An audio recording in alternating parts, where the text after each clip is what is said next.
Chapter 401 Andrus the Invincible. Herpo.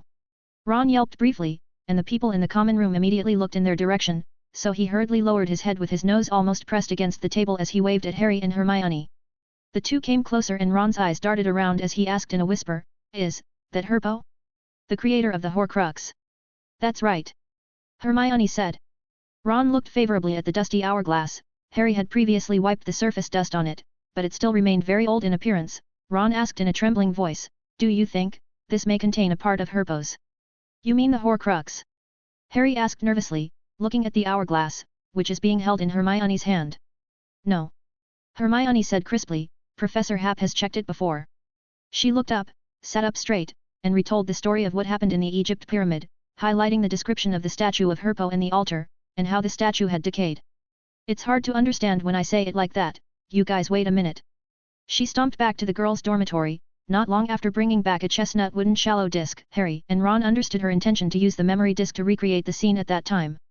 So they sat around and watched the churning silver sand inside the memory disc. The dark and gloomy pyramid darkroom from the summer holiday reappeared, the narrow aisle covered with curses, the basilisk corpses that were isolated from the world as if forgotten by time, and a brief glimpse of the statue that quickly dissolved into dust.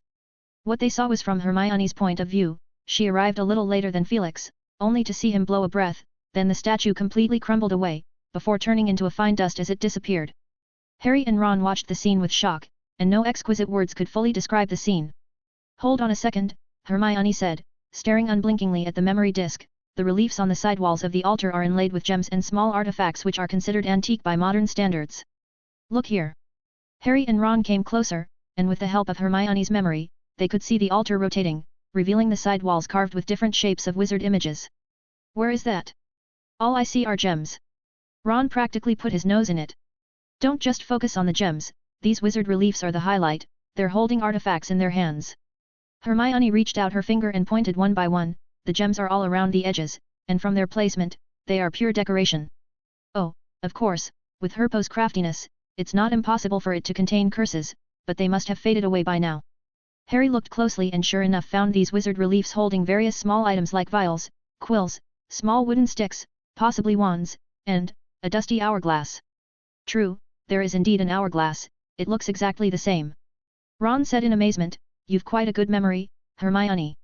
Hermione grunted twice in smugness. "At first I thought the hourglass is a time turner, you know I once kept it for a year, but I soon realized they were different, although the size is about the same. The time turner is a golden timepiece, with both ends of the hourglass being spherical, while Harry's one is flat and could be placed upright on a table." "How would we know? It's not like we've ever seen one." Ron grunted in a small voice. Intrigued, he picked up the hourglass and placed it upright on the table for a closer look, and through the grey, glass-like translucent container, he could vaguely see some dark golden clusters inside, which were piled up and completely out of fluidity.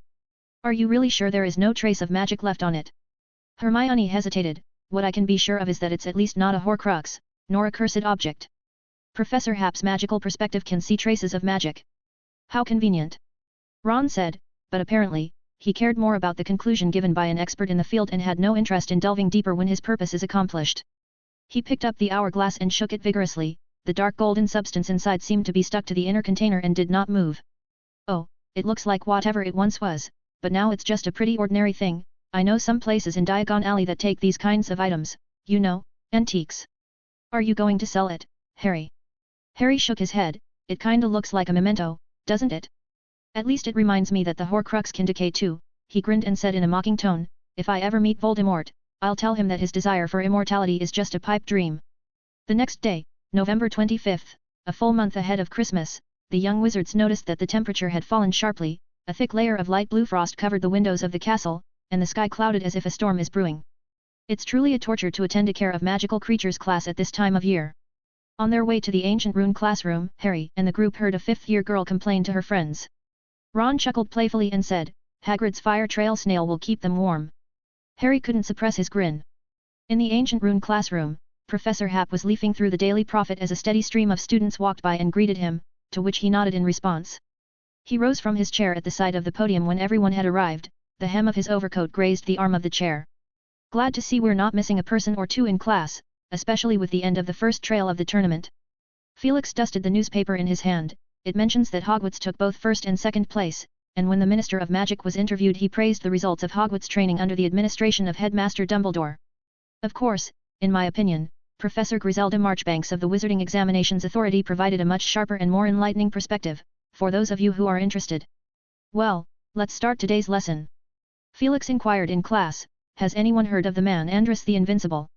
Hermione was the first to raise her hand, which wasn't surprising. What was surprising was that Ron raised his hand as well.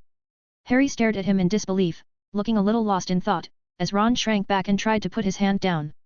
Mr. Weasley. Felix called. The Andrus the Invincible.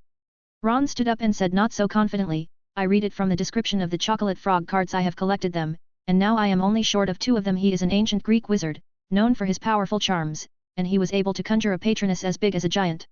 He is also very skilled at dueling, and many people cannot withstand a single spell from him. He saw the professor looking at himself with a smile, so he searched his mind and soul, so he could describe him. Andrus should be from the same era as the Herpo the Foul, maybe they have met? Probably even fought. Many students looked at Ron with amazement. Take your seat, Mr. Weasley. Most of what you said is correct, except for the last sentence. Because it happened during an ancient time when specialized history writers were not common as of later date, so we can only look for historical facts from a very few words. And there is no evidence to suggest that they had ever met. There are 455 chapters on P_Atrian. 402, Chapter 402 Chemistry. Gryffindor plus 5 points. So, the magical handbook we are studying today is from Andrus' descendants, possibly his children or nephews, and it records some of Andrus' views on magic, all written casually. Felix said mildly, although I don't really acknowledge some views within, but it's still good to use it to broaden your thinking. Ron, who received extra points, sat down giddily, although the House Cup had been cancelled this year because of the tournament, but still, it was an honor, especially when he saw the Slytherin students' unconvinced expressions, he felt happier. Felix also received an unexpected surprise. In this class, everyone answered the questions actively and enthusiastically, and he gave the students extra points as though he didn't care about it. Miss Greengrass, a very accurate answer, Slytherin plus 5 points. Mr. Finnegan, although you raised your hand quickly, your answer is not comprehensive, so only 2 points. Let me explain more specifically, powerful is not the same as explosive strength, we can find another time to discuss this issue separately, I happen to have some useful tips. Crab, your answer is full of imagination, please sit down. At the end of class, Hermione stayed behind. Would you like me to recommend some books about how to analyze alchemical artifacts? Felix asked. Yes, Professor, Hermione said, as Harry and Ron looked at him intently from the back, she calmly added, we need to crack the secret of the golden egg, and besides trying our luck, we currently have 2 ideas, one is to use various deciphering spells, such as a revealing charm, Revelio charm, Specialis Revelio, or some similar spells, we have planned to try them one by one. The second idea is to start from the perspective of alchemy, she shrugged, no matter what, this is also an alchemical artifact, if we can analyze its production method, no matter what secrets are hidden inside we can discover them.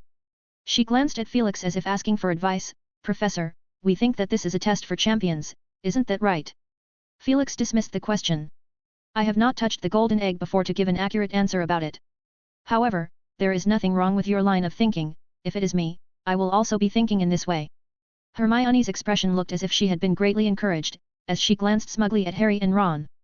Harry did think that the method of trying their luck is not bad, his luck is occasionally bad, and sometimes he gets into dangerous trouble, but so far, he is still alive fully intact, which tells a lot about his luck. Felix wrote a list of books and signed his name at the same time. There are some books in here that are from Nicholas Flamel's collection and research, and I picked out some that I felt were appropriate and put its copy in the library. A part of the introductory books are placed in the alchemy section, and a part involving the manufacture of alchemical artifacts is placed in the restricted section. He handed Hermione the list of books with his signature on it and walked out of the classroom with them. It just so happens that I'm going to the library as well, and I'll give you guys a favor by the way, as some books are hidden very secretly that Mrs. Pants may not be able to spot it. Hermione asked with interest, Professor, are you going to research something new? Oh, sort of, Felix muttered, if the shield charm counts as something new. There was some noise outside the library, a group of people blocking the entrance as 2 senior witches looked inside excitedly on a tiptoe. Hermione said impatiently, can't he just take the book and read it back on their ship? Felix saw the figure of Krum and knew in his heart that all these people outside should be his admirers. Ron's expression looked a little odd, he adored Krum greatly before, but after becoming a champion, he unconsciously considered him as a rival. At this time, with one hand on his book bag, he wondered whether he should take out a parchment to ask for his autograph or not. But when he saw a few girls at the door looking back at them discreetly and gossiping, he put his hand down and straightened his chest as if he was receiving a review. After all, he is one of the champions, and it would be too shameful to ask another champion for an autograph. What's on your mind? Harry bumped his shoulder. Ron realized that Professor Hap and Hermione had already gone in first. Harry looked Ron up and down and said with a stifled smile, "You weren't expecting someone to ask you for an autograph, were you?" "Oh, of course not," Ron said aloud, with a deep blush on his face. At that moment, he spotted Moody walking out from inside, holding a stack of books, and as he passed them, Moody paused and stared at them with his two eyes simultaneously. "You guys did well, especially that digging tunnel trick, it was a stroke of genius. Yeah, for you guys, it fitted perfectly." They both watched Professor Moody limp away, and Ron said incredulously, "Fit? Does he think we're groundhogs? It's not like we had another choice." Harry shook his head. Maybe he thought that for our age, avoiding a head-on confrontation with a dragon was the right thing to do. They walked into the library and found Hermione already sitting at a table with a large stack of books and waving at them. Next to her is Professor Hap, who also has a stack of books in front of him, only it is a little taller than the one beside Hermione. Harry and Ron sat in the empty seat, looking at the book in front of Hermione.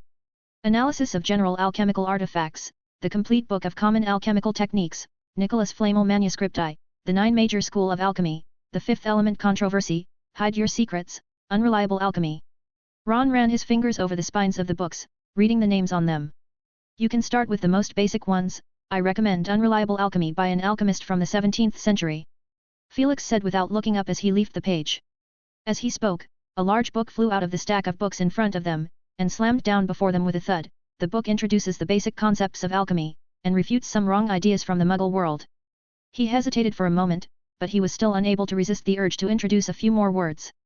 The author of this book, if he had gone deeper, or if someone later had inherited his ideas, maybe there would have been a field just as wonderful as alchemy. But the concept of magic limited him, plus in his time, ordinary people confused chemistry with alchemy, and alchemy flourished that time, so many mistakes became so obvious. He paused. So you will find the author of this book held alchemy in the common world with contempt. After that, because of the statute of secrecy, no more alchemists paid attention to the ridiculous conclusions of the non-magical community. And it turns out, the Muggles, already figured out their own alchemy, only they called it something else chemistry. There are 457 chapters on P_Atrian. 403, Chapter 403, The Sharp Point of Marchbanks. Chemistry, a strange and familiar term, like a memory from a distant past life, Harry thought. Where on earth did he hear about this term? He thought back to his years in elementary school. It really wasn't a pleasant memory. After removing the pranks and humiliations Dudley pulled on him, there wasn't much he could possibly recall from that time. Fortunately, though, he remembered some of his lab classes. Chemistry is supposed to be the subject of changing substances around, right? He picked up Unreliable Alchemy somewhat distractedly and looked over at Hermione. "I already read it, Harry," Hermione said as she nudged her fingers over a stack of books, picking out the book The Fifth Element Controversy according to her interest. "Miss Granger, I suggest you begin with Chapter 7, which contains a fascinating elaboration on the effects of magic on the matter. It is the most plausible one I have read in recent years," Felix said. "Oh, thank you, Professor," Hermione said with delight. "What about us?" Harry asked, desperate for some advice since the book he is holding is no thinner than Hermione's. As he flipped casually to the middle, and then flipped back again. After that, he saw a picture of a wizard who resembled a portrait hanging on the wall of the old black mansion, with curly hair and clothes that looked like those worn by court nobles. Felix looked up at Harry and Ron with a kind smile. "Start with the prologue. One of the lessons I've learned from reading books is that the basics should not be taken lightly. After reading this, then read the 9 major schools of alchemy. Together you will be able to acquire the most basic knowledge of alchemy. That is when it would be advisable to write an overview dissertation, but of course, it is barely acceptable to write a knowledge map instead. After that, when you read the complete book of common alchemical techniques, the Nicholas Flamel Manuscripti, or the Fifth Element Controversy, you will be able to read it without difficulties." 2 gulps sounded, as Harry and Ron looked at each other. Divination class assignment. Let's just keep making shit up. They quickly understood the meaning expressed in each other's eyes, and they respectively pulled out a piece of parchment from their book bags as they started to read from the introduction, and after only 2 lines, Harry couldn't help but frown. "I am a wizard who is madly obsessed with alchemy. Remember this name, Crofts Albereld Adrian. It will shine eternally in the field of alchemy, more dazzling than Nicholas Flamel because I will be the first person to conquer the Philosopher's Stone." Some people may say that Nicholas Flamel is the first alchemist who uncovered the mystery of the Philosopher's Stone, but I think this is a misconception because the Philosopher's Stone can produce an elixir of life that has no negative effects, and if he really made the Philosopher's Stone, we would not be unaware of it, and I would have sought him out immediately and worshipped him as my mentor. But the truth is, he has long since disappeared. Harry heard Ron mutter, "It's because of people like you that he's hiding." Harry showed a toothy grin, feeling it made sense, as they continued to read on. History has never lacked alchemists who claim to have made the Philosopher's Stone. Such statements are similar to those wizards who once acquired a legendary wand, claiming to be invincible in battle, only to disappear from our sight forever. My evaluation of this is, honor is the reward of hard work, and who would be able to give it up? Similarly, we can infer that those who are said to be able to extend their lives and defeat death won't have any reason to hide from people if they really succeed, right? Or could it be that they have incurable dragon pox sores on their faces by any chance? Next, I will present my own experience to you. I, Crofts Albereld Adrian, alchemical genius, graduated from Hogwarts Ravenclaw House. After graduation I spent a lot of time traveling, visiting those prestigious alchemists one by one, compiling their ideas, rectifying their mistakes, and ultimately compiled it into my first book. I will dedicate it to my alma mater, the greatest school of magic Hogwarts. If any future students are reading this, you will probably be aware of my outstanding achievements from my other books. Harry felt that this Adrian sounded too much like Lockhart, and he wanted to ask Ron's opinion, who said quietly, "I'm suddenly keen on finding out if this man has published a second book. I mean, there's always the possibility of an accident, maybe our genius friend ran out of inspiration or ran into a Hungarian horntail that had come out to hunt when he was traveling on the road." Felix at the moment is examining his magic shield charm, pondering how to merge them into one. More than 2 months had passed since his return from Beau's Batons, and the Beau's Batons version of the shield charm had successfully reached level 6. After it had undergone sublimation, the rusty battlefield scars on its surface had faded away and become smooth and shiny, and its color had turned into a beautiful blood red like it had been cut out of a huge ruby.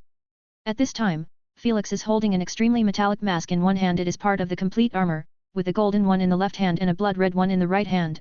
He carefully examined it for more than a couple of days, and still could not find any clue. Felix's initial idea was to block out his memories about the shield charm and learn it from scratch, and eventually, the two shield charm would naturally fuse. But this speculation was proven wrong.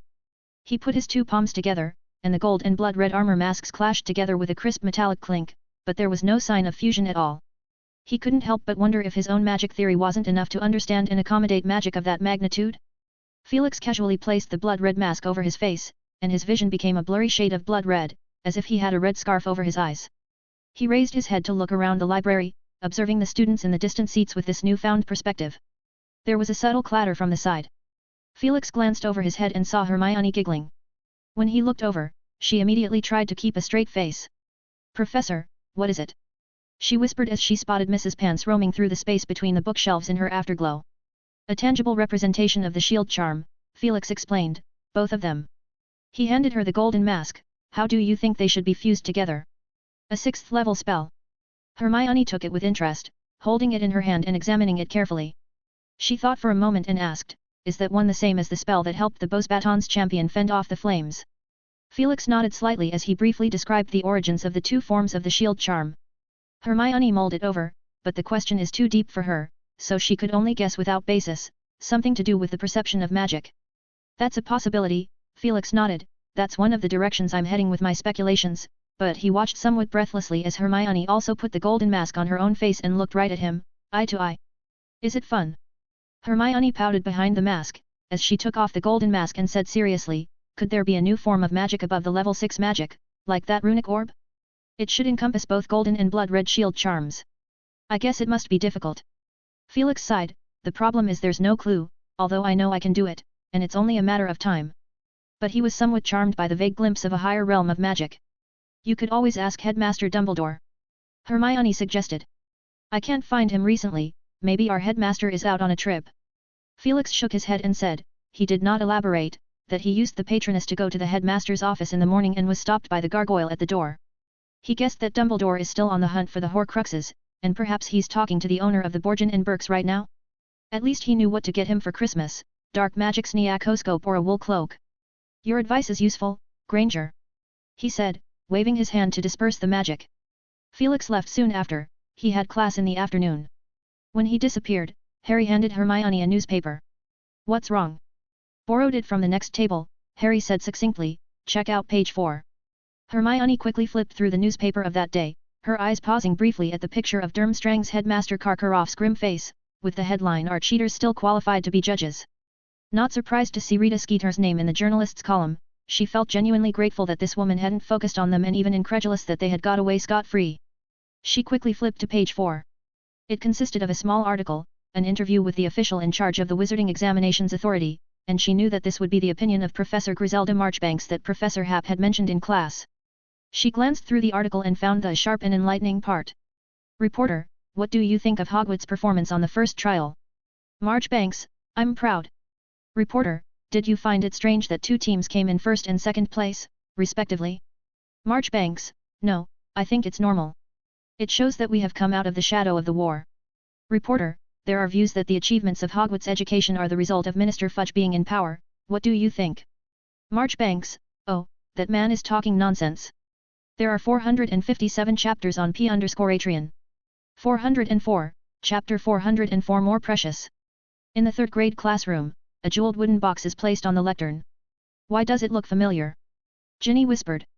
Next to her, there is a little witch with fluffy hair and a sleepy look. Felix tapped the lid of the box thrice with his wand, and the wooden box creaked open, revealing the crudely made wooden goblet inside. The moment it was revealed, the young witch's eyes widened in unison, and they both dropped their quills in unison. Goblet of fire. There was a neat, unified, audible intake of breath. As one student cried out in surprise, looking incredulously at the blue flames burning quietly on the goblet. Felix smiled, of course, it isn't, he said with a wide grin. The goblet of fire has been extinguished, this is a replica. I picked up a random piece of wood while walking at the edge of the forbidden forest. At that time I was thinking about how to attract your interest, he said with a smirk, so I wanted to use the opportunity of the tournament to create a memento. All the students sat upright and stared at him with rapt attention. This is the prize for today's quiz. For the record, the fire on this is not dangerous. Professor Happ, is this Goodrathian fire? No, that is a flame that will burn forever, so it is also known as the eternal fire, Felix explained, although I can also cast it. It is quite time-consuming to precisely execute. The students looked at the professor with an expression of disappointment as they considered he was just being lazy. Although it is not Goodrathian fire, but it has its own advantages. Felix added.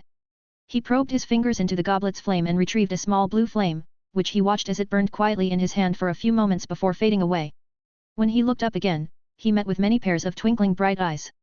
He smiled slightly. It seems that the disposable prop that took 5 minutes to make is working well. The only question is, what is the best alternative for the next time? So, let's start today's quiz. Take out the answer space, I have updated the latest quiz information on it. The young wizards below sprang into action, spreading out the answer space, and tapped the tip of their wands as they silently recited the incantation, and soon they spotted a new icon in the area of ancient runes styled exactly like a goblet of fire with simple outlines. Ginny tapped it quickly, she badly wants that goblet of fire replica, and at the moment her hands are shaking with excitement, as her wand pokes it twice with much force that one will wonder if she will puncture the thin parchment. But no student managed to do that yet, because the professors applied various protective enchantments to it. The goblet of fire icon on the answering space was highlighted in no time, and from the mouth of the goblet a dancing blue flame burned, then from it, a ribboned gift box spat out, which continued to enlarge, and to her amazement, a bright blue light converged above the parchment, then the parchment spiraled into a swirling vortex from which that box emerged into reality. She recognized this as the work of memory magic, as the surface of the gift box did not look real, flickering with blue wisps.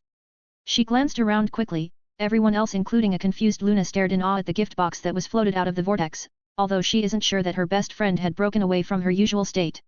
Ginny nudged Luna with her shoulder, let's see who's faster. Sorry, Luna said, as she gave her a dazed look, before lowering her head to reveal a tiny braid in her tousled hair. The gift box opened silently, and a bronze-colored book with a lock is placed inside, a lock that she tried to unlock with a spell, but it didn't work at all. I'm such a fool. She slapped her forehead and used her wand to outline a few runes on the cover of the bronze book which happened to be blank, and in no time the lock disappeared. When she turned the first page, a question is written on it, your motto. She quickly wrote on it, be daring like a lion. Only when she finished writing did she realize something is wrong. After 2 seconds of staring at the lighter blue-green page, which did not change a bit, she realized something and quickly translated the sentence into the ancient runic language. Fortunately, she asked Luna about this. So the bronze book turned to the next page, and she took advantage of this gap to steal a glance at Luna, whose answer is completely different from her own, but she also passed with flying colors, which made Ginny realize that the answer is not standard. She restrained her other emotions and focused on the second page, which consisted of a scattered string of runic letters with the sentence at the top, Null is sad and upset. She quickly looked at the runic letters on it, and there was one she didn't recognize, but she already knew the answer. It was a sentence from the Null and the Clay Doll story.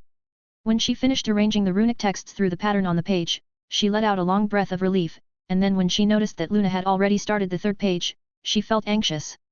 As time passed, Felix sat very leisurely in his chair by the podium, sorting through his book of runes, and occasionally stood up as he walked around the classroom to check on the students' progress. The quickest so far is Luna, followed by Ginny and Colin Creevey. The latter in his brother's Harry Potter fan club was so famous that even he had heard of it, and before it had only attracted a young wizards from the first and second years, but after the first tournament trail ended, the number of students from upper grades had also started to join. The three performed slightly differently. Luna bobbed her head gently, answering the questions unhurriedly, sometimes adjusting the order of the sentences to line them up as neatly as possible. Ginny and Colin were sweating profusely, and the youngest Weasley girl's fiery red hair was stuck to her forehead. 10 minutes to go. If you don't care about the prize, you can ignore the time. Felix reminded. Ginny sweated anxiously. There were no more pages left in the bronze book in front of her, but it kept getting harder and harder at the back, and she tossed her hair in annoyance, which looked like a puff of equally bright, leaping crimson flames that mirrored the flame of the goblet of fire on the podium. It's getting close. Ginny wondered if Luna had finished answering her questions, as she seemed to be half asleep. Why she hadn't heard her report. She forced herself to ignore it all, to remove the distractions, and after 5 minutes, she finally finished answering. In a flash, the bronze book clattered and flipped to the first page, and then closed. The answer space once again swirled with a blue vortex, from which a large number of colored fireworks burst out. The sudden noise caused the young wizards to look up at Ginny's position in bewilderment. Oh, it looks like the first one to finish has appeared. Unknowingly, Felix stood before her, holding a rough wooden replica of a goblet of fire with dazzling blue flames dancing on it. Here, it's yours, Miss Weasley. After class, the others gathered enviously around Ginny, asking her permission to touch the blue flame. It's so beautiful. I was so close. Colin Creevey said dejectedly, I left with the last question. What about you, Luna? You've always been good at this. I thought you were going to win. I also stopped at the last question. Luna said in a singing voice. Yeah, that question was really hard. Maybe if I had 5 more minutes. Colin said regretfully, you're lucky, Ginny. Ginny? Ginny looked at Luna with a critical eye as she bit her lip and whispered, Luna, you stopped at the last question again. Oh, yeah, Luna tossed her hair. It was pretty hard, wasn't it? I've been thinking about it for a good while. It is beautiful. She said, staring at the goblet of fire with slightly bulging eyes. Want it? I will give it to you. Ginny said. Oh, what? Luna said with some panic, I don't need, because she already has something more precious. Felix said gently from the corner, is that the point you are trying to make, Miss Lovegood? Of course. Luna nodded hastily. There are 459 chapters on P_Atrian. 405, Chapter 405 The New Look of the Company. Felix watched as Ginny and Luna left the classroom together holding the replica of the Goblet of Fire, which, to be honest, isn't really light, but he also sensibly didn't suggest that they could use magic. They were both smart enough to think that, so they probably just didn't want to, rather than not really realizing that they could use a levitation charm to reduce the weight, right? The next morning, it is another weekend, and he pacified the sleepy Niffler as he walked through the office fireplace to Diagon Alley. Felix walked down a long cobblestone road lined with crowded stores and eateries. Huge sunshades stretched in front of some stores, and the sign of Florian Fortescue's ice cream parlor shone with warm yellow light. He could tell, just by looking, that Future World Company is doing well. He often saw magic lamps, large and small, through the store windows along the way, and they blended into the heart of London's wizarding community like a drop of water. In front of the headquarters of the Future World Company, he was surprised to see a large crowd of people crowded at the entrance, noisy and lively. At the same time, people were talking and laughing as they walked out from inside. 2 staff members at the door calmed the crowd. Ladies and gentlemen, don't crowd, everyone will have a turn. Every now and then he let 1 or 2 people in. What's going on here? Felix stood staring from the side for a moment, and when he stepped forward, the crowd automatically parted. Wait, mister, you are, Mr. Happ. The staff member who is blocking the front asked in surprise, then looked at him with adoring eyes as he led him into the vertical castle building. Mr. Happ, please go in, I still have to maintain order. The staff member said respectfully. Felix nodded and climbed up the stairs, looking around the interior of the building. The whole environment had changed. He remembered how empty it had been, now the floor tiled with dark tiles, the chandelier at the top visible from the center of the hall, and the circular steps at the side connected each floor of the castle. Felix remembered most vividly that he, Snape, and Lupin had fought here, and later discussed the company's development plans together. But the main lobby in front of him looked like a magnificent museum, filled with people. Young witches gestured at a dozen exhibits that should be newly developed products by the company's researchers, while several staff members in uniform introduced it to them. Professor Hap. A girl with long, curly hair said. Clear water, Felix addressed the person next to him, the company has changed so much, that I hardly recognize it. It's the result of everyone's efforts. Penelope smiled as they walked up the circular staircase toward the second floor at that moment. As she walked, she introduced, Clammy suggested that we opened the lobby on the first floor, and we put some of the products that weren't fully finalized on display for outsiders to visit and try out periodically, as they will suggest some helpful modifications for the products. I see, you all did a good job. Felix nodded slightly and said emotionally, maybe I should give you guys a pay raise. He stood at the second floor railing and looked down from above. A young witch put on an emerald crown with the help of the staff, followed by a gasp from the crowd, as her whole body glowed with a kind of scarlet light, her hair turned into a pale snow-white color, with a magical glow intertwining and stretching down along her neck, a pale toffee-colored princess dress donned over her, with a flamboyant flower blooming on the edge of the hem, while everyone looked at her with admiration. How much is this? I want this one! The witch shouted. She now looked like a princess, every inch of her skin shining with a dazzling luster. It's not for sale, we are still trialing its effects. The staff had to explain with difficulty. 20 or 30 feet away, a curly-haired boy with vivid purple hair blew a sea blue bubble with force, wrapping his younger brother, who had just turned 1 year old, inside. The bubble looked so resilient that it floated with the baby inside at a height of 2 or 3 feet. The baby sat in the bubble and reached out his chubby little hand towards a budding grandiflora, only to be blocked by the bubble. Then, when the aquamarine bubble landed on the bud of the grandiflora, the petals bloomed a little, and a thumb-sized flower fairy emerged from the bright yellow pistils, flying around the baby in a flash, causing a burst of giggling laughter. Their parents stayed behind them cautiously, double-checking that there were no problems. As Felix walked upstairs, he asked, how is Percy doing in the Ministry of Magic? Him. Penelope sighed, he's too busy, especially eager to achieve something, and coincidentally his boss, Mr. Crouch, is on a long holiday, so he can only give instructions through the owl, which leaves him full autonomy to decide many small things completely on his own. He's addicted to it. She said with some frustration, he mentioned to me that he wanted to live in the ministry, but I stopped him. Felix paused, his impression of Percy stemmed from his hard work in his studies combined with his rigid stubbornness in his daily life. Oh, there's also his extreme lack of a sense of humor. Although he himself is not a big fan of jokes, at least he can understand them, and he is also willing to cheer them up and laugh along, but these behaviors are not seen in Percy's case. According to Mrs. Weasley, if he made a decision, not even 10 dragons could pull it back. Felix looked at Penelope thoughtfully. You can convince him. Usually, yes. Penelope was a bit puzzled, but she answered anyway. Felix nodded. They reached the third floor as they pushed open a pair of solid wood doors, and inside there is a spacious room where Lupin and several people are standing and engaged in serious conversation. In the center of the room, there is a huge portrait-like canvas in the color of wormwood hovering above with video playing on it. In the video 2 delicate golems are dueling, blue lightning and orange fire are intertwined. The golems are obviously being manipulated, often using the terrain to avoid attacks at the last minute, moving naturally and smoothly. The few researchers on the floor watched unblinkingly, occasionally letting out a gasp of surprise, or inhaling in unison from the intense action scenes. Felix recognized astutely that this is not a magical painting under a spell, but some form of live broadcast, as he saw Clammy Vera and Eric McKee, who is surrounded by the crowd as they're controlling the golem at the bottom of the canvas screen, and a huge camera-like object is pointing at the middle of their battlefield. Seeing Felix approaching, Lupin quickly walked over. He said grumblingly, if I hadn't been getting letters from the owls, I would have thought you gone missing. Didn't I visit before? Felix asked with some embarrassment. Indeed, Lupin nodded and said mildly, let me think when it was, if my memory hasn't been altered, I saw you last week. No, that was through the communication mirror, something like two-way mirror. What about a week before that? It was through your patroness sending me 2 recipes for alchemical materials. Oh, what about the week before that week? Again I recalled it incorrectly, it was actually Dobby. Ahem. Felix rolled his eyes lightly as he quickly changed the subject, is that the space capsule I told you about? How interesting. They looked together at the other side of the spacious room. A young researcher took out a capsule from a flat metal box and threw it to the floor, which exploded with a bang as a cloud of white smoke spread, from which all sorts of miscellaneous objects were thrown out, canvas pieces, kettles, clothes, and even a few pieces of firewood. The researcher let out a disappointed groan, oh, it still doesn't work. When it came to the business, Lupin became serious. He withdrew his gaze and said to Felix, the Ministry of Magic still refuses to budge, you know, they have a very tight grip on the undetectable extension charm.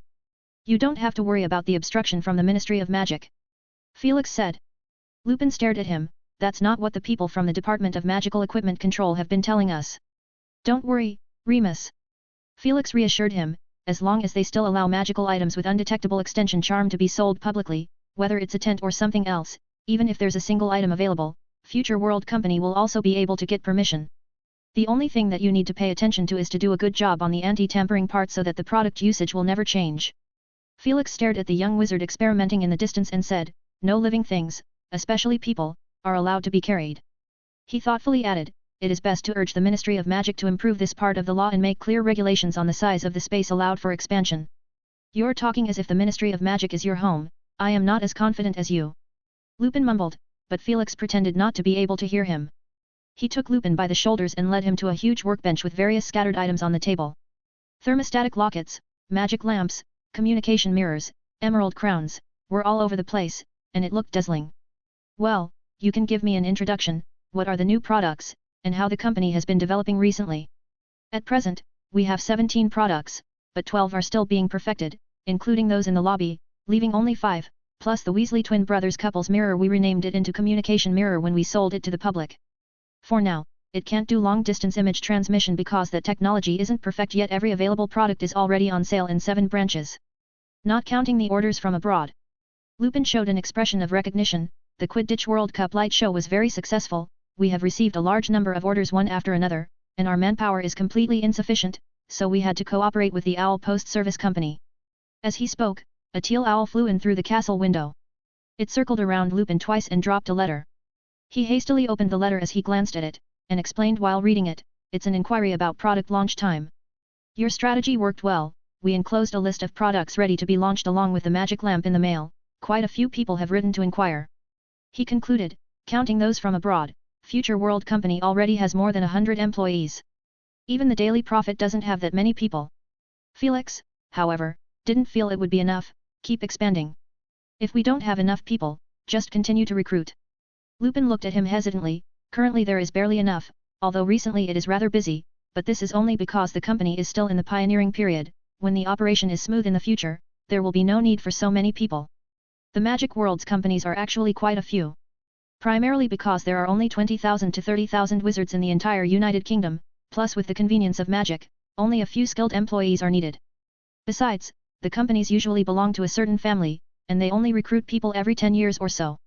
In a way, his Future World Company is something special at the current momentum. If the brakes were not applied, it might only take 2 or 3 years to overtake the Ministry of Magic in terms of number of employees. Felix looked at Lupin, his light blue eyes locked with his, and he said calmly. For the next good long while, I want the company to be in a pioneering period, as for smooth running, it will probably have to wait until you retire. There are 459 chapters on P_Atrian. 406, Chapter 406 Variables. How's Harry doing? There's not much about him in the newspaper. He's fine, he's probably sleeping with his dragon egg in his arms. At the moment, they are sitting in Lupin's office, and Felix is drinking tea while surveying the interior furnishings, tch. The colors you picked are a bit old-fashioned, you're not even 40 yet. Lupin shrugged his shoulders, that's not young either. You still have a lot of time to squander. Felix said, as they drank tea for a while and started talking about business. How are the rune cards selling? Not bad, if it weren't for those engraving machines, the demand might have exceeded the supply, and there are foreign merchants seeking cooperation on their own initiative, all of them are outlets gained from the previous magic lamp sales. Felix nodded his head in satisfaction. I think Ludo Bagman's proposal is not bad, the projection screen will be used in the second and third trails, which may require you to travel a lot. Of course, the most crucial thing is that we can record the tournament and make a video. We can't just count on a Weird Sisters group to promote the magic gramophone, right? For wizards, there is not much gap between storing sound and storing images at the same time. Likewise, it is not a pipe dream to connect a flat picture to a stereoscopic projection. Lupin lowered his head and pondered, after a long time, his head turned slightly towards Felix. I don't disagree, except that there are a few difficulties at the moment unless you are willing to help. The next trail is in February. February 24th. Then we can make it in time, Lupin mused as he looked over at Felix, everyone in the company admires you, and even those who are new to the company have heard about your legend. You know, even though you didn't stay during the summer holidays for that long, but you solved most of the problems, and when you left things alone, our research progress slowed down all at once. Well, I'll spend the weekend at the company. Felix said reluctantly.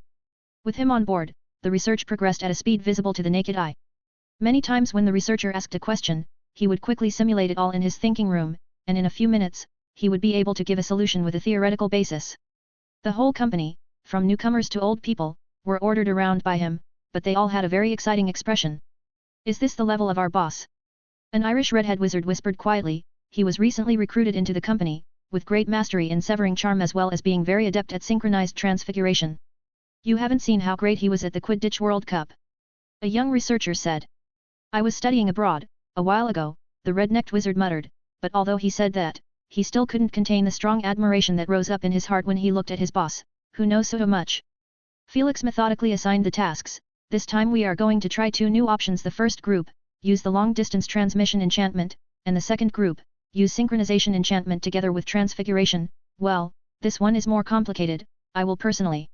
10 minutes later, liquid-like golden fog flowed quietly all around, and above the fog, the light kept refracting, forming a blurred image. There's a slight problem, we should restrain the fog. How about trying a placement charm? Or some runic circuits? Felix constantly mused about it, as Clammy quickly recorded his words and the effects of the experiment next to him. After a whole afternoon went by, the trouble that hindered them had been solved more than 70% or 80%. In the evening, everyone in the company said goodbye to him one by one, and their faces filled with sincere recognition. Look, only you can be the head of this company.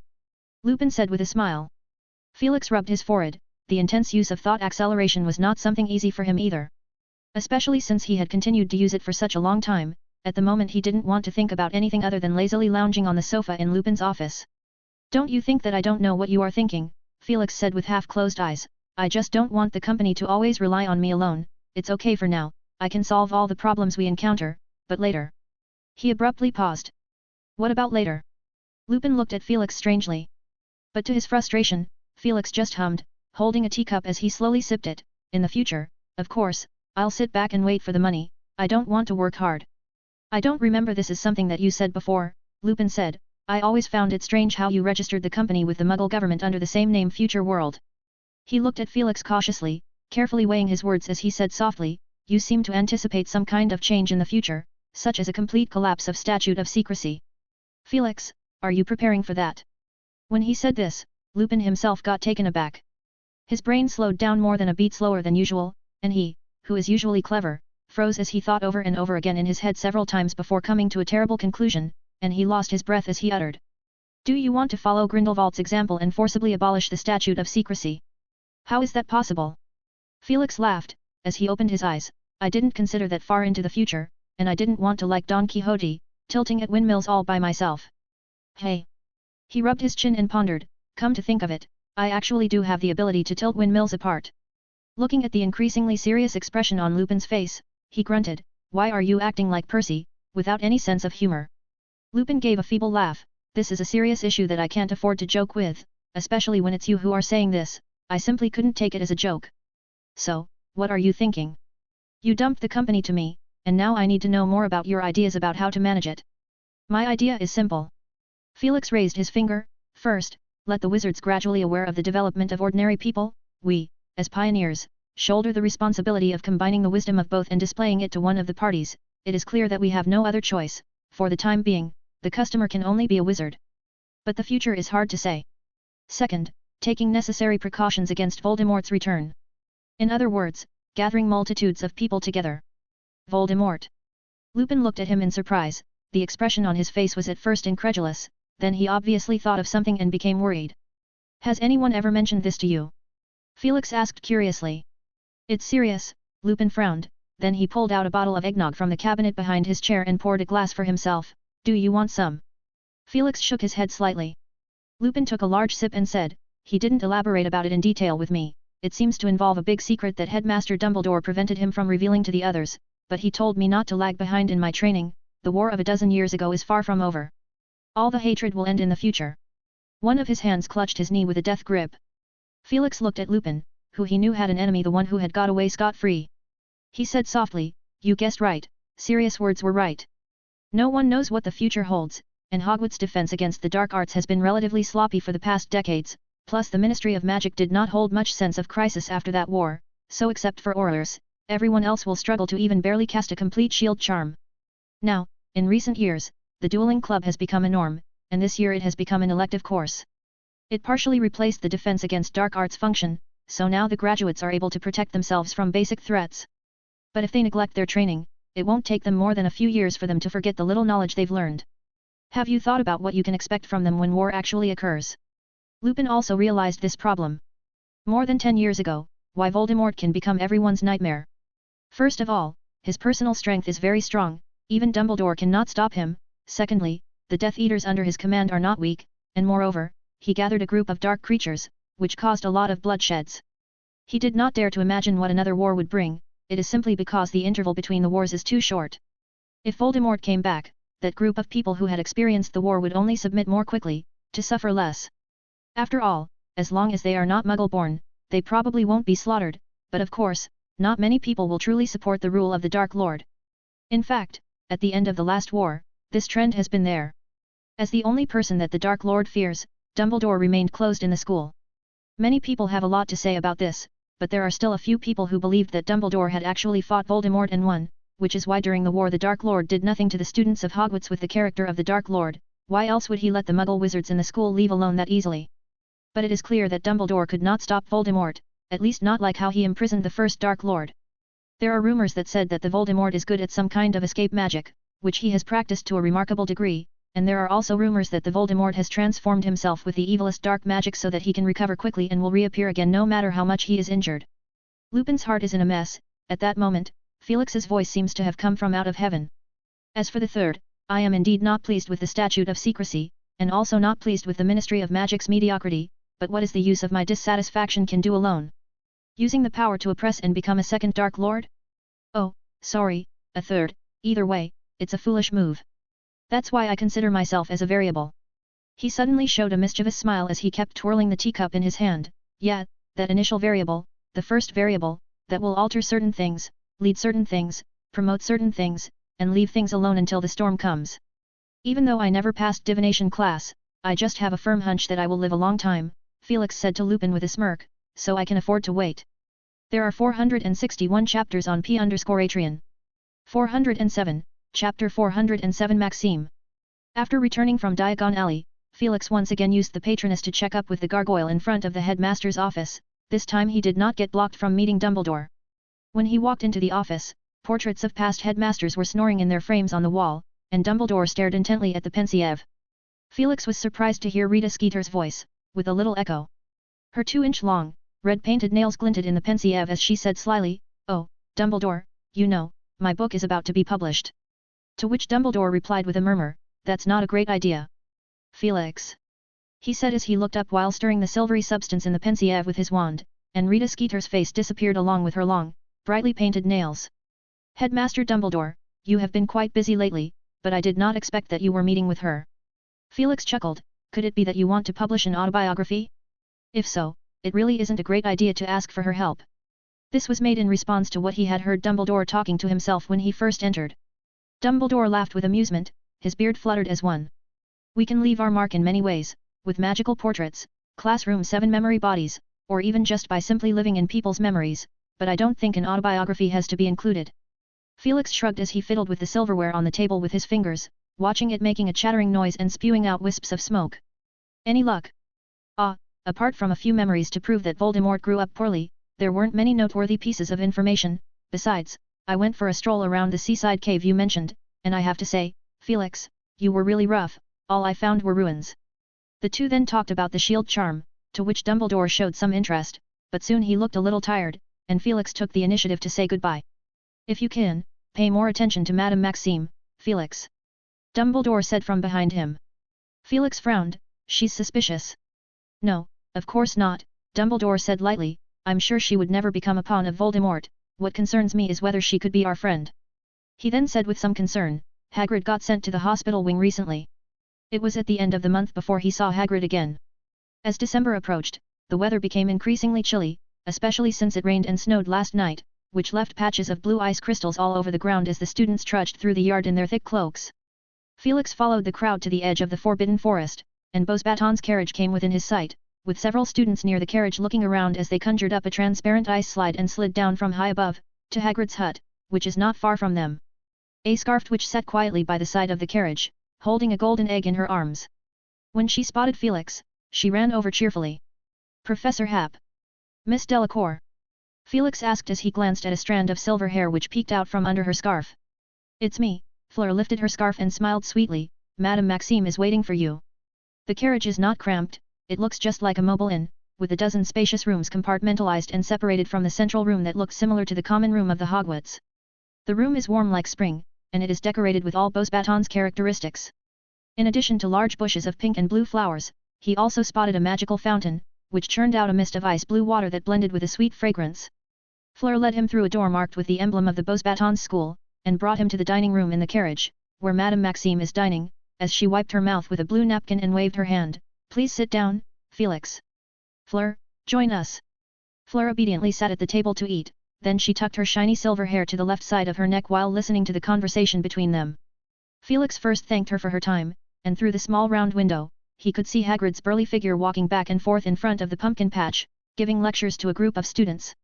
How strange, how can anyone like that thing? What, it's called a fried tail scorpion or something.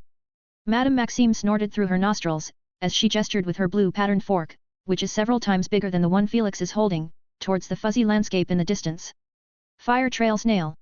Felix said, scooping up a bowl of seafood for himself, a fish stock that he guessed that they had brought from France because he had never seen such a fish before, but there are still a few fish in the soup that he saw in the Black Lake, not sure if Hogwarts offered it or if the Beauxbaton students caught it on their own. Madame Maxime looked distracted and said with very little interest, I'm not interested in magical creatures. I happen to know a magical creatures expert. Oh, not Hagrid, someone else, Mr. Newt's commander. Felix said, he's retired, but he had some great stories about his younger days, and I was able to hear about it a lot from him. In fact, the one he had talked to was Newt's memory in classroom 7, and Felix had only recently discovered that he had a unique advantage in developing relationships with those memory bodies. Although the memory body resembles a person, but ultimately they're no longer considered as a person, on the contrary, they resemble ghosts more. One of the most direct distinctions between them is that they have no sense of taste and can only recall the food they had once eaten, while coincidentally, Felix can bring out many dishes from his mind exclusive to ghosts and memory bodies. After many years, Newt was particularly nostalgic about everything in the Hogwarts kitchen, and Felix used that opportunity to learn a lot of interesting information. For example, how he got expelled. Felix talked about some of Newt's adventures. Unlike the wizards fighting dragons stories that Madame Maxime and Fleur usually heard, Newt's experiences were filled with knowledge and love for these magical creatures. He rarely used violent means to deal with them and made friends with them as much as he could. In short, he rescued that poor Thunderbird from Egyptian smugglers and later brought it back to America. Mr. Scamander has a heart of gold and more genuine feelings for the creatures. It was me who is narrow-minded. Madame Maxime said sentimentally, the large glass of gin before her already bottomed out. And after that? Fleur pursued. I don't know, Felix spread his hands, it might have been a romantic love story after that. He met a lady. I guess they are now playing a game of throwing meatballs to Mooncalf together. After that, he talked about the current state of French werewolves by using this as a talking point. I know what you are talking about. Madame Maxime answered, the Wolfsbane potion, a remarkable innovation, our Ministry of Magic imported a batch of it, and to be honest, it's a bit expensive, so the minister is negotiating a deal with this side, hoping to buy the formula for the potion. She then said with some dissatisfaction, your minister is acting like a shrewd businessman, asking us for a lot of goodies. Oh, and he didn't show any respect for Madame Maxime. Fleur said pointedly. Felix glanced over to see Madame Maxime shaking her head slightly, but her eyes flushed, making him wonder what exactly Fudge had said, or rather, acted out. But he wisely did not bother to ask. The three at the table next ate in silence, and Madame Maxime once again glanced toward Hagrid's pumpkin patch. In the distance, a giant fire trail snail spurted a cluster of sparks from its tail and pulled the student forward with a jerk, dragging him through the snow as he slid forward. Ouch! Haha! Madame Maxime laughed. There are 461 chapters on P_Atrian. 408, Chapter 408 Ghost Gathering Place. When he parted, Felix gave her a small gift. What is it? A recliner that comes with some interesting magic and is comfortable to sit on. Felix explained, it's one of the new products of Future World. I heard from Remus. Mr. Lupin, who is in charge of managing the company, that you had sent a letter asking about the size of this product, and whether customization would be available. So I brought it along. When he left, Madame Maxime and Fleur stared blankly at a metal box, which at the moment had been opened, and inside a capsule-like gadget had been placed on a red velvet cloth. I should have asked, Madame Maxime murmured.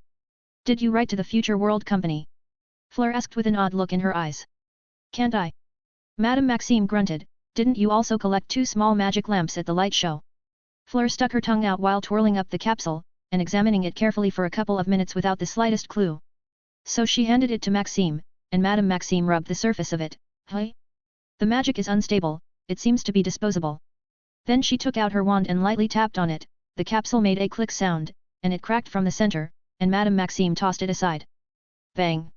A blue and bronze recliner appeared abruptly in the middle of the dining room, which looked at least 3 times bigger than a normal recliner, resembling a bed with a backrest and armrests at least from Fla's point of view. But she wouldn't dare say that, as she encouraged Madame Maxime to try it out. When the big-boned lady leaned her body on the recliner, a layer of colorless transparent air cushion suddenly emerged from the surface of the seat. Hey! So comfortable, as if I am sitting on a cloud. The name, Cloud Chair? Is really appropriate. Madame Maxime's face showed an intoxicated expression. Watching this made Fla's heart itch to try sitting on it instantly.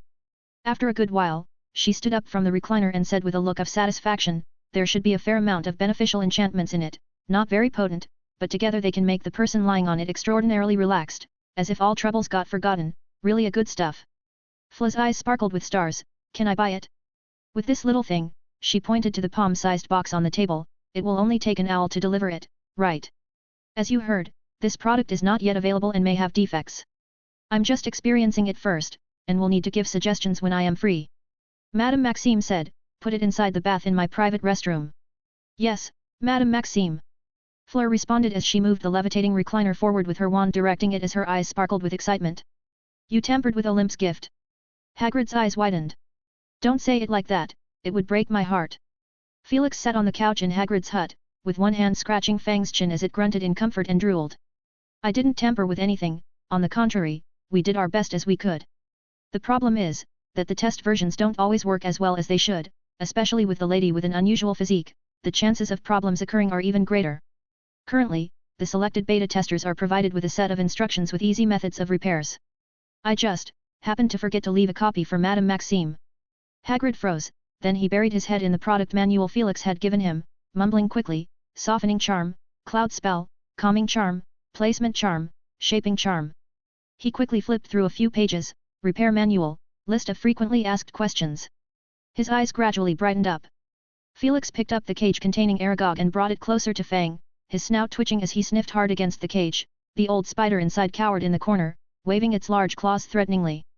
Get away from me, you stupid mutt, and don't think I don't have much venom left, the old king of Acromantula said in a thick voice. You're looking pretty spirited. Felix said with a smile. Got used to it, Aragog said. The stiff black fur that covered its body had turned grey and white, and its 2 large claws dangled feebly below the cage as it said sadly, Hagrid took me to the colony once, and there was no place for me there now, and we got chased out. I predicted this day, there is a bloodthirsty instinct in our bodies, and if I die naturally in old age, they are bound to eat me. This batch of Acromantula in the Forbidden Forest has always served Aragog as their king, and Aragog was raised by Hagrid, so it can be said that they are far more docile in nature than the wild Acromantula, just like Thestral, which can almost be called as domesticated creatures. But the Acromantula was created without the word docile, they were designed to guard the wizard's treasure troves and secret chambers. One day, they will become more and more ferocious, and at that time, it will be time for the Acromantula to disappear. However, it should take a long time before that happens. Felix pondered, then looked up. Hagrid is looking at him with a smile on his face and tears in his eyes. I can see what you mean, Felix, you're just too sweet. Hagrid choked out, few people have been so kind and considerate towards me, even my dad. He sniffled heavily and made a loud hiccup. He then started to rush around, searching the various corners of the hut for magical creature materials, then he retrieved a complete hide with ash-color tusks of a Tiba warthog, unicorn hair, a stinger of a manticore, and the wings of a flower fairy. I recalled that you collected these materials, it's all stocked over the years, I picked these up when I patrolled the Forbidden Forest. The Tiba warthog fell into a trap, located on the other side, and starved to death when I found it. I also found the stick that the trolls used to smash things, it stinks terribly, but it can be used quite smoothly. I washed it many times before using it exclusively to smash pumpkins, if you need it, it's just right behind the door. Oh, Hagrid, I don't need, well, I'll just take a little, just the hide from a Tiba warthog, I guess I can mix the fur of a demiguise with it to make a protective coat, and of course, the stinger of Manticore is something I wouldn't say no to. Meanwhile, Harry is drowsily sitting in his History of Magic class, and the other young wizards are acting pretty much just like him, dazed with a bit of confusion, as if they haven't woken up. There were a few people like Hermione, who insisted on taking notes, trying to hear one or two details not mentioned in the textbook from Professor Bin's breathy, trailing voice. Harry wiped the corners of his itchy mouth to wipe away the saliva. He looked around. Seamus is snoring lightly, Neville's head kept nodding, and every time his head reached the lowest the quill in his hand woke him up as he jerked his head up and wrote down the words he heard, and then within 10 seconds, he was once again dull-eyed, his eyelids drooping, repeating the previous action. Harry stealthily tugged at Neville's History of Magic notebook and glanced at it, the latest line being the food in classroom 7 is delicious. He covered his mouth to hold back his laughter. Did Neville write it wrong? At the end of class, he learned the answer from Hermione's mouth. Classroom 7 has become a gathering place for ghosts. Didn't you guys notice that Professor Bin sounded a lot more hyper than usual? Hermione said seriously, he mentioned classroom 7 3 times in class. And you're the only one who can tell. Ron said. So, are we still going to the library today? I think it's way nicer in the common room, and I don't want to see Mrs. Pants again. Have you noticed that she looks a bit like Filch? I mean the sunken cheeks, the parchment-like skin, and the long hawkish nose. Hey, why does that sound a bit like Snape? Harry and Hermione laughed their heads off. After laughing, Hermione scowled and lectured him, don't you dare to speak of her like that, Mrs. Pants takes her job very seriously. Yet, Ron muttered, walking behind me when I'm picking out books and chasing us out with a floating feather duster when we talk too loudly. By the way, Harry. He said excitedly, I found out that Ginny won a goblet of fire replica from Professor Hap, the kind with flames. I wanted to borrow it to look at it, but she refused. I guess she is planning to give it to you for Christmas. How eccentric. Harry did not say anything, but Hermione did. No way. She wouldn't give it away. I heard her mention that she wanted to treasure it for the rest of her life. There are 463 chapters on P_Atrian. 409, Chapter 409 continue. The main theme of December is blizzards and snow, and compared to the whole vast world, Hogwarts Castle looks like a small animal wearing a white fur hat in the snow. Like a niffler. A pair of Hogwarts students were standing in the yard chatting. Come closer, Eleanor said, pulling a locket from her thin dress pocket while looking at it closely. I remember seeing the dial to adjust the range at the edge. The boy next to her hesitated and sat slightly closer. Caldwell watched her intently fiddling with the dials on the locket. What's this? He asked curiously. A thermostatic pendant that Mom sent me. Eleanor explained as she kept her head down and examined it. There. What? Wow. Caldwell said in awe as he felt a warmth seep in a little through his cold clothes, a little uncomfortable at first as the heat made him suddenly realize how cold his outer layer of clothing was, but soon he squinted in comfort. It seemed like the summer had suddenly returned. I wondered why you weren't wearing a thick wool cloak, but it turns out you have this thermostat chain. Caldwell said, as his face was flushed from the heat, that he hurried to loosen the thick scarf wrapped around his neck. It's a thermostatic pendant, Eleanor repeated, and then brought the pendant towards him. It has 2 dials on it, one to control the range and the other to control the temperature. It's a new product of the Future World Company, and Mother mailed it to me right after the release via OWL as soon as possible. Future World. Caldwell heard another unfamiliar term. Oh yeah. That's a pretty famous company recently, and they were in the news for their new cool products, Magic Lamp Show, the collaboration with the Weird Sisters group. They have outlets in Diagon Alley and Hogsmeade. They also have a list of their new upcoming products, a dozen of them, and I especially want that emerald crown. Caldwell looked at her enviously, you know a lot, unlike me who knows nothing. Because my mother is a witch, and she graduated from Hufflepuff just like me, and she's the one who told me the little secret of the kitchen. Eleanor said with narrow eyes, she had moon blonde hair and a bright round face. So you don't have to worry if you don't understand something, just come and ask me. She said, patting her chest. They sat on a bench in the yard. Look, that guy is a Slytherin, you can tell by the color of his scarf. Those 2 girls are holding golems, props from Ancient Runes class, I guess they're looking for a secluded place to play. Ha, look at that guy, doesn't his clothes look like little Wizard Mick? Especially the way he's scratching his head, so silly. Eleanor giggled. Caldwell listened intently, then pointed to a man at a distance, it's Professor Moody. The 2 went quiet, watching in silence as Moody dragged his one leg, walking towards them from a far distance for a while. They held their breath until he turned a corner and the crunching sound of snow finally disappeared. He's scary, isn't he? Eleanor whispered. Yeah, you're right, Caldwell agreed. You can't bloody guess how scary he was when he yelled at me that day they selected the champions, That bloody battered nose not 3 inches away from me when a young professor saved my arse. Stop it. Eleanor immediately recalled the image of her being reprimanded by Professor Moody when she dyed Puffskein during class. Under the effect of the thermostatic pendant, the bitter cold wind turned into a soothing spring breeze, with a coolness that made Caldwell feel comfortable. He felt that Eleanor had set the temperature of the pendant too high, that it felt like both of them were sitting by the fire of the fireplace, the surrounding snow with them as a center unconsciously fizzing away in a circle. What's that? Caldwell suddenly shouted, pointing at the snow on the courtyard. There's something down there. I don't know. Eleanor said, pulling her wand out of her pocket and looking warily at the snow. Caldwell followed suit, but they are both still first years and haven't learned many useful spells. It must be some kind of living thing. Caldwell said as they brought their legs up and placed them on the edge of their bench, watching carefully as something in the snow trailed a long trail before stopping not far from them. Just as Caldwell began to ponder whether a gaping maw full of fangs would suddenly emerge, the snow bulged up with a small bump. It's coming out. Eleanor said nervously, with her one hand holding Caldwell's arm in a death grip. Don't worry, it doesn't look that big. I should be able to deal with it. Hey. He was about to cheer Eleanor up when a pink beak poked out, revealing a furry head. Key. Niffler Valen lifted her head and surveyed the surroundings through a layer of snow, then she paused briefly on Eleanor and Caldwell, before looking in the direction of the courtyard exit, after which her body once again burrowed deeper into the snow. What's that? It doesn't look that scary. Caldwell said, as he couldn't help but flush, perhaps because Eleanor leaned too close to him, and that pendant made him feel a bit too hot. Niffler. Eleanor said, I heard from the prefect that one of the professors in the school raises Niffler. Oh, crap. What's wrong? We missed an opportunity. The prefect said that this Niffler has lots of treasures, and no one knows what goodies she has hidden in her pockets, and if anyone meets her and has some trinkets in their pocket, they can exchange them with her treasures if she finds them interesting. What could a Niffler possibly have? A pretty stone? Caldwell asked, and that was all he could think of.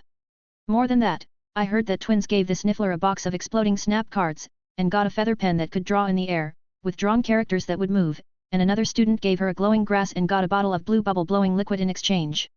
Bubble-blowing liquid. You can hold a person inside that bubble. Caldwell imagined a scene where Eleanor is inside a blue bubble, and he found himself looking forward to it. But that Niffler had already left, and he could only watch with bated breath as the Niffler left a trail in the snow. Niffler Valen has been enjoying a rare holiday. She and that great devil have made a deal that for every 100 words she learns, she can stroll outside unsupervised. Coming out of the courtyard and moving some distance away, she poked her head out again. She smelled a dozen familiar scents, then she selected one of them and moved there quickly. When she raised her head occasionally, she could overhear some plausible conversation. I'm only telling you, who made you my sister? Professor Trelawney predicted that something bad will happen. Well, a disinterested voice said, who's going to die this time? Padma Patil. The one who spoke before sounded less pleased. You should learn to respect the professor. Sorry, Ravenclaw only respects those who are truly knowledgeable. Niffler Valen poked her head out of the snow and hesitantly made her way back when she saw twin sisters facing each other like they were about to cross swords. Look there, it's Niffler. Don't leave. I want to exchange something with you. One of the witches ran towards her excitedly, which startled Valen, as she rushed into the snow and bolted away in a flash. This time she became much more cautious. When hearing the sound of talking, she would deliberately slow down her pace. Soon, she picked up a familiar voice. No, 3 of them. The people of Uagadu are living in the igloo, don't they? Fred, you are insulting my African friends, they have their own quarters. The environment is indeed not great, but it is certainly much better than Dimstrang, the poor ghost ship that wobbles in the gale. Said a voice that spoke quickly without sounding very upset. You really made friends with them? Fred asked, somewhat surprised. Look at my braids, man, we're all going to get eagle hair braid tonight. Lee Jordan shouted like a protester demanding some perks. Oh, Lee, the Ravenclaw House students won't be happy to hear that. George said with a laugh. Niffler quickly scurried away like a black shadow and found her target before entering the main castle building. That's an absolutely terrible idea. Ron said. I don't think so. Hermione said calmly. Don't you think it's outrageous? We crouched outside the Ilvermorny's campsite for 2 hours just to talk to those Pukwudgies. I almost died of fright when they pointed their arrows at me. Harry remained silent. Today he wanted to sleep after breakfast as it happens to be the weekend, but Hermione had dragged them to interview the Pukwudgies, asking them how their lives were in Ilvermorny, saying that they wanted to do a comparative study between them and Hogwarts house elves. As a result, those Pukwudgies unceremoniously drove them away. As for how he felt, he is now completely wooden from head to toe, just wanted to hurry back to take a hot bath, with no desire to talk. At this time, a black shadow sprang out in front of him, and he subconsciously drew his wand, but stopped the moment he looked at the black shadow. Valen! He shouted in surprise. Niffler climbed up his shoulders and looked at Ron and Hermione arguing from a high position. Kiki, go on. There are 463 chapters on P_Atrian. 410, Chapter 410 Yule Ball. In the common room, Niffler Valen enjoyed a special treat. After sending off a group of people who came to see the fun, the trio sat in the corner and took their usual spot. Ron and Hermione did not feel like talking because Valen had seen their embarrassing side. Harry thought or felt that it would be easier to talk to Valen. Want some candy? He asked. Valen shook her head, as she pulled a box of exploding snap cards out of her pocket. Her dark eyes looked at them. Which suggested, do you want to play cards? Hermione, who had been silent, laughed. Valen, you learned this. Ron winked at her and whispered in a tone of revealing secrets, I will show you a new way to play, my original creation, not the classical playing method, nor the patience playing method, look. He unwrapped the box and quickly used the exploding cards to build the base of a castle. Next is the second layer, keep stacking up, this time your hand must be steady, oh. Ron made a long face as the second layer of the castle has begun to sparkle up. Valen deftly leaped up from the table, jumped into Hermione's arms, and stared back at the two-story crude castle. Bang! The entire castle of cards Ron had built exploded, a cloud of sparks and black smoke rose from the table, and Valen watched it all with great interest. Harry and Hermione wanted to laugh but did not dare do so. Ron wiped his dirty face haphazardly with his sleeve and said bitterly, it's actually quite exciting, isn't it? I recommend you to play with the professor. If you play with another person, you will eventually win the game. Trust me, I'm on your side. He swore to Valen. Oh, right. Hermione said suddenly, holding up Niffler's so that her eyes would meet hers. Valen, you know that hourglass, the one you traded to Harry. She passed Harry a look. Harry understood and pulled a grey hourglass out of his pocket and held it out in front of him. That's the one. I heard Hermione say, she actually only heard Professor Hap mention it once, that you robbed the Gringotts goblin of his gems in the middle of the night and were then ordered by the professor to return them. Niffler stared at the hourglass for a while. She didn't remember much. This kind of thing doesn't have much appeal to her. What happened then? Harry, Ron, and Hermione watched Niffler gesticulate, and they guessed almost the whole thing. So, you returned all the gems, but somehow, the hourglass remained. Later when counting your treasure, you did not take it seriously. Hermione concluded. Niffler nodded and continued to gesture. You have too many treasures, to notice this hourglass. Hermione asked with some difficulty, and Valen nodded vigorously, yes, that's right. At the side, Ron's eyes widened as he stared at Niffler's pocket. How many things are you hiding? I guess I could just check. Valen immediately turned her head away. Well, I see what you mean. Ron said. At that moment, Ginny came over and sat next to Hermione. Yo, little Valen, it's you. Hermione brushed her fur, while Ginny teased Niffler as she asked in a careless tone, have you thought about it, whether to take the initiative and invite your ball partner first or to wait for others to invite you? Well, you know it would be better to think ahead than to end up being left alone. Harry and Ron's eyes widened, they were worried about this matter. Yesterday, during Friday's Transfiguration class, they finished their classwork early turning chicken into guinea pigs and decided to play a dueling game. Harry and Ron were holding two fake wands, and Ron's turned into a tinned parrot, and Harry's became a rubber hedgehog. Then the two of them were competing back and forth in the back of the classroom like a fencing match. The fake wand that was created by twins in an earlier chapter. Hermione looked at them with an annoyed look on her face as she was organizing her transfiguration notes. Gentlemen, can't you do something appropriate for your age? As you can see, we're practicing our fencing skills, following the footsteps of our first head, Godric Gryffindor. Ron justified his childish behavior while taking advantage of Harry's lack of attention to attack vigorously. Yeah, well, do you know Gryffindor's favorite spell? Hermione asked softly. Harry and Ron paused and looked at each other. Sharp Edge, made-up spell. This spell can add magical properties to a weapon, making it drastically sharper and tougher, like the effect of a severing charm, but of course, much better. When Gryffindor wielded his goblin sword, he could easily cut through the dragon's hide. Hermione explained while finishing the last part of her notes. At that moment, Professor McGonagall came over and looked at the tinned parrot Ron carried. Harry's rubber hedgehog's head broke off in the scuffle and she pursed her lips without saying anything. With that, she turned and walked up to the podium and announced the Yule Ball to everyone. The ball is only for 4th years and above, so if you plan to, loose your hair and relax, Professor McGonagall said after a moment of indifference, you'll have to find yourselves a date. Of course, it's okay to invite your underclassmen. Lavender Brown made a loud giggle, but she wasn't alone. Parvati Patil jabbed her with force and they both turned their faces to look at Harry. In fact, more than half of the girls in the class were eyeing Harry at that time, and Harry had never felt such a burning gaze. At the end of the class, Professor McGonagall left Harry, Hermione, and Ron with a staggering announcement. "You should already know," McGonagall said dryly. Harry watched in confusion as Hermione nodded like it was natural. He then looked at Ron, who was also confused. Harry thought Professor McGonagall had kept them for his headless rubber hedgehog, but now it seemed his understanding had gone out of whack. "Potter, all the champions should be accompanied by their own partners," Professor McGonagall said. "Partners what?" Harry took a breath and interrupted her. "Partners, date, whatever you prefer," McGonagall said, noticing Harry's blush with an understanding smile. "Yes, it is traditional that the ball is started by the champions and their partners." Harry remained frozen, as he tried to muster up a bit of a cheerful expression since Professor McGonagall obviously thought it is an honor and privilege that belonged to champions, but he could only imagine the comical sight of himself in a large bowler hat and tuxedo for a moment, and then he felt eager to throw that honor out the window. Maybe Ron would love the idea, Harry thought, but he soon realized that Ron is also one of the champions, along with Hermione. When they emerged from the classroom, both Harry and Ron felt a bit listless, which made them not notice the equally jittery Hermione on the side, and Professor McGonagall's last words hit them like a whip and cracked their heart. "As the most important representatives of the school, you must do what we expect you to do. Therefore, you must find yourselves a dance partner." As they walked toward the Great Hall, Ron said a little bitterly, "Harry, you don't have to worry, you have always been popular, the girls can't wait for you to ask them, or maybe, someone will ask you instead. It would be much harder for me, and, did you hear what Professor McGonagall said? Everyone must wear a formal dress. Damn it! I only have that dress which looked like embroidered by Grandma." In fact, Ron's words made sense, and Harry truly is more popular than he thought. The very next day, that is, this morning, while he and Ron were having breakfast in the Great Hall, a curly-haired third-year girl from Hufflepuff House asked Harry to the Yule Ball, and he had never even spoken to her before. It was a bit of an awkward scene.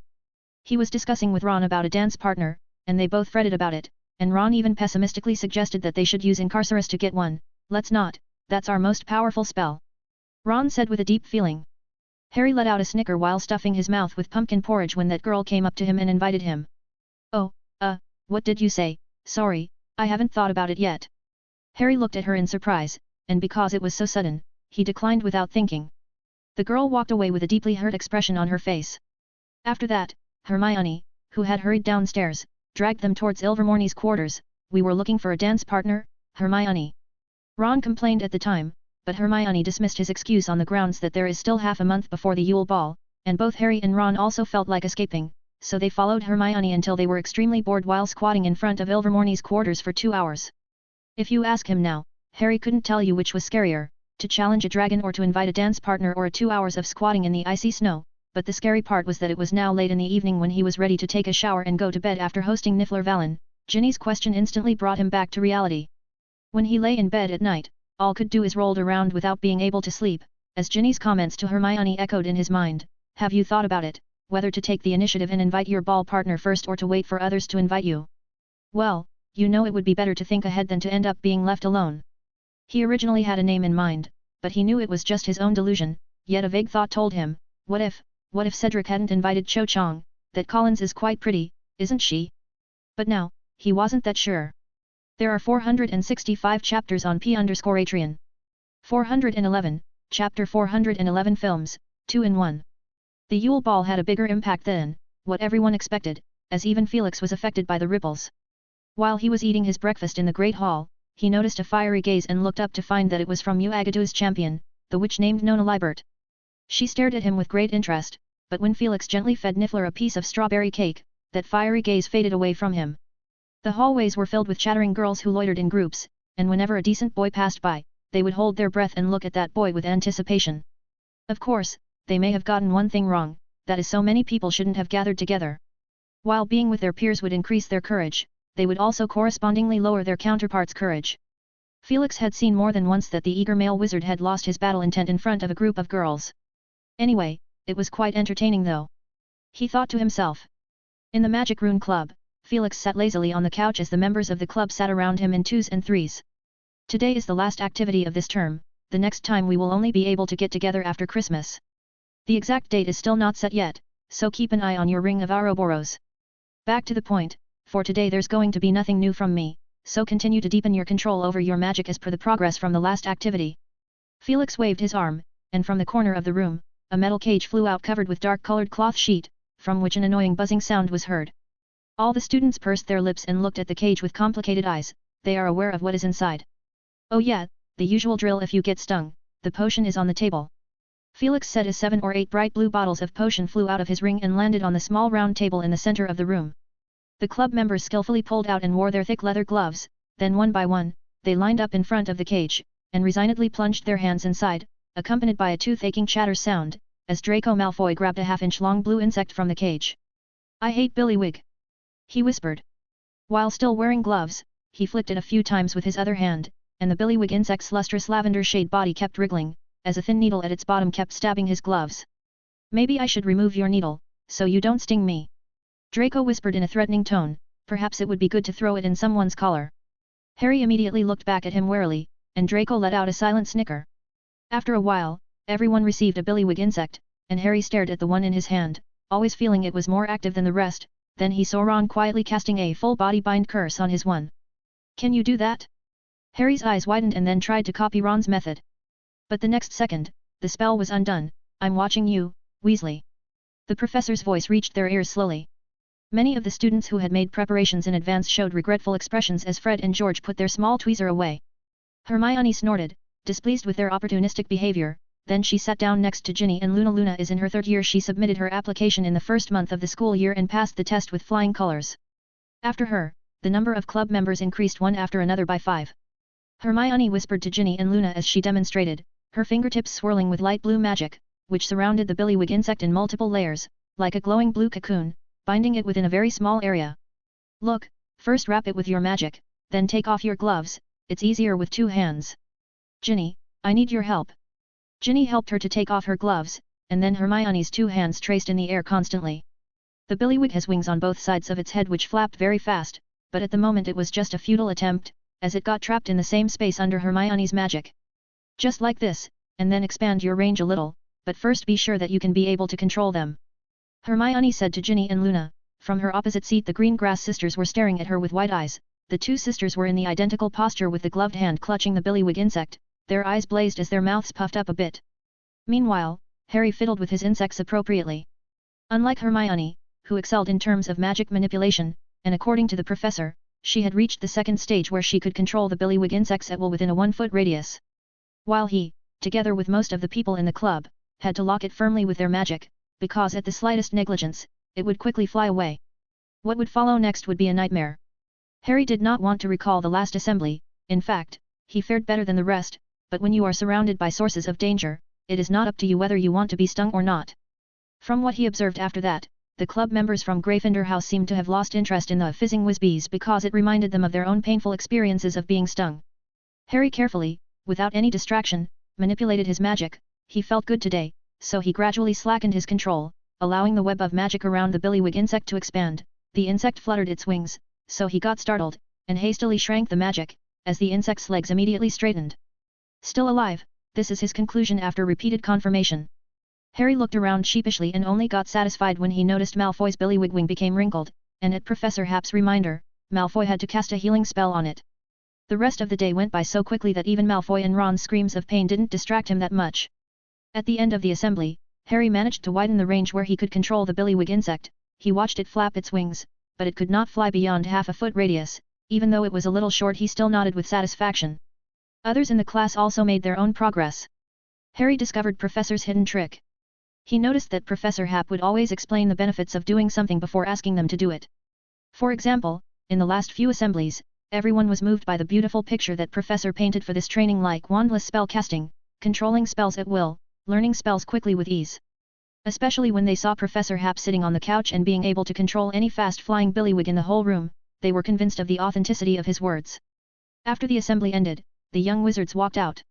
Hermione stayed behind to help him tidy up the remaining boxes and vials they had left behind.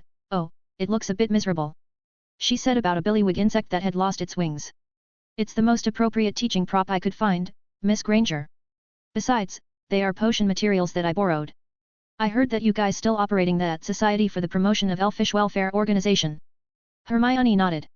She hesitated for a moment and then said with some confusion, "I don't know if I should continue this, as the House Elves doesn't exactly seem like they need my help. Plus Harry and Ron have no interest in this either." Felix looked like he understood her. I know you're not used to seeing how wizards treat their house elves and think they're being mistreated, so I had suggested you look into it first, and it seems to be working well. In the past you could only see the injustice done to them as a whole in a universal sense, and projecting that sentiment into every single elf alive, so it's only natural that you would run into obstacles everywhere.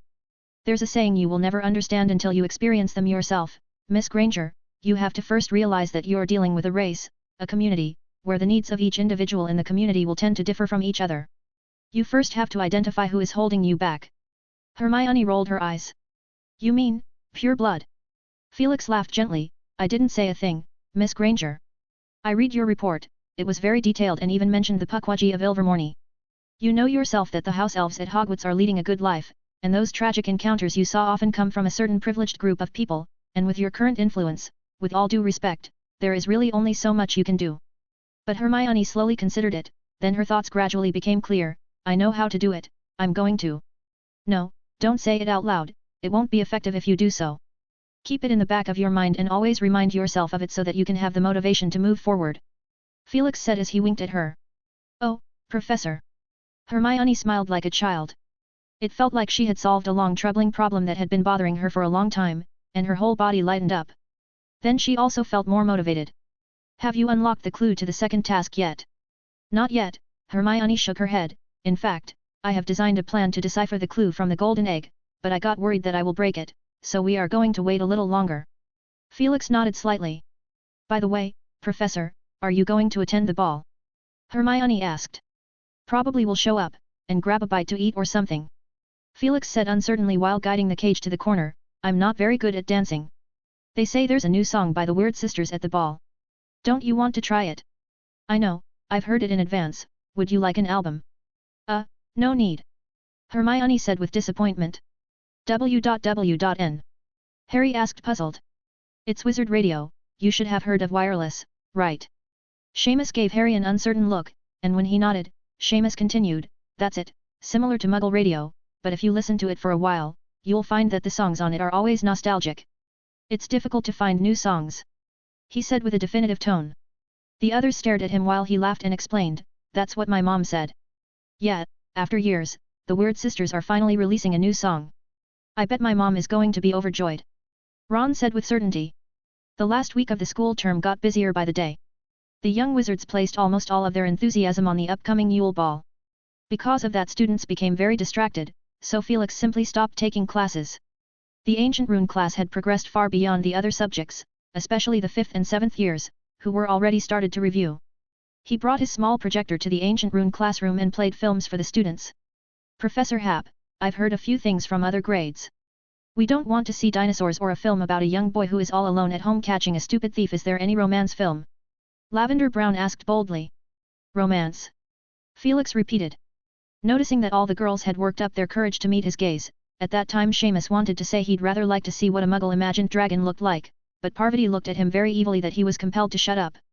Well, Felix agreed, as he sorted through his ring, there ought to be one that will satisfy your demand, probably. The thick curtain in the classroom was drawn close, the light became dim, and with the creaking and rolling sound of the machine, the film began. This is an animated film, which begins with a beautiful natural landscape, with lush green grass and red roses, waterfalls and streams, wherein in the depths of the dense forest, an exquisite castle stood out. The students who saw this film for the first time chattered and discussed. A dynamic comic film? I like the new series from LCA. Has anyone seen it? I think it's a Muggle film, Professor mentioned it before. Hey? How did they manage to make the picture move? Has anyone taken Professor Burbage's class? Oh, forget it, I don't want to talk about disgusting flies and peas. Honestly, I think her research went astray, and I definitely won't pick this class up as an elective for the next year. As the film narration began, they gradually quieted down and were drawn into the fascinating story. Once upon a time, in the hidden heart of France, a handsome young prince lived in a beautiful castle. Hey, a prince! A witch cried out. Shut up, Lavender! Although he had everything his heart desired, the prince was selfish and unkind. But then, one winter's night, an old beggar woman came to the castle and offered him a single rose in return for shelter from the bitter cold. Repulsed by her haggard appearance, the prince sneered at the gift and turned the old woman away. But she warned him not to be deceived by appearances, for beauty is found within. But the prince was unmoved. So the witch transformed him into a hideous beast and placed a powerful spell on the castle, and all who lived there, and the rose she had offered was also an enchanted rose, which would bloom until his 21st year. If he could learn to love another and earn her love in return by the time the last petal fell, then the spell would be broken. If not, he would be doomed to remain a beast for all time. As the years passed, the prince fell into despair and lost all hope. For who could ever learn to love a beast? The students watched in awe. What a powerful witch she is, to possess such terrible magical power. But they had realized that this was not something that really happened, it was just something imagined and thought up by muggles who could not do magic. It is inevitable that there will be some common sense mistakes. As the story progressed, they were completely captivated by the plot of the film, and even the boys who were indignantly complained about wanting to see dinosaurs previously, couldn't help but worry about the characters in the film. That guy named Gaston is awful. This would be a perfect moment if a dark wizard passed by. What's going on in your head? Belle is so sweet. The film ended with a magnificent ball, and the students could not get enough of it. Felix smiled at them and said, "Well, this class is running a few minutes late, so you better hurry up and get to the Great Hall for your meal." The students walked out and excitedly discussed the plot in the hallway. The boys focused more on whether the magic in the story could be realized. "I don't think after turning people into teacups, they can still talk and move. It doesn't make sense." Ron said. "Hey, man, maybe the professors can do it." Seamus argued. "It's just a film." Dean said, as he grew up in a Muggle family, he understands the best that the film was only trying to say some moral.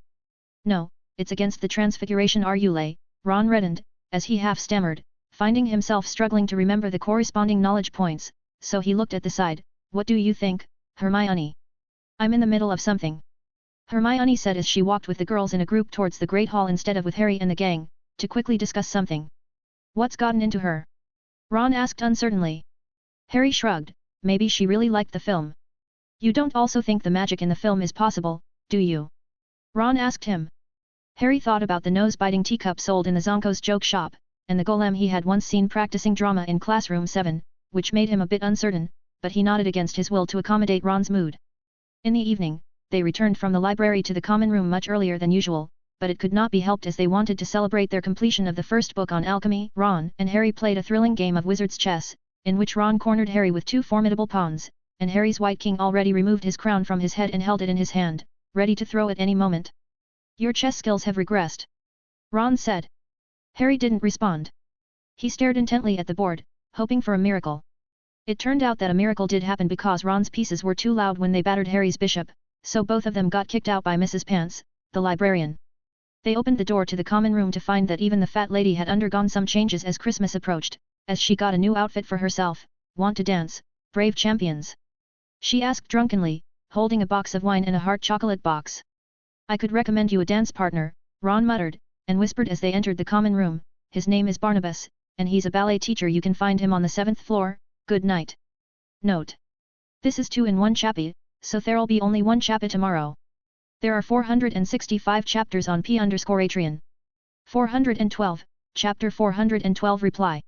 Over the next few days, the young wizards were very keen on discussing the endless fancy film plots, and in the process, they commented on the professors in the school. The first and second years often looked at their seniors with envious expressions, sourly stating that the charms class Professor Flitwick also had been very nice, and had allowed them to play games in their last class. "That's really nice, especially when compared to the other professors," Seamus said with indignation as he worked on his potions class assignment. Both of his eyes looked red as if he hadn't gotten a good sleep. The young wizards, even if they remained a little expectant about the serious Professor McGonagall, but they wouldn't be that unrealistic enough to think that Snape would allow his students to be noisy in his classroom. In fact, he had simply scheduled the antidote testing step to the last day before the holidays, making the young wizards tremble and not dare to slack off. Sitting in the empty chair next to Seamus, Neville told him some secret tips. "Pay particular attention to the number of mistletoe berries, or your toad will never come back." "I don't keep toads, you know, Neville." Dean Thomas snickered from the side. "He's just voicing out his fears." He handed Seamus a small cookie, which he chomped off half of in one bite, and chewed fiercely before continuing to write his essay. Just then, all of a sudden, a flurry of feathers sprouted on him. Dean snickered. "Fred and George's canary cookies can be bought for 7 silver sickles." He then stuffed the remaining half into his own mouth, so Neville found himself sitting between 2 huge canaries, and he glanced left and right, feeling overwhelmed by the stares. The people in the common room looked at them, making Neville uncomfortable, so he grabbed a cookie in embarrassment and stuffed it into his mouth. Everyone pointed at the 3 canaries and laughed. Haha! Angelina laughed so hard that tears came out of her eyes. On the day before Christmas, Hogwarts finally welcomed the Christmas holiday.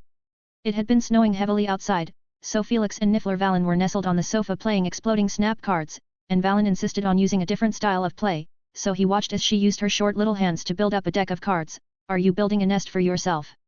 He asked curiously. Niffler's hand shook, and the cards lit up as if they had been ordered to do so. Felix grabbed her with one hand and sat back down on the couch with her, then a bang was heard as one person and Niffler looked at the mushroom like black smoke rising up.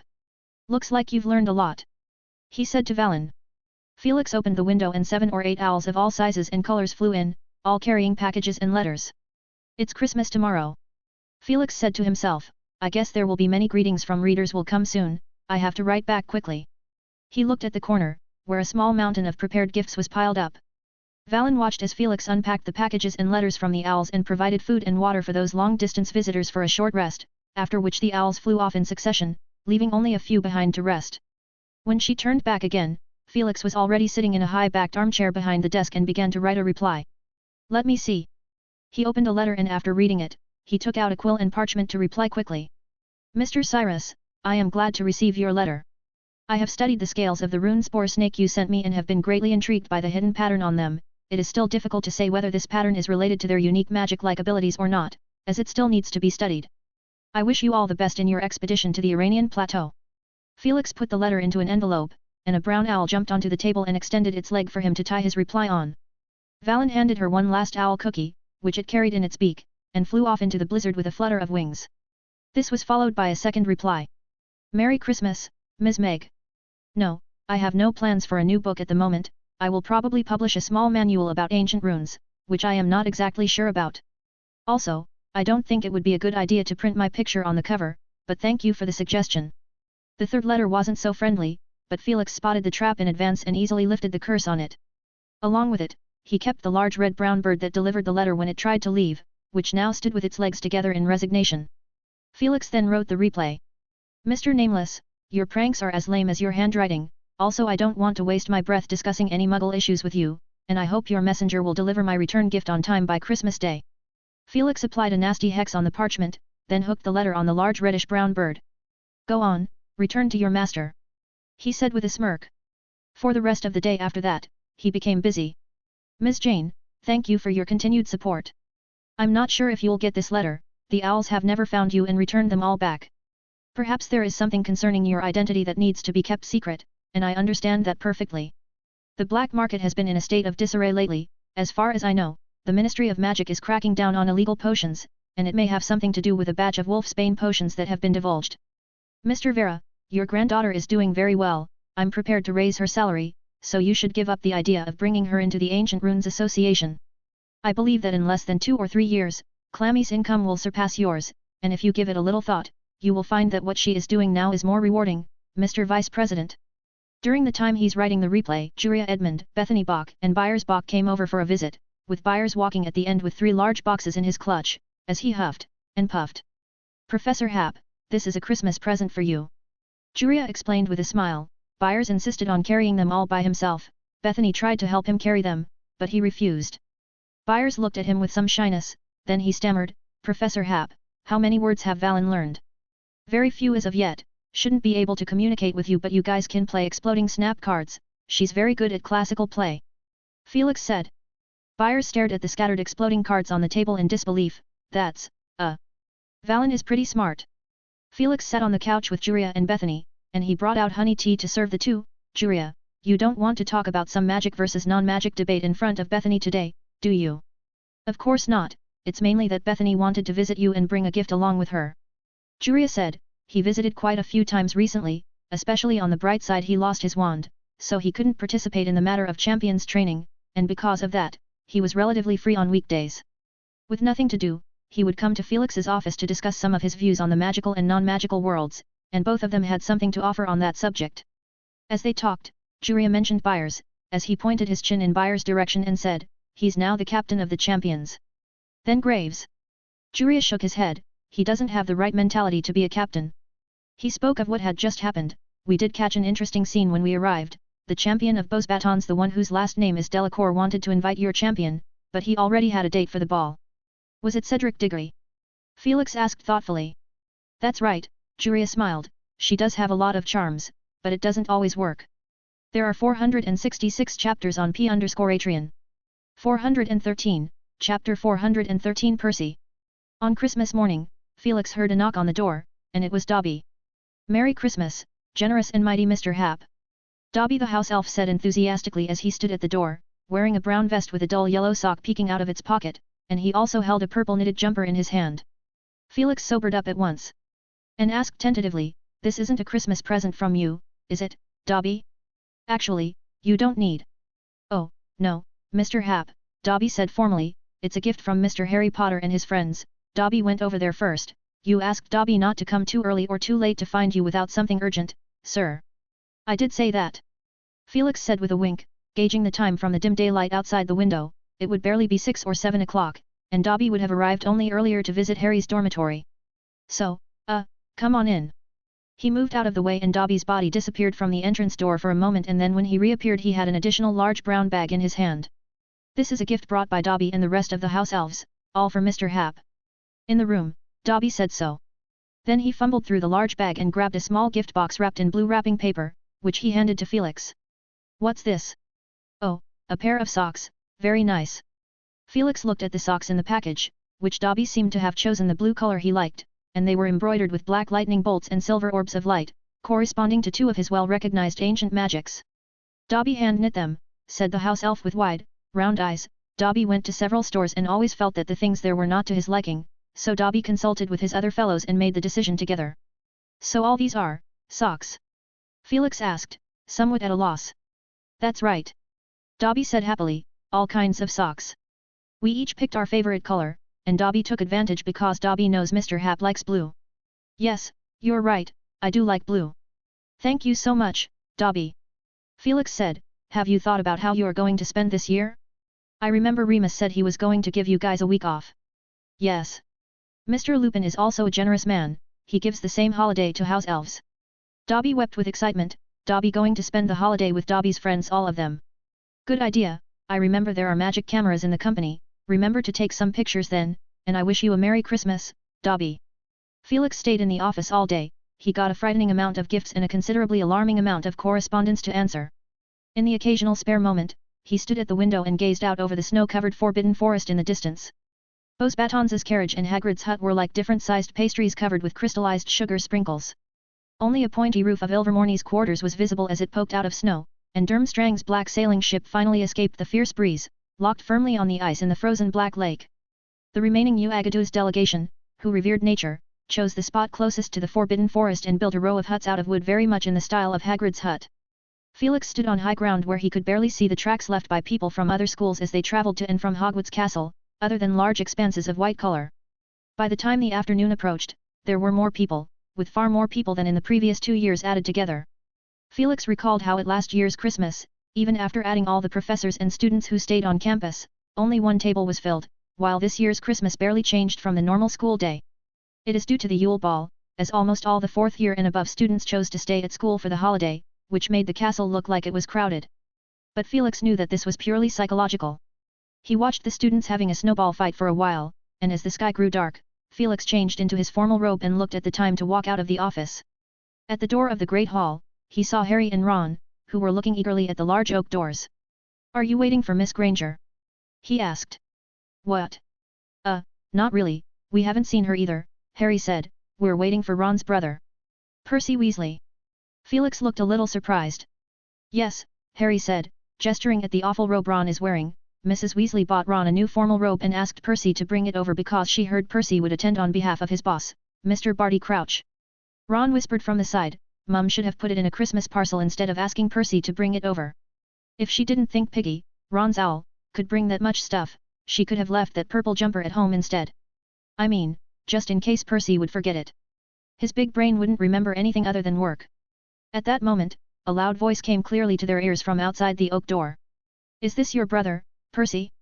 He's certainly saying some interesting stuff." The man who spoke was Ludo Bagman, who tonight wore a bright purple robe with large yellow stars on it.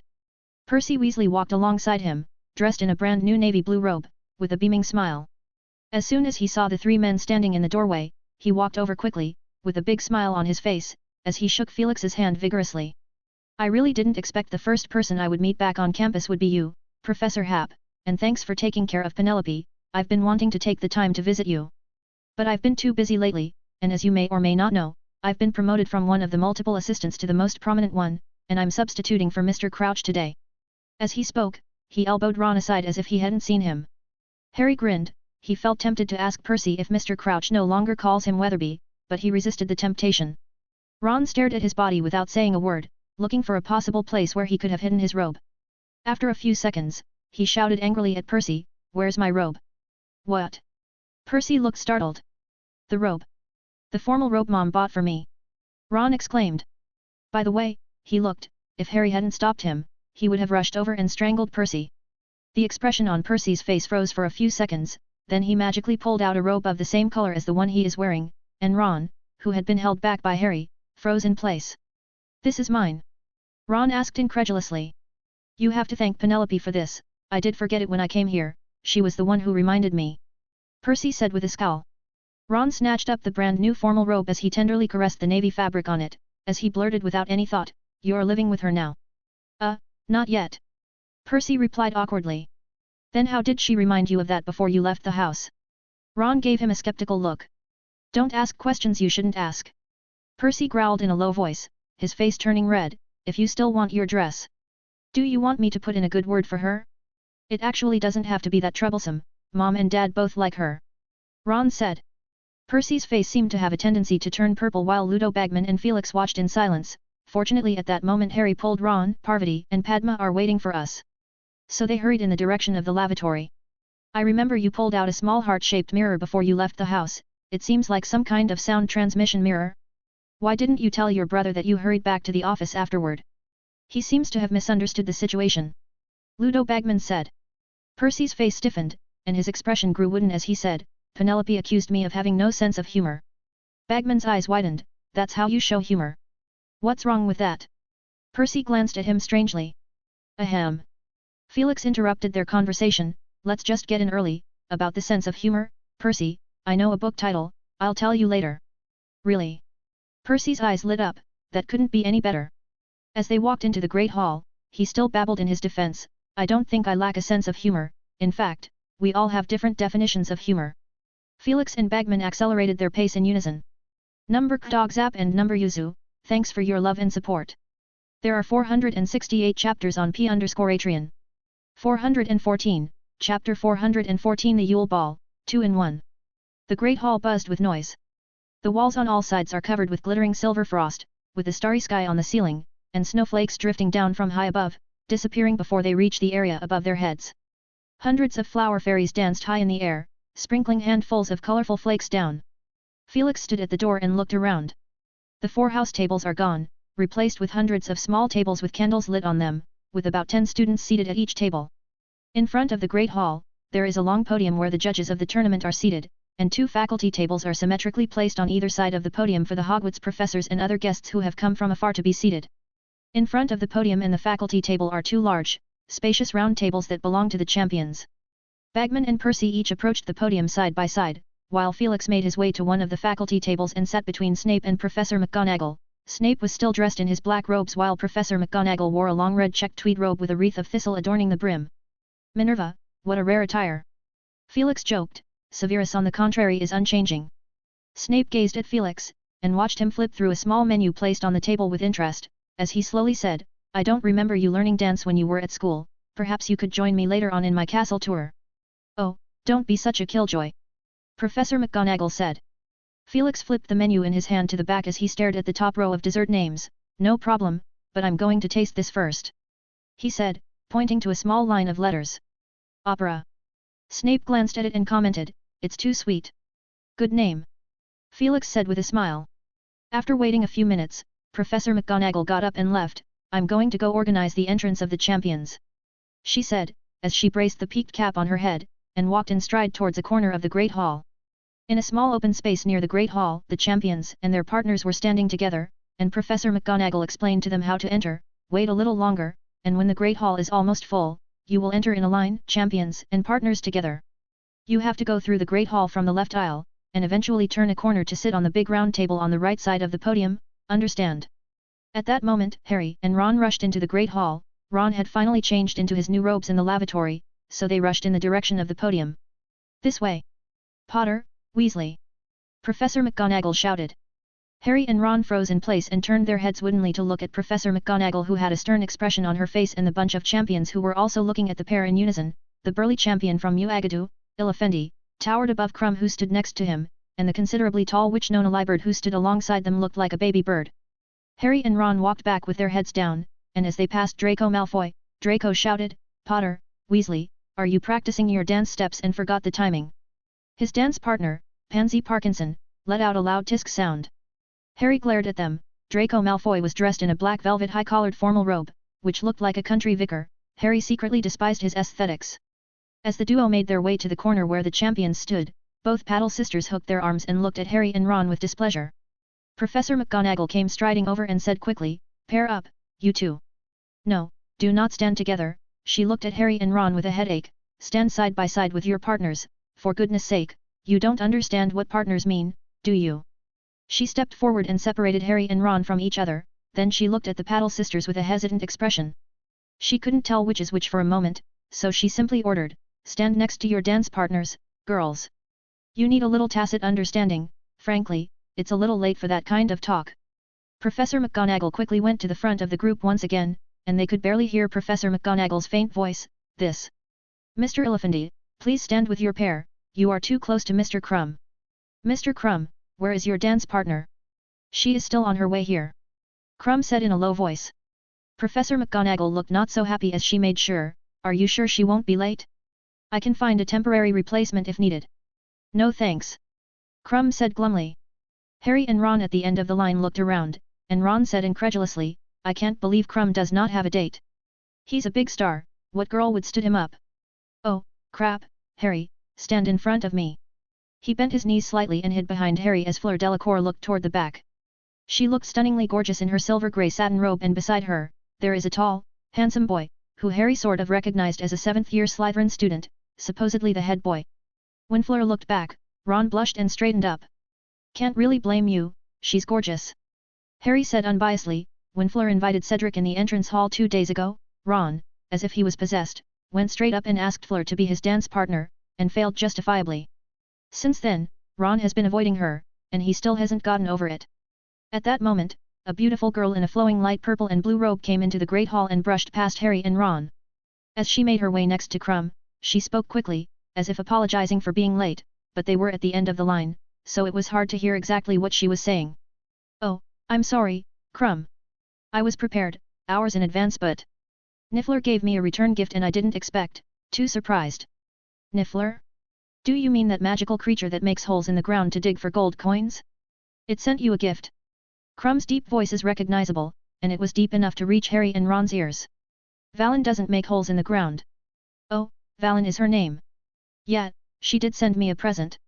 I think it might be because I gave her a Christmas present first. Maybe Professor Hap helped with the selection of it," the girl explained. Harry and Ron looked at each other.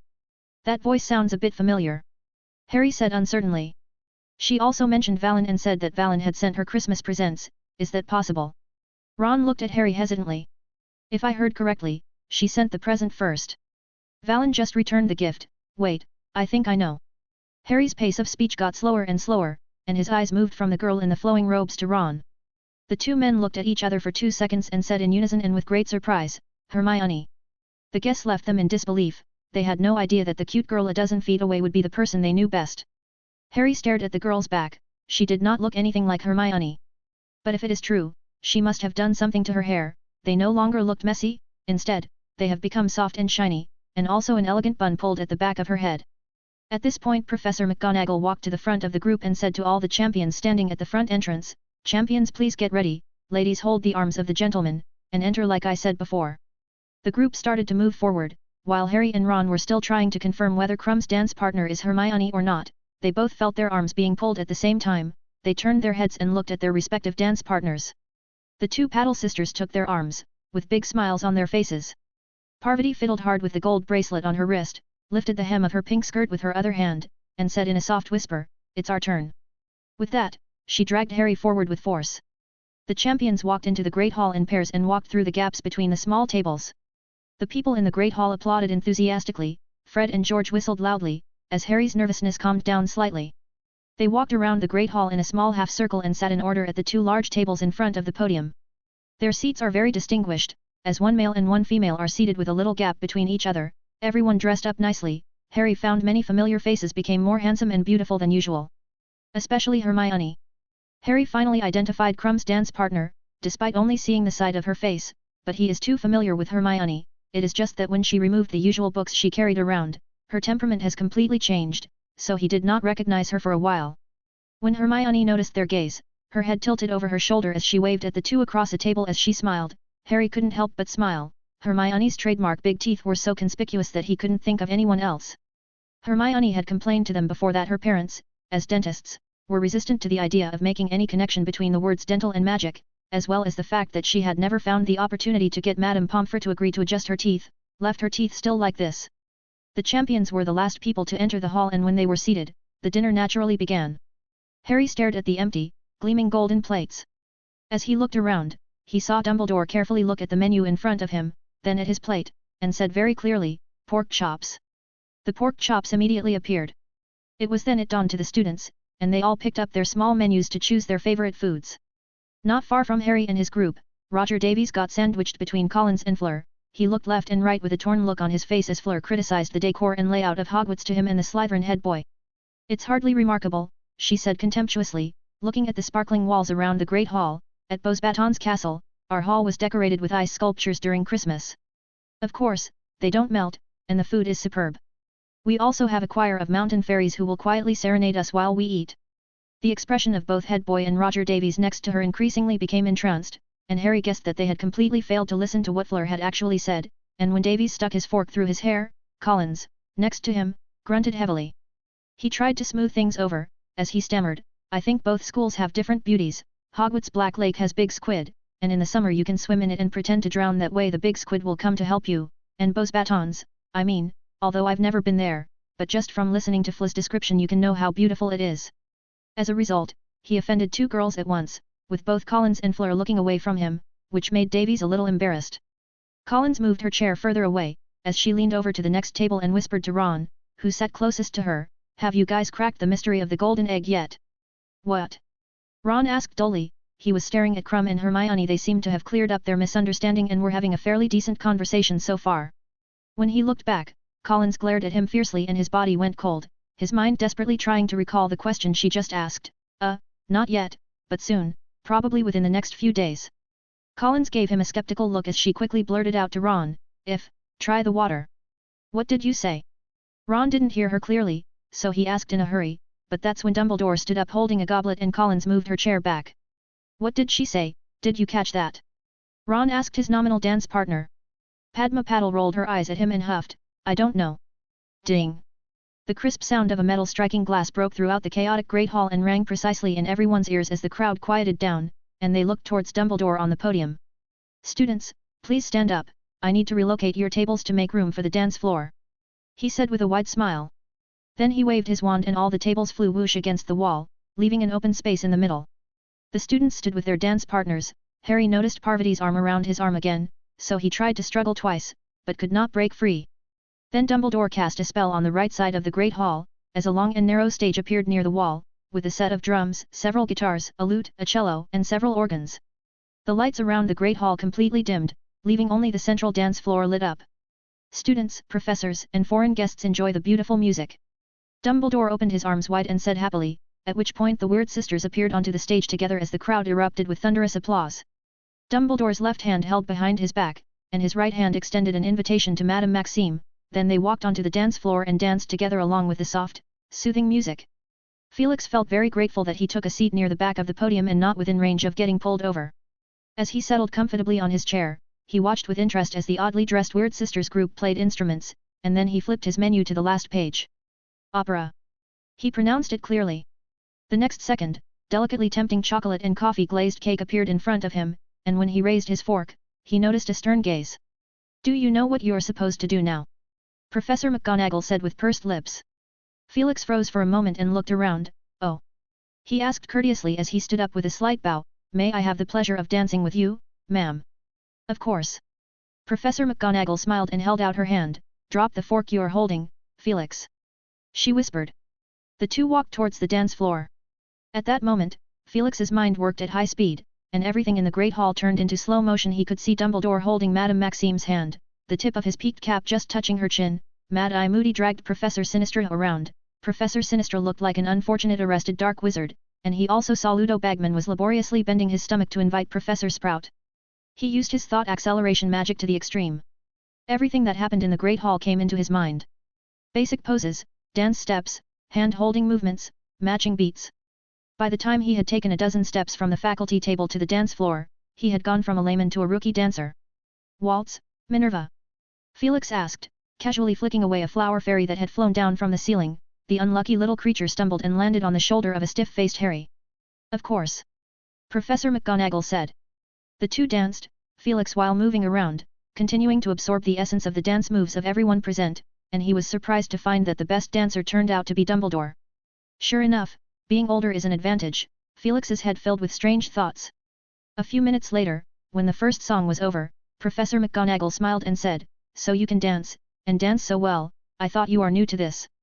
Felix wiped away the bead of sweat on his forehead unnoticed. "I really haven't practiced much before." He glanced in the direction of Snape, who remained standing at the edge of the hall, as he blended into the darkness. The Weird Sisters group in the corner played another jolly dance song. "Shall we continue?"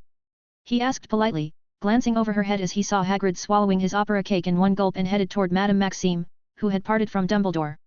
Professor McGonagall's eyes tinged with a smile. "It certainly seems like you are not familiar with these things. You can't spend the whole ball with one person, the wonderful girls are waiting." "What?" Professor McGonagall stepped back 2 steps, when a beautiful girl suddenly appeared before him, Professor Hap. Bethany blinked and looked at him with expectation in her eyes, so Felix offered his hand in a gesture of invitation, to which Bethany readily accepted. The style of the dance changed completely, and Felix had to speed up his thoughts again, trying to capture the movements of the others, and in a few seconds, he was masterfully leading Bethany around the dance floor in a long, graceful arc. By the end of the song, Bethany's face flushed red. She gently stood on tiptoe and whispered, "You were a great dancer, and BTW, thank you for saving me." The corner of her lips gently touched Felix's cheek. Bethany fluttered away. He looked up and found Fleur standing in front of him. "Are you good at this piece?" Fleur asked playfully. At this point, the Weird Sisters group changed their play to a more lively and jumpy polka. Felix, okay. After swapping 7 or 8 dance partners, Felix found himself in front of someone who switched to Hermione. "Oh, Professor, I saw it all from the side, you are dancing wonderfully." "Thank you," more than one person said that. Felix smiled, as he silently wished for no new tune, and when the music started, he felt relieved that he was finally able to relax without the need to speed up his thinking. He waltzed across the dance floor, spinning and moving in circles with poise. At the edge of the dance floor, Seamus and Dean sat at the table, eating their desserts. As Seamus said with a blank look, "I didn't realize that Professor Hap excelled at so many types of dances. He should be the one who stayed on the floor for the longest time, right?" "Yeah, how did he do that?" Dean also felt amazed. "Who is that girl he's dancing with? Bosbatons or Durmstrang's student?" Seamus asked with his eyes narrowed. "What are you looking at? She's Hermione!" Dean exclaimed. Seamus stared at Dean, who pointed towards the dance floor. "Look at her big teeth, they're obviously so obvious." In the middle of the dance floor, Hermione bit her lip as she asked in a quiet voice, "Did you know what Valen gave me as Christmas present?" "I know," Felix said. "Is it your idea?" Hermione asked pointedly. "Of course not," Felix explained, not quite understanding what she meant. "I spent the whole day unwrapping presents and writing back, and it was close to an evening when I realized that you had actually prepared a present for Valen as well, and she felt happy about it, since no one except me had thought about giving her a present, so she gave you something in return. But the gift is too precious," Hermione said. "Precious?" Felix laughed. "No, Granger, it is just a memento. I've researched it and there is no hope of getting it fixed. Yet. But..." Hermione looked down as she thought about it. At that moment, the ring on Felix's left hand hummed and twitched, to which he frowned. "What is it, Professor?" Hermione asked with caution. "It should be someone trying to contact me," Felix said calmly, and by now, the tune came to an end. With Felix taking the lead, they completed the final set of moves, and he left the stage with Hermione by hand. When someone else approached, with an eager look on her face. "Sorry." Felix politely declined. He nodded at Hermione and hurried left, with the copper nut clenched between his fingers. This coin paired with the fever nut he had given to Dobby, to notify him in advance whenever Dobby intended to report his work by injecting magic into it. But this time, the coin burned so hotly that he wondered if it might melt. Felix quickly walked out of the great hall and reached the courtyard. Snort. A soft sound was heard, and the figure of Dobby suddenly appeared. He looked very flustered, and his big eyes filled with fear. The most crucial thing is that he also carried a fainted house elf on his back. After confirming that Dobby is okay, Felix felt somewhat relieved. Then he half crouched down and examined the house elf that was brought over by Dobby, which, from his perspective, should be a female house elf. "What's going on, Dobby?" he asked mildly. Dobby isn't sure. Dobby only thought of inviting friends for Christmas, and Dobby knew that Winky got an owner, so Dobby deliberately picked a very late hour, when they should all be asleep, and Dobby learned that Winky's master is not feeling well. Note: this is 2-in-1 chappy, so there'll be only one chappy tomorrow. Number Dogzap and number Yuzu, thanks for your love and support. There are 468 chapters on P_Atreon. 415, Chapter 415 Dobby and Winky. Is her name Winky?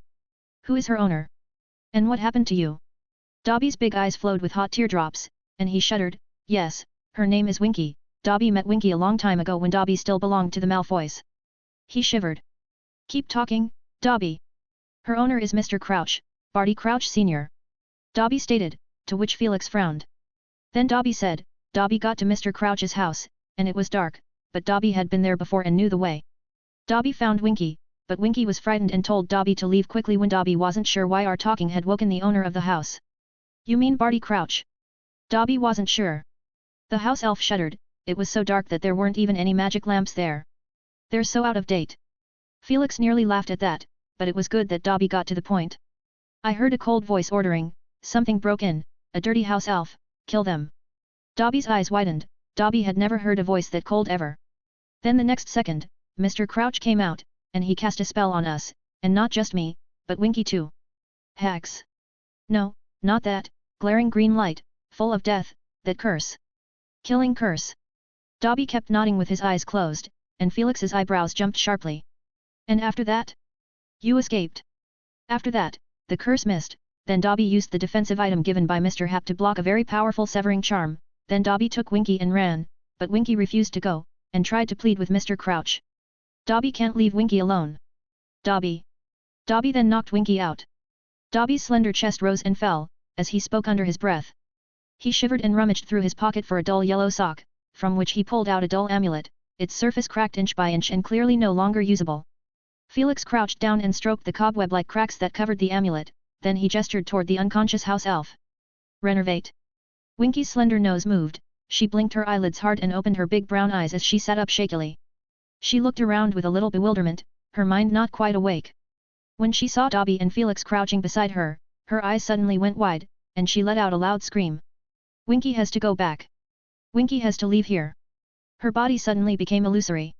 Felix raised his finger slightly, and then the elf kept flickering as if she had bad signals, nevertheless she could not get out from this area. Dobby looked at Felix with awe as he said in a loud, squeaky voice, Winky, we're safe. No, Winky needs to go back to the master. She struggled desperately. Dobby said loudly, you don't have a master anymore, he wants to kill you, think about it.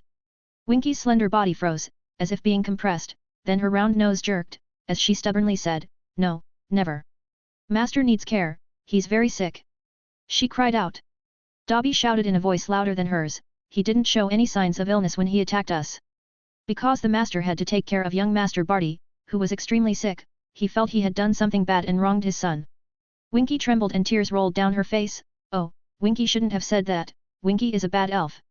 She screamed and rolled in the dirt, startling a few students coming out of the great hall in the distance. Young Master. Felix said softly, as he mused, is it Barty Crouch Jr.? Wasn't he imprisoned in Azkaban and has been dead for years as far as I know? Winky. He stopped the elf who was punishing herself and said in a soothing voice, with mesmerizing silver eyes calming her down, listen to me, your master is in trouble, and only you can help him, then he added, and so is your young Master Barty. But to help, I need to know the truth. Winky stared at Felix blankly with wide eyes and kept mumbling under her breath, young Master Barty is innocent, he was put in Azkaban by Master, but Master can't forgive himself, so he chose to atone for his sins. Her state is really frightening, like a soulless shell, repeating these words over and over again. As she spoke, an eerie light flashed through Winky's pupils. What's wrong with Winky? Dobby rubbed his fingers uneasily. Mr. Hap, Dobby did hear a cold voice, but saw no one else. She was under a spell, not exactly an imperious curse, I guess it was Confundu's charm. Felix said. Dobby startled, Confundu's charm? Winky is under a Confundu's charm. Felix placed his wand against Winky's chest and whispered, Offero.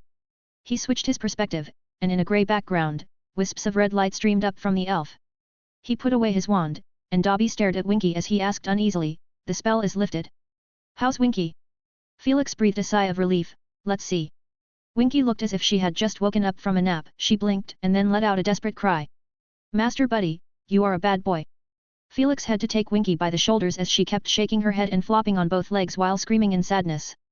His eyes shone silvery as he said in a deep voice, Winky, do you have anything to say? Winky's eyes widened as huge pearls and tears flowed like a stream, but she refused to say anything. Having no choice, Felix released her. He commanded, Dobby, take Winky to rest, she's had a very stimulating night. He gestured toward Winky, whose expression quickly softened, and she quickly fell asleep, only to have her eyes still fluttering restlessly beneath her lids. Felix made complex runes on the air, forming complex magical signs and imprinting them on Winky's body. Mr. Hap. She can't leave for the time being, I blocked her ability to use magic, Dobby, it's going to be hard for you to take care of her for a while, and try to satisfy all of her needs. As ordered, Mr. Hap. Dobby replied. He picked up Winky and prepared to leave, then his expression became very hesitant, what do you think, sir? Do you need Dobby to ask Winky about Mr. Barty Crouch's secret? No need, said Felix, I'll ask him personally, he said in a very complicated tone, I just saw a very interesting vision. What did you see? A baby. Felix said enthusiastically. There are 469 chapters on P_Atrian. 416, Chapter 416 Remnant Soul, 2 in 1. In the late night, at a slightly desolate hill. Between the hills, an old house covered with ivy towered, with the glow of magic all around. Felix ignored it, he glanced at the dark window on the top floor and lightly pushed the door open, it was quiet inside. He passed a shadowy corridor, at the end of which there's an ancient door. As he got closer, he heard some noise, a kind of huffing and puffing bellows, wispy like a dying patient. There were other sounds heard from within, like vials and bottles fiddling sound, followed by the sound of liquids being poured into vials. Bring the potion here. An icy voice ordered. Felix heard the sound of liquid being gulped down the throat, along with a painful groan from inside, the man who was drinking the potion is suffering a tremendous agony, and it took him a while to settle down. You better hope your son has intercepted that elf or you're the one who's going to suffer. The cold voice seemed to be talking to someone, but Felix didn't hear any response, so he tapped his forehead lightly, and from a magical perspective, he saw 3 magical sources. One is slightly normal, but the other 2 are alarmingly evil. Barty Crouch, Voldemort, and a dark wizard? What makes Voldemort's special state distinct, and why was Dumbledore not optimistic about this trip? Felix's mind wandered with thoughts, as the communication mirror wobbled in his pocket. Then he raised his wand and aimed it in the direction of one of the more distinct magical fluctuations. Black arcs of electricity kept accumulating at the tip of the wand, ready to strike in the blink of an eye. Who's out there? The icy voice asked. Go. Black lightning bolt swiftly passed by and penetrated the wooden door, at the same time, Felix pushed the crumbling wooden door open as he entered the room. His body shone with various protective items, and he wore a trench coat made of dragon hide mixed with basilisk skin. In the room, a magic barrier blocked his lightning. Felix brought everything in the room into his focus. It is a modest room. Barty Crouch stood behind a chair, which was no surprise. On the chair, there is a swaddling cloth, in which an infant that looked like a skeleton, without a trace of hair on its head or body, and its body appeared as if it is covered with scales, and its skin looked dark and reddish, like tender flesh that had been wounded. Its arms and legs were thin and limp, and its face looked like a flat snake face, with 2 narrow slits where the eyes should be, from which a seeping red light radiated. Mr. Voldemort, I have to say, despite being prepared, I was still startled when I actually saw you. Felix said kindly, but his eyes were fixed on the corner of the chair, where a large snake, which measured at least 12 feet long, and at the moment it is crawling up Barty Crouch's leg, the snake is smart enough to hide most of its body behind Crouch, and it hissed as its head poked out from Crouch's neck. Felix's initial target was that snake. That big snake had more magic in it than the weak, baby like Voldemort in front of him. He had previously misjudged the right person based on his magic perspective. No, perhaps he was right. Horcrux. Felix's mind flashed with a word. Voldemort actually used a living creature as his Horcrux, and he didn't consider that when the creature died, its soul would dissipate together with the fragments of his soul? He gained a true understanding of Voldemort's insanity. Take Nagini and leave first. Voldemort, who had been sitting in his seat, ordered. At that moment, a black lightning bolt abruptly appeared and went straight towards Barty Crouch, to be precise, the snake head on the right side of his neck. Zzz. After a tooth-aching sound of electricity, the black lightning was forcibly deflected, which tore a hole in the wall and sprinkled sparse moonlight in. Felix stared at Voldemort, who wheezed heavily, his chest booming with a bellows again. But this is already impressive enough for a temporary body built of potion and magic to block his attacks twice in the nick of time. He did not intercept them any further. Barty Crouch had disappeared with the snake. There is someone waiting for them outside. I wonder if Voldemort will vomit blood when he finds out. Morbid white flame slowly emerged from behind him. Felix looked at Voldemort and asked with interest, "You actually decided to personally intercept me, which is very different from my impression of you. They are quite important to you. What makes you have this ridiculous idea?"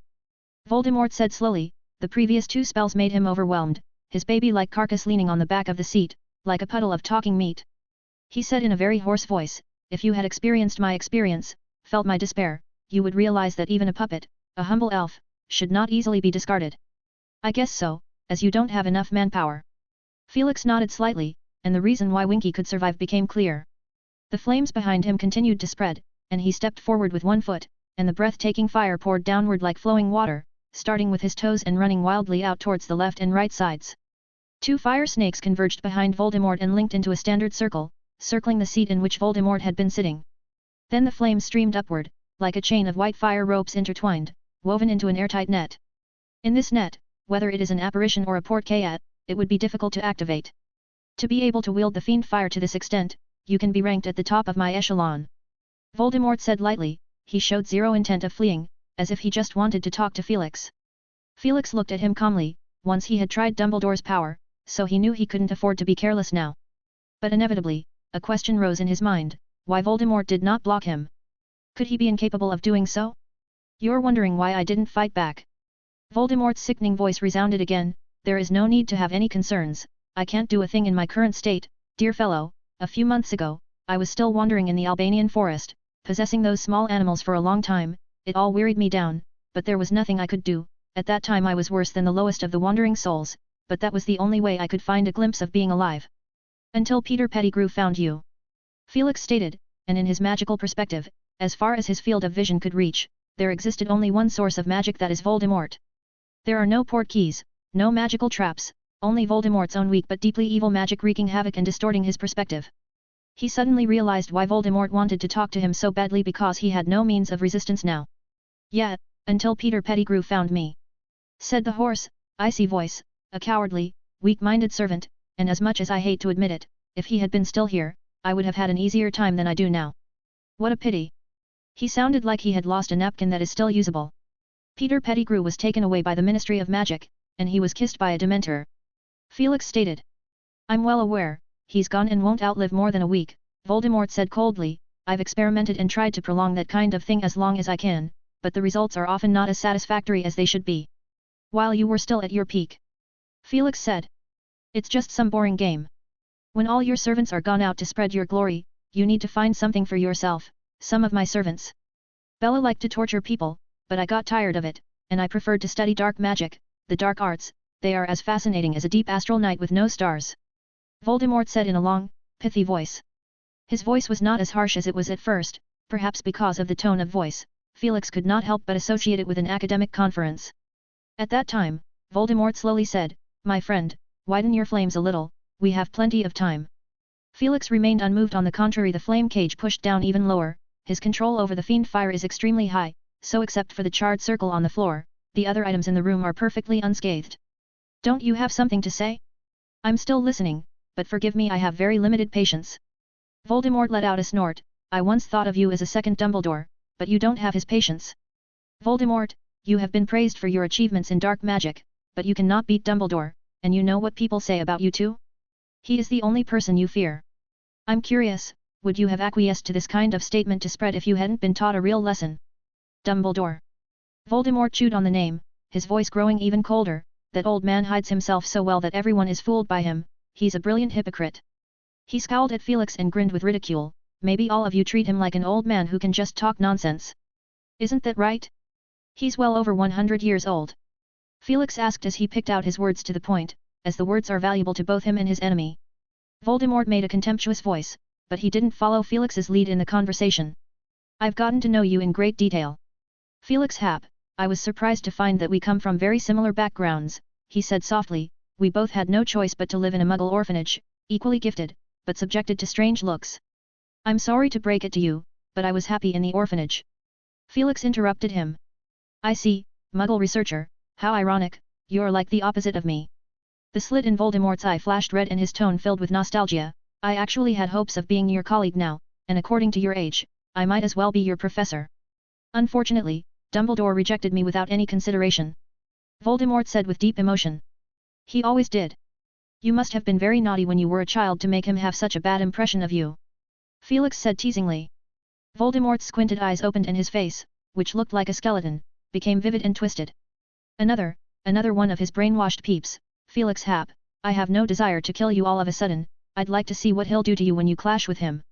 From what I understand, you're not a nice person to talk to. Felix's eyes shined as he gauged him. Is this the trait required to become the Dark Lord? Arrogance and ambition beyond the norm. It's confidence and a vision. Voldemort corrected. Well, Felix said mildly, then, I need you to follow me back. You better share this with Dumbledore face to face. You must have a lot more personal things to say. There will be that day, but not today. I will deliver a rousing speech in front of his corpse. Voldemort said. Felix opened his hands, then fiercely closed them, and the morbid white fiend fire converged toward the center, condensing into a long, eerie white sword that dropped violently. He took a few steps back at the same time, with his eyes narrowed to see what else Voldemort had up his sleeve, but unexpectedly, the white fiery longsword went straight through Voldemort's chest, with flames splashing everywhere, staining Voldemort's swaddling clothes, creeping all over his torso, crackling and burning violently. In the fire, Voldemort let out a seeping scream, the slit-like red eyes opened to the limit, and the blood-red eyes stared dead at him. Besides Dumbledore and her, you are the third person to bring me the feeling of death. I will remember you, Felix Hap. He shouted harshly, as his whole body turned into the firewood for the fiend fire. Felix stared at him, as a nebulous shadow rose from above the flames. He looked like smoke condensed without a solid mass. If he is in the flames, he takes the flames as his body, and in the water, he takes the water as his murky figure. You cannot kill me, and I will return at any moment. The illusory shadow twisted and hissed in pain. Whoosh! A dazzling green light pierced through the shadow, and it hit the air as if the killing curse had no effect on it. Then, Felix's eyes flashed with silver light, as the thinking room and the legilimency was used in turn. The effect was still close to nothing. Tough call. Felix's thoughts revolved in his mind. His magic was useless against Voldemort's shadow, and then he recalled some words. Worse than the lowest of the wandering souls. But his hand remained firm. This is his first meeting with Voldemort, and both of them were slightly surprised. When Voldemort guarded his Horcrux, Felix deliberately feigned ignorance. He did not know if Dumbledore had succeeded, and if he failed, he would have to make an absolute killing arrangement for their next meeting. At the same time, Voldemort was forced to stay behind and use his body as bait. But his current state is simply powerless against Felix. He has long been ready to lose this body, which is nothing to him, so he used that opportunity to talk with Felix instead, to see if he could alienate the relationship between Dumbledore and him. Felix then used this rare opportunity to skillfully cast spells: zooming spell, black lightning, green mist, milky white light, golden flame. One powerful magic after another appeared in the Crouch House as he released his magic as freely as possible. The light of magic exploded with a myriad of radiant colors. He tested the weakness of Voldemort's remnants, but Voldemort ignored all these magic, and flew straight through the silver shield, floating above the ceiling that had a large hole in it, and said with ridicule. That's a lot of tricks, but one magic is enough to kill someone. He cast a hazy, malevolent glance and rushed into the grey sky, disappearing in the blink of an eye. After a moment of silence, Felix exhaled gently. When I finish the Book of Rune and research a magic rune formation that targets you, let's see how you can still run. He said with a bit of dissatisfaction, but he had realized that he could hardly deal with Voldemort in this state. Voldemort at this moment is still too far from a real living being, so that means any normal means simply cannot be effective against him, and there is no historical information targeting this state of magic. Perhaps this is why when Dumbledore knew that the remnants of Voldemort wandered into the Albanian forest, he did not do something about it. Magic, memories, emotions, projection of existence, which is his true nature. In the middle of life and death, relying on the help of Horcrux to leave a shadow behind to stay here. If we destroy all the Horcruxes before he is reborn, is it possible to make him lose his reliance on the reality? Felix mulled over. When he saw the Herpo the Fowl's Horcrux decay, he thought something similar.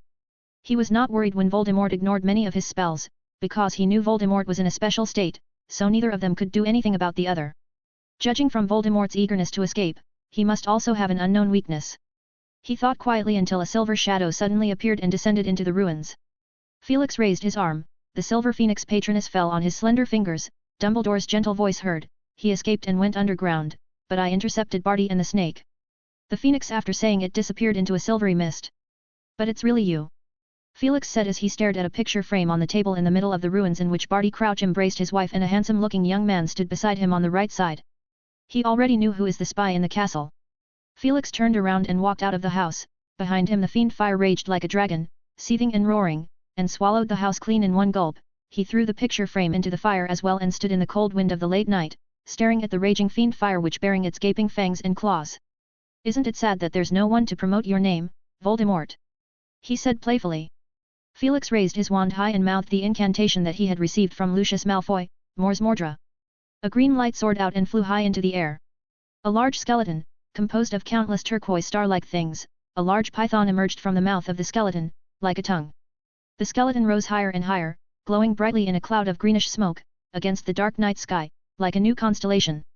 In the distance, Dumbledore's figure appeared. He shook his head, not quite approving of Felix's approach, but he did not stop him either. It should let the Ministry of Magic have some sense of caution. Then he turned to leave. There are too many things to deal with tonight, at least, there is still a spy in the castle. He wondered if he could catch him in time. Barty was also badly injured. The only pity was that the snake died so crisply, and it turned out to be a Horcrux. He hadn't heard that information at all in the communication mirror. Felix waved his hand, and then the fiend fire faded out, leaving ruins all over the place. He took a big step forward and disappeared abruptly in the cover of the mountain forest, leaving only a low voice drifting in the dark night sky. The next time I see you, Voldemort, I hope you will regain your body completely. A few minutes ago. Hogwarts Castle, Gryffindor Dormitory, Harry jolted out of bed with a splitting headache. Note. This is 2-in-1 chappy, so there'll be only one chapter today. Number issue 391, thanks for your love and support. There are 471 chapters on P_Atreon. 417, chapter 417 Thrilling Cold Night, 2-in-1. Harry. Harry. What happened? Harry huffed and puffed when he heard a familiar voice in his ear. He opened his eyes forcefully and saw two blurry, concerned faces, Ron and Neville. They looked freaked out, as they both held his hands from each side of him without knowing what to do, and then Harry realized he had somehow fallen out of bed and been lying on the cold floor. I'm fine, Ron, and Neville thanks. Harry said, as he also saw Seamus and Dean look up from their beds in a daze. I'm fine. He said emphatically. You don't look like you're fine. Ron said. Oh, my scars were just aching, like before. Harry stammered as he got up from the floor. Ron then handed him his glasses. Harry put them on as the room became clear. Neville carried a magic lamp. The light is not blinding, but it still caused Harry to feel dizziness. It is like he went back to the middle of that real dream. He was sitting in a seat, talking to someone, but then again the person was not him. He was not so fragile that he needed someone to feed him potion. He tried his best to immerse himself in it again. The feeling was too real that he still remembers it. The sticky potion felt like ice, sliding down his throat and into his digestive system, then churning in his stomach. Are you sick, Harry? Seamus looked at him with alarm. I think you need to stop by the hospital wing. The dreamscape seemed to be far away from him. No, it shouldn't stop like this. Harry thought as he made an excuse in his defense. I'm going to the lavatory. Don't worry, I'm fine. And he stumbled out in his pajamas. I'll go and check on Harry, you guys sleep. Ron said thoughtfully as Neville handed Ron his little lion magic lamp. Oh, thanks, Neville. Harry should have nightmares. He will be fine after washing his face in cold water. After an explanation, Ron left the dormitory after Harry. When he went out, he didn't see anyone in the direction of the door. He scanned the common room and unsurprisingly saw Harry in that familiar spot in the corner of the room, sitting in a gold and red armchair, with his head leaned back, one hand rubbing his forehead, while the other covered his chest, his brow furrowed. Harry desperately tried to remember, presuming he is still in that dimly lit room, and trying his best to remember the smell of that slimy potion. That stuff was disgusting, more revolting than a pot of overcooked toadstool soup. He was angry. What a mishap. He mentioned someone's son, and that person was right next to him, without saying a word served him. How disgusting. No, it wasn't him, it was presumably Voldemort. Sirius analyzed it for him. He thought the reason for the scar on his head, as Dumbledore had explained it in the first year. Voldemort was frail and needed to drink potions constantly. Harry sincerely hoped that potion had better be even more awful to drink. But Voldemort had a body, a piece of good news. Voldemort was attacked, but he reacted quickly and blocked the black lightning. That's familiar. It's Professor Hap. How did he appear? Could he have gotten a clue about Voldemort from one of his many dance partners? Harry put this unlikely notion aside, he must recall more details. After a couple of chats, Voldemort asked someone to go first. Who was it? The one who got scolded? Harry couldn't remember the name, but he knew it was pronounced in 3 syllables. Professor Hap used powerful flame magic, not like Hermione's one, it was eerie white flames. They continued their conversation and Harry shook his head, he couldn't quite remember it, his own brain was like a sink with the plug pulled, and details of the dream kept leaking down. Did they mention Professor Dumbledore? Hypocrisy? A wave of anger welled up in Harry, but he quickly became nervous, he knew what happened next, it was so impressive, in the dream he almost thought he was dead. Professor Hap condensed a flaming long sword and penetrated it through his chest, he wailed desperately. No, he got it wrong again. It was Voldemort, not him. Harry thought carefully, Professor Hap began to attack, countless brilliant magic flashed. Voldemort floating in midair, laughing at Professor Hap for doing futile things, but Harry experiences heart-devouring hatred, Voldemort's malice is too strong, he certainly does not feel as relaxed as he showed. Harry seemed to have brought into the perspective of Voldemort, not a dream this moment, what is happening now? Did I get inside Voldemort's head again? Harry thought with excitement and fear, he closed his eyes tightly, he seemed to be floating in the clouds, flying forward, the darkness made everything around him blurred, after which a dazzling silver light illuminated as it flew close to him, it was a silver phoenix, just like Fox, and he found himself gnashing his teeth and exclaiming, Dumbledore. He then plunged headlong into the ground, weaving through the black dirt and brown rocks, he had to race against time, there is something very important to do, he broke into a cellar, and possessed an unlucky rat, the rat squeaked a few times, and when it opened its eyes, it had turned blood red. It climbed on a table, then it triggered some kind of mechanism, the air exploded with a brilliant purple light, the rat bounced a dozen feet and hit the wall, twitching a few times, and then did not move. Then the shadow of Voldemort floated out of the rat's corpse, he stood there quietly, without making any sound, but Harry still felt a heavy depression. Harry opened his eyes, Ron sat across from him and looked at him with a complicated expression, you dreamed about that man again, didn't you? Harry took a deep breath and said with certainty, Voldemort informed his spies at the school. What? Ron looked at him in surprise, mate, do you know what you're talking about? I know. Harry made his tone as calm as possible, I know, of course, I know. He suddenly stood up and kept circling the common room, Voldemort is short of men, so he can't lose his servant in the castle. Professor Hap and Headmaster Dumbledore launched a surprise attack well done. He clapped his hands. Ron looked at him with a worried face. But Voldemort had a way to get in touch with that spy in the castle, the guy who tossed our names into the goblet of fire.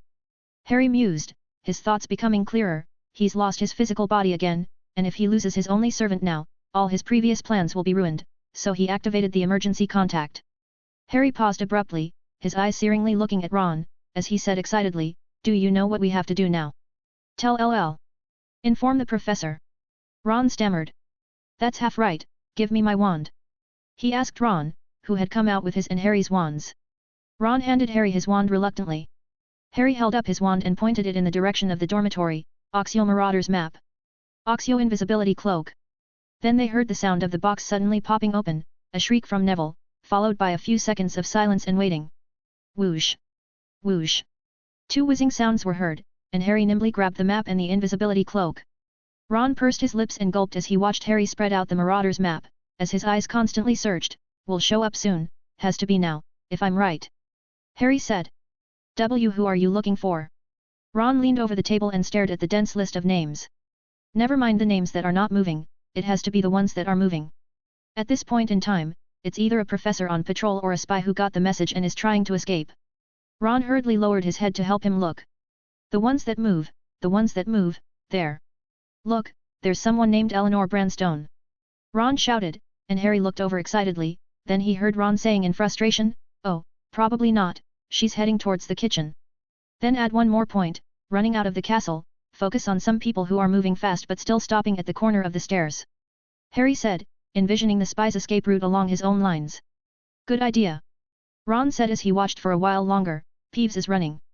Do you think someone could have stolen his name, like name magic or something? Peter Pettigrew knows about the Marauder's map, he could have told the spy about it, so maybe that person is on guard. Harry was having a hard time with this, they had found a dozen moving names, professors and students, living people and ghosts, and Filch's cat. He had never realized that the castle could be so lively at night. Wait. Harry said, his eyes lit up, that's him. Who is it? Ron looked over to get a better look, but Harry already pulled him and pushed open the door to the common room. The fat lady got woken up and was just about to complain twice when Harry and Ron ran away like a gust of wind. Reckless young men. Don't expect me to open the door for you. She shouted towards their backs. Harry and Ron quickly made their way downstairs, their footsteps made a click sound on the stairs, waking up the countless portraits hanging on the walls.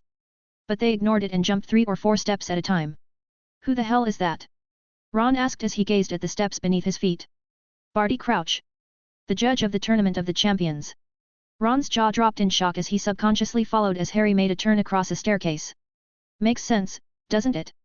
He's the judge, and the Ministry of Magic official who organized the tournament, and he has access to the Goblet of Fire. Besides, after the accident, he was the one who insisted that those whose names were called out must take part in the tournament, and he took a long leave of absence afterward, so he could have used this chance to sneak into Hogwarts. But why? He can come openly and honestly, ah? Ron asked, almost stepping into the trap on the stairs because he was so absorbed. Then he could only show up during the tournament when there would be 1,000 eyes on him. Harry said under his breath while staring at the Marauders map, and it took them less than a minute before they made their way to the second floor with one swoop. Strange, Crouch is walking very slowly and there shouldn't be a path there. Harry looked at the map and said suspiciously, that direction should be Professor Moody's office. Ron panted as he caught up, oh yes, anyway, we caught up, didn't we? Quickly put on the invisibility cloak, let's wait for him to come out, so we can follow him from behind and take the opportunity to sneak up on or alert a passing professor. Harry did not speak, just stared at the Marauders map, his mind kept on analyzing. Crouch does not seem to be running away now, what the hell is he thinking? He was bold enough to go undercover at Hogwarts, so he should be loyal to Voldemort, and when he heard Voldemort's call, he must have to leave immediately. But why? Harry really can't figure it out. They have reached the vicinity of the Defense Against the Dark Arts office, only 7 or 8 steps away from the office door. Ron spread the invisibility cloak, covering both of them. They stared at the Marauders map, the name Barty Crouch and the location of the Defense Against the Dark Arts office overlapped. The two looked at each other in shock. He's going to sneak up on Professor Moody? Why? Ron asked in disbelief. Harry held his breath, the name that belonged to Professor Moody was still motionless, should be sleeping in bed. Ron also realized this, and he muttered anxiously, get up, you're the greatest Auror, who is crazy enough to cast Imperious Curse on us. Harry tugged Ron forward a few steps, and pressed his head against the door. They heard a click-click-click sound, like the sound of an old rusty armor moving forcibly without grease. The name on the map belonging to Moody still didn't move. What to do? Ron asked, holding up his wand as the Marauders map showed Barty Crouch passing through the office and standing in the doorway of the bedroom. No doubt he is trying to do something to Professor Moody, no matter how it appeared. Don't leave the cloak yet. Harry said to Ron. What? Harry suddenly lifted his invisibility cloak, raised his wand, and read aloud, Bombarda. The door to the office suddenly exploded with a loud bang, startling those inside, and Barty Crouch Jr. looked back in alarm. Expelliarmus! Harry chanted furiously, and what looked like a laser beam collided with Barty Crouch Jr.'s protection shield, with sparks flying everywhere. It's you! It's you! Potter, you're just here in time! Barty Crouch Jr. shouted. Harry was a little confused for a moment. Who is this person? Why does he have the name of Mr. Barty Crouch? But he had no time to think about it. He struggled to maintain the spell, but Barty Crouch Jr. is not weak at all. His shield charm easily blocked the potent disarming charm, as he approached step by step against Harry's magic. Through the blurred shield, Barty Crouch Jr. stared at Harry, with a greedy gaze. Potter, no, Harry, I'm Professor Moody, I taught you, have you forgotten? Come with me, I'll take you to the Dark Lord. You're not Professor Moody. Harry retorted loudly. There were 2 Moody you met, and one of them was me, grinned Barty Crouch Jr. That punk Peter Pettigrew was more or less useless, but he still knew and also told me about the secret of the Marauders map, which was the only good thing he did other than finding Master. I certainly know how dangerous the day when the list of champions was announced. In case Dumbledore suspected me, what can I do? I am the Dark Lord's only hope now, the only hope of resurrection. So I had to be cautious and vigilant enough at all times. That's a good thing, the Dark Lord possessed my body. I was happy about that and modified Moody's memories, very successful. Wasn't it? Ha ha ha. Harry gritted his teeth, unable to believe what he heard. You're the Death Eater who ran away that day. That's right, it was me. Don't struggle, Harry, I only need half a minute. Whoosh. Incarcerus. Ron suddenly poked his head out of his invisibility cloak and chanted a spell in the direction of Barty Crouch Jr., and a magic rope swept almost to the ground and wrapped around his calf. Harry took the opportunity to increase the output of magic, Barty Crouch Jr. then stumbled backward, tripped over a large box, and fell into the box as he disappeared.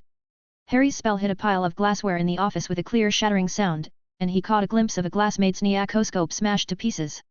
Stupefy! Stupefy! Harry and Ron seized this opportunity, and successive cast a powerful barrage of spells, but the spell only hit the large box, making a dull sound. Harry was about to rush forward recklessly, that's when he saw Barty Crouch Jr. stumbled to the ground again, not from the spell, but stumbled out of the box. He had to take his chance. At that moment, the rope on Barty Crouch Jr. turned into a big snake, which blocked the severing charm that Barty shot towards him without his notice. Then he hurriedly looked around, and his eyes fell on a mirror-like thing hanging on the wall of the office. Two dark blurry figures swayed around within it, but at the moment, the people in the mirror were getting clearer and clearer, that it is possible to see their clear outline. It is two people, one with a long beard, and the other one looked very young. Hiss! Barty Crouch Jr.'s whole face twisted, as he fell into that big box with a sudden roll, and Harry was about to go after him, when half a wand poked out of the box, the tip of which shone with a dazzling red light. Boom! A huge explosion exploded in his ears. Harry got swept away by a huge shockwave, and together with Ron, he crashed hard against the wall in the corridor. Harry felt like all the bones in his body got broken, and Ron also looked gruesome. He was hit by a big stone on his leg and moaning in pain. Harry looked over at the defense against the dark arts office, where half the wall had collapsed, a large hole had broken in the ceiling, and dust clouded everywhere. Cough cough cough. Harry choked as he coughed. He looked at Ron. Ron's face looked ashen, as he groaned faintly, which forced Harry to sit up, as he leaned against the wall, raising his wand feebly. Epis cough cough cough. AP. Vulnera Sanctum. A voice said. Harry looked up and exclaimed in surprise, Professor Dumbledore. In the smoke and dust, he looked exactly as he had seen in that mirror before, and he looked to the side, and another figure appeared in the mirror, Professor Hap. Well, Felix nodded at him, throwing out a few healing spells, his head tilted to the side as he surveyed the ruins in front of him. The defense against the Dark Arts office always suffers some disaster. First year he wasn't sure, but since he had joined, the Professor of Defense against the Dark Arts never had a good time, even in their own office. Second year Lockhart and Rita Skeeter had a fight in that office in the basement, leaving Lockhart under an obliviate and muddled for weeks. In the third year, Lupin and Snape fought and completely destroyed the whole office, which had to be moved to the second floor.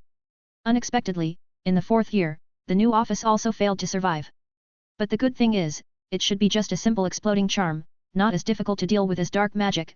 Felix waved his wand, let a piece of stone float up and fly to the original location, restoring everything as before. Meanwhile, under the treatment of Dumbledore's spell, Ron's expression also became milder. Emergency complete. When things are over, you have to visit the hospital wing. Dumbledore said. Harry breathed a sigh of relief and suddenly thought of another person in the office. Professor Moody is still in there, he should be under a spell. And the spy, the one who dropped our names into the goblet of fire, he's a young man, but his name showed up as Barty Crouch. His expression looked both confused and puzzled. That man is the son of Barty Crouch, Crouch Jr. the same name. Felix explained simply. As he took Harry's Marauder's map, he glanced at it and said with disappointment, his name disappeared, and he got away. As he spoke, the office had been restored to its original state except for the items with magical powers, which were outside the scope of the spell's restoration. Dumbledore walked forward and entered the office, taking 2 quick glances, and made his way to the bedroom. It is still some distance from the center of the explosion, coupled with the defensive magic of Hogwarts Castle, the impact is minimal, and when he opened the door with the unlocking charm, he could see Moody lying peacefully in bed, sleeping very soundly. He is sleeping normally under these abnormal circumstances. So much noise did not wake him, Ron whispered to Harry. Dumbledore leaned down to check the condition of Moody. Harry took the opportunity to tell them what had happened earlier. When they heard that Harry could still see Voldemort's movements after waking up, Dumbledore's face turned grave. How did you see it, Harry? Was it like standing high up in the sky looking down on the scene, or? I am him, Harry said. When the words came out, he realized with a jolt what he had said, and his voice became hoarse as he explained, I got inside Voldemort's head and looked at the outside world through his eyes and felt his anger. There was one thing he didn't say. Now when he looked at Dumbledore and Professor Hap, he felt peculiar emotions. Because he had previously been filled with Voldemort's emotions, he felt a surprising hatred for these two people. The air was uncomfortably silent. Harry noticed Professor Hap's eyes darting over him, and for a moment he thought the professor would say something, but nothing, nor Headmaster Dumbledore did. Dumbledore suddenly straightened up and said to those present, Alastor is physically unharmed, but as for his memory. Felix, your help may be needed. No problem, Albus. Felix said calmly. Dumbledore nodded slightly, so, we now need to resolve the last question, how Barty Crouch Jr. managed to hide in the castle. As far as I know, Felix, have you ever observed Moody? Occasionally observed him, not just him, but a few people I thought were suspicious. Felix scratched his chin. It was weird when I found nothing in the end. Weird indeed. Dumbledore stared at the large box that was already closed. I detect no trace of extension charm unless he dug a passage, but he can't do that unless the headmaster gave authority for this amount of work. Albus, your comment about the extension charm reminds me that we've forgotten that Voldemort is standing behind Crouch Jr. Felix said as an afterthought. Dumbledore gazed at him and said lightly, what do you mean, the Chamber of Secrets? Let's have a look, Felix said. We only found the one entrance from the girls' lavatory before, but it's likely that Slytherin built more than one passage. And it's possible that Voldemort could have pointed Crouch Jr. the nearest pipe to him. They opened the large box, which looked dark and stretched downwards, and Felix threw a ball of light below and saw a wet pipe at the end. Dumbledore sighed, even I can't possibly figure out all the secrets of the castle. Let's go down and see if Crouch Jr. has left yet or if there is a surprise. Harry gave Ron a meaningful look, and they silently followed the two professors down the long ladder, before stopping at a wet pipe. Felix gestured at Harry to look at a small, dark snake symbol on the wall, and Harry suddenly understood that this is the entrance. He made a familiar hissing sound and spoke in a Parseltongue, open. At that moment, a green light shone from the wet pipe under their feet, and then a sense of weightlessness came over them. Felix quickly waved his hand, applying a levitation spell on them, along with a layer of humanoid shield charm, as they floated lightly to the ground. Harry curiously touched his face, feeling a thin but tough barrier over his face. He knew the spell, Professor Happ's memory body in Classroom 7 taught them, but he never used it quite correctly. The pipe is abnormally big, but still too small compared to a person. They had to crouch low, especially Dumbledore and Felix, who walked with a lot of effort. Felix moved forward slowly, with a strong urge to blow this pipe, but when he saw even an old man like Dumbledore moving forward like a cat, he didn't complain. They moved along the pipe, and along the way, they saw a long trail that some guy had crawled on the ground while grazing his way out. Felix could well imagine how flustered Crouch Jr. had been, completely disregarding any image and crawling to escape. A short distance along the way down the pipe, they came to the place where the pipes converge, with a thick pipe heading right to the bottom. They are very familiar with this path, after all, they came through it 2 years ago. Underneath is the Slytherin chamber. And the chamber is not within the range of the Marauders map. That guy, called Little Crouch or something, has been under our feet for the last few months. Ron asked with surprise. Not always, according to what Harry said previously, he kinda likes to teach. Only after the night of the Goblet of Fire, he decided to be discreet. Of course, do not rule out that he is bored. So he went to the Three Broomsticks for a drink or two. By now, they had entered the Chamber of Secrets and saw the familiar giant statue of Salazar Slytherin, with very obvious signs of life at the foot of the huge statue. Felix picked up a newspaper and scanned it. A week ago, his news is not closed. The previous speculation is likely possible, or at least he should have visited his immobile master occasionally. Harry and Ron gaped. The Chamber of Secrets looked horrible. Perhaps it had been fine when it was first built, but after 1,000 years of abandonment, it had become part of the sewer circulation system, and so the air quality also is so bad. Dumbledore did not speak. He looked up at the top of his head, where the mouth of Salazar Slytherin opened, revealing a pitch-black hole with a glowing fluorescent light at the edges, the place where the basilisk had been hibernated before. Let's go inside, Dumbledore said. Here indeed discovered something new. When Professor Happ lifted their humanoid shield charm, the stench of the snake was pungent inside. Harry and Ron showed a repulsive expression as they made a dry heave. Felix smiled. You two should learn some necessary spells. Humanoid shield charm, and bubblehead charm are very useful. You're champions, so don't forget to improve yourselves while you're studying that golden egg. Harry and Ron once again got covered with a humanoid shield charm, and they thanked the professor numbly. At that moment, they found Dumbledore examining a large cauldron, so Harry came over to look inside, which looked empty, but the welcoming heat told him that perhaps just half an hour ago, some kind of potion was being brewed in the cauldron. Polyjuice potion? He asked, and that was all he could think of as a possibility. I don't think so, Dumbledore said, his long fingers scraping a layer of the potion smoothly from the inside of the cauldron, and then he brought it up to his nose for a sniff when Harry noticed that the headmaster's somewhat crooked hawk nose wrinkled up. Felix picked up a scorched half piece of parchment from the ground. Magic swirled around his fingertips, trying to piece together the complete content. Then the blue glow flickered twice, before completely dimming, and the parchment in his hand completely turned into flying ash. All of them are very diabolical materials. I honestly can't figure out what potion is it. With so many highly toxic materials mixed together, what else would it be except a pot of poison? Felix said, maybe we should ask Severus or Damocles. I will, Dumbledore said calmly. They checked again and found no other traces. so they returned to the surface, where Professor Moody was still sleeping quietly, and Professor McGonagall standing off at the side with a tense, uneasy expression, with the Phoenix Patroness standing beside her. Albus, what the hell is going on? I heard a loud bang and got worried that something was wrong and some students were also woken up. After that, I met your patroness, and it told me to keep watch over Professor Moody. Was he under a stunning spell? Professor McGonagall asked anxiously. Minerva, it's over, we uncovered the spy in the castle, but unfortunately he escaped, but, thanks to Potter and Weasley, our Professor of Defense against the Dark Arts' life was saved. Dumbledore said with a smile, the expression on his face which had been gloomy before disappeared. Professor McGonagall stared at him expressionlessly as she looked at Moody on the bed and then at Dumbledore, her eyes darted over both of them, the lines around her mouth pursed into a thin line. Her chest rose and fell dramatically as her stern gaze fell on Harry and Ron, who were dressed only in their pajamas. So, she said in exasperation as she kept inhaling, Potter. Weasley. You've been acting on your own again. Harry and Ron's jaws dropped as they shivered in the cold wind while wearing their thin pajamas. TL note, just a rant. This chapter has 4,871 words excluding this note. It took me 3 chapters amount of time to prepare it, so I thought about dividing it, but then I felt it will take away your enjoyment. So I hope you enjoyed reading this chapter. Note. This is 2 in 1 chappy, so there'll be only 1 chapter today. Number Nameless 742 and number Frederick Van Oudenhove, thanks for your love and support.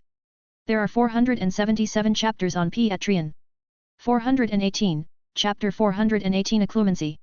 Many of the students were awakened by the explosion and got dazed and confused, but the professors played their part, so they went back to their beds despite being a little unsatisfied. A few of the young wizards swore before they closed their eyes that they would get up early tomorrow to find out the truth about the night. The noise in the castle died down, and only the hospital wing remained brightly lit. You must drink your potion and stay in bed for a night in peace, and if you are all right in the morning, I will allow you to leave. Madame Pomfrey held a shiny cup of potion in one hand and stood between the 2 beds with a hawk-like gaze. Harry and Ron drank the potion with trepidation, and as the liquid in the glass slid down their throats, although it felt completely different, it still reminded Harry of the memory from his dream, and he fought back the feeling of nausea as he gulped a mouthful to finish. Madame Pomfrey left satisfied. She walked out of the ward and closed the door. Next she had to go to the intensive care unit. There are 2 patients waiting for her. Barty Crouch's both body and mind are severely traumatized. She only hoped that his body can be repaired.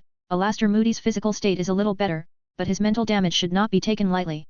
She walked while still thinking about mental issues, and debated whether to learn something from Felix. As time fermented, Felix Happ's other identity, the Memory Master's reputation grew, and many speculated that he would certainly be included in the first batch of chocolate frog card slots in this upcoming century. Around the corner of the corridor, Madame Pomfrey spotted Dumbledore, Felix, and McGonagall standing in the doorway of the intensive care ward.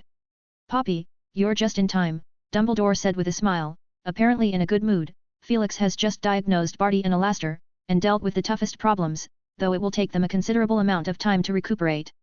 Madame Pomfrey subconsciously looked at Felix. In her heart, this person is the expert. Felix nodded slightly and explained, Mr. Crouch has been under the control of the Imperius Curse for a long time, as well as the impacts from the Confundus Charm and the Cruciatus Curse, which has caused his mind to be somewhat muddled, although it is troublesome, but not irreversible. I would suggest transferring him to St. Mungo's after a while to receive more systematic rehabilitation. As for Professor Moody, he said uncertainly after a moment's thought, I don't know if his state is considered good. His memory has been carefully modified and numerous hints have been placed on him, such as not checking his room, overlooking certain abnormalities, as well as the inevitable deep sleep until dawn when lying in bed, which is the reason why Barty Crouch Jr. had no qualms about sneaking into his room through the secret passage. He would lose part of his memory, as for which, I'm not sure. I think with his character he would dislike that. Felix looked inquiringly at Dumbledore, seeking his opinion. Dumbledore shook his head slightly. He knew what his old friend's character is. The fact that someone had tampered with his memory would be enough to drive him mad. Madame Pomfrey said she understood, and after a moment's hesitation, she asked, Felix, can I observe while you treat them for the next few days? No problem, ma'am. Felix agreed quickly. Madame Pomfrey thanked him, and then she pushed open the door of the intensive care ward and walked in. The other 3 people present could see Barty Crouch and Alastor Moody lying quietly in bed, and Professor McGonagall's lips quivered twice. Minerva. Dumbledore looked at her.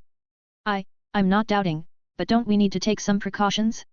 In case they're still under the influence of the dark magic of that man. No need to worry, Minerva, Felix interjected as he smiled, I have confidence in my memory magic, and their wands are now in the hands of the headmaster. Professor McGonagall breathed a sigh of relief. They went downstairs together and after a few moments of silence, She couldn't help but ask, Albus, you shouldn't have stopped me from giving Potter and Weasley deductions, or at least detention. Dumbledore blinked and looked at her with a smile.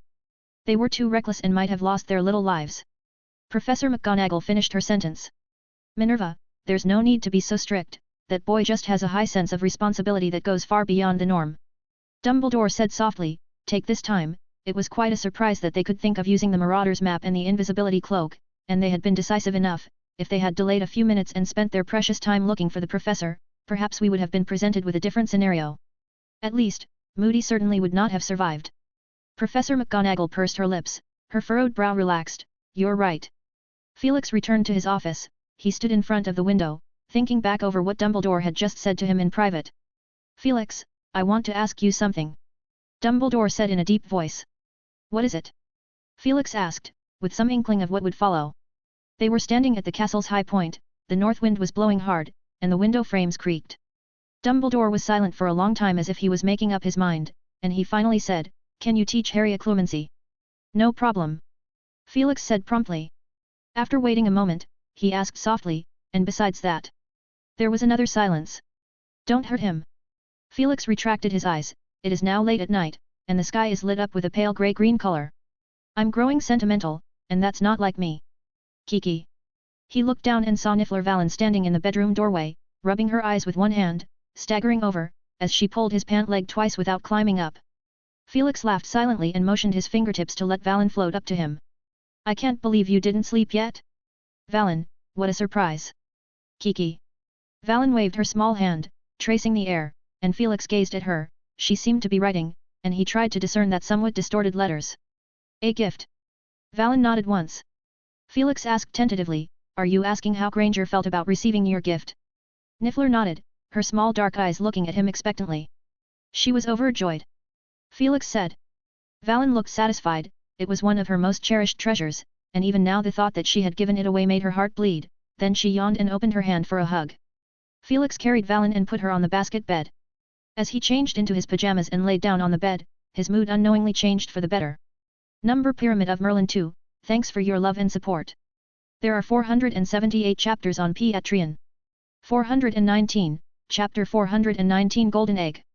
The clock ticked to the next morning, although both Harry and Ron were thinking about leaving the hospital wing as soon as possible, but they are too tired and injured from last night. Madame Pomfret told them that Ron's leg is still swollen, and Harry has at least 6 broken ribs. The healing spell can only heal minor injuries, like a twisted nose or something like that, and it only serves for emergencies. Madame Pomfret said at the time, but both of them suspected for a moment that it was just her way of tricking them into drinking the potion.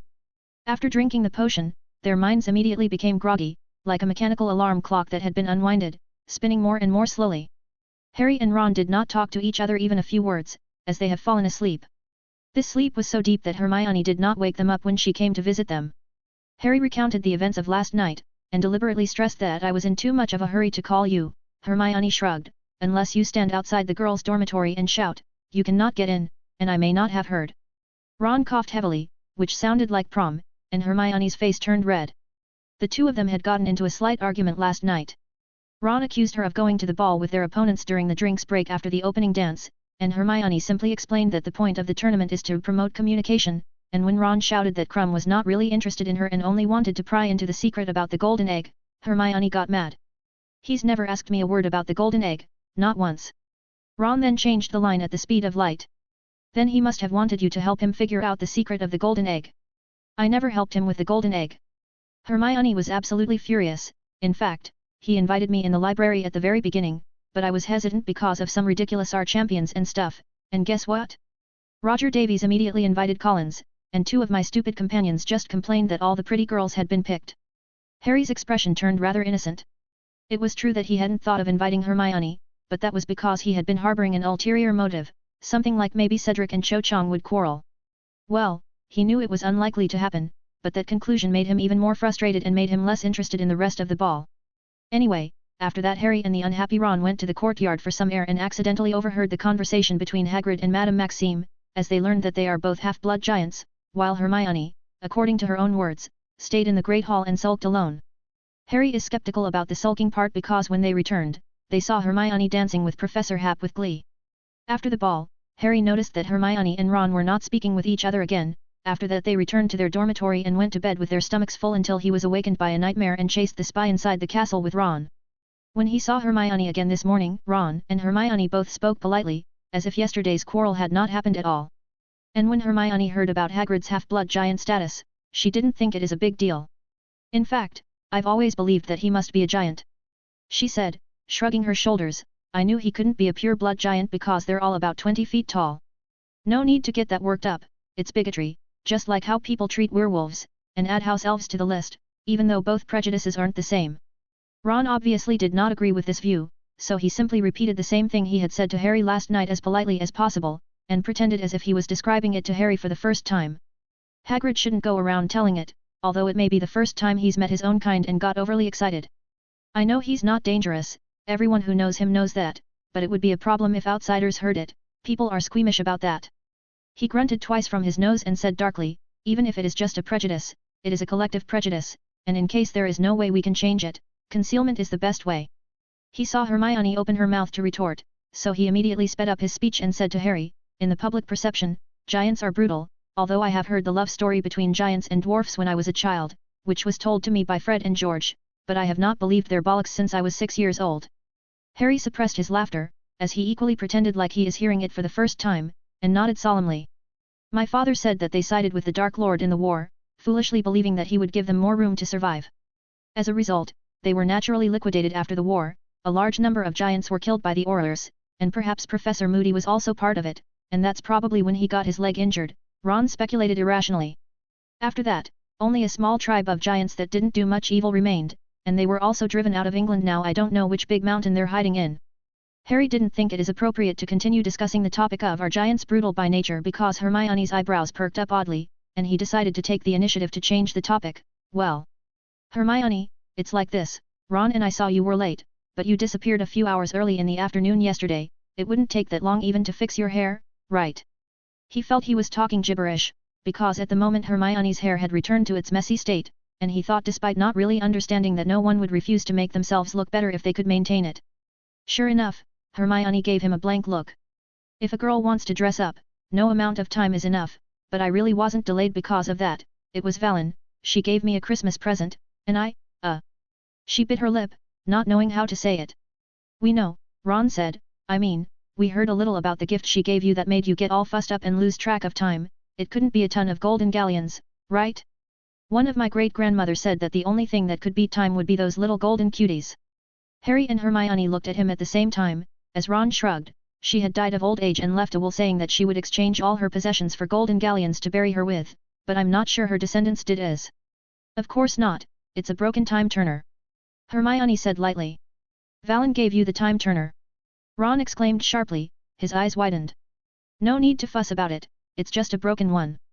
Hermione said, using the same word fuss back at him, but Ron totally ignored it.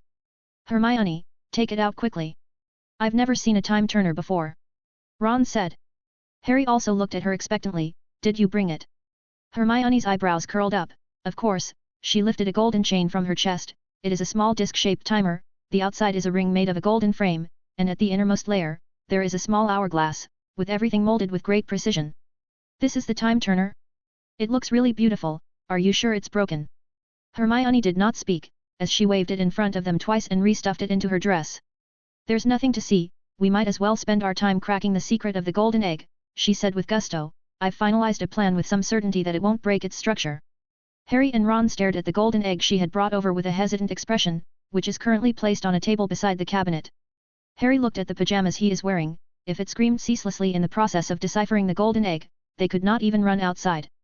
He did not want to be seen running around the castle corridors in the daytime wearing pajamas. But Hermione had already made up her mind. She stood up and took the golden egg in her arms, then pulled Harry's pillow over and put it under the golden egg. Harry and Ron watched with trepidation, as they mumbled some ideas. We can try the visibility potion. I tried that. Hermione said. Revealing charm, analytical spells. None of them are very useful. Hermione fiddled with the golden egg as she drew her wand. How about trying the Adrian deconstruction method, he brags about it quite a bit in the book. Well, Hermione put down her wand and glared at the two, frankly, I did use some of the techniques he mentioned, mostly because I noticed he liked to figure out those shortcuts, that's one of the reasons later generations didn't think much of him now. Ron shot Harry a look, that means, I told you so. While this was happening, Hermione put her wand on the golden egg, tapping it, occasionally stopping to listen with her ear or reciting a few Latin incantations. About some of her techniques, Harry and Ron read part of it. After all, they are all reading the same books just at different levels of progress and assimilation. She's using the delamination method. Harry whispered to Ron. This method is commonly used in alchemy. The principle is to remove all the redundant parts that can be removed, such as protection spells, decorations, and some minor features, then go straight to the core of the item, and it is suitable for novice alchemists in particular. From time to time, Hermione took out vials and containers from the small beaded pouch, as she used a small brush coated with a potion to coat the golden egg, and then removed a piece of eggshell amidst the shocked expressions of the two. My own, you tore it apart. Because it's not important. Hermione said with a stern face, and as she spoke, she took off another piece. Harry felt very helpless as if he had gone back to a few years ago when he was living with the Dursleys, where he lived in the cupboard at the bottom of the stairs and had to wait every evening with anxiety for Dudley to go upstairs when he would deliberately step on the steps with great force and shake down the dust. And now he felt the same way. He wasn't sure how many pieces of the golden egg would be removed before it suddenly would burst forth, shrieking creepily and startling everyone. When only half of the golden egg was left, and Harry's inner turmoil got stronger, and he debated whether to remind Hermione that not far from here there is a sick Professor Moody staying, and if he heard it, he might storm in grumpily and would cast a curse on them, and then he would force them to put their ears against the golden egg. It's done. Hermione said happily. Harry and Ron went over to see it. Now all that remained in her hand is a palm-sized fragment of the golden egg, but it is quiet and calm now, similar to the other fragments. Are you sure you made it, Hermione? If it fails, we won't laugh at you. Ron said generously. He remembered that Collins Foley had reminded him about something at Yule Ball, although he didn't know why and hadn't managed to hear a word of it, but he felt sure that since there had been a first time, she wouldn't mind telling him a second time. Hermione snorted twice, her eyes narrowed and curved into a crescent, then her wand lightly tapped on it.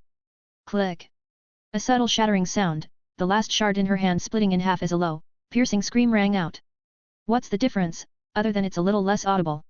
Harry asked, the only consolation being that he didn't have to cast a quietening charm. Oh, it lacks a necessary environment, Hermione smiled brightly. I kept its core function, storing and transmitting sound, as long as I put it in the water. Ron suddenly slapped his head and said. Hermione looked at him with an unfriendly look. Number Pyramid of Merlin 2, thanks for your love and support. There are 478 chapters on Patreon. 420, Chapter 420 The Secret in the Golden Egg. How do you know that? Harry asked that question for Hermione. It's like this, Ron said, wincing as if he'd been stung by a billywig insect. I think Collins mentioned it to me at the ball. You think? Hermione and Harry blurted out in unison. I wasn't listening, it was too loud, Ron said, shrugging his shoulders in an attempt to lighten the serious mood. It just came to me all of a sudden when Hermione said something about putting the piece in something. Hermione looked furious, and Harry couldn't help but look at Ron sympathetically. Well, at that moment, the door of the ward was pushed open from outside. Neville walked in. Hi Harry, Ron, how are you? Oh, Hermione, you're here too. I heard some rumors from the prefect. The rumors are particularly bad, but when you guys didn't come back last night, I knew it must have something to do with you, and I thought you should need this. He held up 2 sets of clothes bulge in his hands as he walked closer, then his eyes went wide with astonishment when he stared at a shattered golden egg in his sight, unable to speak. Thanks, you arrived at the perfect time, we needed an outfit to wear. Harry said thankfully, as he walked up and picked up the dress. Make yourself comfortable, Neville, don't crush the golden egg pieces, we're not sure if we need to put them back together again. Hermione's mouth puffed out, and she pulled the only useful shard away. I'll see you in the library. As she dashed out of the ward in a flash. Meanwhile, Harry and Ron took off their pajamas and began to get dressed. Neville sat nervously on Ron's bed, his eyes fixed straight on the shards, which looked like they had been treated very roughly. So, it's true. What true? Harry asked, pulling a jumper over his head. I heard from Lee Jordan that Professor Moody was actually a dark wizard who disguised himself in order to steal your golden egg, so you and Ron fought him off last night. Harry and Ron paused and looked at each other. Harry, one sleeve still hanging down as he said firmly, it's all bollocks except the first one, which is true. Ron finished dressing, and patted Neville's shoulder as he said, Mate, the real Professor Moody is in the intensive care ward not far from here, so you can ask him, maybe he is aware of something. Upon seeing Neville's impressed expression, he immediately stammered, I'm just kidding, don't ask. Neville shook his head, I won't ask. But I want to visit him, he has treated me quite well, remember? He gave me that book, magical Mediterranean water plants and their properties. What if it was from that Death Eater? Ron guessed. Listen to me, Neville. Moody fell victim to the Dark Lord this time. He and that Death Eater took turns giving us lessons, which is why the professors didn't even discover a thing. Now no one is sure which class was given to us by the real Moody. With that, he suddenly clapped his hands heavily and yelled, "Damn it! I told you right, in what world professor would dare to cast an unforgivable curse on us?" Neville looked stunned, not expecting this to involve the Dark Lord and Death Eaters in any way. After Ron vented and quieted down, he said with an expectant tone, "Hopefully Professor Moody will be nicer to us in the new term, but it's hard to say, he won't necessarily be back. Then he can join." Harry's heart suddenly thumped. If Professor Moody cannot give them classes next semester, then the school will have to find them a new teacher, even if it is temporary, like Professor Belby in the second year. But then he thought about the curse that Ron had mentioned to him. But Professor Belby is still fine, he tried to convince himself, but what if? He dreaded to think what would happen if Sirius had an accident, although for the first 13 years of his life he hadn't known he had a godfather, hadn't even heard of him, but he found he couldn't live without him anymore. Harry couldn't decide for a moment whether to tell Sirius. There was something he actually wanted to tell him. His godfather was so bored, besides practicing magic and playing chess with the elder members of the Muggle community, the rest of his entire mind is on him. Sirius should have a life of his own, like getting a job, or starting a family or something. "Harry, Harry!" Ron shouted in his ear. "Oh what?" Harry looked up as both Ron and Neville looked at him. Ron shrugged, "Help me persuade Neville, he still wants to visit that bomb." "What's wrong with you?" "Nothing," Harry said quickly, "I mean of course, I agree." "You agree?" Ron's eyes widened. "Yeah, we should visit Professor Moody, he doesn't seem to have any relatives." Harry said in mock relief, deciding to put the matter off and make an impromptu call if Sirius asked. At the entrance of the castle's great hall, Draco Malfoy leaned against the oak door in boredom, holding a green gift-wrapping ribbon in his hand. Crabbe, Goyle, and Pansy gathered around him. "Didn't you sign up for the stay-at-school application?" Draco's nose wrinkled. "I'm not sure, Dad asked for it out of the blue, and spoke to Professor Snape in advance." He glanced occasionally in the direction of the Great Hall, looking back at his father who had come over to pick him up this morning and met Professor Hap on the way, after which he had been excused to the side. He waved the ribbon in his hand which had been pulled from the gift box. He always had the feeling that his father had looked at him with a mixed look of anger when he came over, but he hadn't done anything big lately, so he should have been misreading it. Yes, the mark was particularly strong that night, and dimmed after that, just like a dozen years ago. Lucius Malfoy whispered, taking the opportunity to swap his cane, as his two grey eyes glanced around without being obvious. "I see," Felix said. Lucius nodded slightly, took 2 steps back, and raised his voice, "You should mind your own business." He turned to leave, with an icy smile on his face. As he walked over to Draco, his son looked at him with a worried look on his face. "Dad, what's wrong, you guys? Didn't I tell you not to touch what you shouldn't touch?" Lucius became angry at the sight of his son, but some things cannot be said explicitly, especially when it comes to the two things, the diary of the Dark Lord and the agreement with Hap, so he could only find fault with other things. "There are 3 champions at your age, why not you?" Draco felt wronged. "Dad, that's because they used some method to cheat." Lucius gave him an angled look, exchanged his cane to his right hand, and pulled Draco away with his left hand.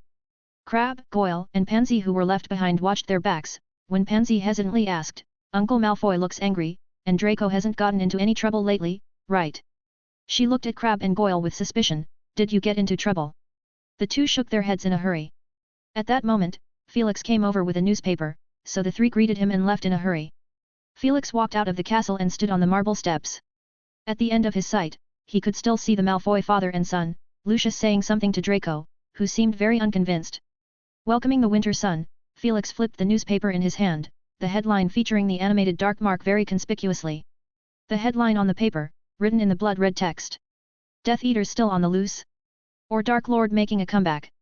It is reported that Barty Crouch, who is the director of the Department of International Magical CO Operation and recently been in charge of 2 major international events, Quidditch World Cup and Tournament of Champions, was attacked by unknown people at his own house last night, and the site was left with an utter mess. Crouch went missing and his old house was reduced to rubble. The most shocking thing was that the dark mark was displayed high in midair at the site. All the Ministry of Magic staff who arrived at the scene were rendered speechless, and a rough-looking, stern-faced female official sat on the floor in fear. When a reporter went up to interview the hysterical official, no useful information was obtained. Instead, we were subjected to unwarranted insults. The reporter later learned that the female official had been demoted for not doing her job well and trying to dispatch Dementors to cover up a scandal at the Ministry of Magic. a matter which involved the older brother of a dark hero who had silently resisted the Dark Lord during the war, details of which can be found in Chapter 7 of Rita Skeeter's new book Against the Black Terror, a special correspondent of this newspaper. No one who lived through the horrors of that war will ever forget what the Dark Mark represents, but now, 14 years after the death of the Dark Lord and the end of the war, we have won the Quidditch World Cup for the first time in almost 30 years, and have managed to successfully commence a tournament out of history and give it new life, to the delight of the people. Now once again we are forced to reflect, are we really free from the shadow of war? Or perhaps this is just a call for another war. Unfortunately, the Ministry of Magic has not performed as well as it should have in this emergency. The Ministry of Magic has been ignorant or careless about the old followers of a certain wizard who must not be named, and devoted much of its energy to the insignificant cooperation regarding potions, and has become complacent. I can almost assert that the Ministry of Magic ministry would certainly suffer great despair. As of this publication, the latest information available to our reporter is that Barty Crouch Sr. has survived and is being treated in secret, and the young official representing the Ministry of Magic refuses to say anything more than how the minister is occupied with a huge workload and is replacing Mr. Crouch to finish a huge backlog of business. For a detailed history of Barty Crouch's tenure, see page 4 of this newspaper, which contains a detailed description. Finally, if you want to know more about a certain man who must not be named and his evil gang, check out our reporter Rita Skeeter's new book, Against the Black Terror, which will be available for signing on January 1st at Flourish and Blott's bookshop. You can also order it via owl mail at. That's it, the rest is all rubbish. Hermione said as she looked up from the paper. Harry and Ron looked at each other, and froze for quite a while. Ron suddenly gasped as he burst out laughing. She doesn't know that man is still alive, does she? Otherwise, she would never be that bold to write about the you-know-who. Harry and Hermione also laughed. They both knew what kind of person Rita Skeeter is. At the moment, they are sitting at a table by the window in the library, with 2 large stacks of books placed near the aisle, as a way of blocking the sharp eyes of Mrs. Pants, the librarian, as Harry also used a not-so-skilled quietening charm to keep their voices from getting too loud. Ron laughed so hard he stumbled, slumped over the table, and slammed his fist on it. Ouch, Against the Black Terror. I think she's playing with fire. After he had laughed enough, he said in a serious tone, shall we write an anonymous letter to remind her? Hermione raised her eyebrows. We can't reveal, you know, we promised Headmaster Dumbledore. Well, Ron said regretfully, I guess she won't believe it. Instead she will treat us as rumor mongers and throw the letter in the trash. Maybe Dumbledore has already told Fudge about it. It's possible. Hermione nodded, agreeing with him. Harry took the paper and turned to page 4, and sure enough, he saw the brief history of Mr. Barty Crouch, which is very detailed and even included his family, making it even more convenient for Harry. Look here, guys, he said, pointing at a small line. Barty Crouch originally had a promising future and was the closest person to the post of Minister of Magic, but because of the emergence of a Death Eater in his family, his reputation plummeted, and he was transferred to the Department of International Magical Cooperation as the head of the department, and within a few years later, not only did his son die in Azkaban, even the wife who has been in poor health also passed away not long after. Ron and Hermione looked at him in surprise and Harry said, yeah, we all know who Voldemort's spy is, the problem is, he's dead in the official records. This could be incredible. Could it be Barty Crouch? Ron looked at the two meaningfully. You're saying he's using his power for personal gain? Hermione said pointedly. Thinking carefully for a moment, they could not think of any other possibility. The most crucial thing is what Ron said, that's his son. In the end, they had to think that Barty Crouch had pulled some kind of trick to deceive Azkaban and change the official records. They had mixed feelings about Barty Crouch, who is lying in the hospital wing. On one hand, he is a victim, but on the other hand, he might have trampled the law at the back and let go of a criminal Death Eater who used him as his biggest backer to plot for his former master's comeback. Hermione saw the atmosphere become serious, so she pulled out a piece of parchment from the book The Fifth Element Controversy and handed it to Harry and Ron. Harry looked at what looked like a poem in his hand and read the first line, "Come seek us, where our voices sound." What is this? A clue from the golden egg. Hermione said briefly. Harry and Ron's eyes widened, and they put their heads together to read the following from it. Come seek us where our voices sound. We cannot sing above the ground. And while you're searching, remember this. Purple for strength. Blue for wisdom. Gold for growth. Seize the moment, the crisis is everywhere. Weigh them carefully, the choice is inevitable. When gold overflows, you will see each other. Return rich and full. Harry and Ron took a deep breath and stared at the contents blankly. My gut tells me that the second task will be difficult. Ron said pessimistically. Harry felt the same way, so he tried to decipher what is written on it. Well, look for them, at the place where their voice sounds. It is impossible to sing on the ground. So, the second task is in the water? The Black Lake. Hermione nodded cheerfully. That's what I thought. Go on, let's compare our ideas. And then the next sentence, apparently it's for us to find something, I think it's 3 things or 3 kinds of things. Harry looked at Hermione hesitantly, but Hermione pursed her lips and smiled, not giving anything away. Well, whatever it is, they're distinct anyway, divided into strength, wisdom, and growth? I guess it's some sort of test. The 2 sentences after that are just a reminder to be careful, and it involves a choice. It's weird, the gold overflows at the end, and we'll see each other, which means we have to separate. Only if we meet this condition, we can see each other again. Harry's eyes widened as he deduced this clue, and the 3 pairs of eyes looked at each other. Ron let out a whine. At that moment, a silver, tiny rainbird passed through the library window and landed lightly in front of them. The patroness opened its mouth and from it, Professor Happ's voice heard. Harry, tonight at 8 o'clock, come to my office, just you. There are 480 chapters on Patreon. 421, Chapter 421 explained.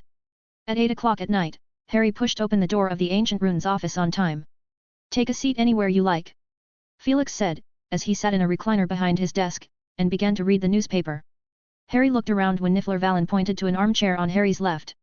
Harry mouthed a thank you to Valen, moved the chair over to sit across from the professor, and waited quietly. After 2 or 3 minutes, Felix put down the paper in his hand and smiled. You may be curious about the purpose for why I called you here. It's actually quite simple. I was entrusted by Headmaster Dumbledore to teach you occlumency. Then he briefly introduced it. This is a kind of spell that prevents your mind from being invaded by outsiders. Why do I have to learn the OCC? Learn this thing? Harry froze, and the next second his heart began to pound as he thought of the reason behind it, so he asked him with difficulty, because of that dream I had. As far as I know, this is not the first time it happened to you, right? Felix inquired gently. Yes, there was another time during the summer. Harry had to admit it. But... He looked at Felix eagerly. Sirius said it might have something to do with my scar, and in my first year, Headmaster Dumbledore also said that Voldemort's unsuccessful killing curse tied me with him. Felix shook his head and said in a low voice, that's barely accurate. From the looks of it, for now, it's just you peering into Voldemort's mind one-sidedly, which is possible because he's not strong enough and didn't notice your little stunt, but... He paused and looked at Harry. With a long acquaintance, Harry followed Felix's train of thought to think further, and a terrible notion was derived, so he couldn't help but gulp. You are thinking that Voldemort might pry into my thoughts in turn? This is really... Doesn't seem like a big deal, Harry thought dumbly. He is just a student, worrying about completing different subject assignments every year, and if Voldemort did see these thoughts, he would probably become rather impatient. Do not underestimate your position in Voldemort's mind, Harry. Felix said calmly, you ruined his reign of darkness with your own hands. If there is someone he hates the most and whom he fails to understand, that person is most likely you, otherwise he would not have arranged for his most trusted servant to infiltrate Hogwarts and risk putting your name into the Goblet of Fire. Speaking of which, he looked at Harry thoughtfully. It reminds him that Voldemort is severely understaffed, and his first priority should be arranging his resurrection, not exposing his presence by causing trouble at Hogwarts, even if Voldemort desperately wants Harry to participate in his rebirth party. Unless, Harry's role is more important than one might think, and even directly determines the success or failure of Voldemort's resurrection. Professor? Professor Happ. Sorry, I got a little sidetracked. In addition to what I just said, you also know a lot of information that is valuable to Voldemort, such as the movement of Headmaster Dumbledore, some people close to you, or Horcruxes. You don't want to expose these, do you? Harry's expression became quite torn. On the one hand, he wanted to enter Voldemort's mind once again, especially since Voldemort now has a powerful henchman, it is the key moment when he will plan to resurrect. On the other hand, he certainly knows the risks involved. Then will you teach me the mind? The OCC, Harry said. Felix glanced at him. It is occlumency. Harry hurriedly said, that's right, occlumency. Are you trying to get me to sever the connection with him? To prevent leakage of information from our side. Felix looked impassive. So your opinion is? My opinion? Harry asked, puzzled. Do you agree to learn the occlumency? Can I refuse? Harry asked in a whisper as he looked at him. Of course, I respect your choice. It's never advisable to force this sort of thing. Harry smiled. It's good to learn more, Professor. He felt particularly like Hermione with that comment. Felix knocked on the table, his perspective silently changed, all the decorations' color in the office all turned grey, only some items with magic bloomed with a magic glow. He stared at Harry, making Harry uncomfortable. Since you have decided, he straightened up, then we will start now. Harry stood up after he said that, unconsciously searching for a spot, hoping from the bottom of his heart that he would find a cushion or something on the floor. Then he noticed Professor Hap looking at himself oddly. What are you thinking? Professor, don't we need to put up a cushion? Harry gestured, we need it for our dueling practice sessions. Felix looked at him and let out a gentle sigh, it seems you don't know much about this subject. He beckoned, parchment and quill on the table automatically flew up, the blue quill reached into the ink bottle, dipping into the ink, swish swish swish and wrote down a string of book titles. Harry watched from the sidelines with trepidation. When the list of books floated to him, he took it with a trance and stared at it for a few seconds before he read the first title, Occlumency, followed by a long list. Harry felt so frustrated like he had scored a 0 on the second task. This is the reference book you need to read when you go back, Felix said, I will briefly introduce this aspect of knowledge. Speaking of occlumency, we have to mention the legilimency and obliviate, the thinking room, and a series of other magics. Felix gestured for Harry to sit on the couch as he sat opposite to him and pulled out his wand, and with just a flick of the wand, the fire in the fireplace blazed up. They are all classified as memory magic, but in fact, they greatly differ, of which occlumency and legilimency are the most closely related, yet opposed to each other. Professor, what is legilimency? In a way that you can understand, it is something akin to mind-reading art that is widely spoken among the general population, a kind of magic that is used to invade other person's minds to read emotions and memories. Of course I must emphasize the point that there is a big difference between legilimency and mind-reading, and I want you to read the book to understand the specific concept and write about it as an essay. You must explain the difference between the two. Harry felt some bitterness in the corners of his mouth. But he suddenly realized something and asked, Professor, are you planning to read my mind and then let me use occlumency to defend myself? He didn't feel very comfortable about it, and if the professor saw some private memories, he would definitely be vexed and ashamed. That's just one of the methods. Felix commented, an efficient method to speed up your mastery of the occlumency through offensive and defensive real-life warfare at the mental plane. But frankly, we have plenty of time, at least until Voldemort is resurrected, we have no major concern, of course, if you're in a hurry to learn. Felix looked at him mischievously. I'm not in a hurry. Harry hastily said, I like to choose other methods. There are 480 chapters on Piatrian. 422, Chapter 422 First Experience. Choose wisely, you will feel quite comfortable. Felix slashed his wand across the room and a golden path paved between them, like snowflakes swept up by the wind, with golden pellets of fine powder sprinkled down. Let's do a test first. He leaned his body against the back of the couch and looked at the golden rain curtain. Harry also looked up, as he involuntarily fell into a misty dream state, his mind fell into a state of great relaxation, light as if he has been surrounded by warm sunshine. He felt like gold dust fluttering in midair as he became a part of them, forgetting any worries. Harry subconsciously chased after this feeling, but a voice inside faintly told him that this scene seemed familiar. What exactly is it? If he had ever had this wonderful feeling before, he certainly would be able to remember it vividly, Harry thought drunkenly, his mind felt like a rusty old clock, and the thoughts in his head paused to rest for a while with every beat until Professor Moody's ugly face flashed in front of his eyes. It was so sickening, that it sobered Harry, who was immersed in a sea of glee, for a moment. How could he have thought of him? Is it because he was tortured emotionally in his class? Wait, Moody's class? The Imperious Curse? Harry's heart instantly splashed with cold water, no, is directly submerged into the bottom of the Black Lake in December. He jolted out of this state, the gold dust that floated in front of him, piled up like a conical heap of golden glitter on the ground, which looked very beautiful. But Harry now does not think this is something good. In addition to what he just experienced, another visual evidence is that as Professor Hap holding Valen, that little girl reached her small hand out from the gap in the professor's arm, reaching in the direction of the gold dust. Harry leaned his body back fearfully and felt a little sense of security when his back touched the soft couch. 3 minutes. Felix picked up a pocket watch and looked at it, as he said, that was faster than I expected, remarkable. Harry stammered, I thought of Professor Moody. I understand, said Felix, he does look intimidating. No, it's not Professor, Harry said, I didn't think of Professor Moody simply because of his appearance. He blinked and explained in a whisper. He used to cast an Imperious Curse on us in class. That makes sense, Felix nodded slightly, so you should have performed well in that class. Harry nodded hesitantly. What was that, Professor? He watched as Professor Hap waved his wand as the ocean of gold dust and the handful of golden powder on the table disappeared at the same time. Some pleasant memories I've collected. Felix smiled, a number of them are from creatures in the Forbidden Forest, little creatures that can gain happiness easily. Perhaps it didn't fit your definition of happiness. No, I think it's perfect, it's pure joy. Harry said, with some fondness. He felt shaken by some of his own notions, and he had to remind himself that he had a brilliant memory master in front of him. Felix said slowly, This is my inspiration from the Dementors, since the Dementors can draw those happy memories, so I naturally thought, why I cannot draw memories and emotions from others. When you suck out the joy, you are left with only negative pessimistic feelings, and when you suck out the arrogance and ego, you are naturally left with only humility and humbleness. You'll find that emotions can easily go from one extreme to the other. Worth studying, but I have to say it's not very useful to me, and it's prone to criticism. Harry felt that this assessment was too light, and it ought to be described as evil or creepy to be appropriate. He stole a glance at Felix. Most of the time Professor Hap was gentle and friendly enough to speak like a spring, not to mention that after the Yule Ball, many girls spoke even more highly of him. But when it comes to the attitude toward some magic, the professor's standards are simply frighteningly low. For example, if he hadn't had a dream the other night, he probably never would have known that Professor Hap could use fiend fire so skillfully. This will help me to learn occlumency? Harry asked tentatively. Of course, it will help.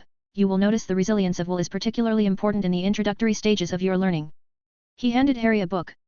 Every page on it has been enchanted by me, and in addition to what you have just seen, there are other things that will mobilize your emotions and memories, and you will need to read it while ignoring the effects of the magic attached to it. This book is somewhat dangerous, so I can't let you take it with you. I have a schedule for this special training. You need to come over every 2 days during the Christmas break, and when school starts it's every week. When you can read from the first page to the last page in one breath without any effort, it indicates that you are fully ready for the training. So that's when we will move on to the next stage. Harry nodded his head to show that he understood. He took the book, which didn't look that thick, with a plain cover that didn't even have a title, but he would never consider it more harmless than Hagrid's carefully selected The Monster Book of Monsters.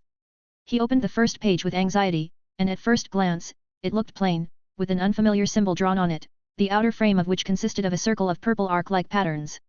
But when he tried to identify it, the symbol produced a strong attraction. He examined the design, as his expression became one of the obsession as if that little symbol contains the ultimate answer to all unknown mysteries.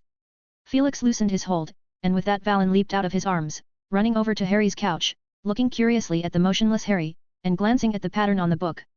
First glance, nothing, second glance, quite good looking, then look again. Her eyes were getting more and more intense when Felix came over and picked her up. Valen blinked her eyes, remembering what had just happened. She yelled twice with palpitations in her heart. That book is not for you, someday I will create you a Valen's wonderful adventure. Felix said teasingly. Valen patted her small heart, avoiding Harry and the book in his lap by a distance, as she ran to the workbench, retrieving a gold coin from her pocket and stacking it on the table to build a castle to play with. Valen felt that the way of building a castle with exploding cards was too dangerous, and it would be better to use gold galleons, both beautiful and safe, and after completion, the sense of accomplishment is also abundant. Felix and Niffler, both of them, glanced in Harry's direction occasionally, while a layer of sweat unknowingly seeped out of Harry's forehead, a sign of rapid mental exertion, and Felix's frown became deeper and deeper. Still cannot detect any abnormalities. Is it hidden too deeply? The realm of the soul is really full of mystery. Time passed little by little, and the sweat on Harry's forehead evaporated, but he still did not turn the second page. He became totally lost. Felix looked at the time. It is close to lights out, so he stood up to interrupt Harry. It is at that moment he stopped in his tracks. In his magical perspective, he could see deep darkness poking out its tentacles and appearing very abruptly in his field of vision, coiling on Harry's forehead, as if it had always been there, only hidden by layers of mist. Felix could not hide the shock in his heart. His and Dumbledore's speculation became reality, although the exact process is not known, but there is no doubt that Harry is hiding a piece of Voldemort's soul. Harry, this is the draught of peace, drink it and go back to sleep now. Felix said gently. Yes, Professor. Harry yawned greatly. He felt sleepy as hell, and all he wanted to do now is go back to bed and get a good night's sleep. When he returned to the common room, there were not many people left inside. Hermione and Ron were waiting for him. Hermione chirped and asked, "Why Professor Hap was looking for you." "Headmaster Dumbledore asked the professor to teach me occlumency," Harry said tiredly. "Occlumency? What's that?" Hermione and Ron asked simultaneously, but seeing that Harry is too sleepy to keep his eyes open, Hermione quickly closed her book and said decisively, "Well, we'll talk tomorrow. I finished a draft plan while you were away, and although some details are still unclear, we have a general idea of what the second task is going to be. The preparations need to be on the agenda. It's your call, Hermione." Harry yawned again. Professor Hap's potion worked. He did not feel that bad anymore, just exceptionally sleepy. He went into his dorm room, changed into his pajamas, and fell back to sleep. There are 482 chapters on Patreon. 423, Chapter 423, The Broken Chair. Headmaster's Office. Are you sure? Dumbledore asked in a deep voice. Felix nodded solemnly. Leave the rest to me, Felix. Dumbledore took the responsibility. You have a solution? Felix asked in surprise. Albus, there's never been a precedent for this, and that snake is dead. At least I can't make any sense of it at present, but if you give me enough time, the future is not without hope. Dumbledore just calmly said, I know. Felix heard the meaning of this is the end, so he took the initiative to say goodbye. He felt that Dumbledore's thoughts and his are not in the same boat, it may be because of the lack of information available. But as he said before, he has no intention of giving up, for him soul is an important subject of magic to study upon.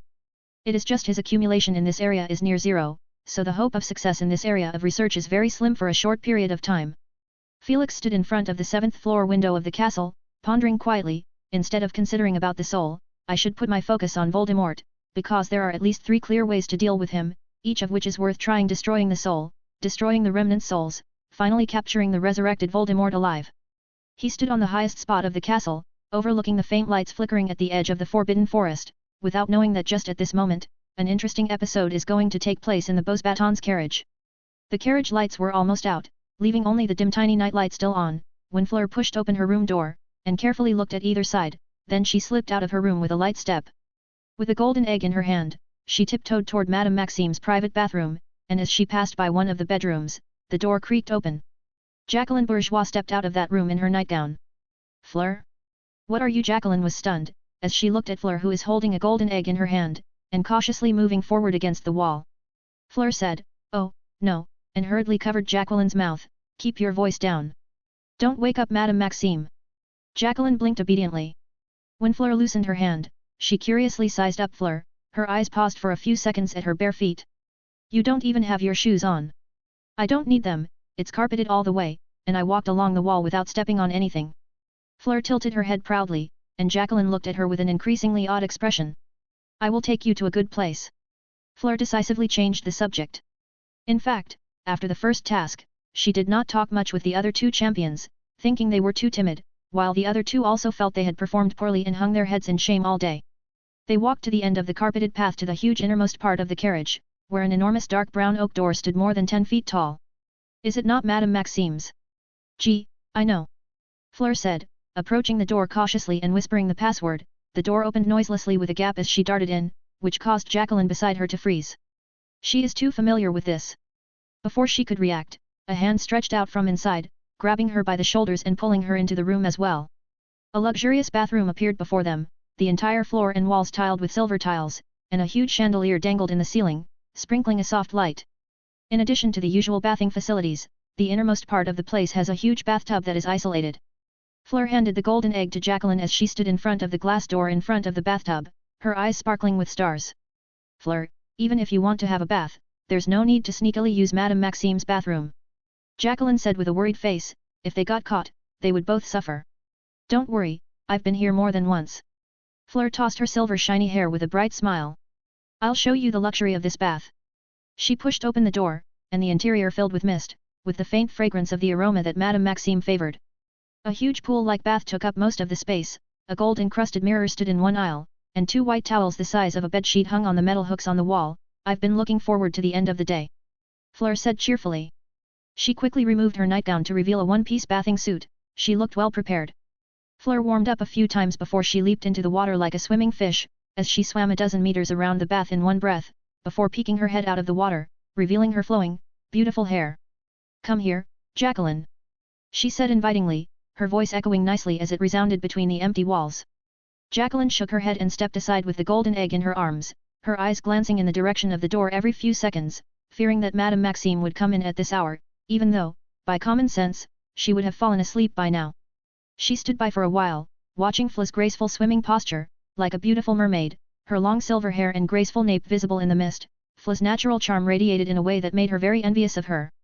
Jacqueline held the golden egg, her arm got a little sore. She looked around and found a beautiful recliner, a recliner that shared a common feature with the other furnishings in the room, that is, it is huge. She placed the golden egg in the middle of the seat and laid herself back with it. Hey! This move made her discover something different. She propped herself up a little as she stroked the surrounding seat, her fingertips touched a soft and tough layer of air. She felt like she is lying in the softest cloud of cotton, yet she didn't have to worry about sinking in. Madame Maxime knows how to enjoy herself well. Jacqueline couldn't help but wonder why the students' baths didn't have these things. She positioned her body fully on the recliner, resting on a circular log-shaped cushion that she had expected to be hard, but it turned out to be similar to the layer of air beneath her, supporting her head in a soothing way that her ears seemed to hear the sound of lullaby as her tense nerves relaxed automatically.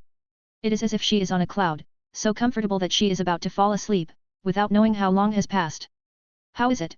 This is a very comfortable seat, right? A voice seemed to come from beyond the sky. Jacqueline looked a little confused for a moment. Who was talking? She opened her eyes and found Fleur draped in a large towel, her big eyes staring at her.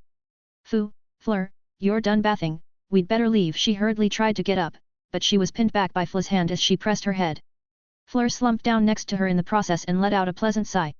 This is so comfortable, I'd love to sleep on it all the time, but unfortunately it's not available on the market.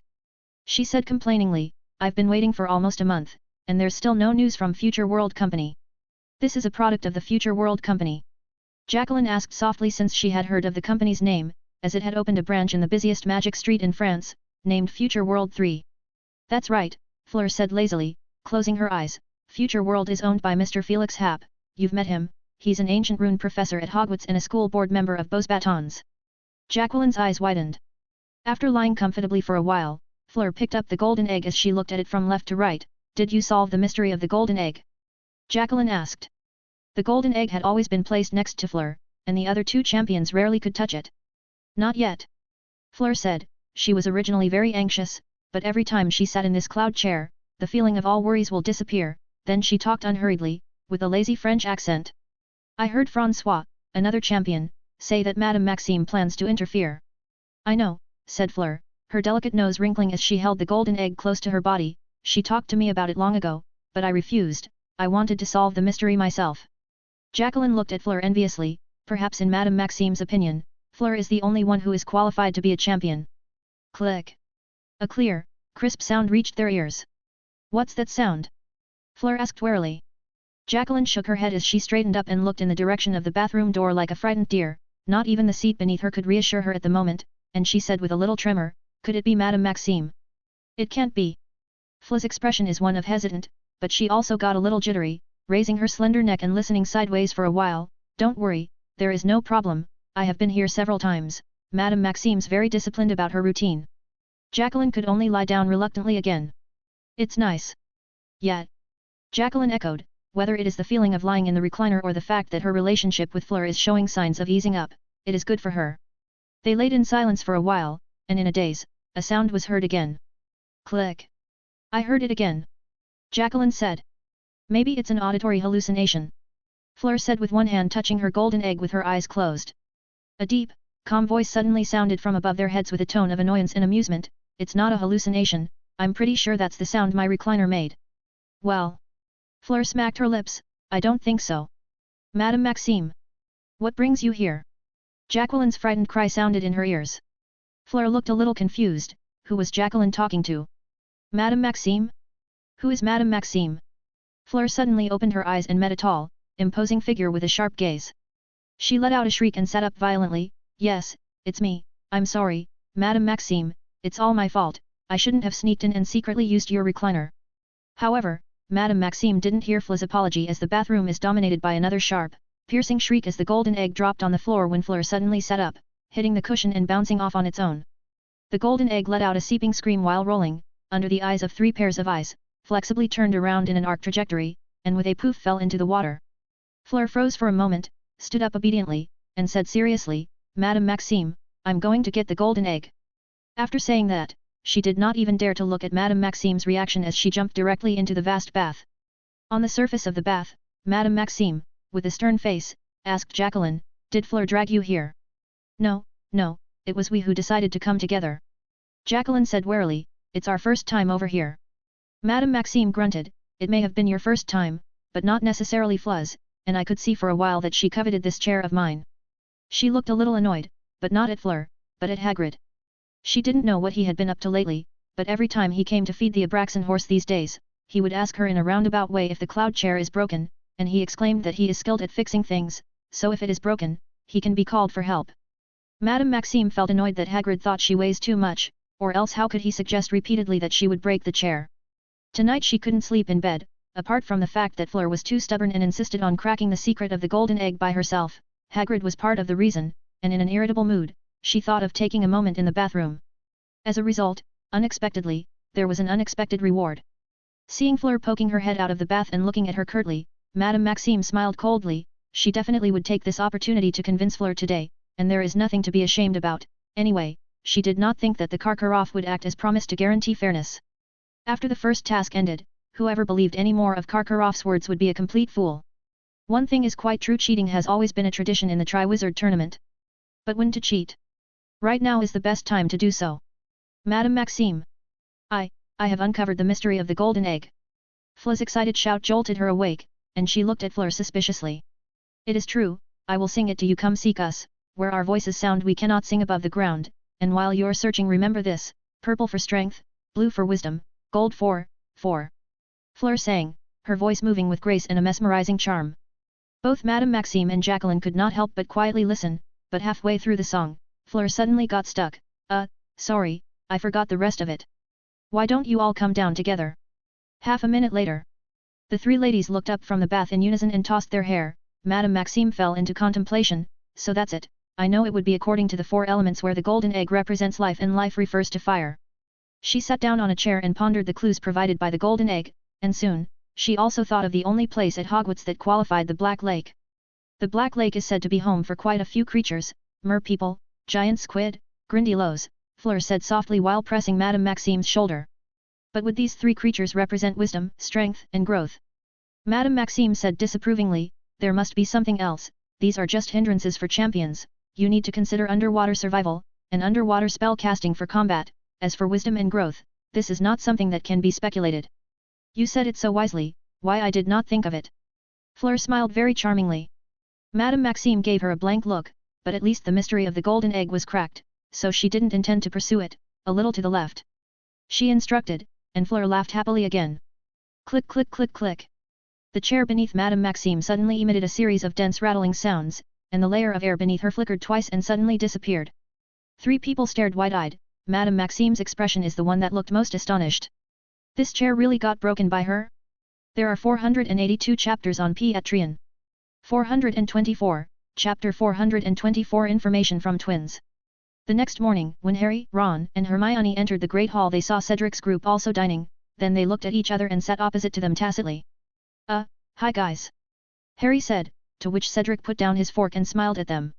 Harry momentarily lost of words, not knowing what he should say, especially since the man in front of him had danced at least 7 times with Cho Chang at the Yule Ball, preventing him from taking any chances. He mumbled something so vaguely that Cedric didn't hear it properly, so he looked at Harry questioningly. I mean, Ron has something he wanted to say to Collins. This time, it is Ron's turn to stammer. What, me? Oh, it's me. He glared at Harry, when Collins placed down her fork and knife and looked towards them, her very imposing gaze shifting between Harry and Ron.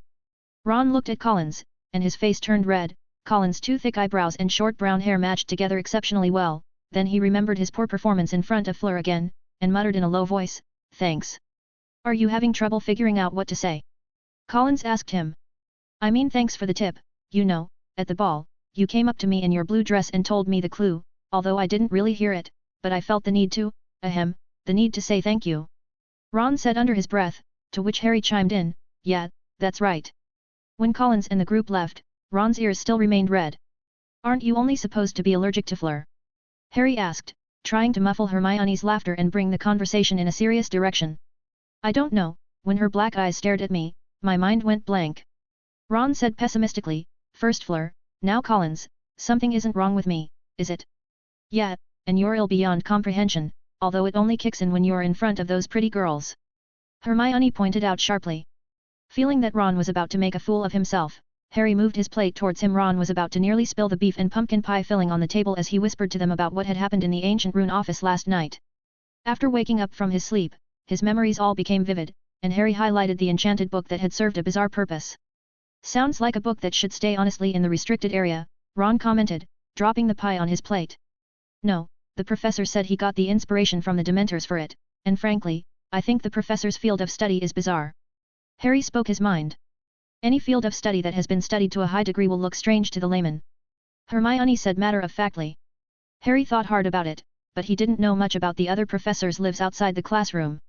In his imagination, Professor Flitwick probably had a hobby that involved opera and afternoon tea, when he would use charms to make those little teacups and teapots to move, and might even make them say a cheeky comment or two, like those enchanted servants he saw in the film. Professor McGonagall probably would spend all her free time handling the heavy workload of the school, Snape probably would spend his free time gutting Horned Toad, Trelawney would hold a crystal ball first thing in the morning to decide which dress to wear. Professor Hap maybe, in addition to reading and studying runes, will play cards with Valen.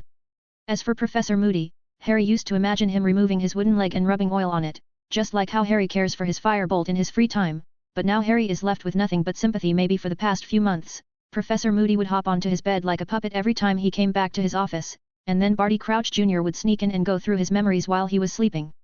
The fact that he could fool Dumbledore at least means that Barty Crouch Jr. is very skilled in disguise and possibly in the art of occlumency as well.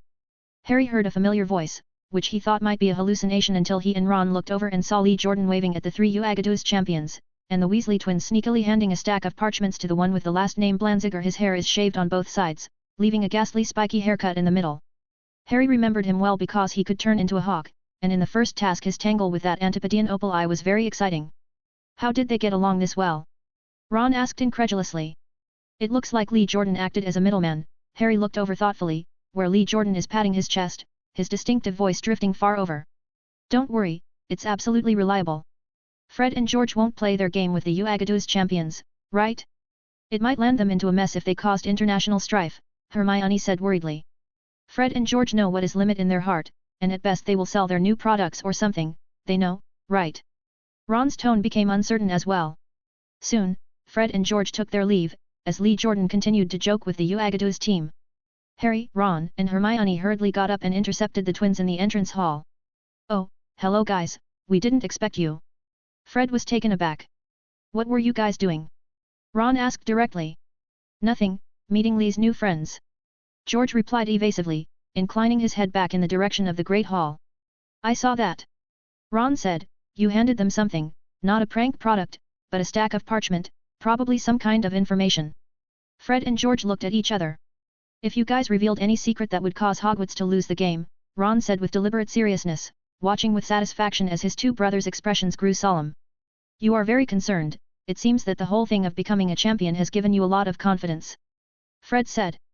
Are you preparing for next year, little Ronnie, you want to become a prefect? George teased. Ron's face reddened, and he said irritably, I don't want to be a prefect. But our little brother has some point this time. Fred said. Probably just a blind shot in the dark. Ron's face is turning about as red as his hair when Harry interrupted, so what did you guys have in mind back then? Fred and George looked at each other. Look, it's simple, Lee Jordan made friends with a student of Uagadou, you know, he's got the looks. Harry couldn't help but laugh a little as Fred added, Uagadou's school of magic is different from us in many ways, they specialize in self-transfiguration, alchemy, astronomy, and gesture casting. Yes, they have all kinds of alchemical gadgets that are not hard to get hold of, like amulets of various types. As Dumbledore said, it's all about exchange. George shrugged and said. They approached us 2 days ago, just before Christmas, saying they wanted to learn about the Black Lake. It's not exactly information that needs to be kept secret, I bet there are at least 100 books in the library that mention it, but of course, it will require some time to find. Fred said. George added with a wink, unless they're too foolish not to think about asking Mrs. Pants, whose presence is actually quite strong, stronger than the rope that will pull people's attention in front of the restricted book section. There are 484 chapters on Piatrian. 425, Chapter 425. Alastair Moody. Harry, Ron, and Hermione looked at each other. So, Ron asked hopefully, you guys just found some random stuff from the library and brought it to fool them. Fred said with a stern face, to your disappointment, we are very credible. But we have limited knowledge of the Black Lake, like if we dive too deep we'll be chased out by mer people with pitchforks, and their tamed pets aren't friendly either. That's Grindylow. George looked at Harry's puzzled expression and explained. There are creatures that live at the edge of the lake and also on Bowtruckle Island, but we didn't dare to go too deep for fear of getting tied and beaten by Selkies. But sooner or later we'll draw a map of the Black Lake, it's part of our plan to finish before graduation. Fred said. George looked at him strangely, when did we have this plan? Just as we were talking. Wanna join? Fred asked. Doesn't sound that bad, George said with a grin, looking at the dumbfounded trio, but there's no point in doing it all over again when Harry's father and his gang have done it all, so why not find another way, Anyway, we're just in our 6th year, so we definitely have some time to leave behind our legacy. Then the twins left, and before leaving, George reminded them, by the way, Harry, if you go to the hospital wing now, there will be a surprise waiting for you. The trio stared at their backs, deep in thought. We should have requested a copy of the map, a scrap will do. Ron suddenly said, it certainly would have saved a lot of trouble. We can make our own. Harry said without thinking, it is still very far from February. Hermione then counted on her fingers, besides us, counting Cedric's group, plus you Agadoo, half of the team already knows about the second task, and it's hard to say about the other 3 schools. Maybe you should count Durmstrang as well. Ron said gloomily. Hermione's eyebrows raised. Sorry, that wasn't clear. I meant that Karkaroff would definitely find a way to cheat. Ron rephrased it, I have faith in him. Harry could not contain his smile. We should better stop by the hospital wing and check out the surprise Fred mentioned. He suggested. As they arrived at the hospital wing and turned the corner, they vaguely heard more than one familiar voice. Professor Hap. Sirius. Harry said in surprise. They quickened their pace to see the door of the intensive care ward wide open, and Sirius standing in front of a table, peering inside as he fiddled with the wand in his hand, his eyes staring menacingly in one direction. Then, from inside, came Moody's gruff voice, if you want a fight, you'd better go outside. I don't have a wand in my hand, and I'm missing an eye. Your eye is soaking in the potion, Professor Moody. Who complained that it wasn't working well as soon as he woke up. Felix's voice stated gently. I'm telling the truth. And my wooden leg, it is almost half an inch shorter, it must be that scumbag's doing. Moody said very grumpily, which had something to do with the fact that he had just been treated by Felix. Felix sighed, the checkup just now did not go well, because the patient subconsciously resisted it. So he just tried the techniques he learned from the Dementors, which caused Moody to become quite frustrated after the treatment was over, and the way he showed his frustration is by disliking people indiscriminately. Felix looked up at Harry, Ron, and Hermione who are standing in the doorway, and waved at them. They walked into the room and were surprised to find it lively inside. On the opposite end of the room across from Sirius, Snape stood near the wall in his black robes, like a jet-black blood-sucking plant, indifferently looking at Sirius with contempt in his eyes. Snape's hand is hidden in his sleeve, Harry guessed from his posture that he should be holding his wand. This also solved the confusion. Harry did not think that Sirius would clash with Professor Hap. If he remembered correctly, in the Hagrid hut in the 3rd year, Sirius had revealed his secret personally that he had been easily caught by the professor. He looked rather reluctant at that time. Besides these people, there are 2 other people in the room, one is Madame Pomfrey, and the other is turned out to be Neville. Neville was shrinking into a chair by himself as best he could, which wasn't easy, since he had grown at least half a foot from last year and stood comparable to Ron. When Harry walked over to him, he cried and said in a voice close to a whisper of resignation, I just wanted to come over and send a bouquet of flowers, like yesterday, only to find that Professor Moody had woken up, and after that Madame Pomfrey called Professor Hap, and not long after that, Mr. Black suddenly appeared, saying that there is something important that he wants to talk about, and halfway through the conversation, Professor Snape dropped by. Excellent, Harry thought. Neville accurately retold the sequence of order the people in the room came in, and he could imagine the general course of events. He looked around. Professor Hap is wearing a rare white coat. Is this an imitation of a Muggle doctor? Madame Pomfrey is standing not far from him. She is holding a clipboard in her hand, taking notes quickly. Harry continued to look over, and then his eyes seemed to be stung when he glanced over at the very conspicuous large glass on the side of the patient bed. Moody's magic eye is submerged in the blue liquid. Every now and then it turned around in a circle. Ron made a sound of disgust. Harry. Sirius came over and gave him a firm hug. Then he said quietly, I got word from Hagrid that Moody's injured right now, so I came over to give it a try. What's wrong? Harry asked in a whisper. Sirius scowled disdainfully in Snape's direction, and Snape said slowly as if he hadn't seen it, I got permission from the headmaster, so if Mr. Alastair Moody still wishes to finish teaching this year, I will substitute for a few classes temporarily, for the sake of my colleague until he recovers from his injury. Sirius immediately looked over at Moody and said solemnly, Alastair, I suggest you should better hide for a while. He suddenly realized that he had touched the taboo of the Mad-Eye Moody, who looked like a volcano that is about to erupt in wrath, so he hurriedly stopped, but it was too late. Harry swore he had never seen Moody's face contorted this much, every cut on his face miraculously enlarged and shaking disgustingly as Moody roared, Ha! Do you think I'm afraid of meeting people? After months of being manipulated like a puppet by Voldemort and a Death Eater? What did you think I am going to do? Hide and cry like a wuss? I'm telling you, dream on. Sirius's face suddenly turned as pale as paper.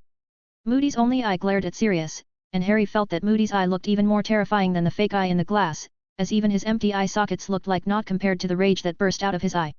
He pointed to the empty bed next to him. You know what Barty did first when he woke up? Go to the Ministry of Magic and turn himself in. He's going to tell everything and atone for all those mistakes he made.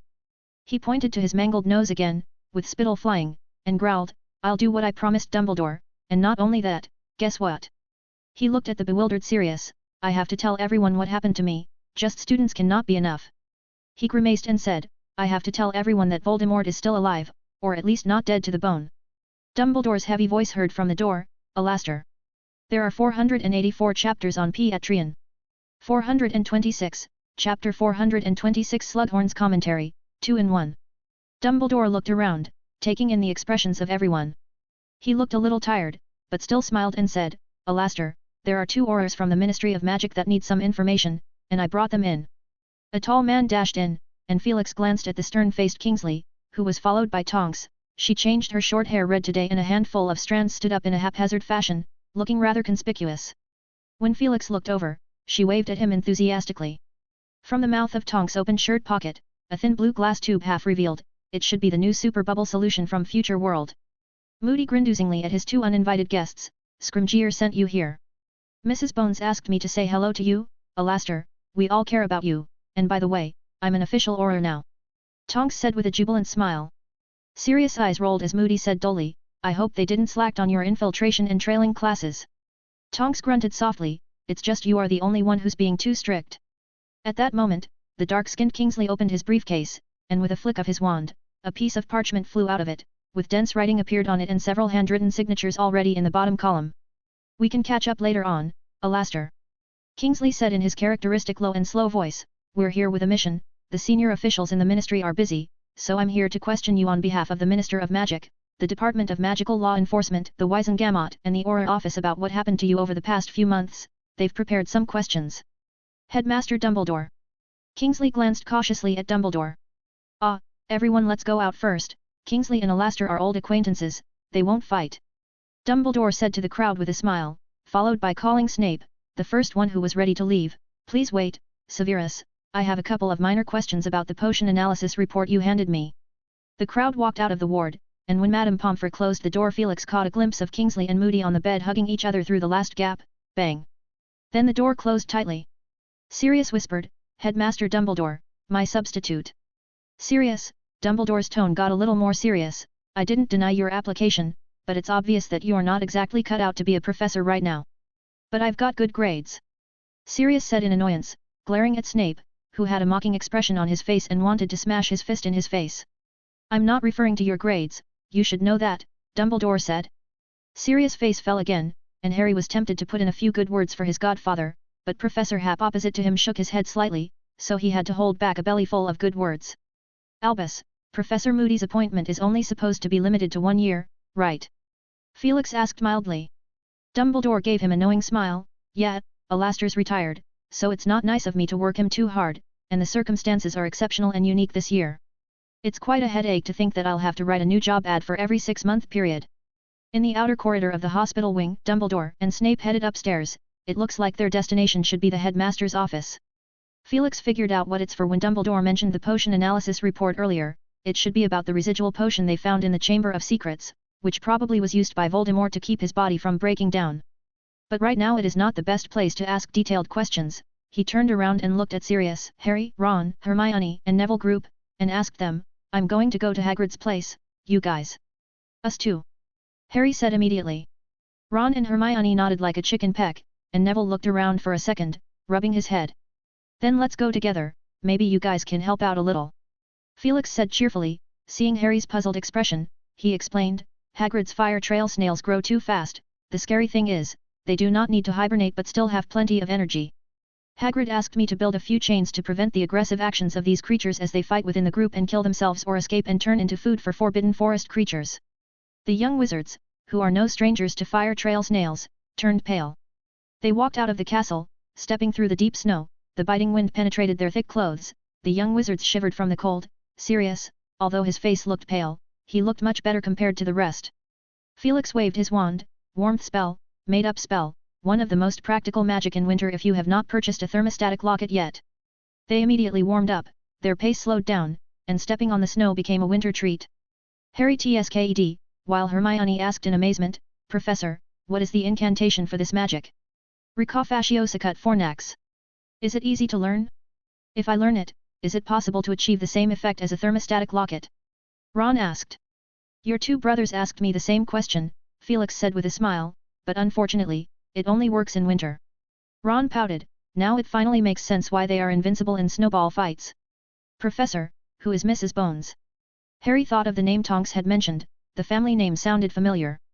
Amelia Bones, the current head of the Department of Magical Law Enforcement, has quite a well-deserved reputation. Felix said simply. Susan Bones' aunt. Hermione whispered, and it suddenly dawned on Harry. Sirius, do you know her? Harry asked his godfather, thinking that Sirius should know her from the way he had behaved earlier. Sirius thought about it and smacked his lips before saying, a bit of an impression, when I was at school she was 4 years senior to me, a very smart and serious witch, he muttered in a small voice, I seem to have made her cry. What happened? Hermione asked with interest. Oh, it's a long time ago. He said helplessly when he saw that Harry was also looking at him with interest, you should know that you can't do magic in the school corridors. Harry and the group nodded their heads. When I first enrolled in school, I showed off the wand lighting charm in the corridor, of course, I made some sort of adjustment. Amelia happened to see it and jumped at the chance to give me a point deduction, she was the prefect at that time. I believe prefects shouldn't have the power to deduct points. Ron muttered, remembering his second year when he got his points deducted by Percy. Sirius smiled understandingly, Remus was also a prefect, and I happen to know some insider knowledge that prefects can't just deduct points at will, they have to write notes for every deduction they make, and there are other restrictions, like Amelia only deducting 2 points that time. That doesn't sound like much. Harry said. Yeah, Sirius said emotionally, but I was very unconvinced, so I ran under her eyes and continued to use the wand lighting charm, the colorful light flashed on her lenses, she was naturally very displeased and gave me a point deduction again, but I kept on chanting the spell, we were at a standstill for a long time, and finally she deducted approximately 200 or so points I think. Harry and the group stared with wide eyes. Sirius smiled cheekily, actually, it's because the school has just started not long ago, and the points of each house were not that high, and I remember there were only a few rubies in the Gryffindor house hourglass left after that. You just got away with it? Harry asked incredulously. It wasn't that simple, I was detained for a week, Sirius said carelessly, but Amelia didn't fare well either, I heard she finished writing those reports in tears. Harry thought it would be wise to keep this from Susan Bones, who adored her aunt so much, but Ron had the opposite idea. Why don't we have a dueling study group, Harry? It was ages ago when we had an event last time. Ron leaped to his feet and said, we could get Sirius to be our guide.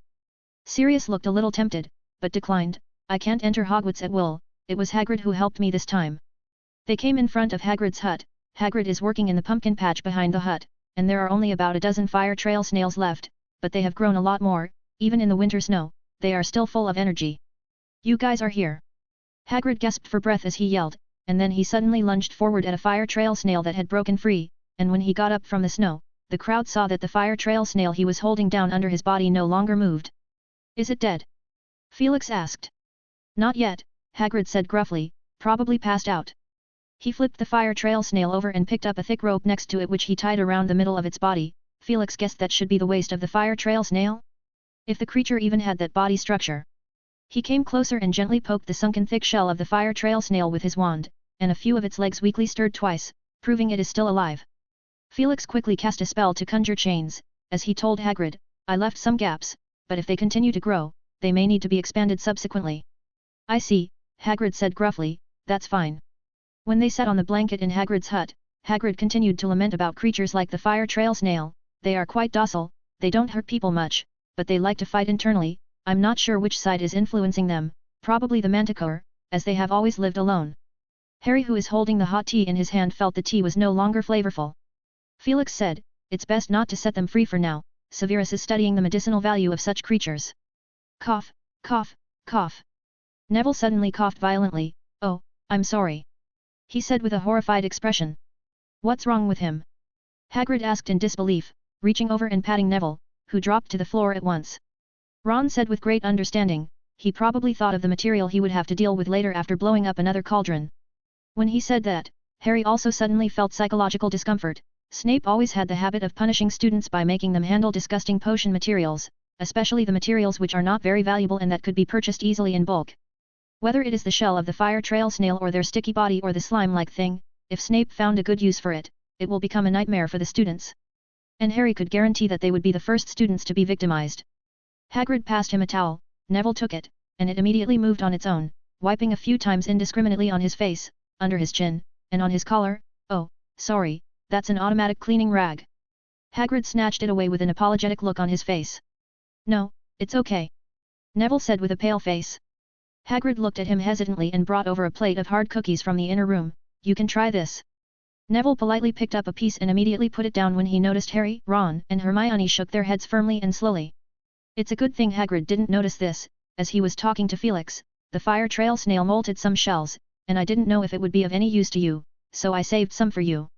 Felix nodded. This is a type of new material, no one has deeply researched it before, but I think that it will have the characteristics of both the Sphinx and the Manticore, perhaps even fire crab too. It's just hard to say which one it is more inclined to. If it's the former, it's very valuable. Mr. Scamander did not talk to me much about this, we just discussed some insights about breeding magical creatures, Hagrid said gruffly. We didn't exactly align, in the same direction, but some of his suggestions are very helpful. Harry knew that Hagrid was referring about the one in classroom 7, he suddenly thought of something and asked, I heard that many ghosts prefer that place. Yes, I did see quite a few. Hagrid said, I heard they are planning to ask Headmaster Dumbledore to find a memory of a person who loves to eat and cook, quite unreliable, but they are much more active than in previous decades. Do they have anyone in mind? Ron asked. As usual, he got intrigued by these oddities. There is one, Hagrid muttered. Horace Slughorn, the fat friar, was impressed with him, saying that he would sneak into the kitchens for a snack every night when he was at school without fail. Harry knew the fat friar, the ghost of Hufflepuff House, but who this Slughorn is he didn't know. Is he that potion's master? Hermione asked in surprise. You know him?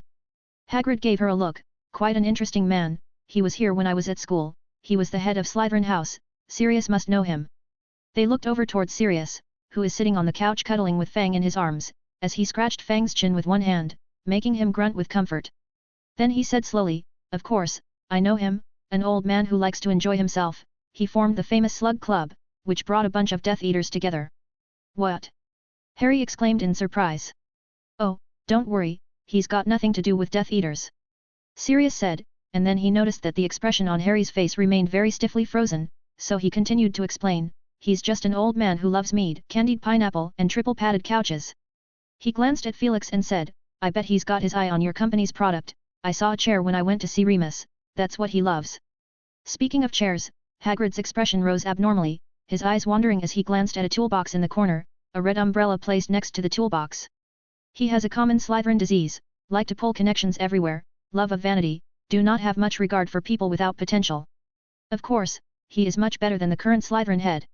Felix gave him a reproachful look. Sirius spread his hands, I'm being honest here, well, let's ignore a certain unpleasant bad spirit, he continued, besides the fact that he likes to enjoy material things, he has a magical knack for always noticing students who have great potential, and he has created a platform for these people to communicate with each other, with the expectation of being rewarded sometime in the future, and he likes that feeling for sure. And the Death Eaters, Harry pressed. As I said, besides their aptitude, he also values their origins, and you should know what most of Slytherin is all about. Sirius said, not many people can truly enter the club with their abilities alone, but Harry, your mother was considered as an exception to that rule. My mom. Harry looked shocked again, he didn't know why he was in a hurry to retort, but he did, but she's a Gryffindor. She got in based on her ability. Sirius said, Lily's talent for potions was very high, and the potions she brewed saved a lot of people during the war days, especially when we were being hunted by Voldemort, when all of us had to hide in our safe house because of our injuries, she alone remained active as she brewed potions even with the injury. His tone lowered, if she and James had survived, Lily definitely would have become the most dazzling master of potions. What is Snape? Sirius grunted twice, with contempt overflowing in his voice. What about you guys? Harry asked, desperate for more information, not about that Professor Slughorn, but about Sirius and his own parents. Me and James. And Professor Lupin. Harry said, I mean, Remus. Sirius smiled, I was, well, more rebellious, he winked at Harry, I couldn't stand the way he was treating people, especially when Regulus joined that club later on, I wanted nothing to do with them. James was more or less in the same situation as I was, but he hated it more because there were too many Slytherin there, and he was very hostile to Slytherin. As for Remus, he was good at his studies, but you know, his identity is a big problem. But I heard that his identity was kept secret and not many people found out he was a werewolf during the school year. Harry asked in disbelief.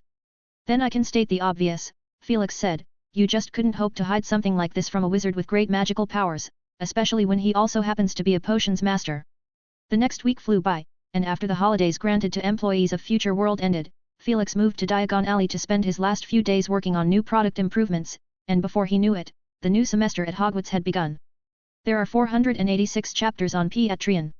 427, Chapter 427 Shop No. 07. The day before school started, the festive atmosphere of the Christmas season had yet to dissipate, and Diagon Alley looked completely silvery throughout. This year's Diagon Alley looked much different from the past.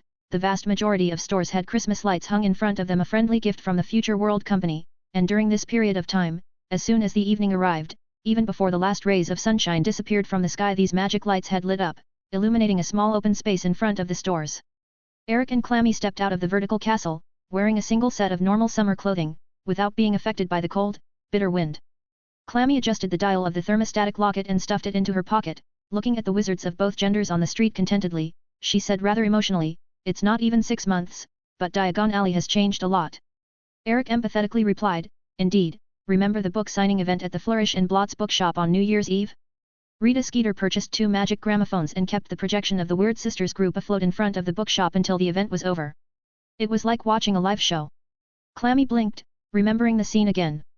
That reporter had had the audacity to include members of the ancient Black family in the book, but what is even more overblown is that she also mentioned the Dark Lord. Some descriptions in the book make her blush a little when she thought of it now.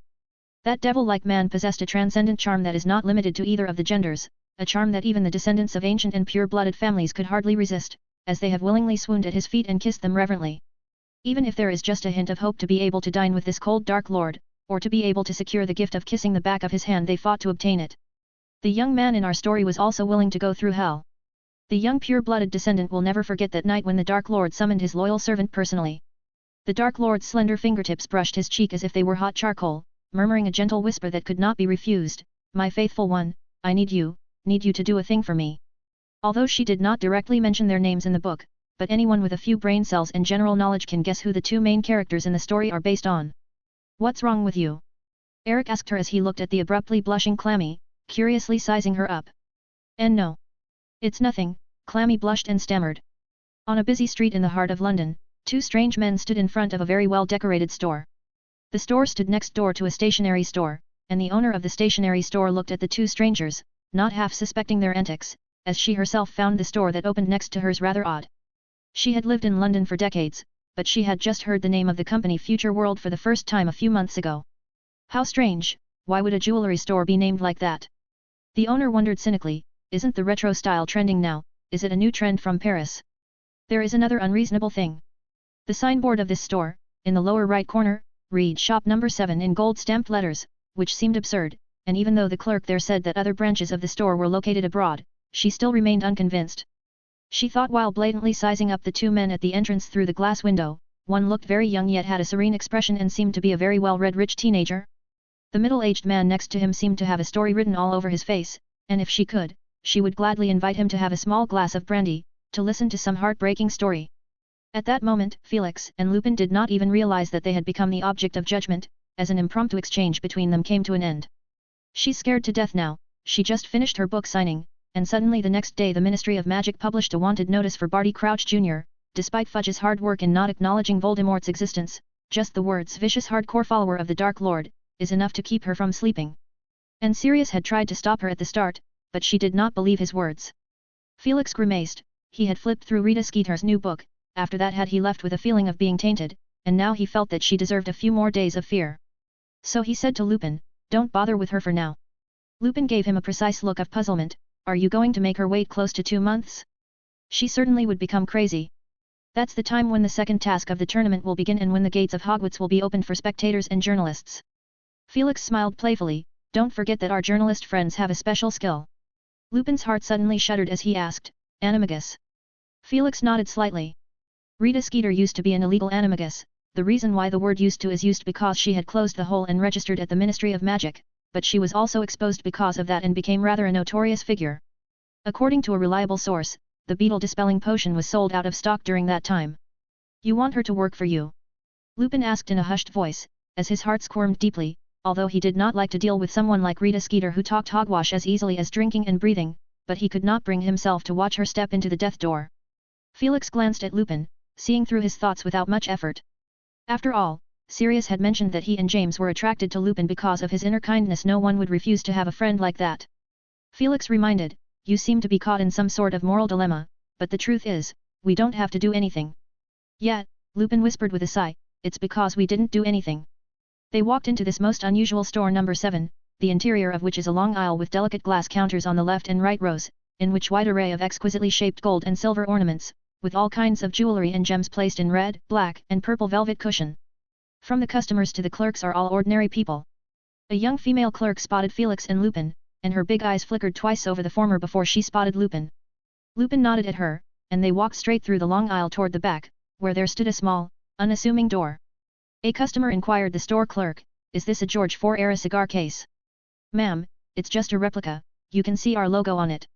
The clerk said with a pleasant smile, probably trying to impress the boss, as her tone became extraordinarily patient and gentle. Each of our silverwares strictly complies with the sterling silver hallmark system. In addition to that, we also have a handbook for our customers to check the silver content, origin, date, etc., as well as the certification of the official identification agency. Felix and Lupin pushed open the small door. The interior is a narrow cubicle, in which a workbench occupied a third of the space, and some common crafting tools were laid out on the workbench. Will we be using these? Felix asked, holding up a pair of tweezers. He didn't really understand how they use this. Anyway, he could use magic to shape metals easily, especially since he could cheat with his thinking room magic. Occasionally it is used. Some guests will request some minor adjustments. Lupin said, in order to facilitate secrecy, we also acquire silverwares from normal channels, and have a special staff in charge of this matter. He smiled and said, in fact, this store is no different from other gold and silver jewelry stores in the way they operate, except for the occasional few goblin-made pieces. Felix, I must remind you that the number of employees in the company is already over 120. Felix looked into Lupin's eyes and considered for a second, that's exactly what I expected, as you would have realized recently, that only after reaching a certain threshold, it is possible to divide a clear division of labor, and gather collective wisdom to form a large-scale impact. Moreover, with more people, we can concentrate more effort on one thing to produce results quickly. Like the research on the projection screen this time. Felix smiled, I like this feeling, watching them go from unfamiliar to familiar with each other, through some simple tasks to get through the bonding phase, only then, when we really have a big task, we won't be overwhelmed. Lupin showed a helpless expression, don't let the people in the company hear these words, they don't think they are completing a simple task. Oh, I was wrong, Felix said perfunctorily, it is very difficult task. When they emerged from shop No. 07, the sky darkened as Felix and Lupin parted. Felix was satisfied with everything so far, especially since his book of runes is nearly finished, which put him in a very good mood. He took a rare stroll through the streets of London, which were crowded with people walking in a hurry, and before he knew it, he veered into an out-of-the-way street, where a figure wobbled in the dim light. That is a dark-haired man, with a stump-like figure, sunken cheeks and eye sockets, with messy hair. A homeless man. A crackhead. Felix moved away a little, not expecting the man to walk towards him head-on. A strong sense of absurdity welled up in Felix's heart, it can't be that I've met a mugger. This thought made him choose against leaving, as he remained where he was, curiously sizing up the other party. The man is so thin and frail that he seems like he would be blown over by a gust of wind. He reached into his pocket with one hand, so Felix inclined his head and put on a humanoid shield charm on himself. Do you need me to call a doctor for you? He asked him slowly. I do need some medicine. The man said as he licked his yellowing teeth. He pulled out a folded flyer and handed it to Felix with an odd smile on his face. He then left to find his next target. Felix looked at the contents on the flyer and for a moment he found it baffling. Do you believe in magic? Do you believe in mystery? There are uncharted territories in this world, a world that is very different from science. If you feel like you are often dizzy, giddy, and waking up not knowing where you are, this paragraph is highlighted. Friend, you are probably destined to be part of this hidden world. Feel free to join us, we will provide attentive guidance and fulfill your wish. For example, you desperately need to turn your bad luck around and desperately want to see your true perspective, or you are suffering from an incurable disease and feel that your life is hopeless. Number Timothy Seabridge, thanks for your love and support. There are 486 chapters on Patreon. 428, Chapter 428, The Possibility of Secularization of Potions. It was followed by a long list of, for example. Felix reckoned that anyone in their right mind would be tempted by one or two of the contents mentioned on it, provided it actually worked out. At the bottom of the flyer, there is a crude map. Felix's curiosity got heavier. The person who handed him the flyer was obviously an ordinary person, but was it a mere coincidence that he got approached straight away? He thought it is probably some dark wizards who fishing for a suitable target like occult nerds in the name of magic. And to find out what exactly they are doing, he decided to visit them. Felix followed the directions on the flyer through the out-of-the-way streets. The hand-drawn map featured a lot of cryptic signposts drawn on the corners of each street, which required a bit of thought. Felix stood in front of a wall, staring at the graffiti on it, gauging it for a while with the help of dim street lights, and then he turned to the left, following the directions of the large rat holding a vertical sign on the graffiti. There are no more lights here, the stores on both sides of the street are dilapidated, there is lots of discarded rubbish piled up on the corner, the only light left on kept flickering, combined with the whimpering cold wind, it felt like a horror film shooting spot. But if Felix wanted to, he could construct the most realistic horror there is or the opposite of that as well. Along the way, there were 3 people sizing me up in the shadows, no signs of magic, and the malice in their emotions wasn't really strong, just figuring out my worth. Felix walked slowly, since it had nothing to do with magic, nor a certain dark wizard fishing, his interest at the end of the path quickly diminished, so he occasionally paused to admire the graffiti on the walls along the way. If he had to describe it, he would say that this place is a dead part of the City of London, forgotten by the City Hall, ignored during several city planning cycles, and finally become a paradise for feral cats and dogs, as well as a favorite place for those rebellious teenagers. A few minutes later, Felix pushed open a dilapidated door and walked in with confidence. The rudimentary map on the flyer had long since lost its usefulness, the reason why he could find this place, one because of the movement of people here, and the second because of the entrance is painted with a magic array that looks quite exquisite. Looking at the windows and the modeled signboard at the entrance, this should have been a clothing store before. But the signboard with graffiti-style font reads House of Magic. Felix was 99% convinced that no wizard group would do this kind of thing. This place looked more like a place that was created based on some occult enthusiast's imagination of how a hidden wizard society would look like. No wonder he was tricked. At that moment, 2 sturdy, burly men approached him, and at a glance, he was sure that they were the type of men who are more adept at communicating with their fists. Felix sighed, and a silver glint flashed in his eyes, then followed, bang. Bang. 2 sounds, they fell to the ground without saying a word. After a few minutes, the few people who had rushed over to help also failed to get away. Felix searched the abandoned shack, and the thick layer of dust that had accumulated inside indicated that the original owner had left the premises for quite a while. His expression turned into one of disappointment. A robbery gang. Oh, kidnapping and blackmail to boot. This was the information Felix had gotten from the minds of these men, and it was a double blow, especially when he learned that the flyers had come from a nearby dumpster. The truth of the situation goes off the rails. This had been the secret base for a society of occult enthusiasts, and probably due to the approaching winter, or other reasons they had disbanded, the leaflets were casually thrown into a nearby dumpster, which happened to be utilized by these passing mugging mobs. They found familiar words on the leaflets, faint, giddy, waking up not knowing where they were.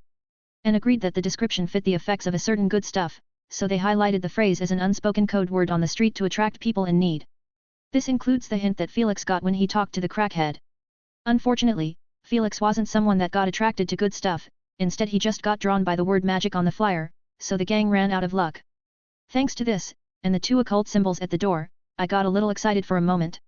Felix said with discontent, feeling like he had wasted his time completely when he should have been in the warmth of his office at Hogwarts right now. What's the emergency alert number again? 999. Felix suddenly heard footsteps appear from a distance, which stopped just outside the door. Is someone here? A young voice asked. Felix blinked, as he pulled the door open a little, and lowered his head, as he met a pair of grey eyes. The owner of the eyes stared at him blankly, holding a flyer in one hand and a wooden cane in the other. Judging simply by his clothes, Felix reckoned that this man is not part of the gang from before, and probably he is the one who looks scarier to the other side, as evidenced by the constantly shaking hand. Is something wrong? Felix grunted from the back of his throat. He wanted to get rid of the man in front of him as soon as possible and make an anonymous police call. Well, maybe he could put it off until tomorrow morning. He heard that sleeping on the floor is good for your back. Hello, is this the House of Magic? The visitor asked cautiously, the trembling hand raised the leaflet in his hand, and when Felix shifted his eyes from the leaflet to the wooden cane, the hand holding the cane immediately disappeared in front of him, and unless Felix poked his head out, it certainly would not be visible through the wall. The visitor smiled awkwardly. What's your problem? Felix asked again with a sour look on his face as he raised his volume. I came across the flyer that said you will be able to grant my wish. Felix froze, looked back at the ruins of the house and the outlaws who were sleeping like dead pigs on the floor, and said back sincerely, you're lucky. So, it's true? The voice asked excitedly. Felix saw a pair of hopeful eyes, so he smacked his lips and his attitude became slightly more serious. So? I suggest you finish your sentence all at once. A trembling hand was held in front of him. I am pianist was a, because of the accident my hand was injured, I wish I could play the piano again. Felix sized up the uninvited guest in front of him. In this era, this is sentenced as impossible by science, so he sought the help of, or hoped that the occult could help. Honestly, he didn't think it would be a smart thing to do. Most wizards consciously abide by the statute of secrecy and seldom deal with ordinary people. The few exceptions won't have any scruples, as dark wizards accounted for the majority of them. But this sudden visitor in front of him made things intriguing, and perhaps it would become a memorable day. Felix thought. So he said, your wish isn't impossible, but this magic stuff, as you can guess, is expensive. He said in a deliberately overtly mercenary tone. I brought money, the man said hastily, adding cautiously to avoid making himself look like an easy target, I only brought a third of it, and if you really can fulfill my wish, I'll pay you the rest. Money is useless to me, for wizards, there are many things you have worth more than money, Felix said in a low voice. You want my eyes? Felix rolled his eyes. I hate these kinds of horror plots, full of unwarranted assumptions. I have my own, with one more than you. He grinned abruptly while pointing toward his forehead. A blue light bloomed from the middle of his forehead, and in the layer of blue light, an eye slowly opened. Ah! To Felix's surprise, after screaming, the uninvited guest's eyes widened, and instead of fleeing halfway, he excitedly kept asking, what price do I have to pay? Soul? Health? Looks? Life expectancy? I'm not acquainted with demons. Felix muttered, and after a moment's hesitation he said, come in. When he turned around, an eerie silver glow silently covered the entire room. The ruins of the room, piles of outlaws disappeared before his eyes, the dusty floor turned new with a red carpet, broken stones and glass shards flew to the ceiling and turned into small orange chandeliers, the outlaws turned into green potted plants and got dumped in the corner. The tattered chairs turned new, the backs of the chairs kept lengthening and raising, 2 pieces of clothes quickly wrapped around the chairs, turning them into 2 armrests, and several clothes hangers propped together to create a semicircular, dark-colored item. When the strange visitor came in, he saw a small recital hall with a piano standing in the center. On the opposite side of the piano is an audience space with only 1 seat, occupying the best position. Is this, a wizard who also likes to listen to music? Haha. Felix laughed and sat down in that chair, a black cloak abruptly draped over him, the room lit up, but his face remained elusive, with only 2 silver glows emanating from his hood, as Felix said in a low, raspy voice, ready to make a deal with a wizard? What do you need, Mr. Wizard? A memory, your best, fondest memory. The man froze and said hesitantly, I don't even know what my best memory myself is, it's nothing but pain for the past 6 months. It's okay, your heart will tell me the answer. So. The deal is made? Felix asked. He inwardly felt he should have prepared a pair of bat wings and arrow-shaped tail in advance for this kind of situation. But when he thought of the wings, Felix's mind wandered off abruptly, and he thought of a great idea, maybe he could create a whole new flight-type runic artifact, in the form of flying wings. He always felt a little silly about sitting on a broom. Well, no need to rush for now, let's go back and think about it before sharing it with Remus. Mr. Wizard? Do I need to sign something? What do you mean? Some kind of contract or something, the kind that demons, I mean, wizards and ordinary people sign. No need, do you think I need to worry about you reneging? Felix leaned back in his chair and said carelessly. A crystal-clear piano sound resounded, the first few notes were somewhat raw, an effect of the injured hand, but soon the tune became coherent and melodious, and Felix half squinted his eyes, tapping the beat gently. It didn't take him long to frown, the style of the tune in front of him changed completely at once. The song, which felt like a calm and lonely moonlight, suddenly became a high-pitched and rousing battle tune. After just listening to 2 lines, the next second it became a surging stream, a low and solemn cry. This is no longer music, but noise. Then the client began to play some happy tunes, especially after realizing what his happiest memory is. He has begun to put his whole heart and soul into the music because after tonight this happiness will be lost forever. Felix felt a pure radiant joy. From the ability he learned from the Dementor, he could easily detect and distinguish these emotions. A golden vortex seems to have formed in the room, constantly expanding outward. Felix drew his wand out, twirling it gently, to collect the overflowing emotions in the room. As the magic mixed with this precious emotion, a drop of golden liquid was formed. His fingertips pulsed to the beat of the keys until the moon was covered by clouds and the whistling wind interrupted the sound of the instrument. Have a cup of tea, your hands are starting to shake from the cold. Felix said as a cup floated slowly to the piano, the liquid in it formed a golden ripple. It's not shaking due to cold. It was because of. What kind of tea is this? It tastes strange. Felix stood up and straightened his back. Your music is unforgettable, I hope to have the opportunity to listen to your official performance. So, the House of Magic is going to say goodbye to you, have a good day. He waved his hand, and the person opposite to him flew out of the room as if he had no weight. Bang, the door closed tightly. Oh, Mr. Wizard, you know that's not possible. Mr. Wizard? You haven't cured me yet, where can I find you? Oh my god, the shop is gone. Did you do it, Mr. Wizard? Early in the next morning, the shack, which had been full of miracles at night, got mobbed by water, as the two policemen led a group of outlaws, who had been floating on the cold water throughout the night. Their faces looked sickly. In the crowd, a figure kept bouncing to look inside. What's going on there? Did he get arrested? Is that wizard in the front, hey? Who are they? A person who came early said, it is said to be a very cunning group of outlaws. Previously they have been roaming around Surrey committing crimes, and I heard that they were spotted by a young man who came to graffiti early in the morning, so he secretly reported it to the police. Is that so? The man remained silent for a moment, then he abruptly raised his hand and constantly showed it off to that man. Uncle, look at my hand, is it shaking or not? Are you making fun of me? Oh, sorry, I'm just too happy. In Hogwarts, the ancient Rune's office, Felix is talking with Lupin through the communication mirror. Just these two things, one is the flying wings or name it however you want, I will make a prototype in the near future, you guys need to find out how to improve and simplify it. The second thing is the study of secularization of potions, this is not urgent, just compile a list of potions that you think is possible for the time being. Secularization. It is about making magical potions that can be used even by ordinary people. Number Timothy Seabage, thanks for your love and support. There are 486 chapters on Patreon. 429, Chapter 429 The Professor Tea Party. Effective and potent potions require the involvement of a wand, not those silly, constant waving of the wand, just a gentle flick at a crucial time is enough to bring a marvelous change in the ingredients within the crucible. Therefore, Muggles are unable to appreciate this wonderful process, and so are the Squibs. Snape said slowly. On the weekend after the first week of school, Professor Flitwick hosted an afternoon tea party under the pretext of celebrating Professor Moody's recovery, although it seemed like something that the tough-minded former Auror didn't need as far as Felix could see. Moody ate his own food that he had brought, without touching the fine delicacies on the table. When he showed up, it marked the end of Snape's short week of substitution, so he looked cold when Felix asked about the potions. Snape sat on a soft couch and spoke slowly about what he had just said. We can't rule out the following. Some simple potions can produce spontaneous effects even without the involvement of a wand or the delicate manipulation of magic, but that's something closer to stimulating the properties that the potion material originally possessed, and in the eyes of someone who really knows about potions, it's merely a simple half-finished product. Felix understood. He gifted Filch a pet supplement potion recipe. It is exactly the case, no wand needed, the main material is dragon blood. As for those auxiliary ingredients, they are merely functioning as a stimulus and moderating the properties of dragon blood.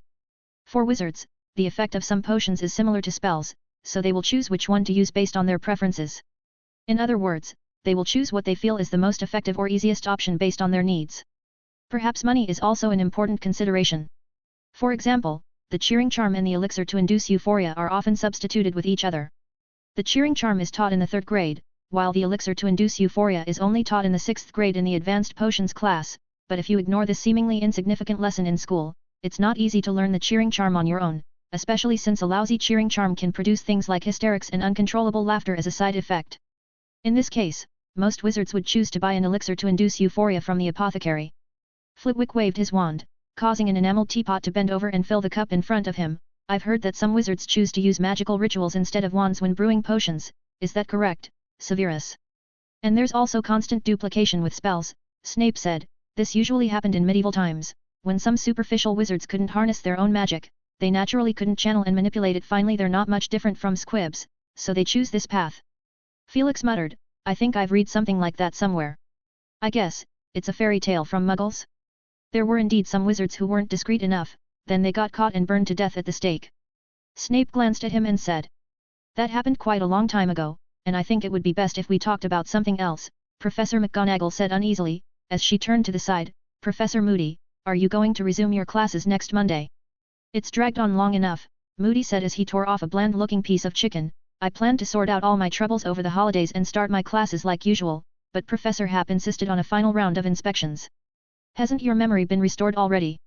Professor McGonagall asked him, but her eyes went to Felix. Voldemort's methods are rough, and Professor Moody has lost more memories than I initially predicted. Probably because Voldemort's soul is tainted with dark magic to the core. Felix said softly.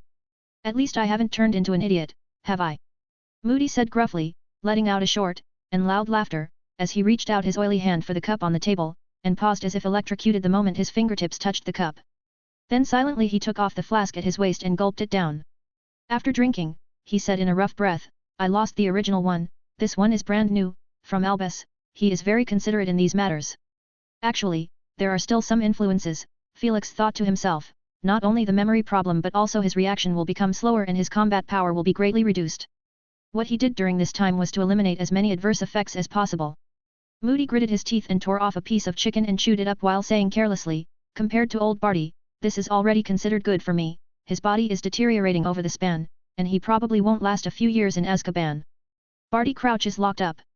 Flitwick asked pointedly.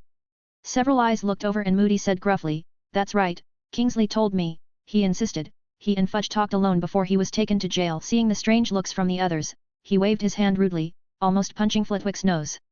Oh sorry, Professor Flitwick, don't ask me, I don't know what they were talking about. Maybe it had something to do with Voldemort. As for whether Fudge will believe it or not, no one knows. He took another big gulp and said, the man looks very indecisive, in fact, he is quite paranoid, with wishful thinking. But anyway, he seems to not want to cause too much panic, so he suppressed Barty's incident, now many people think he's retired. He grinned, sarcastically. I certainly won't support his decision. It's better to give people a heads up about certain things than let them be ignorant when it can happen any time. Professor Moody, Professor McGonagall pursed her lips, you're not trying to do something to the little wizard, are you? Some previous practices. She hurriedly cleared her throat, looking embarrassed. Are you trying to say what I did before? Some lessons weren't mine, but they certainly suited my taste. Moody gave a short laugh and said with a grim smile, he did a pretty good imitation, I have taught him before for some time, so I am certain that is partially why. The others stared at Moody blankly. Moody smiled broadly and said, old Barty wanted to train his son to be an Auror, and he trained along with all those Auror candidates since 4th grade, longer than the average Auror, and by the time he graduated, he was way ahead of the pack. I remember he obtained 12 certificates, Flitwick said. Since I've been teaching, only a handful of people have got that honor. I'm not talking about those paper grades, it's about the collective assessment of the Aurors, and I taught him for a while the part about scouting and setting up traps. Back then everyone believed young Crouch would grow up to be a great Auror and take over his old man's position. Everyone felt slightly uncomfortable. The better Barty Crouch Jr. did during his school years, the more it contrasted sharply with his later performance. He chose to become a Death Eater instead of an Auror. Flitwick changed the subject and said, Felix, you gave me a great gift, I have read it, and I have to say, some African gesture casting is very good and can be used as an auxiliary means. I am already prepared to add it as part of the bright side of the lesson. Felix smiled and said, I've asked a few friends to recommend a list of books to me. Professor McGonagall frowned and said, Agadu's teaching style is very different from Hogwarts, they will determine the direction of study very early on, so they are able to divide and separate many advanced contents and integrate them into the lower grades, but Hogwarts is different, only a small percentage of students will truly choose Transfiguration in the 6th year. What about the self-transfiguration part? Maybe it could be incorporated into your Transfiguration club for those who have prior knowledge. Felix suggested. That would indeed be a good way to start, Professor McGonagall said. My club only takes in 6th and 7th year students who have gone through the owls and acquired many techniques already, like the prior knowledge you mentioned. She then uttered an argumentative statement, but the knowledge of transfiguration that circulated in Agadu is not exactly widespread out here. Also, if you are interested in African elephant transfiguration, which is common there, you probably will just turn into a malnourished, skinny elephant if your precondition is not adequate. Considering from this point of view, it is not as good as Animagus. Felix also stated with an approving look, Animagus has a certain randomness after all, which is related to the psychological state of each wizard, so if you turn into a snail, you might as well choose an African elephant. Professor McGonagall looked at him sternly, Felix, you didn't learn Animagus in secret, did you? How is it possible? Felix bristled, if you are a wizard who is interested in mastering shape-shifting, you can still experience the mystery of shape-shifting in Transfiguration. For example, to me, Transfiguration magic is cost-effective. There are 488 chapters on Piatrian. 430, Chapter 430 A Short Victory, 2 in 1. After exiting Flitwick's office, Felix found an opportunity to be alone with Snape.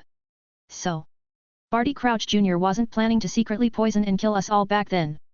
Felix asked. He actually wanted to know what kind of potion Barty Crouch Jr. was making in the Chamber of Secrets. Then he would have had to be careful enough to avoid the hundreds of eyes in the kitchen. Snape narrowed his eyes and said, "It is a potion that is used in case of emergencies to keep dying people alive. I identified unicorn blood in a variety of highly poisonous ingredients, as well as a snake venom of unknown species. Sounds like some kind of cursed thing. Almost, it would be extremely agonizing after taking it, but the effect is obvious, isn't it?" Snape said, opening the door to his office. His office hadn't changed much, it is still dimly lit, and the shelves against the wall are filled with specimen glass jars of all sizes. Felix thought of the moans he heard in the old Crouch mansion from Voldemort and pretty much understood the statement. He looked around and said with discontent, "I remember I sent you a magic lamp." "A qualified potions master will not easily change his lifestyle," Snape said calmly, his eyes scheming over the row of jars, both large and small, that lined up against the wall, "and there's a line you didn't include in the product description, the light emitted by the magic lamp can affect some dark creatures." Felix thought about it, it's really true, the principle of the magic lamp is to solidify illumination magic, and then slowly release it, while the illumination magic has the effect of dispelling the mist and driving away the dark creatures. But this additional effect is not considered strong enough to harm even the lowest level of Inferi. "But Remus is fine though," Felix said. Snape tisked, and slowly said, "Unlike werewolves, potion materials are very delicate, and they require special spells for preservation against the loss of magic power. I remember I have taught all these things in class. A person's energy is limited, and I happen to know you and Belby, so naturally I have no intention of spending too much energy on potions. For me, it's enough if I know some of the essential knowledge, such as how to detoxify the poison." Felix said in a roundabout way, "Why don't we talk about ancient runes?"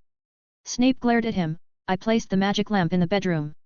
Felix shrugged and found half a bucket of grey mucus in a suspicious corner of the office, sealed with a transparent cover. He leaned down and looked at it. "Is this collected from the fire trail snails?"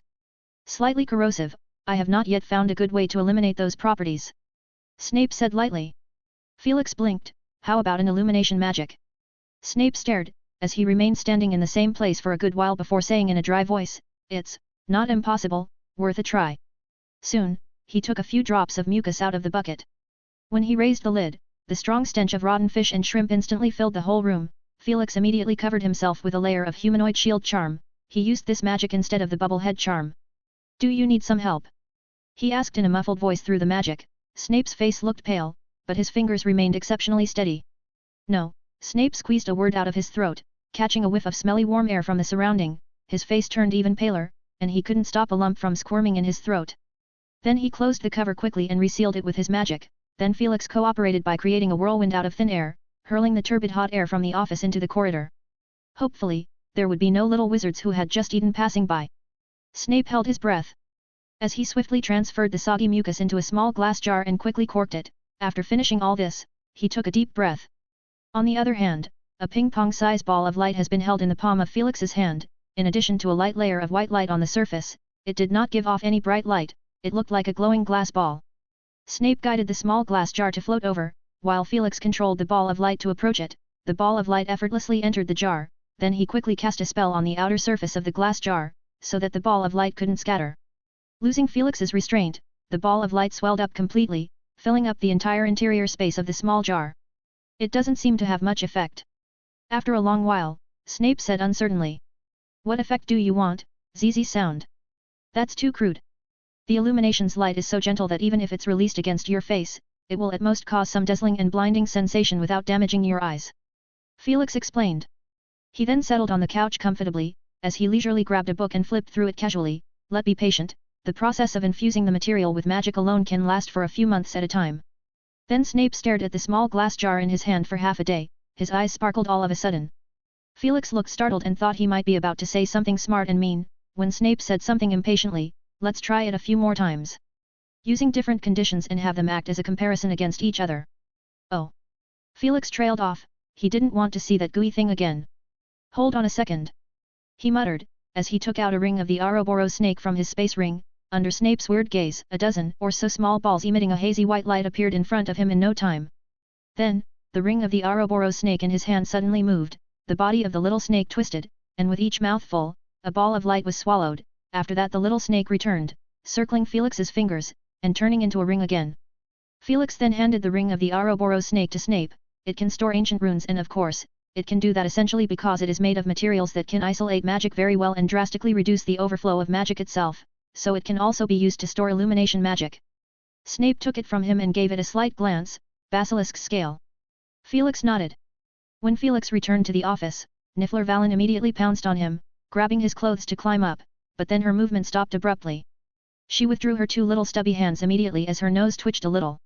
Her little face immediately wrinkled up, the little round black eyes filled with accusations as she looked at him. Felix froze for a moment as he sniffed his own clothes, smelly. Valen nodded vigorously and made a dry heaving gesture. Probably smell of the fire trail snail's mucus, Felix guessed. You have a good nose, I am covered with humanoid shield charm, and you can still catch the smell clearly. Valen looked at him smugly.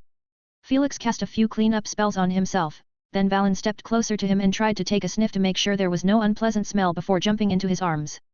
Meanwhile, Felix, while cuddling Valen, pondered on, Niffler's sensitive nose cannot be wasted, should he need to add some extracurricular practice in the normal literacy? At least learning to recognize the smell of some poisons certainly won't hurt. In the evening, Harry came over to learn the occlumency. Taking advantage of the Christmas holidays, Felix explained to him some techniques about occlumency, but Harry looked confused and baffled when he heard it. In the end, Felix was compelled to let him continue reading that enchanted book. Harry came over every 2 days, and occasionally he will encounter Hermione here, but after the 4th year, Hermione doesn't come by every day of the week, as her attainment in the ancient runes surpassed everyone except Felix in the Hogwarts. With her current level, even if she no longer progresses, she has more than enough knowledge to be considered a professor. So Felix will simply assign assignments and answer questions of his assistant occasionally. Harry turned the 5th page of the book, and stared at the portrait of the male wizard on it with a repulsive face. He was no stranger to this picture, he had seen it when he was flipping through the materials in the restricted section, and this male wizard had been on the cover of a restricted book, which Ron thought at the time that he looked particularly like Draco Malfoy. But this time the feeling is completely different. In a trance, Harry found that the male wizard's face seemed to have turned into his own, and he is being tortured in place of the male wizard. This is an illusion, his ragged breath puffed on the male wizard in the book, and then he felt like his skin had been hit by a hurricane. Harry held his breath and his face turned red as he kept reminding himself that this is all the effect of Professor Happ's magic, and he can be really brilliant at it. Harry knew full well that his body was not half hurt, but his mind got filled with the exact opposite emotion. I can't go on any longer. I have to stop this feeling or I will definitely go crazy. Let me think about what is the most basic thing of occlumency is, calm my mind, and let it be blank. Phew. It is too difficult. Harry feels as if he has been thrown into a den of fire trail snails, with a dense mass of fire trail snail larvae crawling all over his body, with sparks shooting from their tails, making him feel itchy and sore. I need to make my brain blank, completely blank. But why in the bloody hell? Harry thought irritably, and a sudden surge of intense anger washed over him, which broke through the restraints of magic, and he looked around him. He had somehow managed to stand up, and the enchanted book had fallen at his feet, while he gasped for breath. Professor Happ's voice resounded from the chair behind his desk.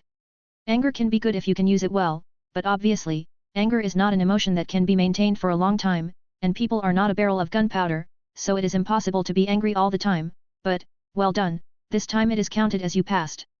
Harry did not get much comfort from this statement, as he asked somewhat dejectedly, do I suck? Felix looked at him with great understanding. Occlumency is an extremely difficult magic, many wizards are unable to get started in their whole life, and the best way to learn is to let your mind experience the feeling of being invaded again and again, of course, the extent of which is difficult to grasp, and I happen to have some experience. Harry, of course, did not know that the professor's experience pointed at how he invaded other people's minds. This experience came from Felix's year of travel alone. With the help of many dark wizards, he mastered the prototype of thinking room magic with some difficulty.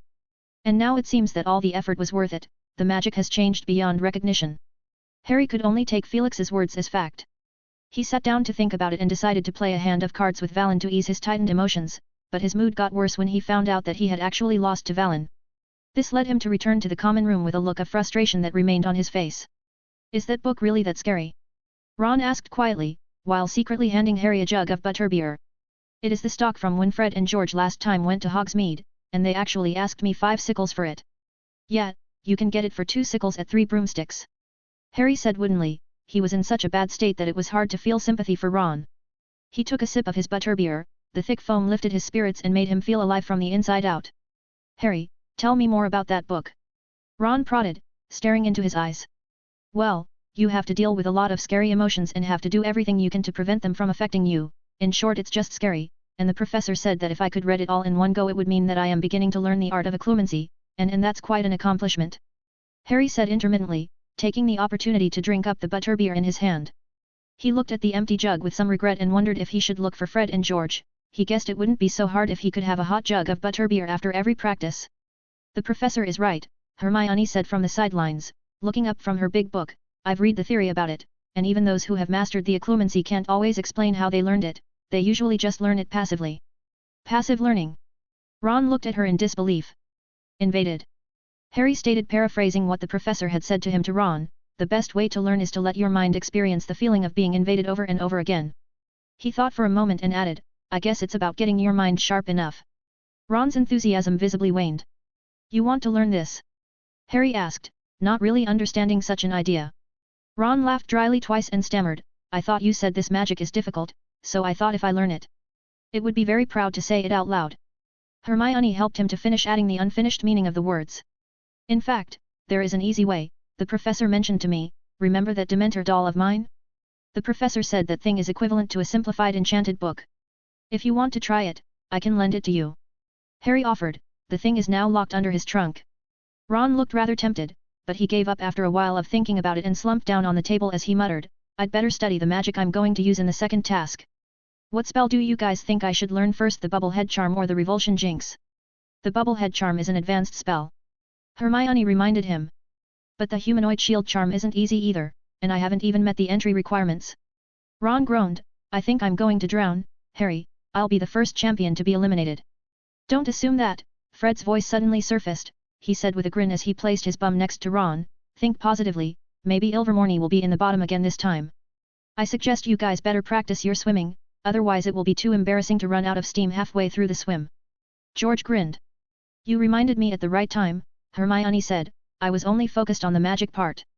She took a small book out of her bag to jot down George's words, and Harry knew it is filled with Hermione's plans for dealing with the second task. So far a half-full book was completed, but he and Ron hadn't been brave enough to go through exactly what is written on it.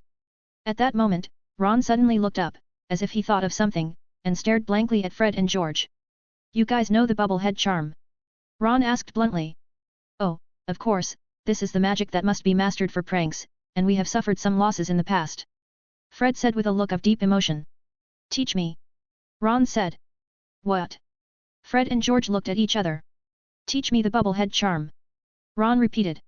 Fred and George looked at each other, and Fred said, look, we're busy, with a dozen or so products on our hands waiting to be perfected. Okay, Ron said briskly, then muttered in a voice that everyone could hear, I haven't written home for what seems like ages, Mom must be worried about me, and she might know the Bubblehead Charm enough to give me some pointers. Fred and George stared at Ron as if they had reacquainted with him for the first time. The two men exchanged quick glances, and after a while Fred said with exasperation, all right, you win, little Ronnie. Ron flashed a triumphant smile. When they both left, Ron, who's still recovering from his triumph, said excitedly, I've wanted to do this for a long time. You mean? Harry asked slowly, with a bad feeling in his heart. Win them once.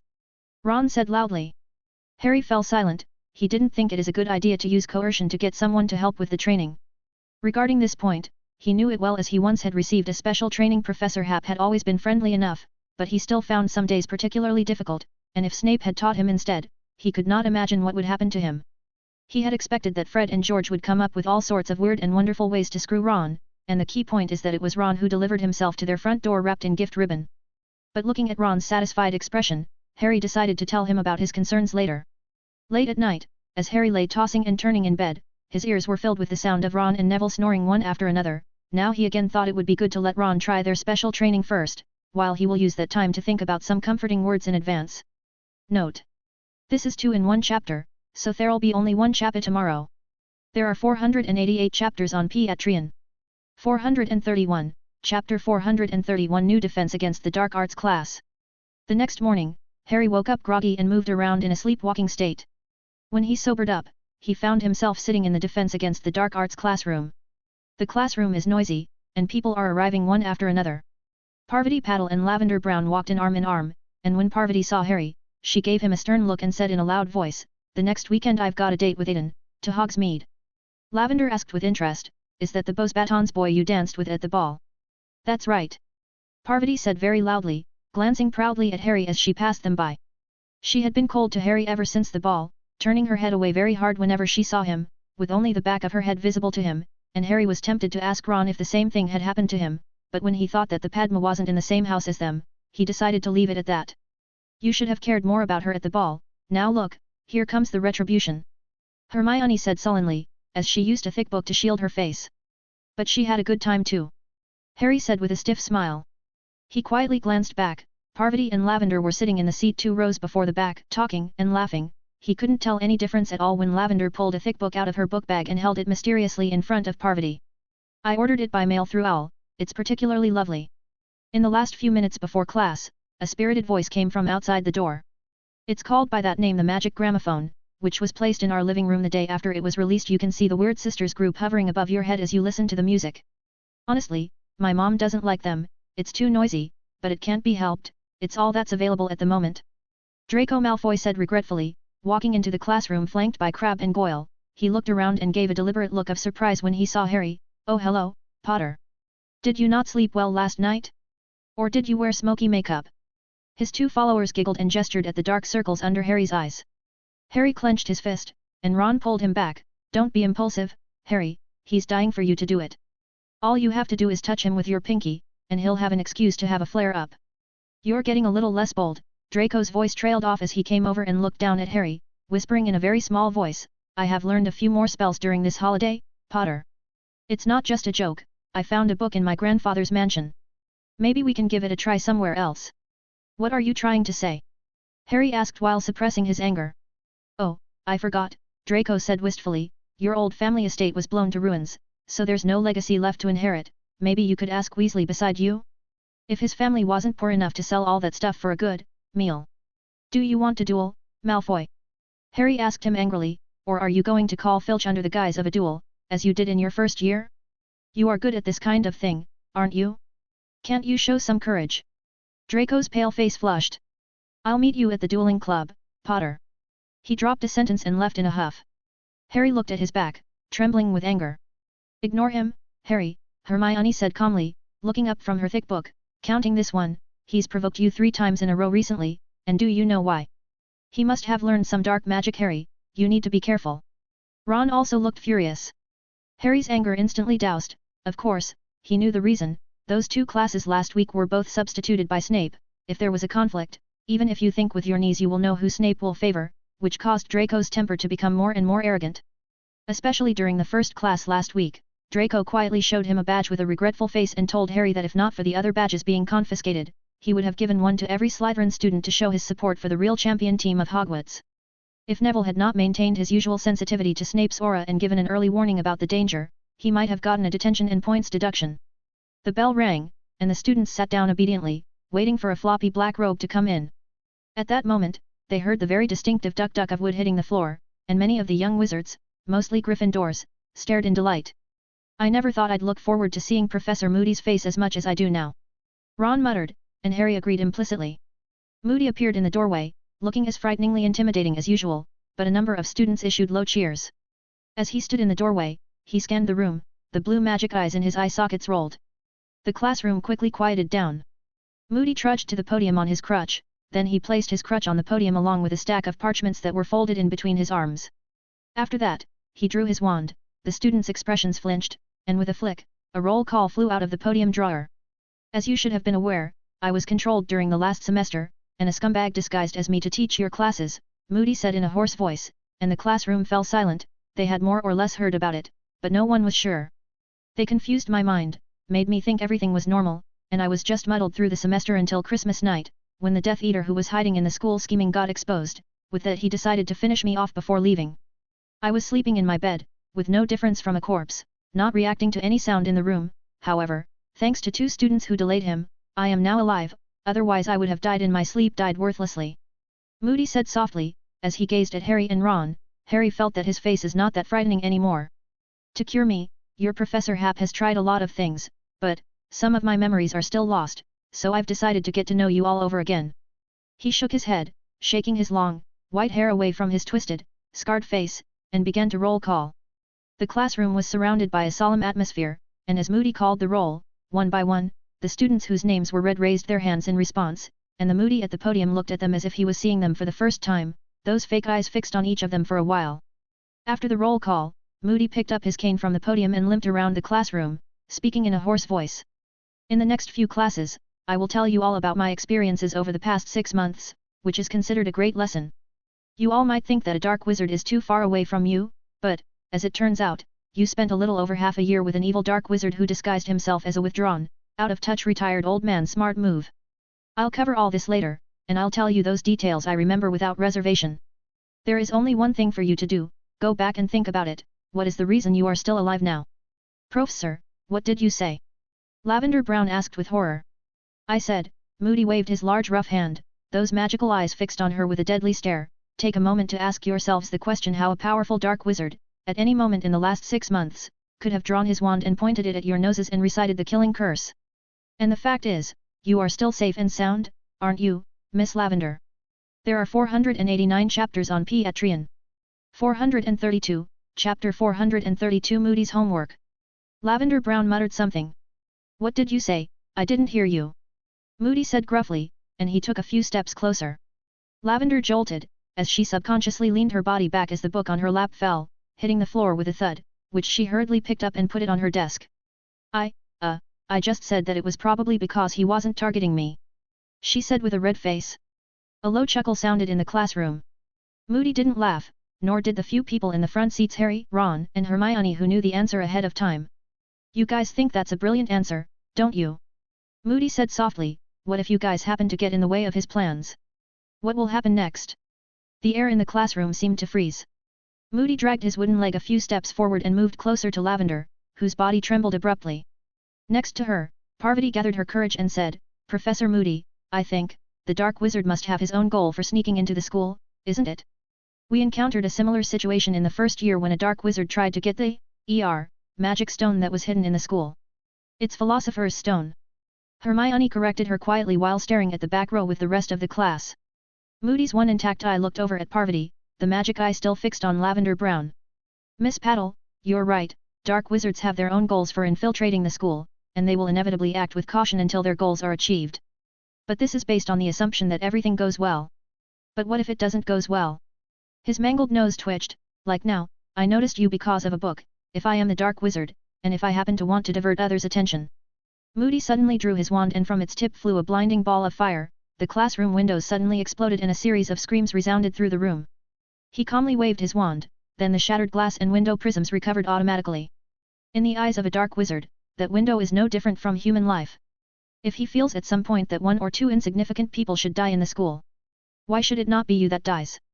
What's more, he wasn't just any dark wizard, but a more dangerous Death Eater, who was obsessed with the Dark Lord, a person who single-mindedly planning the resurrection of his lord. Professor, you know who is already dead? A student said with dread, looking at Moody with an expression saying, are you finally gone mad? Is that so?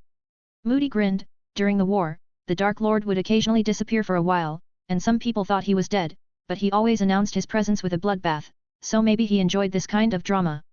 He held his rough hand out. Miss Brown. What? The book. Moody said calmly. Lavender stood up, shivering, as she handed him the newly purchased issue of Against the Black Terror. Moody flipped through 2 pages and showed an expression of disgust as he handed the book back to her. He limped back to the podium, as he rummaged through the stack of parchment. Before I officially begin my story, there is one thing that must be addressed. I suddenly realized a problem. You are all not ready for the war, as your minds don't even have such a notion. As it happens, I spent my leave working on compiling some information. Moody pointed to his head and said, Professor Happ suggested that I should write down everything I could remember from the past 6 months, compiling a list, and perhaps I could retrieve some lost memories. I refused to write it down on paper, but I still spent a short time reviewing my past experiences and remembering things from further back in passing, and I think some of them are still valuable enough to be used in teaching. Miss Brown, will you read it for me? He pointed his wand at the podium and several parchments floated over. Lavender Brown took a look at them twice and her face turned white in a flash. Miss Brown. Moody stared at her viciously. Oh, well. Lavender's expression looked like she was about to cry as she faltered and read the contents. Bellatrix Lestrange, a Death Eater who has tortured untold numbers of Muggles and non-supporters of the Dark Lord during the Wizarding War, she extremely prefers the Cruciatus Curse. She was involved in at least 137 acts of torture, with the known definite victims consisting of 206 Muggles and 29 Wizards. The list of those who were killed by her, Pope Keen, who died under the Cruciatus Curse, along with his wife Winnie, and their 5-year-old son Johnny, Salisbury Joshua, who was burned to death under the Fiend Fire. Bellatrix Lestrange was eventually sentenced to life imprisonment. Rodolphus Lestrange, Death Eater, involved in the vast majority of the deeds committed by his wife Bellatrix Lestrange and brother Robestan Lestrange, sentenced to life imprisonment. And Antonin Dolohov, Death Eater, participated in the brutal murder of Fabian and Gideon Pruitt who dared to resist the rule of the Dark Lord, the list of murdered, sentenced to life imprisonment. Evan Rosier, was killed by Auror while trying to resist arrest after the Dark Lord lost his power. Mulciber I, Death Eater, died during the war years. Wilkes, Death Eater, died during the war years. Mulciber II, accused of using an imperious curse on multiple people, forcing them to do horrible things and causing constant chaos and terror, sentenced to life imprisonment. Fenrir Greyback, werewolf and werewolf community leader, notorious for his savagery and preference for attacking children. He strived to infect as many people as possible with lycanthropy, hoping to build a powerful army to fight against wizards. Followed the Dark Lord during the war, and the Ministry of Magic issued a wanted notice, but he is still on the loose. Till the bell rang, Lavender didn't finish reading it, she looked pale like she had a serious illness. Moody calmly retrieved the parchment, we'll continue it in the next class, I think this class is very meaningful. Today's assignment is to find out the names of the Death Eaters you can enlist what they did. I've given you a sample, haven't I? I will reveal the content of the next lesson now. It's something I just thought of, those who died during the war because they fought against the rule of the Dark Lord. You can look up the information in advance and preview it. Moody dragged his crippled leg and left. The students gathered their things quietly, not in the mood to talk. Lavender let out a dry heave and ran out of the classroom, crying, with Parvati chasing after her, carrying both of their things. Ron stared at them and said uneasily, she's had a hell of class, I thought we'd have a better class environment in the new semester. Harry looked pale as he sat on the edge of his seat. Harry, what's wrong with you? Ron looked at Harry as Hermione shook her head at him, and it suddenly occurred to him that Harry's parents had died during the war. He patted Harry's shoulder. Fenrir Greyback. Harry abruptly said. What? Ron and Hermione looked at him in confusion. Fenrir Greyback, Harry gulped. Sirius told me that Remus was bitten by a werewolf named Fenrir Greyback when he was a child, and I thought that werewolf had been put in Azkaban. I didn't expect that he would escape the punishment. Ron was first taken aback and then showed a dazed expression. Then he said comfortingly, don't worry, he won't end up well, big deal, we'll catch him later when we encounter him. He sounded as if he had heard that there is a little mad cat roaming around, and all he had to do is kick it away when he came across it. Harry, however, smiled. But Hermione said, we'd better learn some kind of heating spells first. When the ice on the Black Lake melts, we have to spend time on swimming practice. Swimming during the January and February weather. Ron opened his mouth wide and seemed to have considered this question for the first time. I have prepared a list of necessary spells: Impervious Charm, Hot Air Charm, Revulsion Jinx, Bubblehead Charm or Humanoid Shield Charm, and some standard spells. Hermione ignored Ron and continued, we'd better finish these before the end of January, leaving sufficient time for unexpected developments. Have you made an appointment with Fred and George yet? She turned her head to look at Ron. Ron immediately stammered, no tea yet. Then what are you waiting for? Hermione crossed her arms and said in an overbearing manner, causing Harry and Ron to cower. The last few people in the classroom also left, as Draco Malfoy looked preoccupied. His face didn't look much better than Lavender's. Ron said pointedly, probably he will get excellent in this assignment, he just needs to write a letter home and ask his dad and those Death Eater friends what they did back in those days. Harry saw Malfoy's footsteps pause and guessed he should have heard it, but strangely enough, this time he didn't give a mocking sneer, as he walked away without looking back. Harry looked back and saw Hermione picking up a book from a table in the back row. Oh, Lavender left it behind, I think she might not be in the mood to tidy it up. I'll bring it to her, Hermione said, her eyes paused on the author's name on the cover as she hesitated for a moment, or we can give it a read before that. In the evening, Ancient Rune office. A beetle slithered in through the window and slowly reverted to human form on the floor. Rita Skeeter panted, she had always been averse of meeting Felix alone, but she had no choice, she was about to go crazy. In her new home there were signs of a break in the day before yesterday, and she wondered if it had been done by that crazy Death Eater. But she just couldn't imagine that the fugitive named Barty Crouch Jr. would risk it by showing up near her house when the wanted posters were already plastered all over the streets. Maybe it's just an aggressive fan. But she couldn't convince herself with just that, and besides that, that Black was also trying hard to find her. Damn it, she didn't even mention the family name Black in her new book. At best, there are some slight innuendos in the book title and character background.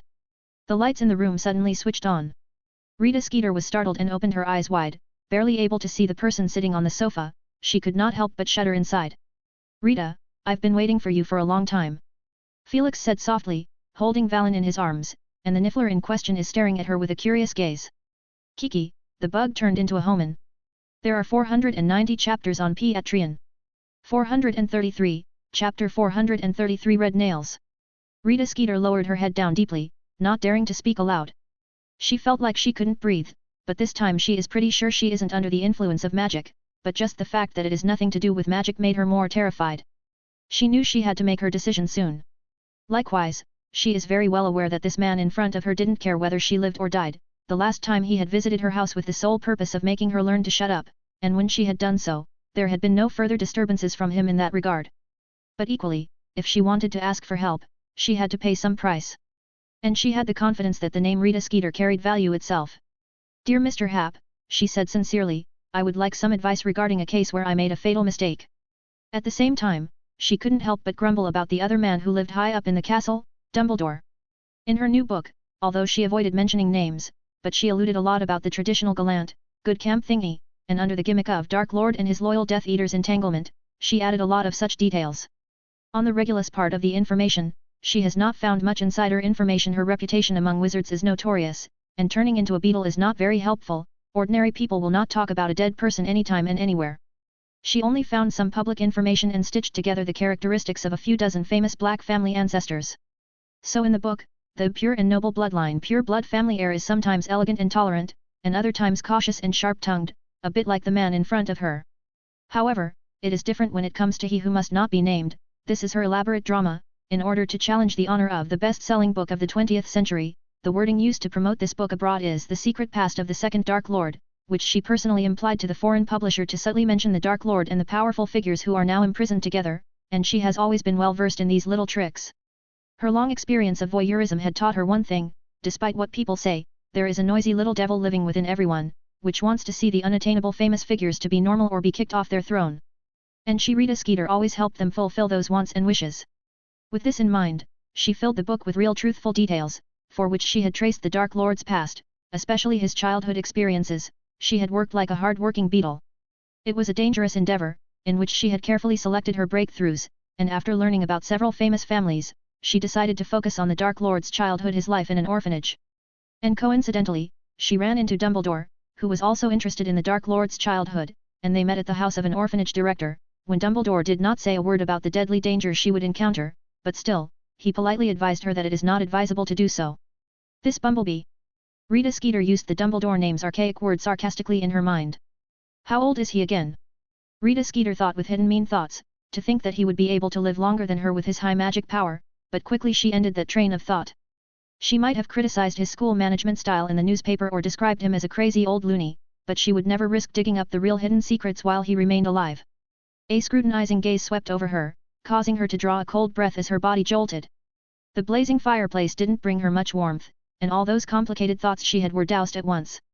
"You seek advice from me. Frankly, I don't see any remorse in you. Perhaps you are enjoying the experience." Felix said softly, "That would make sense. You made a choice and accepted all the consequences that choice brought you." "No, not like that," Rita Skeeter hurriedly said. "I know you have some influence over some people, like the last black, just need to say hello." "Say hello?" Felix interrupted her. "If I understand you correctly, you're asking me to sacrifice a friendship to help a person with all due respect who doesn't have much to offer." Skeeter's breath suddenly choked. "Kiki, that's exactly right!"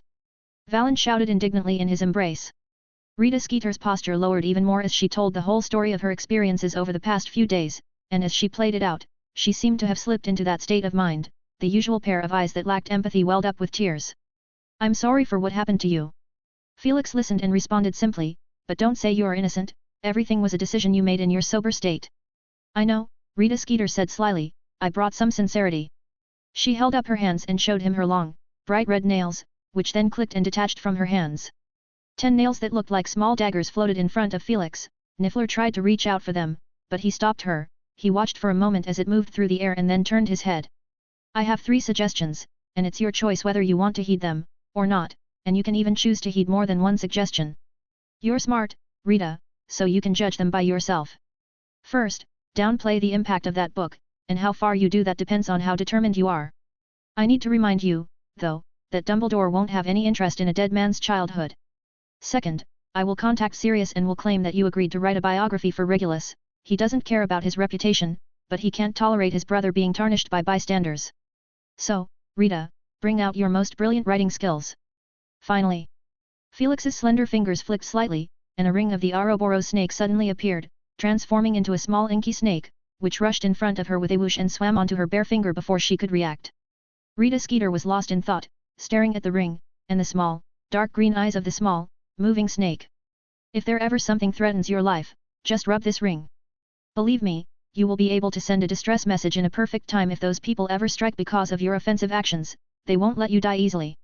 Rita Skeeter let out a deep breath and looked a lot more solemn as she took 2 steps back with her head bowed and said respectfully, I can do all 3 of these things, Mr. Hap. Then she turned back into a chubby beetle again as she flew out of the castle. Felix looked down with contemplation, then he pulled out a piece of parchment, and wrote a short letter. Sirius, knowing that you are bothered by that annoying book, I just wanted to tell you this. I was just approached by Rita Skeeter, and the book will not be reprinted again, but the thousands of copies that already have been distributed most probably won't be recovered, so I arranged for Remus to acquire those stocks on the market 2 days ago in an effort to minimize the impact. In addition, she also agreed to write a biography for Regulus. Every word on the biography will need to be approved by you. You can use your strictest standards to demand her. I believe that you and Kriaker can provide enough details to flesh out the characters in the book beautifully, but I would advise you to either omit the name of the Horcrux or delay the publication of that part. So, you better stop hanging around Rita Skeeter's doorstep. She's become a scaredy cat and I don't want to hear about you being sent to Azkaban in the paper while I am having breakfast. Also, if you want to enter Hogwarts next year as a professor of defense against the dark arts, you better do some preparation in advance. I have a friend in the Muggle world who can arrange for you to be a teaching assistant for a while. If interested, please contact Mr. Zacharias Clifford at. After writing the letter, the flame in the fireplace suddenly turned a bright turquoise, and Felix tossed the parchment into the flame as it swirled and disappeared. When he looked back, Valen still stared at the bright red nails in midair and ogled at it. Oh, you can't have that one. Felix said, putting away the nails that kept track of countless hidden secrets. He positioned the thing in such a way that it might never be used, or maybe he would use it tomorrow.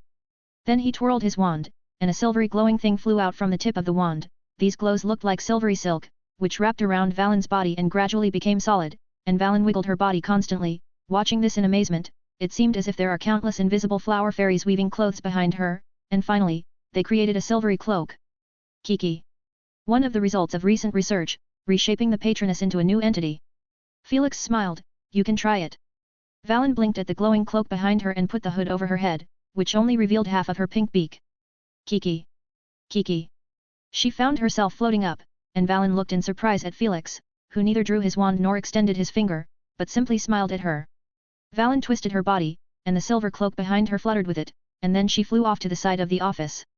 Way. It didn't take long for Valen to master the cloak behind her. With a slight turn, the cloak could quickly alter its position. Niffler was having fun, flying all over the room, squealing in surprise. Felix kept mulling it over in his mind. This magic is probably something only he can do for now. Nevertheless, he has actually mastered a new type of flight magic. There are some side effects though, and generally, he won't need it very often. As for the principle of flying wings and prototypes, he had already given them both to Lupin. There are 490 chapters on Piatrian. 434, Chapter 434 before the game. The rest of January passed without any major events, but minor ones continued. Professor Moody after his return had lived up to his reputation for bringing new controversy, and in the mouth of some of the upperclassmen, he seems to have a touch of the Lockhart in him, asking them to look up information, make them read it aloud in class, and vividly narrating the stories that happened during his career. His famous phrase constant vigilance once again surfaced in the Defense Against the Dark Arts classroom. During this period, the young wizards went to the library every day to look up information about the war that happened more than 10 years ago, and the records of the war which were originally quite cold were rummaged out, including various newspapers from a decade ago. The psychological pressure increased dramatically as the young wizards viewed these things every day. Coupled with the 5th and 7th grade wizard level exams, many students who had been attending classes suddenly cried hysterically and were on the verge of collapse. Even Fred and George, the happy-go-lucky pair, didn't take it well, and they breathed a huge sigh of relief when the Defense Against the Dark Arts course returned to normal. One afternoon Fred sniffled and said, "Mom and Dad rarely used to mention the war to us, and if one did, the other would interrupt. Mom also rarely talked about our 2 uncles, but when we went through the newspapers of those years, we realized what kind of life they had." George said heartily, "With every 2 or 3 days gap we can see the pictures with the dark mark on the house in the old newspaper. Now I got some shadow about it." Harry did not want to talk much about it, because recently a trend has risen, since Professor Moody asked the students in the class to read the deeds of those who died in the war one by one, some of the descendants of war heroes were looked at with awe. Neville stammered more than once, explaining that his parents had recovered, and showed the newspaper clippings and papers he had collected to his classmates, but there were still plenty of people who came forward to comfort him. Harry was no different, and he suddenly noticed that Parvati Patil had been looking at him with a gentle expression again. He didn't like this feeling, because every time someone looked at him with such a gaze, it reminded him of the fact that his parents sacrificed their lives. No one wants such a worship, that they receive due to their parents' death. Harry thought with irritation. He, Hermione, and Ron practiced magic spells in an abandoned classroom, and one by one they learned a number of useful spells.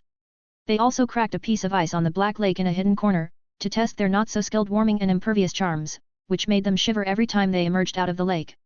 By the time the ice of the Black Lake melted away and Crumb started his diving practice in a pair of shorts from the diving board of the Black Sailboat, they had already started working on how to retain their fighting strength in the Black Lake. Spells used on land are much less effective in water, especially flame-based magic, which at best shoots a scorching stream of water, but that probably won't be as effective as the revulsion jinx against Grindylow, Hermione said nervously. With the arrival of February, she became like this, and when Ron suggested that they could use their legs to kick those dangerous creatures out of the way, Hermione glared at him viciously, looking as if she wanted to give him a kick in the balls. We might need some transfiguration and summoning charms, Hermione said.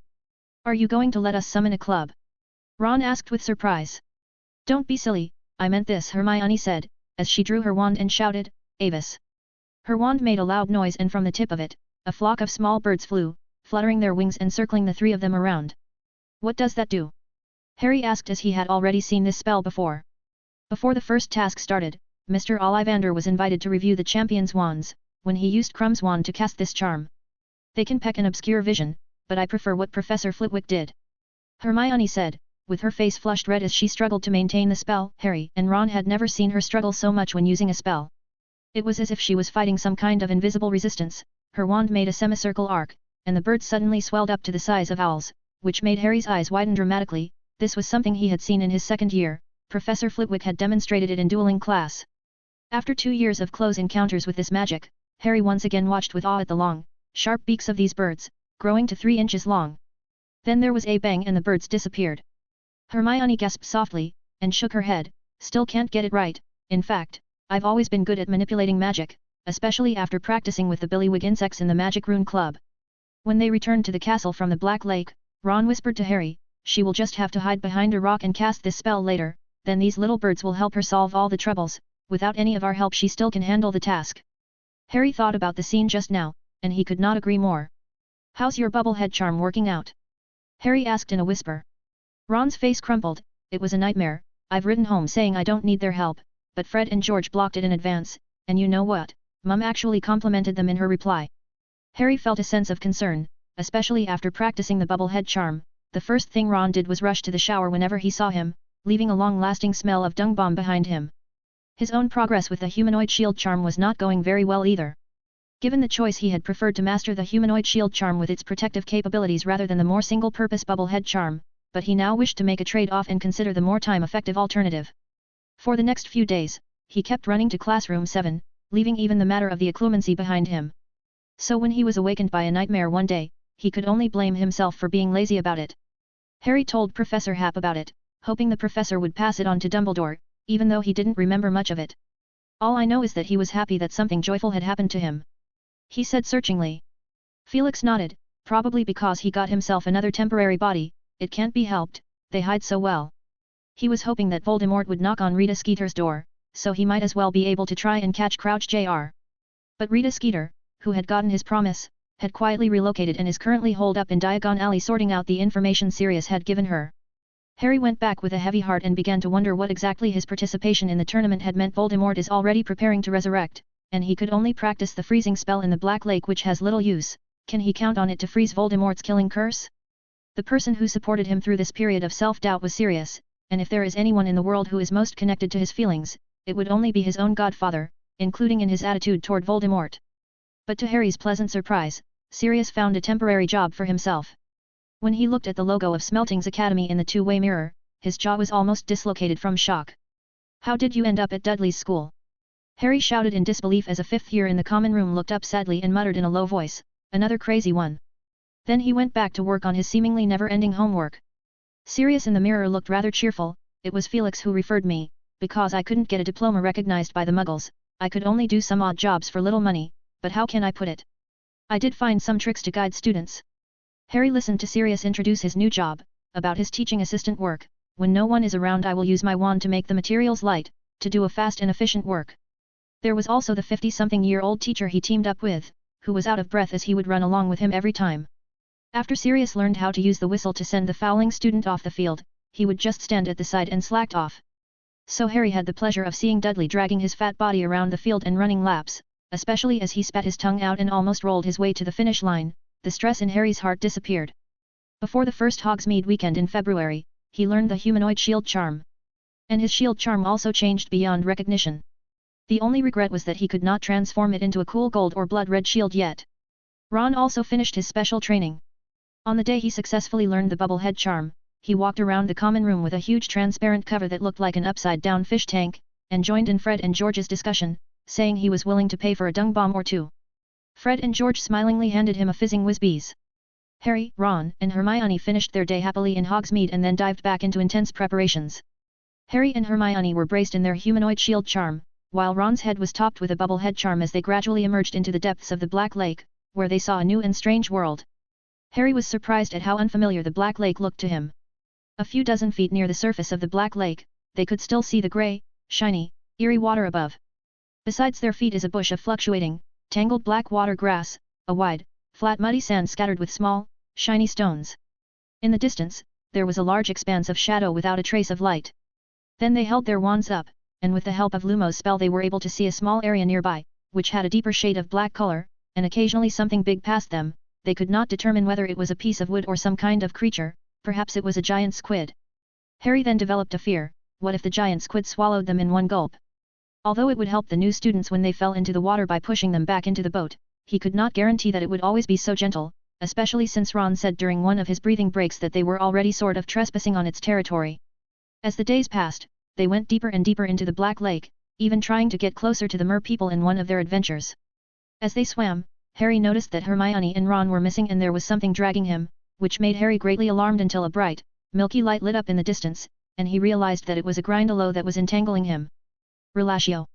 Harry chanted the spell through the humanoid shield charm, and the hand of the pale green creature with horns loosened as if it had a cramp, and then he swam towards Hermione, who looked around in a panic with a bright ball of light in her hand, and Ron, who was surrounded by a group of mer people. Finally, they hung their heads in despair as they were driven out. From the rude gestures of the chief of the mer people, they judged that if they dare to invade the territory of the mer people again, it is estimated that they have to wait for Dumbledore or Professor Hap to claim them. Harry shook his head, which was damp as he emerged out of the water. He did not know how the other champions solved this trouble, but his brain got dizzy after he was just knocked twice with a pitchfork by a tall and sturdy mare man. Fred and George are lying, there's no way they could have completed the task of marking the map of the Black Lake. Ron said grumblingly, the mer people can see much better in the water than we can, they're completely adapted to the dark. Hermione is still blaming herself on the way back. I shouldn't have used illumination, but I was too nervous. You guys disappeared all of a sudden and something was entangling me. Now that I think about it, it might be aquatic weeds. I really don't know what we're going to do during the official tournament. When they got back to the dormitory, Ron took off his clothes and showed Harry the bruises on his back. It was from the smashing of a mer people. I kicked one, you know, wanted to give it an early try, then instantly 2 or 3 mer people rushed up and gave me 2 harsh hits. Harry assisted him with applying medicine, as Ron hissed and groaned, there's another spot on my butt, I'll do it myself.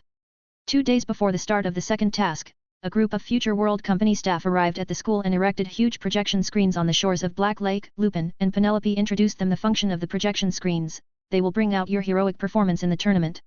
Oh, that's exactly what we were hoping for, Ron muttered, to get embarrassed in front of everyone. On the last day before the tournament, their nerves were stretched to the extreme. Harry found that despite all their preparations, there wasn't enough time, and the unfinished things in Hermione's notebook were increasing faster than the crossed-out sections. But no matter what, they still had to welcome the second task. There are 492 chapters on Patreon. 435, Chapter 435. The second task begins. On February 24th, when Felix just had his breakfast, he was called over by Professor McGonagall. Isn't there still some time before the tournament? Mr. Bagman wants to see you about the champions arrangement, they are waiting. Professor McGonagall said hurriedly. They went to the room next door to the Great Hall, where the champions are waiting. the same place where they stayed the night the Goblet of Fire spat out the list a few months ago. When they entered the room, Ludo Bagman was anxiously circled the room, looking distracted. Dumbledore whispered something to him, but it did not seem to have eased his worries. When he saw Felix, Bagman's eyes lit up, and he quickly walked over to him. "You're finally here, Felix. The minister will be bringing quite a few guests this morning, and you know about Barty, alas, in short, things have fallen into my lap now." Felix looked at the 6 groups of champions who are seated in the room, and they are looking at Ludo Bagman with distrust in their eyes. "Ahem. Let's get started, I've collected their wands individually." Bagman wiped the sweat off his round face and urged, pointing at a table where a dozen wands laid serenely on a black velvet cloth. Felix didn't look bothered, as he just cautioned him, "You'd better stay away." "Oh, what? Okay." Bagman ran away in a flash and hid in the doorway of the room, staring back with probing eyes. Felix looked at Dumbledore. When that old man nodded, "Felix, I'm curious about this magic as well." "All right," Felix said, as he turned to the crowd, whose expressions grew more and more restless.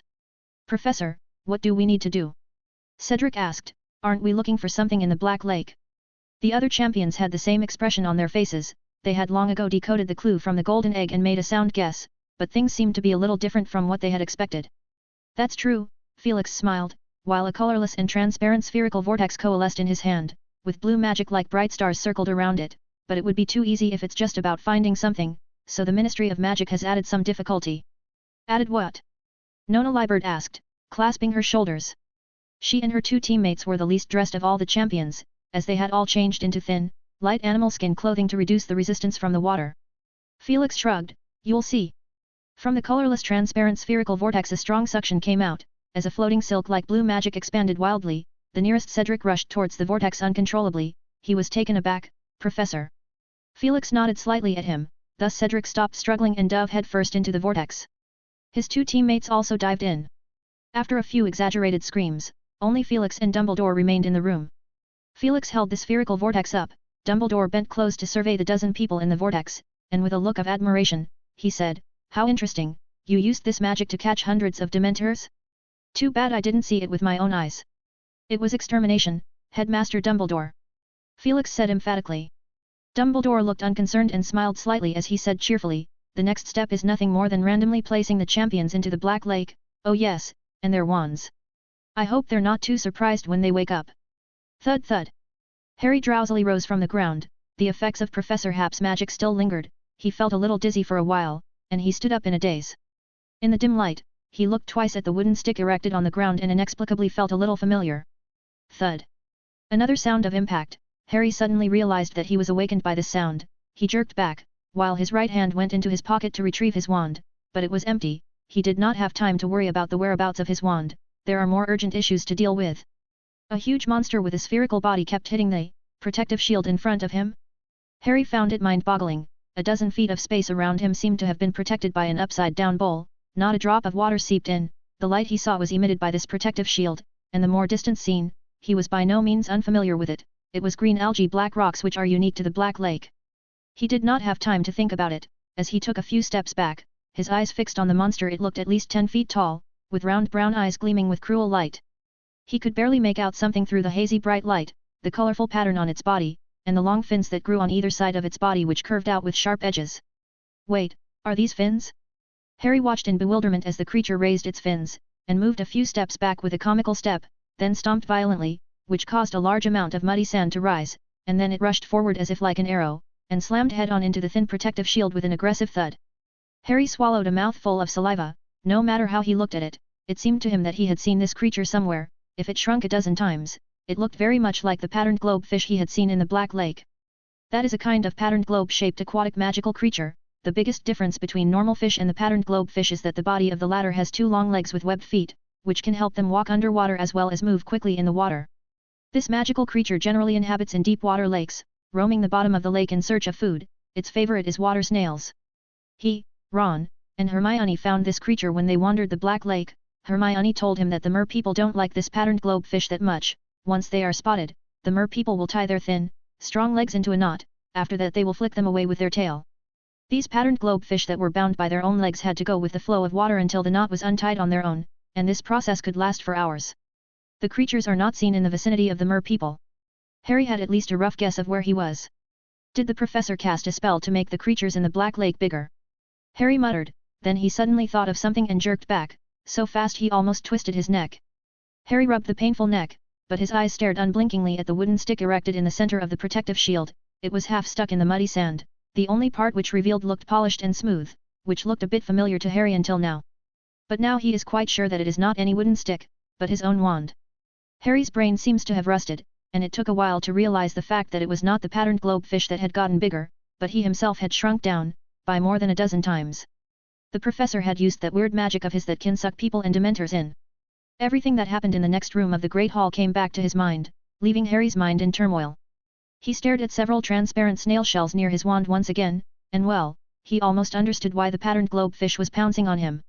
On the shore of the Black Lake, in the makeshift booths that had been constructed, people stared at the huge curved projection screen, which had been divided into 3 rows and 6 columns, each vertical column representing a single team. Altogether there are 18 squares. A clear image flashed on each square. On the first grid of the second column, the ferocious appearance of the patterned globefish that constantly charged the protective shield is being watched by all. Ludo Bagman sat on the high platform, his head darting, capturing the progress of the champions as he made his commentary. Don't worry, the protective shield will last for an hour. Now that all the champions are awake, they must figure out the situation as soon as possible. They have an hour to adapt to the turbulent magic and to successfully cast a spell to protect themselves in the Black Lake, or they will be transformed into hostages, which will increase the difficulty of the entire team for passing the task dramatically. The booth that is closest to the platform is 75% filled with invited guests, who are very surprised by the large screen in front of them, and they can't help but whisper in their discussions, the word Future World Company repeated in it, a company that has been very conspicuous in recent times. Behind these people is a group of students in black, who are excitedly watching the screen and chatting with each other. There are 492 chapters on Piatrian. 436, Chapter 436, Adventures at the Bottom of the Lake, 1. Oh look there, those 2 girls spotted the wand first. It might have something to do with their wands being distinctive enough. I see the pattern. Yes, that's right, I hope they can also spot the wristwatch soon. There is an audible gasp echoed from the audience. Collins woke up without being disturbed by a patterned globefish or a crab, and the first thing she did was pinpoint the firwood wand in front of her that stood equal to her height. Her hand brushed across its surface and a spark or two erupted from the tip of the wand, which made Collins inhaled sharply. Harry's slowing down quite a bit, and he still has yet to discover his wand. Seamus said anxiously. Anyone who wakes up and sees a monster fish that can eat them at first glance will be dumbfounded. Dean said, and then he suddenly smiled. Look at the expression on his face, he found it. Harry raised his arm and stared at the extra watch on his wrist. He guessed it would have been worn by the professors while they were asleep. The dial, instead of showing the time on it, it showed a dull dark golden color.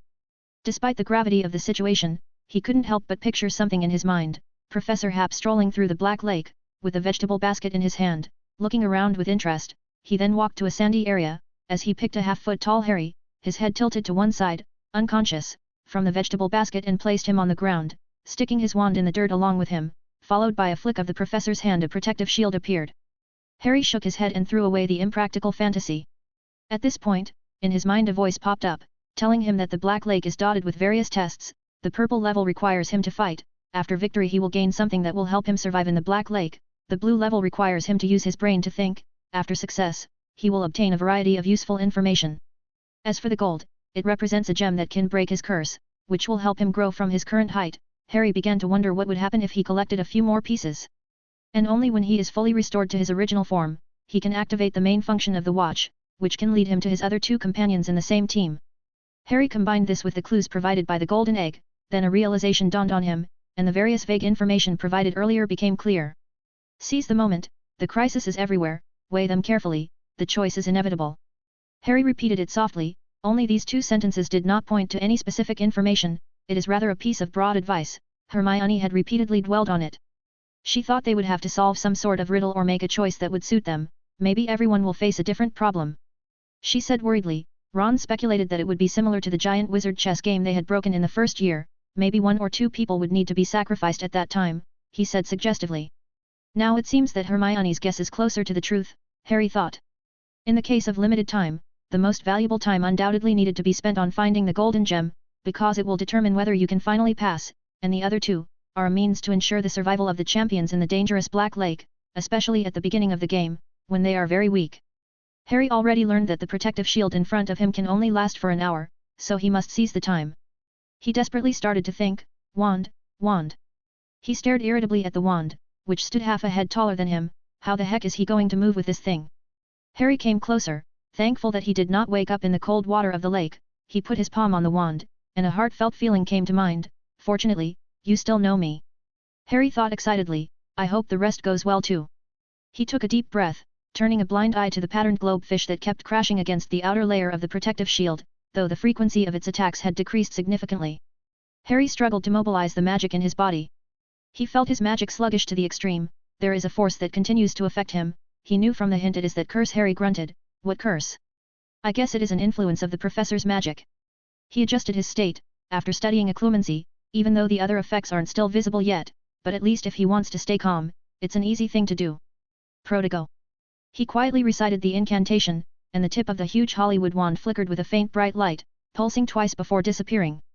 With almost no effect, Harry started a second attempt. Protego, oh, no, Protego, Protego, Protego. After a dozen times in a row, he finally succeeded, and a transparent magic barrier appeared in front of him. Next, I need to morph it. Harry said to himself. Under his control, the shield charm attached to his body, he looked like he had crashed head-on into an invisible wall, with his nose and eyes pressed firmly against it, to the extent of flattening his nose. The projection screen on the shore faithfully showed this scene. Ludo Bagman's voice said with some embarrassment, our youngest champion has managed to use the shield charm, which is quite a remarkable achievement, although I'm not quite sure of his intention of sticking his face on it, but he is the third champion who managed to communicate his wand, and according to our safety officer, champions in this state can only barely use their best spells. Look. Uagadu's champions seized the head start in this competition. Their gesture casting is quite brilliant.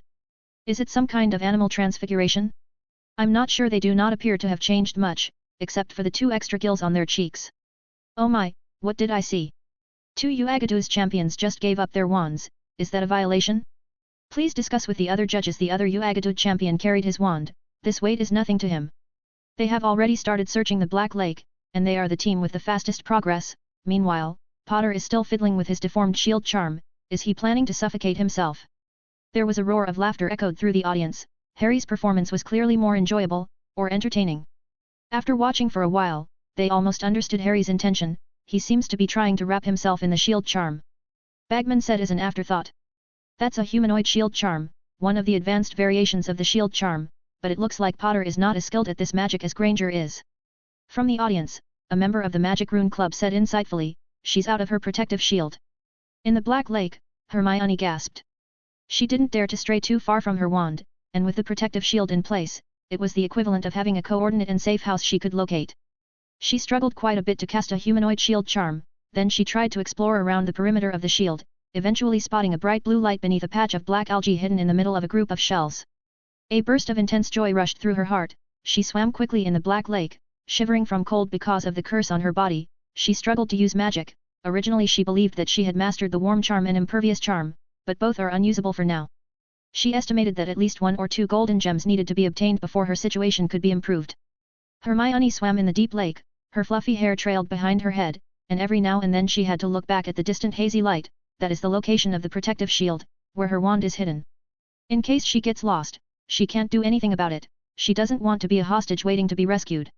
When she got closer, the algae looked like black ribbons, each spread under the action of the current. Each one is 3 or 4 feet long, like a huge jungle in the water. Hermione hid behind a pebble, peeking out, and then her face glowed with joy. In addition to a small blue, shell-like house, a golden jewel quietly laid on the empty space not far from the house.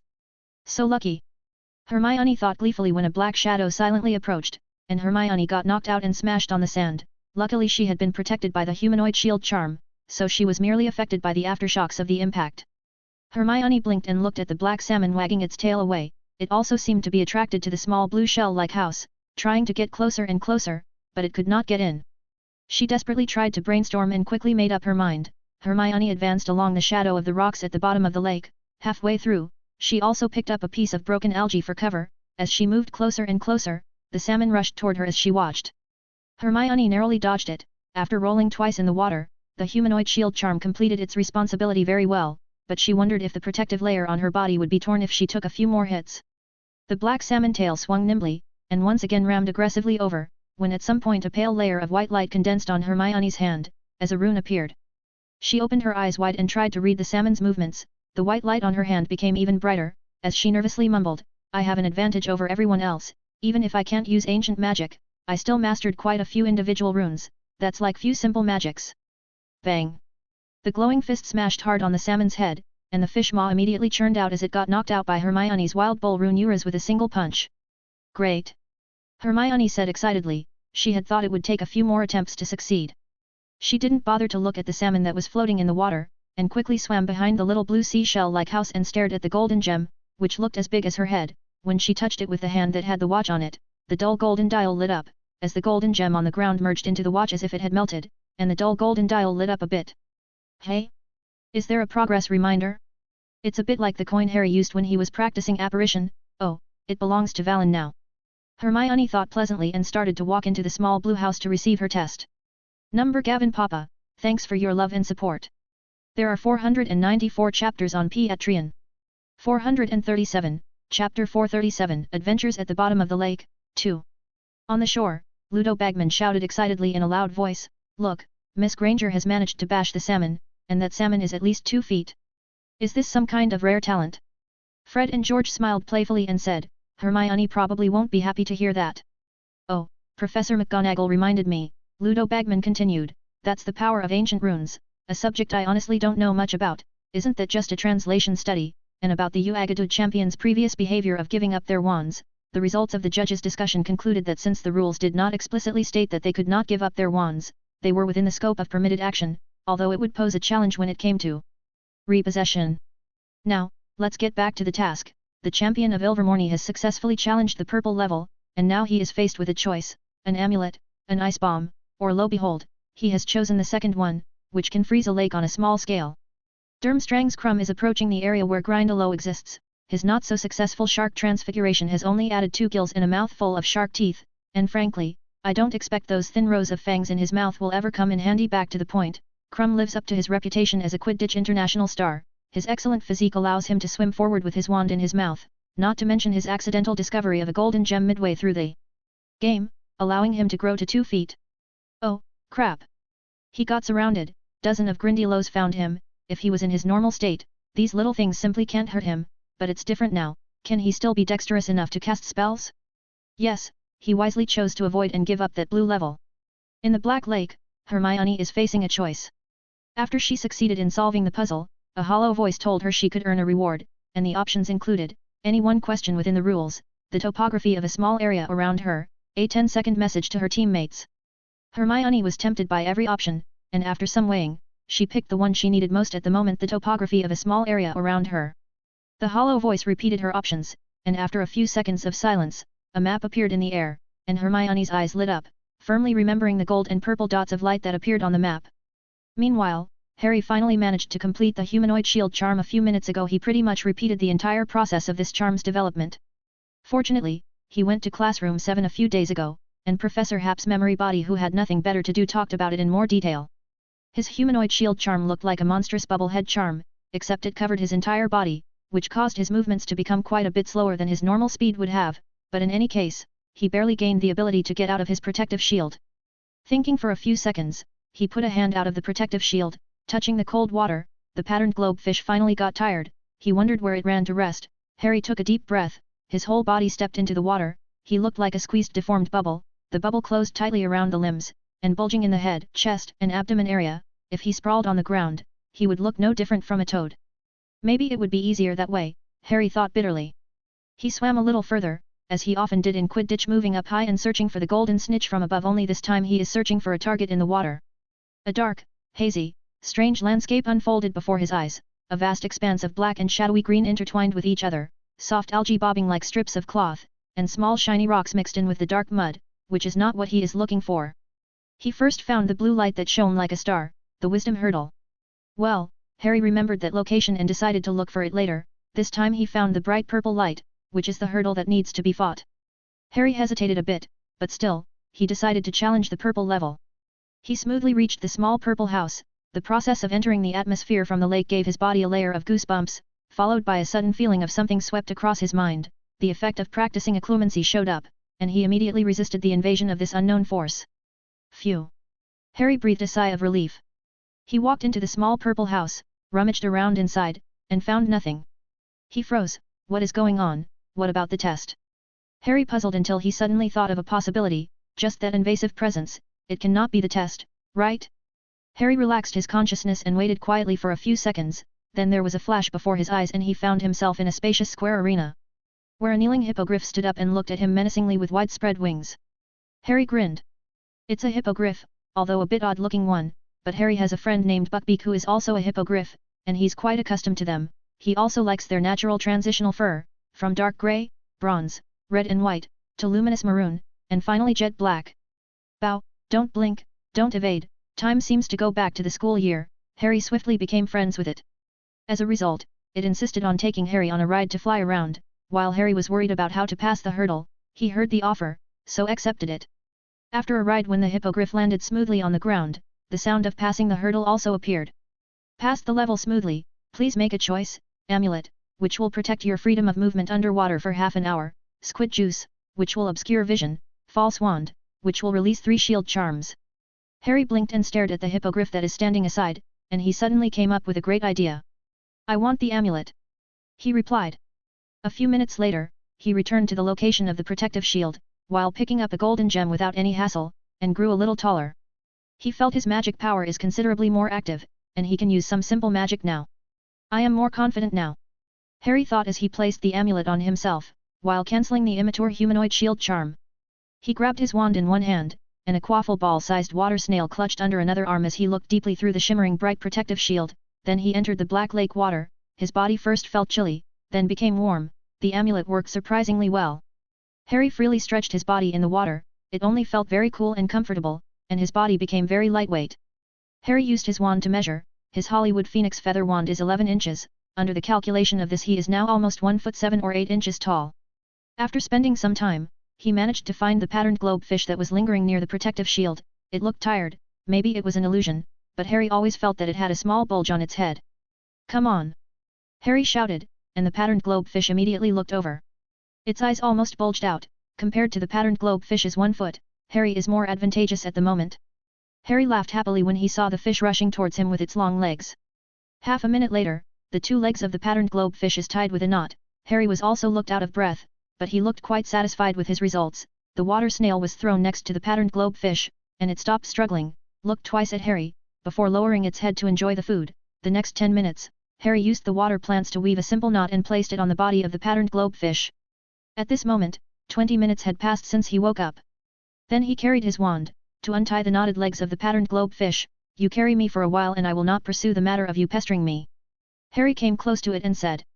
He didn't know if his words played a role, or if it was a credit of the meet and greet, or if it simply just wanted to escape, but the patterned globe fish did move, and Harry hurriedly grabbed the reins woven of aquatic weeds in his wand, and the next second, he got pulled along as it waded ahead. Whoa! Harry moved rapidly in the black lake, while using his wand to poke the head of the patterned globe fish to control the direction. His goal is those golden gems, although he delayed some time earlier, but he believed that his pace would be greatly accelerated next. In the center of the black lake, below the deep and steep cliffs, is a sunken grove of rocks, which is the deepest part of the entire black lake, where a small tribe of mer people lives. They have a unique culture and language, as well as the ability to tame the Grindylows. This tribe of mer people obtained the right to inhabit the black lake, and successive headmasters all promised that they would not invade the place at will. But in any case, the black lake is also a part of Hogwarts, and for this tournament, Dumbledore and the chief of the mer people reached an agreement that they would be part of the second task. Felix is currently sitting in a small square plaza, which is surrounded by some strange-looking small houses, with many mer people looking at him from afar. The mer people chief is enjoying the gift that was given to him, a waterproof magic gramophone. The mer people chief stood 10 feet tall, wearing a necklace of shark teeth on his head, accompanied by some mer people guards with pitchforks, whose eyes glanced at this place from time to time. I'm satisfied, the mer people chief said in a low and hoarse voice. Number Gavin Papa, thanks for your love and support. There are 494 chapters on Patreon. 438, Chapter 438, Adventures at the Bottom of the Lake, 3. Felix smiled, as he waved his wand. A golden mist coalesced into a screen in the water, very similar to the projection screen on the shore, only much smaller. Even Ludo Bagman's voice heard clearly. 20 minutes short of an hour. At this moment there are still 6 champions who have not adapted to their chaotic magic, but they all bravely stepped out of their protective shields and explored using the most primitive method, holding breath, a strategy that is certainly correct considering the fact at least 1 golden gem is located around each of them. 1 hour is almost up. Finally, there are only 2 champions remains, they respectively belong to Dimstrang and Ilvermorny. These two champions will be turned into hostages. Now, let's request the security officer to resettle them safely. Felix stood up and bid farewell to the merpeople chief, a silver cloak condensed behind him, the back hem spread out in the dark lake, and the next second he rushed forward like a gust of wind. The cloak seems to have some kind of psychic ability, as it quickly parted the lake water ahead, and in just a minute, he managed to locate his first target. Felix glanced at the half-foot-tall student and leaned down, the cloak behind him flapping freely. Adam Buick. Yes, it's me. The male wizard said as he shivered. He looked very wretched. After an hour, he still can't communicate with his wand, so he could only hold his breath and swim underwater to find something, but without any sort of magical protection, the lake in February isn't pleasant. Next, according to the rules, you will become a hostage. Felix said softly, looking at the terrified expression on the male wizard's face. He reassured him, if your teammate saves you, you can rejoin the tournament and, well, make some contributions. Then they appeared in front of a crowd of merpeople quickly. Then Felix pointed his wand at the male wizard, magic converging at the tip, and the male wizard begged, Sir, I. Before he could finish his sentence, he fell into a deep sleep once again. Well, next is the second one. Felix straightened up and looked in the direction of the second person.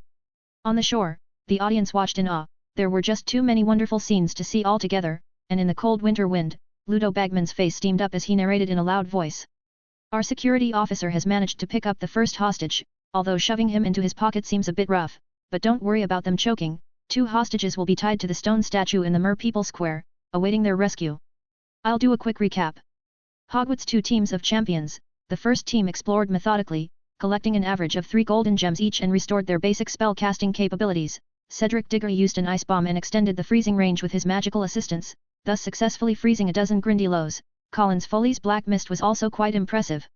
The second team also doing very well. Harry Potter's approach of controlling the patterned globefish is amazing, and he is the fastest one among all the champions to collect golden gems, with a total of 5 gems collected. Of course, the poor patterned globefish can no longer hold him up, but Potter has managed to cast an advanced variation of shield charm. Hermione Granger didn't think of using the patterned globefish, and I think it's hard for normal people to think. Her progress is not slow. With 5 blue levels she cleared, she selected a map of the surrounding area as her reward, which has allowed her to reap a fortune over time, with 4 golden gems so far.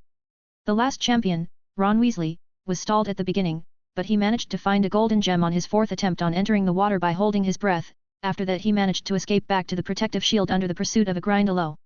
One more point to make, his strategy of making a face was quite useful. The Grindylow seemed to be frightened. He cast the bubble head charm as he crawled through the muddy sand, but his direction seems to be a little off, and now he is heading towards the Merpeople village. Let's bless him. The third team is from Uagadu. They have cleared quite a few levels, but their luck is not that good, as they only have obtained an average of 2 golden gems so far, but to my eyes, the champion with the last name Elephandi is already ahead of Potter, who is currently making the fastest progress. The fourth team is from Dimstrang. Crumb is making good progress, not encountering any danger along the way. Of course, he has to break into the Merpeople village to rescue his teammate. I don't know if he can do it. The fifth team from Beau's Batons. The Captain Fleur Delacour's initial progress went very well, but after encountering Grindalow's sneak attack, she had to drop the squid juice and ice bombs to protect herself, after which she became cautious in her exploration. Her other 2 teammates did not encounter any problems so far, except that they seemed overly cautious and progressing way behind the rest, but in this circumstance, as long as they don't make mistakes, they can get a good score. The 6th team is from Ilvermorny. A quick plug here, they have changed their captain this time, the round-faced male wizard named Byersbach. Both he and the former captain have performed very well, clearing 7 and 9 levels respectively, the fastest progress, but their speed in collecting golden gems did not match their performance. Let's wait and see. Ron traveled deep at the bottom of the lake with an irregular bubble head charm over his head, which he had to recast every 2 minutes. He didn't find any checkpoints along the way, but he picked up 2 golden gems very smoothly, which added up to 3. As he explored the bushes, he had accidentally encountered a large squid, which chased him for 3 or 4 minutes, breaking 2 of his bubble head charms, and in the most dangerous instance, he became strangled by its 2 long tentacles and was unable to breathe, so in his desperation he smashed its head with his wand, causing it to release a stream of foul-smelling ink, and then he managed to escape using the revulsion jinx against the large squid before shoving it into a narrow gap in the rock. However, before he could breathe a sigh of relief, another huge squid swept overhead. Its huge glassy eyes gazed at him. As Ron shivered and hid behind a rock, he recognized this guy. It is a famous giant squid in the Black Lake. Maybe the one he just knocked down is its offspring? Hope it did not see. The giant squid slowly paddled across the lake, Moving far away from him, Ron looked around and found himself completely lost. Although he did not find a familiar route before, he reckoned it had something to do with his change in perspective. Of course, he really did not want to expose himself in the darkness, only human eyes are the worst throughout the Black Lake, and the thought of countless pairs of eyes staring at him in the darkness, made him feel a chill down his spine. Ron pulled off the water snail that was stuck on his neck, and identified a direction to move forward. When he got tired of walking, he swam close to the ground, and before he knew it, a steep cliff appeared before him. Under the cliff he saw a fuzzy stone statues, and on the two statues there seemed to be people tied. Ron opened his mouth wide, lying on his stomach, and observed for a while, then he finally concluded that he didn't know any of the two people, so he secretly breathed a sigh of relief. At the same time, he made a decision in his heart, that is, he must not be found by the mer people. Time passed, he finally got anxious, he only got 3 golden gems so far, and it is far from enough to grow up. Then he saw a silver light, it seemed to be Professor Hap, he almost thought it was Harry's patroness, and followed it quite a bit. He missed Harry and Hermione a lot now, a familiar voice entered his mind. Listen. I only have 10 seconds, I do not know how many golden gems you have obtained, but I have discovered a secret, the purple level, the blue level, and the golden gems are distributed in groups in each location, if you find one, you can certainly find the other 2 nearby, I have tried it 6 times. The transmission came to an abrupt end. Ron froze. Hermione. She's talking to me? Where is she? How was she even able to talk to me? After thinking about what Hermione had just mentioned, he finally decided to head back, and at the moment he couldn't help but be glad that he had traveled all the way here on foot, leaving a fairly obvious trail, and when he made his way to the rock crevice where he had been sneaked up on by the large squid, that large squid already had disappeared, so he hurriedly picked up his pace. After returning to the spot where the golden gem was found, he did find a small blue house behind a patch of aquatic weeds. Blue, test of wisdom. Ron's heart shuddered, but nevertheless, he walked in. In the next second, he got pulled into a library with an ancient structure. There was no one inside, then a hollow voice echoed in the room, champion detected, the test begins. A golden spinning wheel appeared in midair, and Ron noticed a few options such as potion, general knowledge of magic, rune. That's when the wheel began to spin rapidly. He felt apprehensive as he muttered, don't be a potion, don't be a potion. Finally, the wheel stopped and the pointer pointed in the direction of Muggle studies. Ron breathed a sigh of relief as the voice continued to ask, please choose, open book or closed. Open book. Ron immediately shouted. A golden parchment appeared on the table, and the dark shelves of the library began to move, followed by a shelf full of books that appeared in front of him. The hollow voice said, all the answers are in the book, answer time is 10 minutes of outside time, time ratio, 1:5. Ron's eyes widened, why did he find this level very familiar? There are 496 chapters on Patreon. 439, Chapter 439, Adventures at the Bottom of the Lake, End. On the shore, it is already afternoon, the students are hungry, and Ludo Bagman's commentary is becoming strained, but no one chooses to leave. The tournament is drawing to a close, and most of the champions, except those caught by the mer people, have gained enough golden gems that they just need to reach the last stop and gather together to finish the tournament successfully. By the 3rd hour of the tournament, the champions are physically exhausted, and with the first champion managing to gather all the golden gems, the entire mer people tribe is mobilized to patrol the Black Lake, which puts the champions in even more danger. Bagman said in a hoarse voice. Felix stood at the edge of the lake, rubbing his nose, wondering if the mer people chief had misunderstood the meaning of him sending a magic gramophone and became extra diligent. From an hour and a half ago, the mer people guards led the tamed Grindylows around the Black Lake and caught one exhausted champion after another. Those who were not caught before, at this moment also hid without daring to show themselves. Ron breathed a long sigh of relief, finally passed. He did not know if this counts as a loophole he found, but he found that if he failed once, he could continue a second and third time, and he also found a second secret, only when the wheel turned to the Muggle studies, history of magic, he could choose the option between open and closed books test. Knowing this secret, he found the best method for him to pass constantly choosing blue levels, and when he by chance encounters these two subjects, he will select the open book option, then he will turn the book to find the answer. He may fail 2 or 3 times in the middle, but he will definitely pass in the end. After passing the level, he will select the nearby topography map to find the location of the golden gem. As he yawned, Ron felt like he had returned to the classroom, instead of being in a dangerous tournament of champions, and was very glad he had flipped through the strange adventures of Mick the Little Wizard several times, so much he knew. The blue level and the purple level both come with their own protective shield, a rare safe area. Ron took a deep breath and prepared to find the 7th golden gem. With one foot just stepping out, he noticed a tall, sturdy figure swimming past him. It was Uagadu's champion, and Ron turned his gaze in the direction he had come from. Noticing a group of mer people aggressively pursuing from there, Ron retracted his foot with a grin. Unfortunately, mer people spotted him. This tall merman blew a whistle on his chest, and 3 of them stayed behind, encircling him. Despite the general ugliness of the mer people, Ron recognized the leader by his clothing and bone decoration. Ron gulped, he is the one he had kicked once. The merman also obviously recognized Ron, showing a mouth full of fangs and a happy grin. At that moment, the light of multiple spells illuminated the waters. The 2 mer people instantly fell to the ground, their hair fluttering like braids, and Ron also held up his wand and recited a stunning spell. The stunning spell went through the water, slowing down significantly, but still with this close, the spell hit the leading merman of the mer people who looked at Ron in disbelief, as he froze, and fell in the mud. Harry and Hermione came out of the corner. How did you guys run into each other? Ron asked through the bubble head charm. After collecting the 7 golden gems, the watch can show the location of the companion, and there were 3 small red dots. I assumed some kind of tracking spell must have been applied. I found Harry first and was going to come over to you immediately, but we bumped into a large crowd of mer people moving out. They are too flexible in the water. Harry used the light of the patroness to deter them, then we took that opportunity to escape. Hermione explained, then looked at Ron. By the way, how many golden gems are you short of? The last one, and I already know the location. Ron rushed to say. Then let's hurry up, Hermione said with a pale face, it's been too long, I don't know if we're the last group.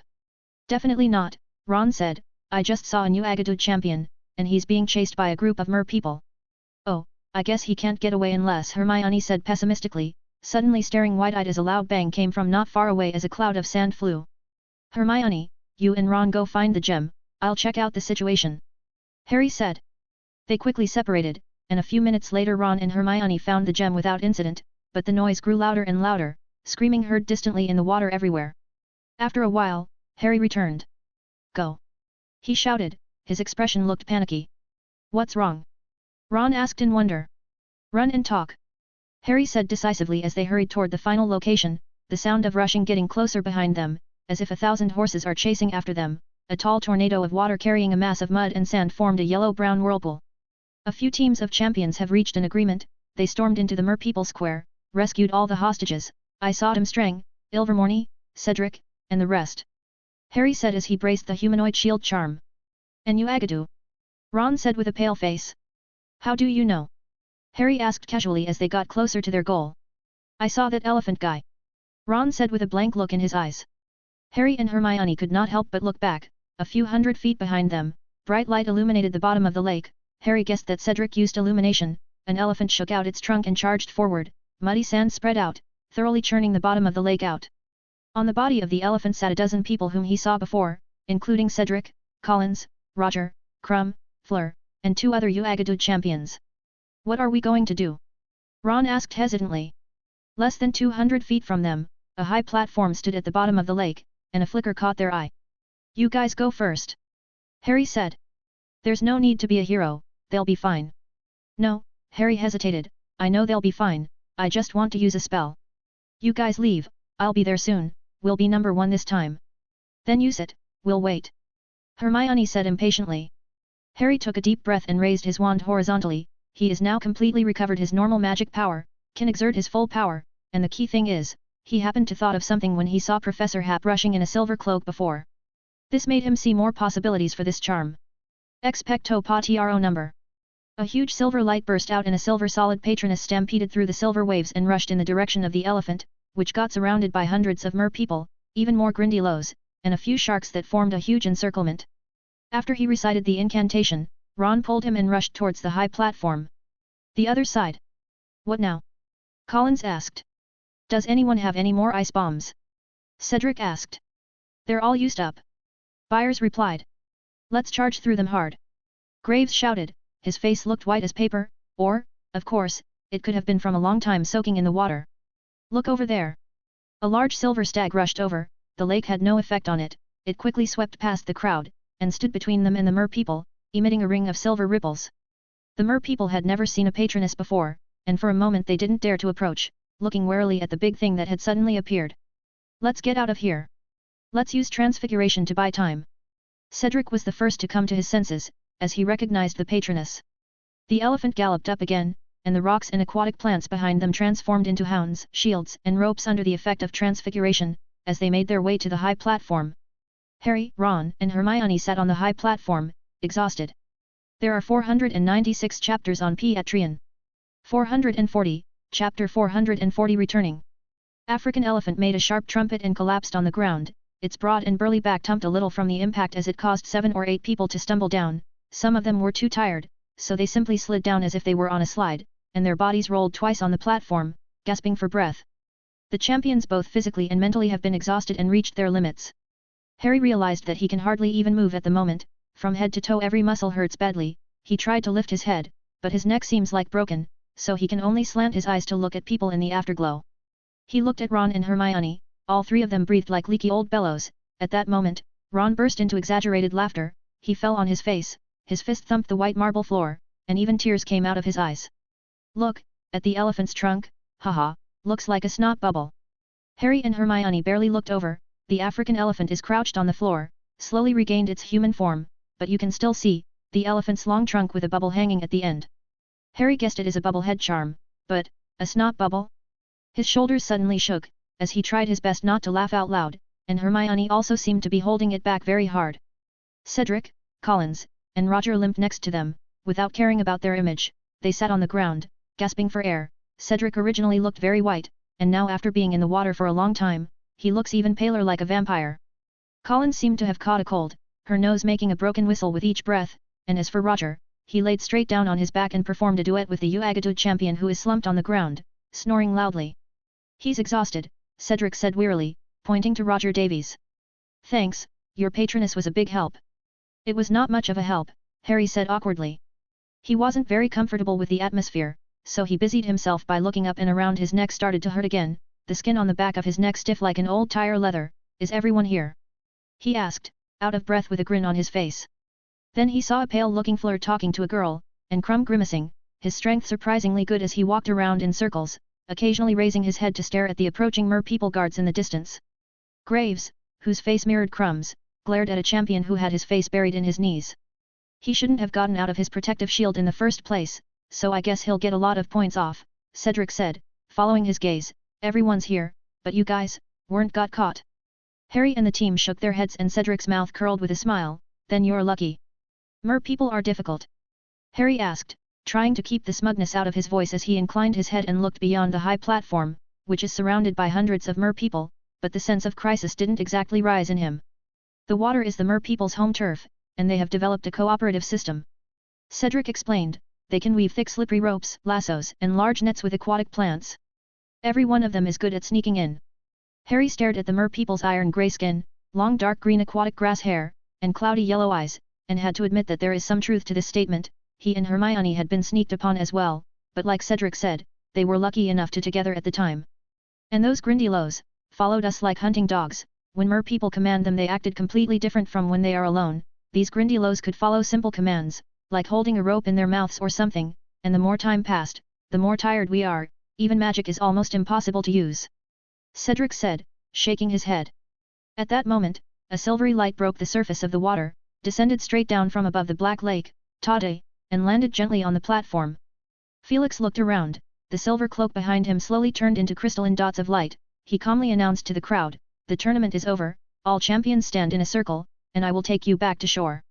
He waved his wand, the platform beneath their feet suddenly trembled, the stone and sand at the outermost rim trembled and parted, and soon the white marble platform slowly rose upward, and they got enveloped in a translucent glowing shield. If they had to describe it, it was like an enlarged protective shield. Harry cast his eyes around and looked above. He was in an extraordinarily calm mood. Swimming fishes passed quickly like tiny darts. He even saw a patterned globe fish, and wondered if it is the one that he had come across. Hopefully, it will not be found by the mer-people, Harry thought to himself. Mer-people guards with pikes and pitchforks formed two lines, escorting them left and right, and followed them for some distance before parting ways with them. Immediately after, they saw the waves of light constantly beating overhead, and with a boing sound, they rushed out of the black lake. The world above the water is dazzling and brilliant. Harry's eyes hurt sharply, tears involuntarily leaked out, and the dazzling white light blinded them. He heard a clamor, the buzzing sound of voices coming closer and closer, getting louder and louder. It took him a while to realize it is the sound of cheers and applause from the crowd. Ludo Bagman's voice chimed in just in time. All champions returned safely, let's cheer them to their heart's content. They were underwater for over 4 hours. Ah, I see Madame Pomfrey is already over. His voice seemed hazy and muffled, as if it had been separated by something. At that moment, Felix reached out his hand towards the hemispherical membrane of light and flicked it, and the spot where his finger touched quickly burned up and turned into nothing.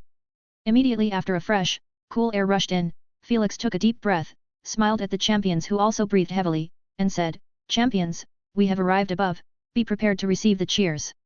His words got drowned out by the sudden deafening noise of screams. Harry had never felt breathing is such a pleasant thing before, and the distant sounds became real. Madame Pomfrey is waiting anxiously on the shore, and she rushed up as soon as the marble platform docked. "Is anyone hurt?" she inquired of Felix.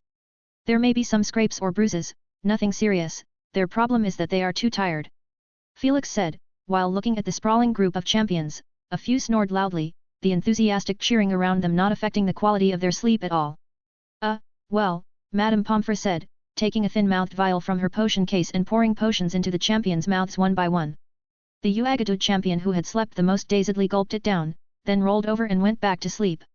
Madame Pomfrey stared at him and froze for a few seconds before turning to the next man. "Thanks, Madame Pomfrey," Harry said, swallowing the fiery liquid in his mouth, neither he nor Ron or Hermione showing any expression of protest, simply to divert Madame Pomfrey's attention away from them. "A pepper-up potion, maybe with something else in it, I can taste the mint." Ron smacked his lips and said, a stream of white vapor rushing out of his ears and nostrils.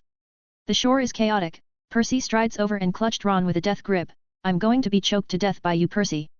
Ron struggled, and Harry also saw Sirius and Lupin walking over from the crowd. Hermione looked a little down. She hadn't told her parents yet, but maybe for the third task, she should just call her mom and dad. A blanket covered her head, and she looked at Professor McGonagall in surprise. "I think you need a hug," Professor McGonagall said. "Oh, I guess so." Hermione pursed her lips as she said, and hugged Professor McGonagall lightly, and in the afterglow, she saw Professor Hap and Dumbledore crouched at the water's edge, talking to the Mer-People chief. Felix keenly noticed her gaze, and smiled at her, flashing her a thumbs up. Then he withdrew his attention and watched with great surprise as a string of piercing sounds emanated from Dumbledore's mouth, and the Mer-People chief spoke the same language, which made him mutter darkly, "Didn't this Mer-man speak English?" Finally, Dumbledore stood up straight. "Felix, let's go over and join up with the rest of the judges for a meet-up." The headmasters reassembled. Fudge and Bagman also rushed over to discuss the matter quietly. Dumbledore relayed the information that the Mer-People chief had told him. Unlike the footage which they watched through the wristwatches of the champions, the Mer-People could provide a more three-dimensional and neutral evaluation. Fudge put himself in an objective perspective and said, "This tournament is pretty complex, and no team performed badly, so we can start by saying what's notable. There are 498 chapters on Piatrian. 441, chapter 441. The score is out. Krumm's shark transfiguration, and he's also the one who proposed to start a collaboration with other schools," Karkaroff said eagerly. "I should remind you, Karkaroff," Bagman said pointedly, "it was two people who proposed the collaboration. Krumm from Durmstrang contacted Ilvermorny, and Diggory from Hogwarts contacted Bosbatons and Uagadou. But Krumm was the one who thought of it first, wasn't he?" Karkaroff said tactfully. "That's true, but both of his teammates were captured by Mer-People, and he was alone, so what else can he do if he doesn't cooperate?" Dumbledore nodded slightly and said calmly, "At least we can confirm one thing, both champions negotiated the cooperation, which is an act we advocate. They deserve bonus points." Good thinking on Potter's part about taming the patterned globefish. It was indeed entertaining to watch, but it shouldn't be counted as a plus. Why doesn't it count? "Gentlemen, our competition is not about who performs better spectacle, but about the valuable qualities they show in the process. Isn't thinking out of the box worth encouraging?" Seeing that there is going to be another argument, the judges put the issue down for the moment, when Felix asked, "Who was the first one that collected enough golden gems?" "I was underwater and failed to catch it." Bagman immediately said, "It was Potter, he had a big advantage up front, he found 5 when others had only collected 2 or 3. He and Krumm are both pretty good seekers with amazing dynamic vision. Krumm just fell short, because he swam and walked on his own. Granger came in second, almost close to Potter's time, because Miss Granger discovered the secret of the level layout and was very efficient. It's worth questioning, maybe someone cheated," Karkaroff stated. "Zip it," Bagman said irritably, "she cracked the blue level faster than everyone, that's what she's good at, you can't deny that. Let's move on." Dumbledore reminded pleasantly, "By the way, Miss Granger is indeed very smart and her accomplishment in some subjects is not inferior to the graduates." The judges continued their discussion. Ilvermorny got most alchemical artifacts, and also worked together to create a water tornado spell that bought enough time. That Potter's patroness was also crucial. Uagadou's gesture casting was distinctive, and the final animagus-like transformation helped everyone to rush out of the Mer people village. Yet, it also broke 2 statues and caused the Mer people to storm out. But undeniably, the effect was very obvious. Everyone, you forget one thing, Madame Maxime pursed her lips and said, only 2 teams of champions didn't get captured by Mer people throughout the whole course, and one of them was Beau's Batons, and as the captain of the team, Fleur resolutely accepted the invitation to rescue other people, her spirit is commendable. Madame Maxime, said Karkaroff solemnly, Miss Delacour's spirit is indeed commendable, but the reason why the other 2 champions were not captured was because they advanced slowly, only a little faster than the dead last, which was why they both eluded the Mer people. What do you mean? Madame Maxime asked coldly. At least Jacqueline and François both collected 7 gems, but someone in Dimstrang didn't even walk out of the protective shield. Buick is not qualified to be a champion at all, I would have liked to have him replaced. Karkaroff said with a disgusted face. All headmasters looked at him in shock, then he said with a stern face, I was just kidding, is it possible to really change someone? That's hard to say. Felix looked up at the sky and muttered, anything can happen. The sky is unusually blue today, as if washed by water. Karkaroff glared at him viciously, and the atmosphere became a little awkward for a moment. Perhaps even Karkaroff himself thought that he wouldn't mind changing people if the rules really allowed it. Felix began to mull over his book of runes, which had become more and more perfect as it continued to fill and expand, and is undergoing some sort of wonderful change as if it has a will of its own. It stores vast amounts of runes and magic power within it, like a real world of runes, with hundreds of changes occurring every second. These changes allowed the book of runes to move towards a more and more stable path, constantly improving itself. He had to slow down, and before he could figure out every single change, he now no longer dared to put the book directly in the thinking room, in case it blew up. The magic power accumulated inside is no joke. Besides, he had gained a lot of inspiration from it, and every once in a while, a new rune would spontaneously be born in his mind. Felix. Dumbledore called him softly, standing next to him at some point, looking at the clear sky with Felix. Don't you need to join the discussion? Dumbledore smiled slightly, Bagman works more actively than I do, and, I have to say, both teams of Hogwarts champions performed well enough that they couldn't pretend they couldn't see. It took quite a while for the judges to reach just a final common ground. Fudge looked at the time and spoke out, there's no point in arguing any further, let's start scoring. No one objected. Bagman added, based on the scoring process last time, we have added a new scoring rule. If a judge gives a score that is wildly contradictory and cannot convince the audience, we can remove the controversial score. Karkaroff glanced at him coldly, but he did not speak out against it. Some bargains can only be taken once. Half an hour later, Ludo Bagman's amplified voice rang out again, and the audience gradually quieted down. Ladies and gentlemen, we have combined various factors and decided to consider the number of people who came out of the protective shield, the number of golden gems obtained, whether they were taken as hostages. These 3 points as the main evaluation points, combined with a few additional points for the best behaviors. We will score each team of champions on the basis of a 70-point scale. The first team champions from Hogwarts, Cedric Diggory, Collins Foley, Roger Davies. A total of 3 people came out of the protective shield, 2 of them collected 7 golden gems, and 1 was attacked by Mer people guards and taken hostage after collecting 5 gems. Some of the highlights of the game include, making full use of the ice bomb and assisting in casting spells to increase its range, finding the Mer people village accurately and taking the initiative to contact other schools to start cooperation. After a comprehensive assessment, we gave them 59 points. A round of applause emanated from the audience, and Collins dropped her head in silence as Cedric and Roger comforted her in a low voice. I should have tried to be more careful, she said sullenly. The second team champions from Hogwarts, Harry Potter, Hermione Granger, and Ron Weasley. A total of 3 people came out of the protective shield, all collected 7 golden gems, and none of them became hostages, the first to finish the game. Highlights include, taming the patterned globefish, discovering the pattern of level distribution, discovering the pattern of level structure, and assisting other teams even though no one became a hostage. We gave them 67 points. Excellent! Harry, Ron, and Hermione exclaimed, Hermione still draped in that blanket of hers, as deafening applause and whistles surrounded her, as she jabbed Harry and Ron in the ribs, gesturing for them to look over at Collins. It's not really a big deal, she's just become dead weight, Ron muttered, I mean, if you're unlucky and run into an army of Mer people out in the open, there's nothing you can do about it. The third team champions from Uagadu, Nona Libert, Rashon Elefandi, and Panagiota Blanziger. 3 people came out of the protective shield, 2 of them collect all golden gems, and 1 collected 5 gems before he encountered Mer people and became a hostage. Highlights include, demonstrating amazing silent and wandless spell casting, defeating a large number of Grindylow hordes, storming into the Mer people village with superb self-transfiguration, and successfully escaping with the cooperation of the others. We gave them 60 points. Just 1 point short, they performed pretty much the same as Cedric's team. Ron said, but that African elephant is really quite eye-catching, Collins should use transfiguration more often, in case. He suddenly jerked a bit, because Collins is glaring and looking at him inexplicably. You should just shut it. Hermione stomped on him uncomfortably. But I'm speaking for her. Ron said with indignation. The fourth team champions from Dimstrang, Viktor Krum, Boris Polyakov, and Adam Buick. 2 came out of the protective shield, 1 failed and became a hostage. Of the remaining 2, 1 managed to collect 7 gems, and 1 was captured by Mer people after collecting 4 gems. Highlights include, Captain Krum collected 7 gems in 3rd place and negotiated the collaboration with Ilvermorny's champions after the first failed rescue of his teammates, disturbing the Mer people's control over Grindylow using wide-range sonic magic. We gave them 50 points. Krum and his 2 teammates receive applause with expressionless faces. The 5th team champions from Beaux Batons, Fleur Delacour, Jacqueline Bourgeois, and François Lafontaine. 3 people came out of the protective shield, 3 people collected 7 golden gems, and no one became a hostage. Highlights include, clever use of level props for escaping Grindylow ambush, using bewitching magic to mislead the behavior of the 10 Mer people when the Mer people went out, taking the initiative to join the rescue party, and causing chaos in the Mer people village. We gave them 62 points. Fleur and her teammates hugged each other as they currently ranked 2nd with an amazing score.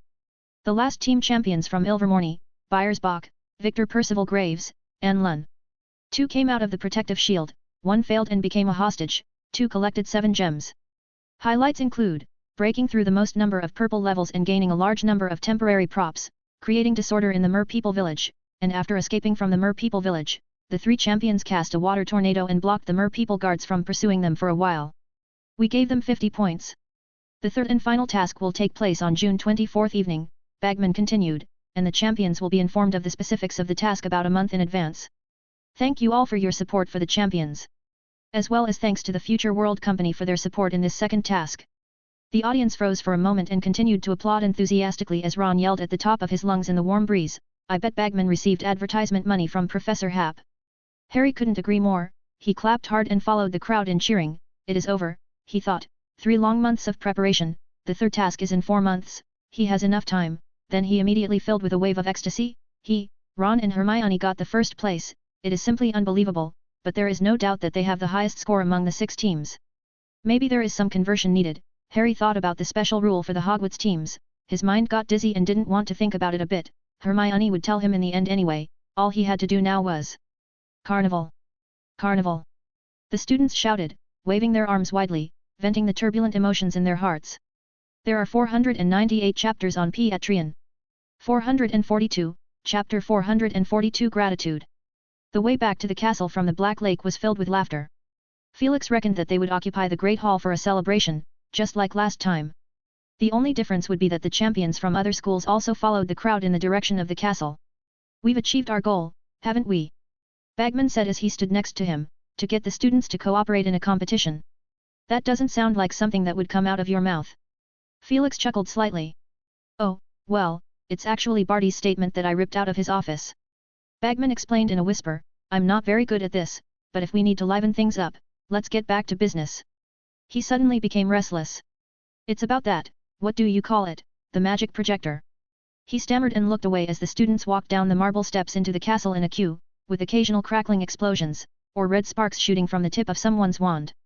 The projection screen on the shore of the Black Lake remained in place, and several Future World staff members circled around it. These projection screens will be dismantled and put into temporary storage until the next time they are used. That's right. Felix said, in fact, the magic gramophone and magic projector are not very different, the magic used in both are similar, but Felix hoped that the projector can project ordinary films. He looked at Bagman, who wiped the sweat on his forehead. I know that the Future World Company obtained the authorization to sell the footage of the second task to the public. Felix nodded slightly and said calmly, there is indeed a plan for that. The Tournament of Champions will bring no less talk than the Quidditch World Cup, and there is no worry about sales. The only problem is that Remus is trying to make the projector more refined. In Clammy's words, more magical. I can convince the Ministry of Magic to promote that footage, Bagman said, his head soaked with a dense layer of sweat that looked shiny in the sunlight. We can convince Fudge easily, he's having a hard time lately, he's miscalculated things. No one seems to care whether the Ministry of Magic has secured another international collaboration on potions under his leadership, as people want more exciting and eye-catching information, such as a Tournament of Champions. One of my colleagues told me that other countries republished a lot of stories from our side. I'm not going to change the contract.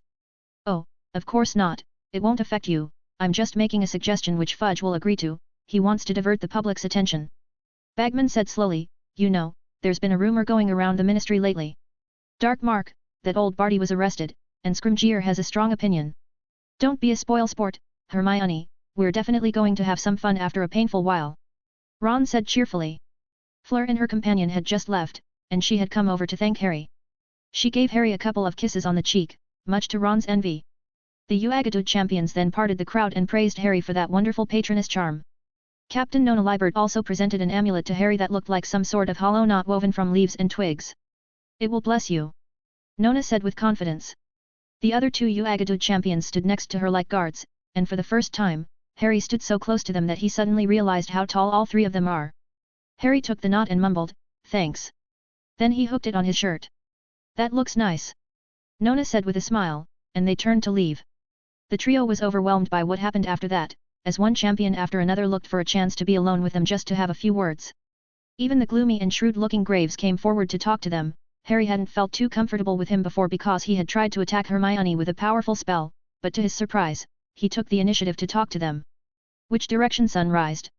Ron asked blankly. It should be a credit to Harry's patroness. Hermione thought for a moment and answered. But, I just used one spell. Harry said with wide eyes, they look at me like I've done something amazing. Oh, well, it was different, Harry. Hermione said with half admiration and half regret in her eyes as she looked at him. Harry looked back with some uncertainty. By the end of the tournament, everyone was exhausted, and if it weren't for your patroness, they might have been caught back by the mer people in one fell swoop, and that's a very big difference. The difference between success and failure in evaluation, Hermione said, I think that's why they are grateful to you. So, Ron was taken aback, we had a chance to be even well ahead of everyone in the second task. Just a possibility. Hermione said with a stern face, I guess if that happened, maybe the other teams would have scored half of what they are now, but that's all speculation. After all, Harry had already made his choice.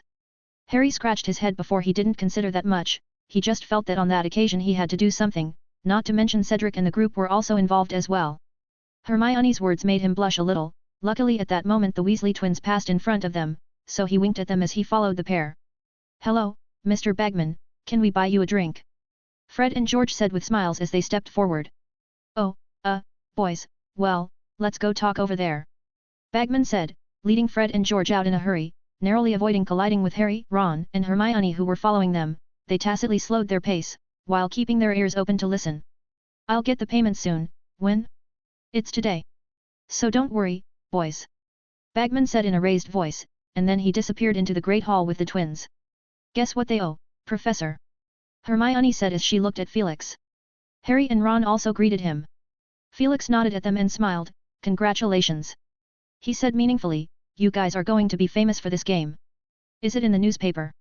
Ron asked with interest. I saw quite a few journalists showing up, but they only turned around when we came out of the Black Lake, and then they focused their cameras on the distinguished guests again. He added pointedly. Probably much more than that. Felix chuckled, maybe you'll get your own fan mail, in a month or two, I reckon. It left the trio puzzled. Near the end of the evening, Sirius knocked on the office door hurriedly. Felix, I need to borrow your fireplace. I almost forgot, I promised to go back to school to organize the equipment, old Werner alone cannot handle. How was school life? Felix asked him, sitting behind a table. Just the same, Sirius said vaguely, while hastily grabbing a puff of fluo powder and sprinkling it in the fireplace. Those unruly students are everywhere, sometimes I really want to hit them on the head with my wand. Maybe that's what worries Dumbledore, Felix said. Sirius stared at him, froze for a moment, and shouted, you mean he's worried about me beating up students? I'm not always so much. I didn't say any of that, Felix said in a teasing tone as he looked at him with a smirk, but surely you can no longer see yourself as a student, perhaps you like the title the King of Children? Want to be the head of Gryffindor House? Sirius gestured a rude gesture and disappeared into the rising turquoise flames. Felix withdrew his attention and stared at the book of runes on the table. It lay there quietly, flickering every few seconds as if it is breathing rhythmically. Whether it is breathing or not he is not sure, but he knows one thing, the book is indeed evolving. In the beginning, he just wanted to organize the runes he had learned, then he chose the shape of the book for convenience, and also because of habit. At first, the book of runes was completely illusory, without a bit of solidity, and then there was the first page, the second page. Felix said softly, in fact, I should have thought of it long ago, the number is meaningless, my understanding of ancient runes forms the core of the book, when one after another filled in, these runes will spontaneously find the optimal alignment. Finally, it's time to harvest. His index finger gently brushed the spine of the book, and the book of runes opened in a flash. There are 500 chapters on Pietrian. 443, Chapter 443 The Book of Runes. The pages of the book shimmered with a hazy light that illuminated the surrounding area perfectly, even in the darkest places, it could be read. Felix casually outlined a light rune on it, and the book of runes clattered and flipped around to one area, then more runes appeared, like fish that had caught the bait, connecting with the initial rune, from 3 to 5, then 10 to 20. These are a combination of undeveloped runic circuits or runic sequences. He randomly grabbed the runes drawn from the book, which were just shadows of grey, but when Felix injected his own magic power, it became completely different, no different from when he would outline the rune in the air. Felix's mind wandered as he refocused his attention on the book of runes, and with his thoughts, a complete sequence of runes jumped out from the book of runes, and as his magic wrapped around it, it immediately turned into a soft, milky white ball of light. Illumination. Felix kept trying as if he had found a new toy, and the book of runes seemed to be programmed to arrange the runic sequence as he wished to assemble it. At that moment, a thought came to his mind, tickling his heart. He glanced out of the window, it had already gotten dark by now, but it is totally worth a try. He stepped out of his office and out of the castle, his silver cloak splashed down a stream of light as he glided silently through the grounds, and soon he appeared in a clearing in the Forbidden Forest. The Forbidden Forest at night is pitch black, except for the sound of the blowing breeze, it is quiet. And it is in this silence, from time to time, there will be one or two eerie sounds heard, apparently, a sound made by living creatures. Felix slightly waved his hand, and the book of runes appeared, floating in front of his body. His finger tapped on it, and a whisper came out of his mouth, "Black lightning, can be launched first, well, let's start with 2. As soon as the words left his mouth, 2 illusory shadows flew out from the book of runes and hovered in front of him. Felix stared at them for a moment and continued, "Golden flames aren't bad either." Another illusory shadow flew out, and like the black lightning, it shifted between the runic sequence and concrete illusory magic image. A little light is better. And a little protection. What about visual disruption? Felix draped in his silver cloak named a dozen of satisfying names in one breath as if he were ordering in a restaurant, and by the time he closed the book, there are a dozen more blurred shadows in front of him. In the late cold night, it looked like he was surrounded by a dozen will-o'-the-wisp of different colors. This state is really marvelous, obviously just illusory runes, but in a moment it can become real and rain down bolts of thunder. Felix murmured, he could not help but stretch out his hand and pour magic power towards the 2 dark shadows. The blurry shadows quickly turned from virtual to real, condensing into 2 black lightning, crackling exploding in the surrounding air. When Felix tried to control it, the black lightning immediately became docile, like flowing water. So, the limit depends on how many spells I can control. Felix mused, waving his hand to disperse the magic. He almost got some idea, and the various tactics could be refined accordingly, except... What's going on here? Felix frowned and stared at his hand. His index finger is fused with ancient runes that are shining brightly a bit. He repeatedly confirmed twice that the runes weren't burrowing into his nail cap, but into his skin, as if the skin on his finger had undergone a unique mutation and could absorb the runes. He stood in the cold wind, thinking cautiously as if he had become one with the surrounding environment. Half an hour later, he let out a long breath, his brow furrowed deeper. He had repeatedly confirmed that only a small piece of skin on his right index finger changed like this, completely invisible on the outside, but Felix knew there is a difference. He could only think of one similar example. Dumbledore had shown him a demonstration of flicking off a spell with his bare hands. It was akin to what Lady Ravenclaw had told him about magical creatures. Am I getting close to that state? Felix thought in amazement, close to the 4 founders of Hogwarts, Dumbledore, and all those people. He could not accurately distinguish who was stronger and who was weaker, after all, they were too far apart from each other, but one thing is certain, these people's understanding of magic is certainly above his. Is the change brought by the Book of Runes?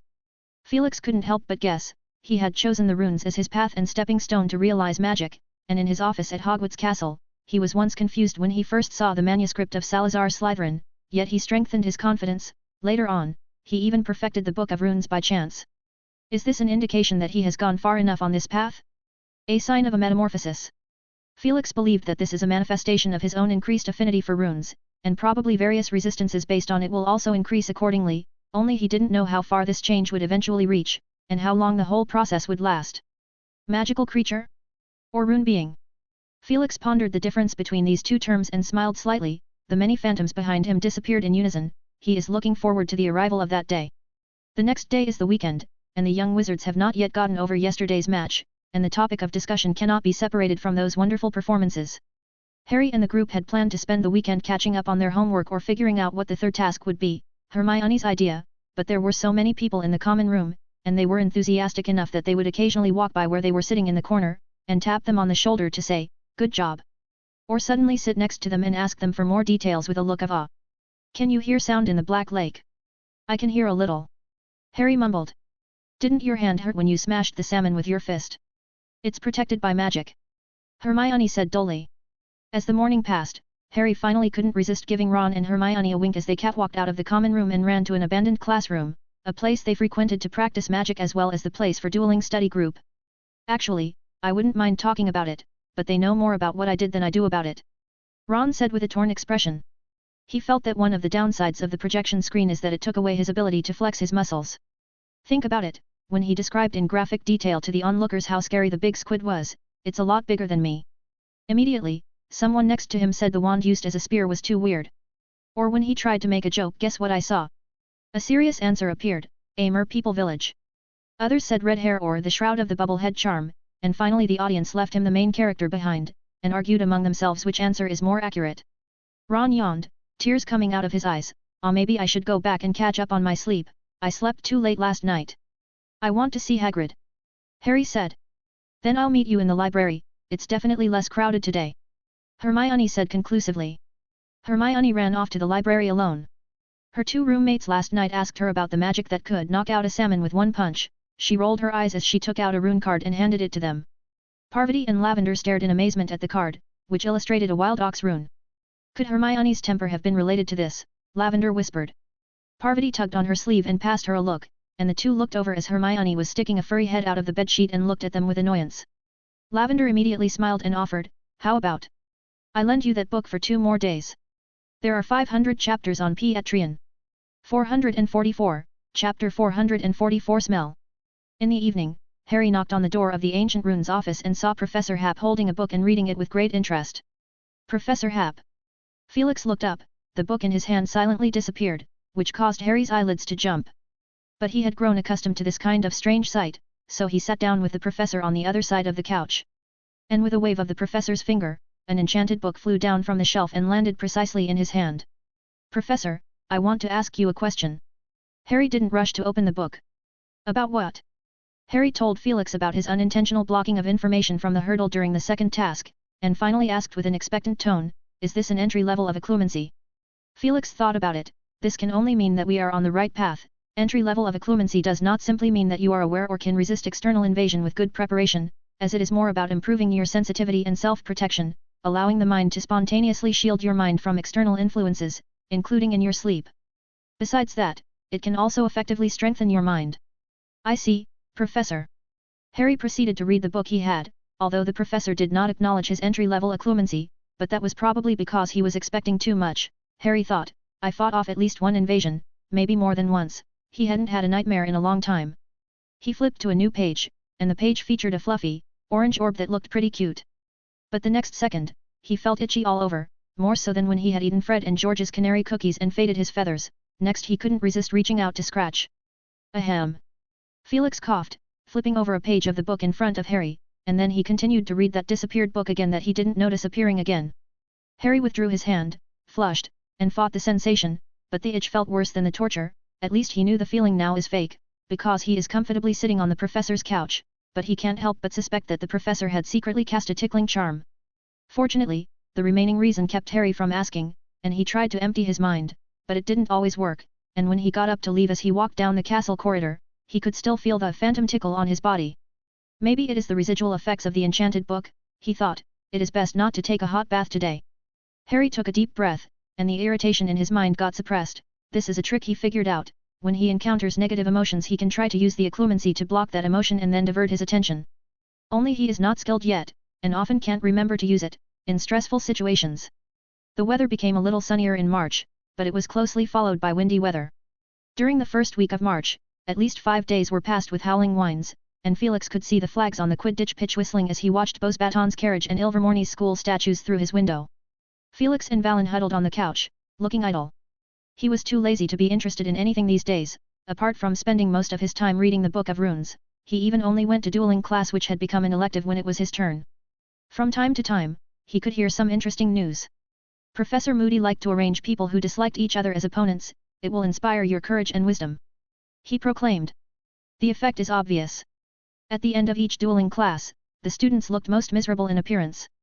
The transformation of the right index finger is slower than he expected, as it has only just passed one more finger in the past 2 weeks. He tried to speed it up, but nothing affected it, good or bad, as if everything was an illusion, but he knew the reason he didn't succeed was because he hadn't thought about the possibility of integrating the runes into his body before. But this type of possibility naturally never existed in the past. Felix is certain that he is undergoing a healthy, beneficial transformation, as evidenced by his lazy behavior of late. His mind and magic are not giving him any sense of alarm. At that moment, the communication mirror on the shelf rang out, and he couldn't help but get a headache at the sound of the distinctive voice. Valen, fetch it for me. Felix yawned and said. Valen, who was examining a gold butterfly-shaped brooch, from Future World Shop 7, could not help but look at him when she heard the words, Kiki. I don't want to move, just to train your sense of smell. Felix said willfully. Kiki, what do you want? Andy's communication mirror, that unkempt uncle. Felix casually described him, and Niffler immediately thought of the fool who performed coin magic in front of her, and as she recalled his smell. Valen huffed and moved her fluffy body to jump off the couch and found the communication mirror from the shelf. Then she slipped back into the couch as she found a comfortable position again to lie in the fold of Felix's arm, and continued to gawk as she raised the butterfly brooch in her hand. Felix picked up the mirror. He looked through the messages on it. Most of them were the sales statistics of The Strange Adventures of Little Wizard Mick. He read it a few times and did not care. The latter were various variations of inquiring about his plans for the new book. Felix scratched his head. He did consider publishing a small booklet about runes, but the style of the book is not meant to be in line with the comic book. However, it is possible to consider an extra comic book to accompany the booklet, telling the story of young Wizard Mick when he started to go to school. While he had nothing to do, he thought about it in his head. The plot of the comic is relatively simple, that is, the story of Mick's 3rd grade when he came into contact with the ancient runes and followed the professor to learn, which is considered as a short story. As for the booklet, I want it to have more science and communication attributes. Well, first, an introduction to the history of runes. This part does not need to be too much, just a few hundred words. After flipping a page, you will see a series of dynamic pictures of ancient magic. To be fair, add a picture of an old scholar translating the manuscript. The second part is the development and evolution of the runic language, which also needs to be simplified. No one wants to read a long-winded essay. The next part is the main part, need to explain the division between runes and ancient magic clearly. I'd better find simple ancient magic as an example to dissect, preferably one that is easy to get into practice. Felix's expression perked up a bit when he thought about it and said. Just illumination magic. Felix lay on the sofa and mulled it over while looking at the time. There is a dueling class this evening. He hasn't been there for almost a month, and he wondered what surprises these little wizards would bring him. There are 501 chapters on Piatrian. 445, Chapter 445 Exchange. The great hall bustled with noise. The young wizards looked around on their toes, waiting for the arrival of today's dueling class professor. Don't let it be Professor Moody, he's awful. A Ravenclaw girl said, especially when he rushes over to correct you, it's like he's going to hex you. That's why he's paired with Professor Flitwick. Her friend next to her commented. At that moment, Felix appeared from the entrance hall and walked into the great hall. When he stepped into the gilded ring, he unexpectedly spotted students from other schools. We seem to have some new guests today, welcome. Felix said softly while taking out his wand and shooting out a few clusters of sparks from the tip. Normally we mostly only see other school students during meals or in the library. Now this is a rare opportunity for you to learn about the magical arts of different schools. Professor, are we gonna engage in a duel? Not entirely, Felix said gently. I would prefer you all to use this opportunity with the main aim of exchanging different views. Would any of the champions like to give it a try? Introducing your school magic to us. After a moment of silence, a tall champion stepped onto the stage. Nona Liebert. As she smoothed her hair, she revealed her long, chocolate-colored neck and feral eyes. Nona Liebert, she gestured, from Uagadu, specialized in astronomy and self-transfiguration, and of course, after coming here, I discovered I'm also specialized in gesture casting. Nona waved her hand, and something more akin to a club than a wand flew over to her, and she caught it in her hand, which she waved twice, making a haunting swoosh sound, and several students who were close backed away, fearing that they might be hit. The wand is certainly not dispensable to us, as it allows us to cast spells more fluidly, Nona said, and of course, in addition to the wand, we also stick to learning separate hand gestures to cast spells that are convenient, quick, and stealthy. She raised her head. If you want to dislocate someone's jaw, all you need to do is wave your hand, provided you're skilled enough. Very well, Miss Liebert, would you like to have an exhibition match next, or? No, I've heard that you can ask the professor for guidance, is that true? She said with burning eyes, I'm interested in dueling, especially with someone better than me. I've challenged every upperclassman on Mountains of the Moon, including young professors. Sure. Felix nodded as he nudged Niffler Valen's head and motioned for her to find a more secure place. Over here. Look over here. Valen. More than one student shouted this, and Valen appeared to be quite popular, but she still bounded over to Hermione, who is looking at the ring on tiptoe, and scooped her up in her arms. Gee, we should take a closer look, maybe it will be helpful in the third task. I don't want to go up against a student of Uagadu or Ilvermorny. Ron muttered, whether it's self-transfiguration or combo magic, both are tricky, and from what Byers said, they all trained according to Aura standard when they took defense against the dark arts class. That's an advanced course only for upper years, considered an Aura reserve. Hermione reminded. On the field, Felix and Nona Liebert bowed slightly, followed by a swift wave of Nona's hand, and a trail of sparks erupted at Felix's jaw as he used the humanoid shield charm right after bowing. Felix's voice also followed, the hand gesture casting is quick enough, if you cannot be sure, the first choice should be protecting yourself, you can use the shield charm, or you can prepare an amulet for yourselves. Nona waved her hand repeatedly, her fingertips flicked rhythmically, and soon the floor of the ring became broken. Felix gently flicked the spell away. So far, Nona did not demonstrate enough strength. At that moment, the shattered floor planks twisted and turned into 6 African spiny-haired mouse. Felix stabbed his wand firmly, as 6 magic ropes flew out from the tip of the wand, which looked like a big 6-headed snake. The ropes swiftly wrapped around the spiny-haired mouse, which made the transfiguration forcibly broken. The spiny-haired mouse suddenly erupted into a puff of thick smoke, at which point, Nona's figure suddenly disappeared. Felix, with his magical perspective firmly locked on her trail, then he turned slightly from the center of the ring and watched as she elongated her body and transformed into an agile panther, and approached him quietly with the help of a thick smoke cover. She turned nimbly in midair like a big cat, ready to pounce, and the magic ropes on the ground that had previously been scattered by the blast suddenly sprang up and turned into layers of snake shadows encircling her. Hiss hiss hiss. Nona saw 3 snakes staring at her at the same time, and a hissing sound came from behind her, so she decisively chose to admit defeat. After the smoke cleared, she returned to her original form. And with a calm expression, Nona asked Felix, in what area do you think I need to improve? I can see that you have your own tactics, Felix said thoughtfully, but your intention to attack is too obvious, and the lack of defense when performing self-transfiguration, such an oversight should not exist, no? It's not an oversight. Nona laughed, we've been working on coordination lately, so instead of Nona Liebert, you're facing a 1/3 team of Uagadu's champion, and under normal circumstances, when I turn into a panther, my body will be covered with various protective magic. So that's how it is. Felix nodded slightly, and he roughly simulated in his mind. Uagadu's self-transfiguration tactics may really be promising, even with just the 3 animal forms they have shown so far: green eagles, leopards, and elephants. Although each of them is not considered overly powerful, it's different if they have teammates around to apply protection magic.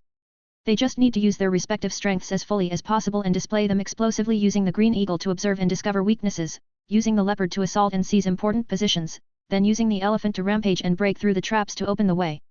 This combination posed little challenge to even an average dark wizard, who is well versed in fighting slyly.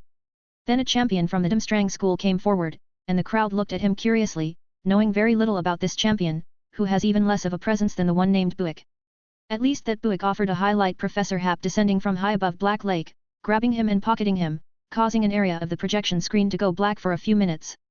Hi guys, the man stammered, my name is Oris Polyakov, and I'm very fond of Hogwarts booze. A burst of laughter rang out in the Great Hall. Polyakov's face turned even redder, and he looked lost for words. When the laughter subsided, he continued, I'd like to introduce the dark arts. The sound in the Great Hall died down at once. I've heard rumors over the past few months that Dumstrang teaches students dark magic without any scruples. I feel the need to state, ahem. The rumors are not quite true, Polyakov said, it is necessary to give an introduction about my school, otherwise the misunderstanding will only get bigger. Dumstrang has been very focused on dueling and war magic since the time of the second headmaster. Today, over 600 years later, we are carrying our legacy to the extreme.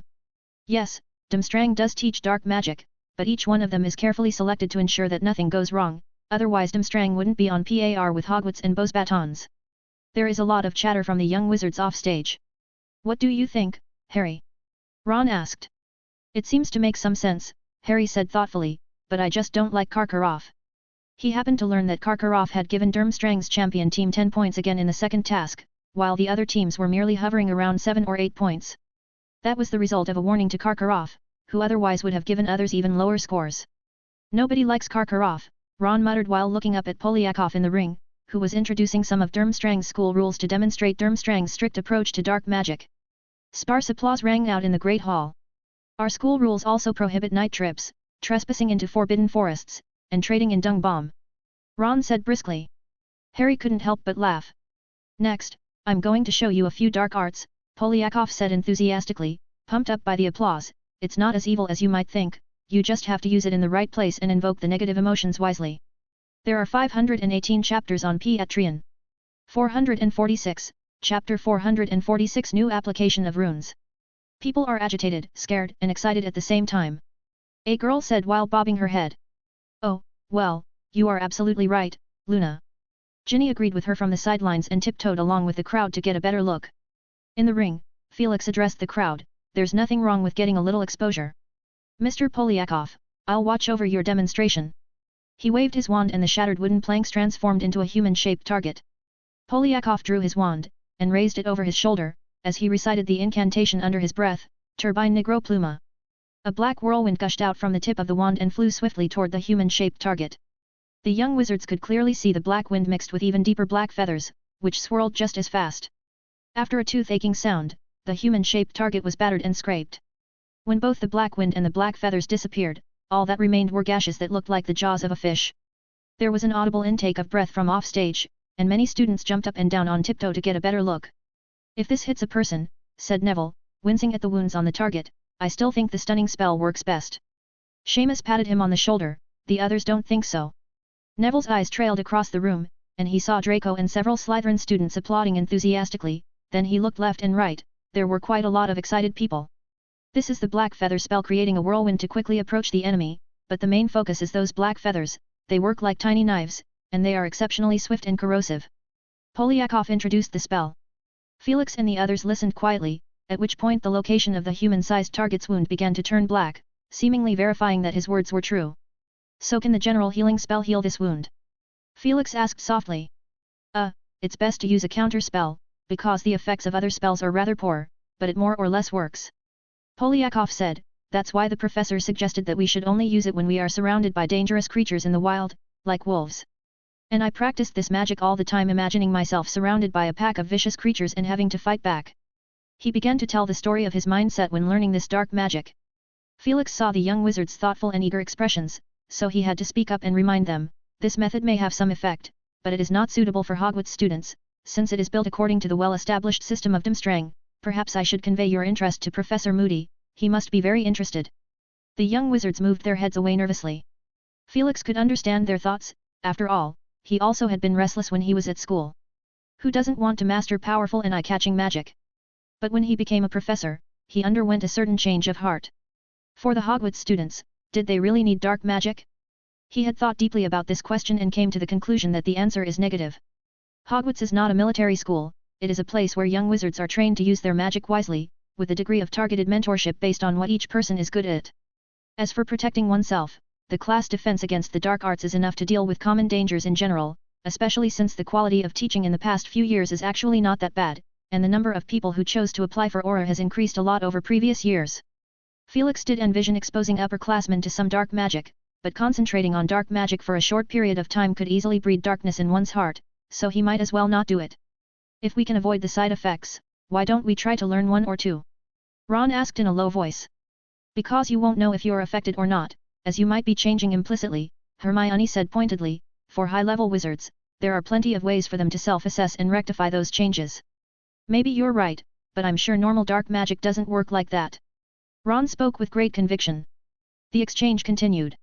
Cedric demonstrated an application of ancient runes and to Felix's surprise he chose a route he had once abandoned, incorporating runes into modern magic. Cedric smiled coyly, I thought of it during a practice of the flow of water rune, its magical image resembled a spring, and I immediately thought of the Augmenti charm, and wondered if I could fuse the two, it took me a long time to succeed. Felix smiled, it seems everyone has grown, he only wondered how far Cedric's research would go. At that moment, Cedric held his wand in his right hand and quickly outlined a rune in midair. The rune flickered twice and then turned into a shadow that looked like a waterfall or a spring, dimly shining down with a glow. Cedric nervously reached out his wand, the tip of which poked into the illusion created by the rune. Aguamenti. He grasped the opportunity to shout, his wand glowed, and the spell, with a flash, it seemed to absorb the rune's virtual reflection and became 3 flowing streams of water that swirled around the tip of the wand. The next step is throwing them out, Cedric said carefully, then he forcefully pointed his wand forward. The water stream darted towards the previous human-sized target and made a dull thud, which sent the target far away against the wall. The young wizards stared blankly at the target at the corner, and if the one who had been hit by the spell was a living human being, they could already imagine the sight of him groaning on the ground while covering his stomach in pain. Why do I get the feeling that his spell can knock people out? What kind of magic is this? Ron asked in amazement. It should be a water-making spell, I saw it in my 6th year charms textbook when I went through it. Cedric happens to be in the 6th year too, but... Hermione's expression tangled. From what I read in the spell description, it's not this powerful. Could it be, as he said, the use of the rune? Her fingertips flashed with a bright rune that flew around. Many seniors were talking and exchanging opinions. They knew what kind of spell water-making spell is. The effect is not that potent at all, but after Cedric's improvement, the power seems to be no worse than some attack spells. Next, a few more champions came forward one after another to show their abilities. It's hard to say whether these young wizards on the sidelines learned something, or were just simply watching, but at least it opened up their horizons. And Felix obviously felt a change in the mindset of the champions. Perhaps they are still rivals at the moment, but they also didn't mind being a little more honest, or rather, both enemies and friends, gained empathy for each other. Felix pondered in his mind whether he should organize another exchange. There had been no similar event since the last failed exchange with the Ilvermorny School of Witchcraft and Wizardry. After the exchange, the young wizards were very curious about the skills shown by the different schools, but they could only manage to reach Cedric alone, so he had to demonstrate them a few times in public. Timing is important, and I still haven't figured out some principles behind this part, so I'm going to ask Professor Happ for advice. Cedric said. At the Magic Rune Club assembly, Felix revealed the mystery of this part of knowledge.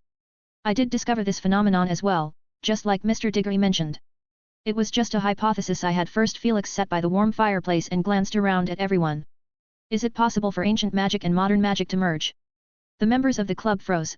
Most of them were unfamiliar with the history, they just knew that ancient wizards used ancient magic, and they use modern magic. Not many of them were clear about how the transition was made in between. Of course, there is so much thinking involved that if I wanted to explain it in detail, it might require more than one book length, so I will briefly summarize it by expressing that after a lot of thinking and experimenting, I have made a breakthrough in the direction of whether ancient runes and modern magic can be integrated. There are 520 chapters on Piatrian. 447. Chapter 447, The Club Scene. Although I eventually abandoned this line of thought because my spell's power is advancing very rapidly, it became less desirable to use runes to increase magic's power now, and there are also many drawbacks with it, such as the need to use 2 thoughts simultaneously, but now I realized that perhaps it is more suitable for you at this stage. Felix said softly, the way Mr. Diggory came up with the idea of combining the flow of water rune and the water-making spell is unique, and I advise you all to continue to experiment with it when you have time, such as he paused, leaving the crowd some time to think. Flame rune and fire-making spell, Hermione replied excitedly, and glow rune and Lumos spell. Felix smiled at her. It seems that Miss Granger already started. Let's study the runes and spells that can be combined and complement each other in a group. It happens that your magic control has improved a lot recently. The Magic Rune Club members grimaced as they were reminded of their gut-wrenching experience of facing the billywig insects again.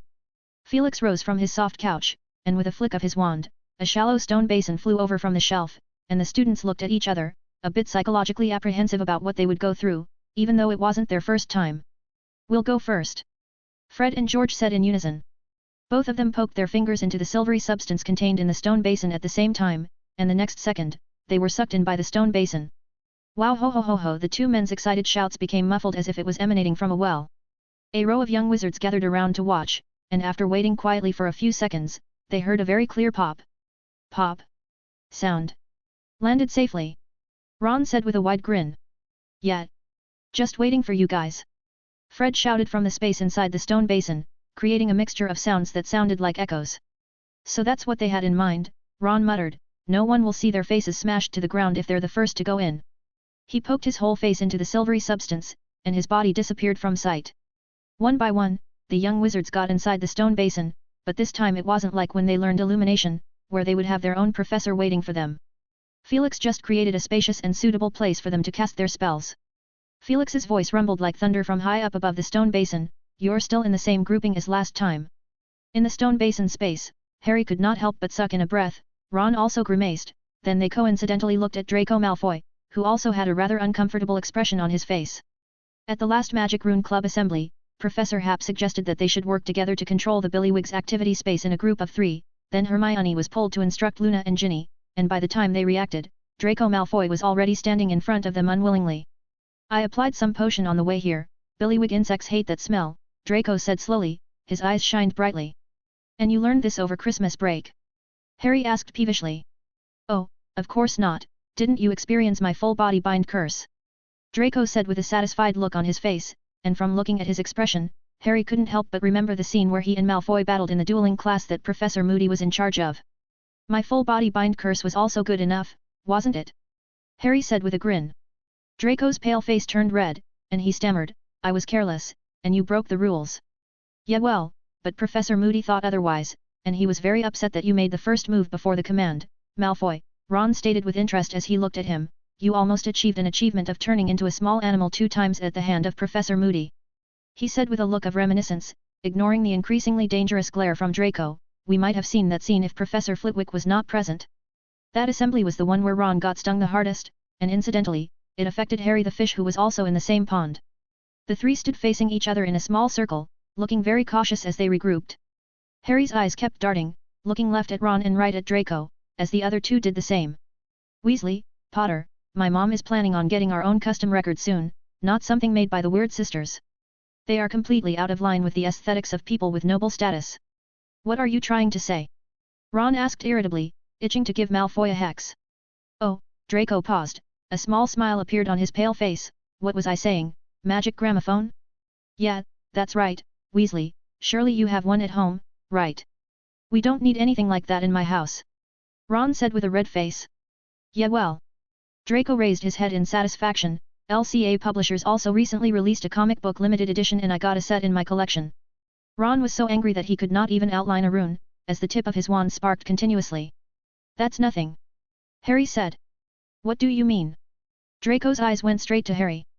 All that, expensive stuff you're talking about, comic books and stuff, you can buy them if you have money. Harry said, I can't see your part in it, it's all your family's money, nothing to do with you personally, no.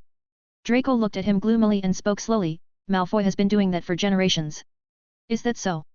Harry grinned, sounds inspiring, but we value something that money can't buy, and although you bought the rare edition of the comic book, the content is exactly the same, and Ron has read it at least 5 times.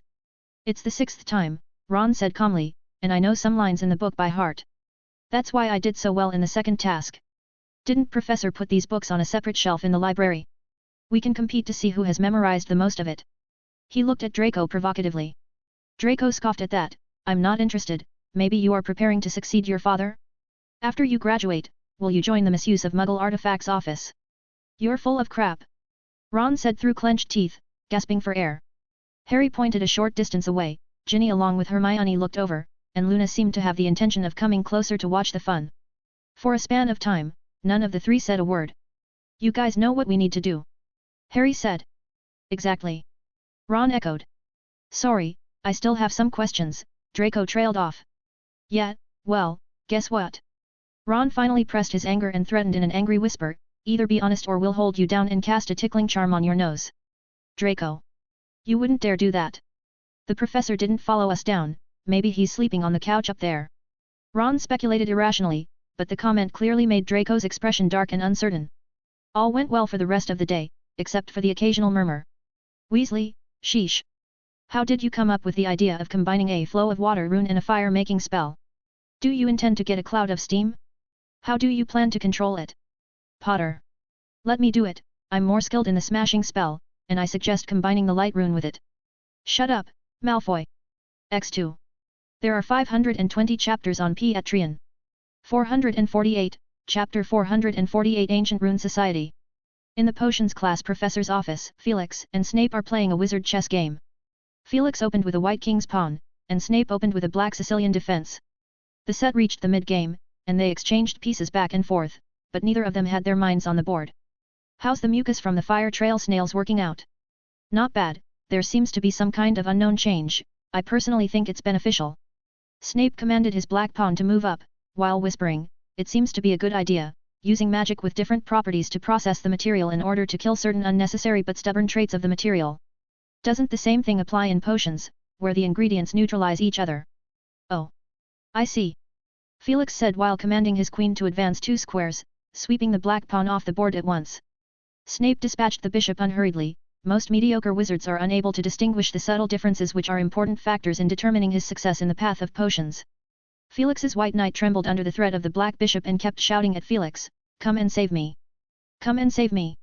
Felix coldly gave the command, and his white queen moved forward 3 squares diagonally without expression, her eyes moving back and forth between the 2 black pawns diagonally and vertically. Snape stared and thought for a few seconds and gave up on the vertical black pawn. It was then that Felix moved the white knight deeper into black's territory. "Charge!" the chess piece shouted enthusiastically. "That's right," Felix said, to respond to Snape. "But it's also important to take into account the lack of basic common sense of newly enrolled Muggle wizards.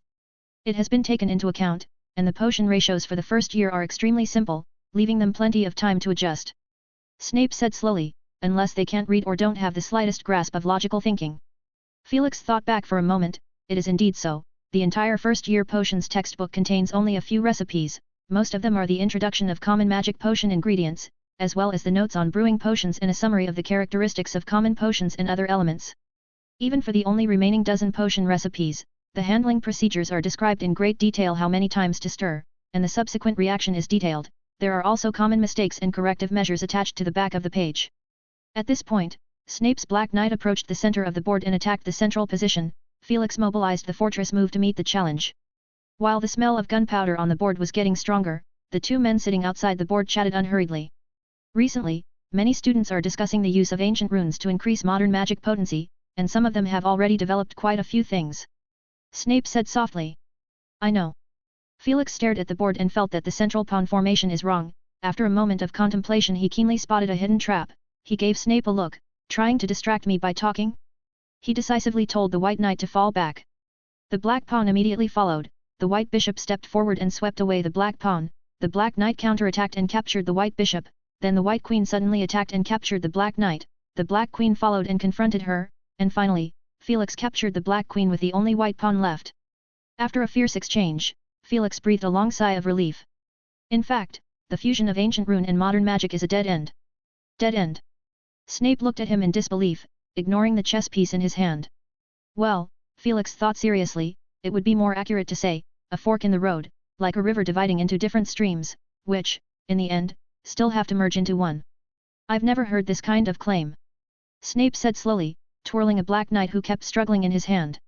Felix smiled as he explained more specifically, "Take the flow of water rune and the water-making spell for example, part of their magical concepts overlap, therefore this rune has a reinforcing effect on the spell, but you will find that this type of reinforcement cannot be suitable for all spells, and, I suspect the exact effect will vary from person to person." "Varies from person to person?" Snape mulled over the word. "Exactly. For example, the degree of mastery of the runes, and a deep understanding of the runes is the most basic requirement. This can be compensated with shortcuts, though someone has to be willing to teach it, and the selection of the right spell is important. The students are now working very hard because of the enthusiasm, so they need to be able to achieve some results before their enthusiasm runs out. And the casting time, launch timing, etc. These are all problems." Felix continued, "This is just a fusion of a single rune and modern magic, and after that? The integration of 2 or 3 runes. Runic circuits, runic sequences, ancient magic? You'll find that the further you go, the greater the burden of ancient runes can be, so that it didn't make much sense." "Then why did you?" Snape took a breath. "I've gotten sidetracked in the past," Felix said calmly. "I was determined to climb up and discover the higher mysteries, so naturally some routes that obviously didn't fit were discarded, like this line of thought in which I knew the follow-up and the endpoint, transforming modern magic into ancient magic, breaking through all kinds of tangible and intangible restrictions. But it became obvious that this was not what I wanted. Especially with the Book of Runes." Felix thought to himself. Snape remained silent for a moment. "So then you think it would be more fruitful if you brought it to the table now?" "It was Diggory who reminded me of it, and I went along with it." Felix shook his head slightly, staring at the chessboard for a moment, then moving his eyes away and said, "Of course, when you think about it, it indeed has a great benefit for me when it comes to promoting ancient runes." The situation on the board entered the stalemate stage, and the field began to settle down. The contest on the board had taken a lot of thought, especially since he didn't intend to cheat with the thinking room or thought acceleration magic. Felix leaned lazily on the back of the sofa, as he watched Snape contemplate intently, and then he resumed what he had just said, although I didn't need it. Diggory's unexpected discovery also reminded me of one thing, the ancient runes may have started to blossom because of me, but I'd rather have 1,000 flowers blossom behind me, so I encouraged them to submit their ideas to the magazine. Snape jerked his head up and looked at him in surprise. Discussing the advantages and disadvantages of combining ancient runes and modern magic, as well as some decent case studies. I devised a structure for the thesis, and they were able to get it published in the magazine by following that and a bit of luck. Felix explained. Of course, I'm talking about the members of the Magic Runes Club. He added. While commanding his White Knight to advance, the White Knight drew his scimitar in an exaggeratedly intimidating manner to intimidate the opposing knight. I also suggested the students to send out 2 copies, one designated to the Ancient Rune Society. Snape showed an expression of understanding. The relationship between his student and the Ancient Rune Society has never been good. Those old scholars who have studied the character and meaning of the runes for a lifetime find it difficult to accept Felix's theory. Their common view is, ancient rune is a language, except it borrowed some of the shape from old practical runes. Now, it is not impossible to form a new Ancient Rune Society when these students grow up. Or rather, it is virtually inevitable. More than half of this year's Hogwarts graduates have taken Ancient Rune class, and more than a fifth of the entire class has taken advanced class in Ancient Rune, and their knowledge and experience with Ancient Rune are what Felix had hoped for. A frightening fact is that, Felix has only been in this job for less than 3 years, in other words, the students who graduated in these 2 years did not learn from him from the beginning of the course, and if we go by this benchmark, only the current 5th grade those who are preparing for the O.W.Ls exams are the first to receive Felix's Ancient Rune class from their 3rd-year education.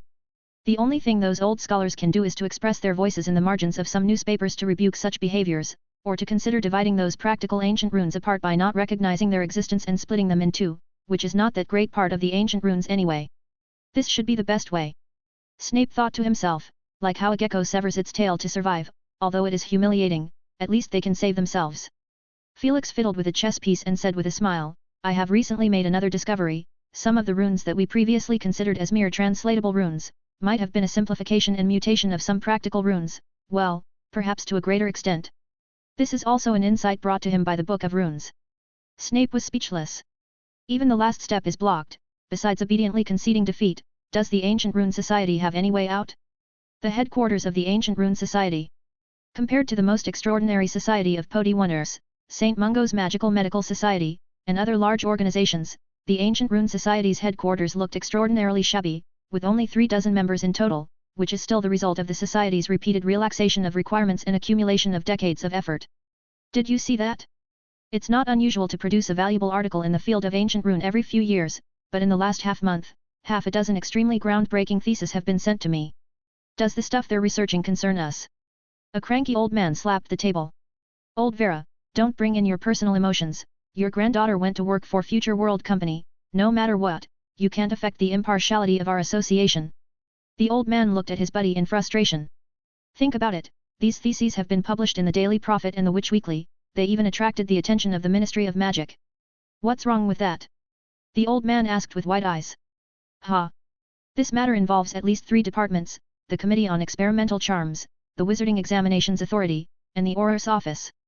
The man said slowly, I heard that they are also planning to assemble a booklet on ancient runes under Felix Happ, so there is also the possibility of attracting the attention of the publishers. The people from the Wizarding Examinations Authority are also involved in this. The old man asked. Originally, Griselda was quite patient and intended to see the results of this year before talking about it, but things are changing so fast that she can't sit still either. It's almost a subversion of modern spells. Is it that exaggerated? The old man looked unconvinced. At least it's an add-on. I've taken a step back, you can't refute this. The man said, blowing his beard and staring. Well, the old man smacked his lips, without moving for a while, you know Professor Marchbanks, right? Ask her to bring me along. Number Geyser, number Michelle Deluso, and number Alex, thanks for your love and support. There are 522 chapters on Piatrian.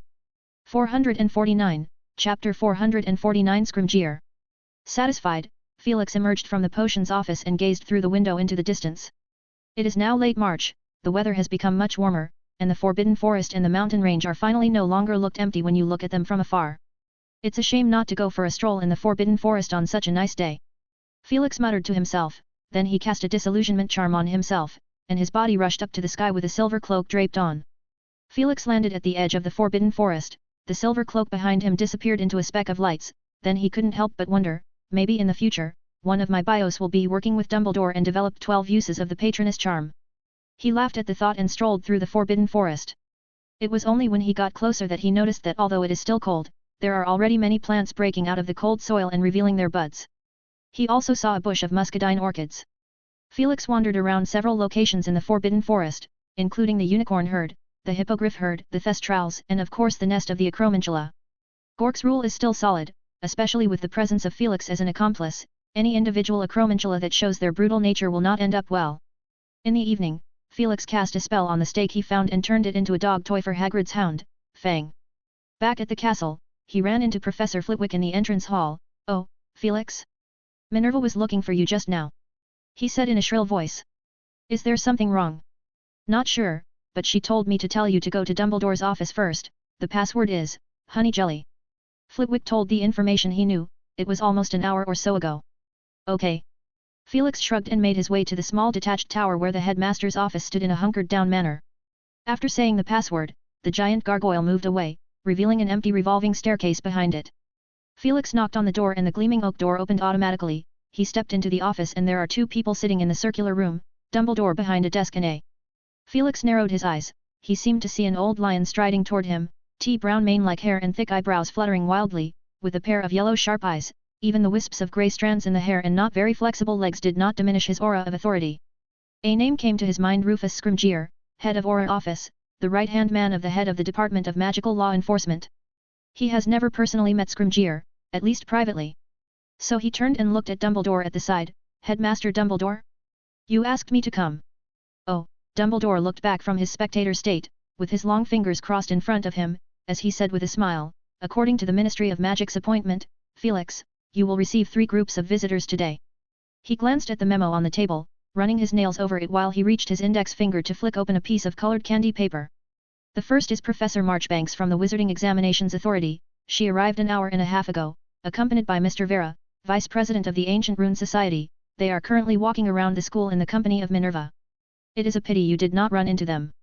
He smiled, "But there's no need to rush. Marchbanks informed me that she intended to stay at Hogwarts for a while, and I agreed." Felix and Scrimgeour simultaneously looked at him, and Scrimgeour said impatiently, "Dumbledore. You know I am busy with work and I just need an answer. Perhaps I should send an assistant over, but this is a matter of great importance and I must confirm it myself." "Well," Dumbledore said with slight regret, "the second one is Mr. Rufus Scrimgeour who's right in front of you. You should have heard of him. He read the thesis of Mr. Diggory and others from the newspaper and was greatly shocked by the phenomenon in which ancient runes could increase the spell potency, and it just so happened that he had a reserve aura under him." He looked at Scrimgeour. Scrimgeour remained silent for 2 seconds and said in a low voice, "Abbot Bach." Felix thought for a moment. "I seem to have some recollection of that name. Bach used to act as an aide in the dueling club, but as far as I know, his ancient rune was not considered that good."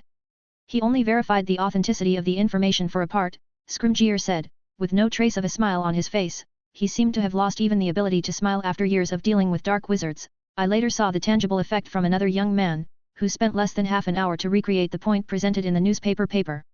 "Which one was it?" Felix asked, interrupting him. "Flame rune and the fire-making spell," Scrimgeour said stiffly, "as well as the flow of water rune and the water-making spell." Felix revealed a smile. "I guess the young man's last name is Weasley. Percy Weasley. He's currently a senior assistant in the Department of International Magical Cooperation, answering to Ludo Bagman and the Minister." Scrimgeour revealed a piece of information that he was unaware of. "Barty Crouch's position is currently unoccupied, leaving that job to Fudge on a temporary part-time basis, with Bagman helping out. Percy Weasley must like that arrangement." Felix thought to himself. "Let's get to the point, Mr. Happ." Scrimgeour said, "I for one have great admiration for your magical attainments, and I would like to express my gratitude for calming the riots at the Quidditch World Cup. Given the current situation, we must plan ahead. I would like to invite you to join the Ministry of Magic." "I'm sorry, I didn't catch that." Felix was genuinely surprised. At best, he thought that this head of Aura would want him to help train a group of Auras or hit wizards, but he didn't expect that they would want to poach him as a package. "The situation is not optimistic. The matter of Barty let the Ministry." Scrimgeour suddenly stopped talking, and turned to look at Dumbledore, exchanging a look with Dumbledore. "Well," he muttered, "since you know a lot, I might as well say more, but this is all classified information." He limped over to the window and looked out over the Black Lake in the distance, but Felix felt him watching himself in the afterglow, so Felix turned his body slightly sideways and made an expression that said he is listening. The Ministry of Magic employees became restless for a while. Scrimgeour said, I mean the smart ones, or the ones who are good at reading between lines. They were frightened by Barty Crouch's appearance that morning. It was during the rush hour, people were coming and going. Felix imagined in his mind that the normally meticulously dressed high official of the Ministry of Magic suddenly ran to the Ministry of Magic dressed in rags and with messy hair to surrender himself. Anyone who saw it would be astonished. He looked as if he had been horribly tortured. Fudge panicked, and, as always, visibly shaken in the face of an unexpected situation, it was Ms. Bones who calmed the crowd and brought Barty Crouch to the small conference room. A few of us, me, Fudge, Ms. Bones, and a few others, listened to Barty Crouch's testimony. You can imagine how shocked we were. Felix did not reply. He knew almost all of this and even knew that there was someone else in the office at the time, Lucius Malfoy. Yes, Lucius has a position in the Ministry of Magic personally, although it is only a nominal advisor, without any concrete duties, but with this title alone he can intervene in many things, especially since Fudge is in power, and Lucius has donated a large sum of money, which makes him an official guest of the Minister of Magic. Fortunately, the news was blocked, in order to avoid causing public panic. Scrimgeour continued after explaining the situation, but only Fudge is still feigning that Crouch is still not free from the effects of the spell, accusing him of speaking gibberish, but both me and Bones recognized the seriousness of the problem. Mr. Scrimgeour, you're moving further and further off the subject. Felix reminded him kindly. Scrimgeour glared at him as if chiding him for interrupting the speech, and he flicked his hair, which looked as fluffy as a mane, almost there. No one would be foolish enough to ignore the testimony of a high-ranking official, especially when we also examined his wife's grave afterward, and it was, shockingly, empty. Empty? Felix asked quickly. According to Barty, his wife pleaded with him before she died to trade her son back, a life for a life, using polyjuice potion. Very clever move. A normal person and a dying person walk into Azkaban and walk out afterward, and no one knows for sure that people got swapped just like that. For the first time, a complex expression appeared on Scrimgeour's face. He was one of those who supported Barty Crouch more than 10 years ago. Felix's thoughts became clear. He almost understood how Crouch Jr. disappeared under the public eye and was confirmed dead. If this is true, then what reason do we have to doubt the other things? Although Fudge still rejects that possibility, both Ms. Bones and me were pretty much convinced.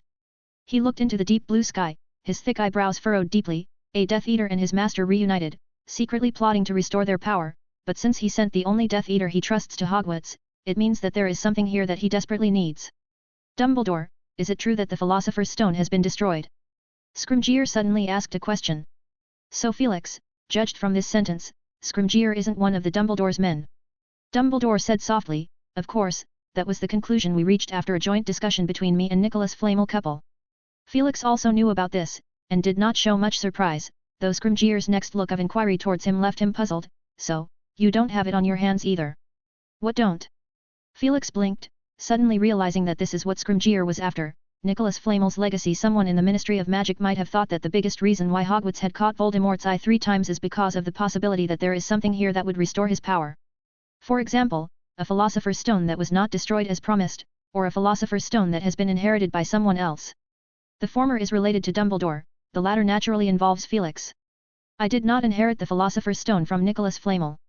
Felix faintly yawned, as his attitude cooled down.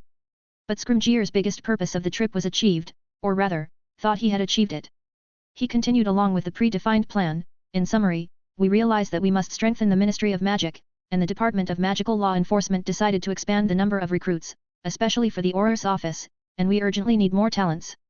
Felix politely declined Scrimgeour's recruitment, despite his hint that Felix could take over his position in a few years. But he didn't turn down the invitation to train both Aurors and the Hit Wizards, which is equally the result he wanted. How about scheduling it during the Easter holidays? Scrimgeour asked.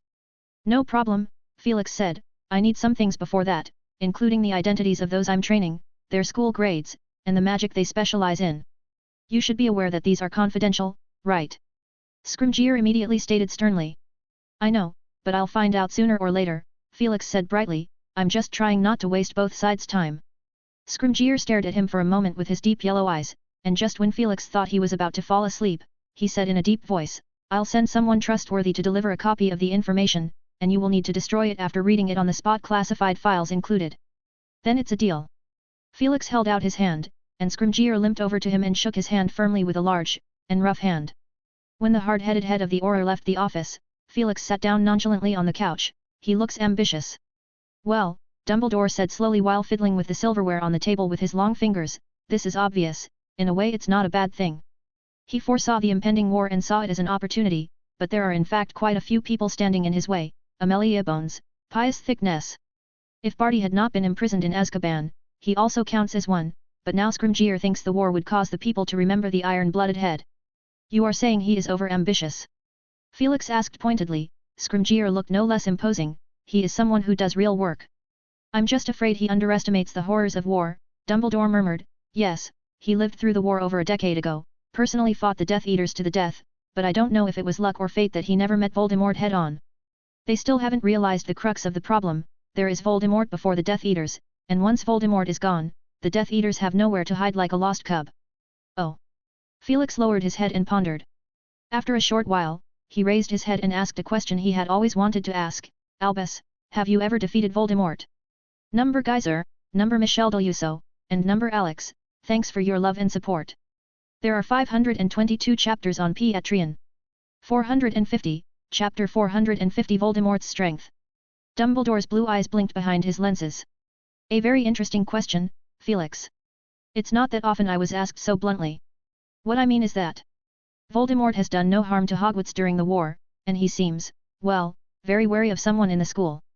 And in the eyes of the world, it is clear that these two individuals had never fought each other. Felix said wordily. Maybe that's the truth. Dumbledore said with a smile. Or maybe it's only partially true. Felix said immediately, the truth that some people see, they only see the result, or a few points of the process, but not a glimpse of the whole picture. Dumbledore's eyebrows furrowed slightly, his mouth slightly open as if he was choosing the right words to use. Felix knew he got to do something, say something, or else by the time the old man made his call, he would simply be left in suspense about the outcome. So he cleared his throat and said, Albus, we are all aware that Voldemort and Crouch Jr. are hiding somewhere, and the Ministry of Magic has sent a large number of Aurors and hit wizards but found nothing. I'm afraid we have to consider the possibility of his successful resurrection, and I need to be clear about his strength. After a moment of silence, Dumbledore seemed to be convinced. I can assure you, Felix, although I have never seen him die in front of me, but I have indeed broken and destroyed his body more than once, leaving him with wounds that are normally incurable. Dumbledore calmly stated a long-buried mystery. Normally incurable? Felix asked keenly. I remember I mentioned to you. I had interviewed him. Dumbledore said quietly, leaning his head back and staring at the ceiling. That's true. Felix said slowly, suppressing the interest in his heart. This is what he looked like at the time. Dumbledore waved his wand sharply, a somewhat illusory figure gradually defined. His face seemed to have been burned, his features were a blurry mess with almost no angular features, and the skin on his face appeared like solidified white wax that was oddly misshapen. The whites of his eyes seemed chronically filled with blood, and his black pupils glittered with a cold gleam. Felix carefully examined Dumbledore's recollection of Voldemort. He is not unfamiliar with this image. He had seen it once when he found the locket, but it was clear that Voldemort looked even less human than he did then. This might indicate that Voldemort had finished making the locket Horcrux way before the interview. This thought flashed through Felix's mind. Linking to Dumbledore's words just now, he tentatively asked, is it the effect of dark magic? Or is it the influence of the Horcrux? Dumbledore looked at him approvingly and waved his hand to disperse the virtual image in the air. Both possibilities exist. I personally lean toward the former. Of course we cannot rule out the impact on the body due to the lack of soul caused by multiple Horcruxes. After all, no one in history has ever done what he did. So Voldemort's body is different from normal? He combines the bloodline magic of Salazar Slytherin with his own dark magic, which leads to what would normally be considered a fatal wound being ineffective against him. Felix combined Dumbledore's words and analyzed them.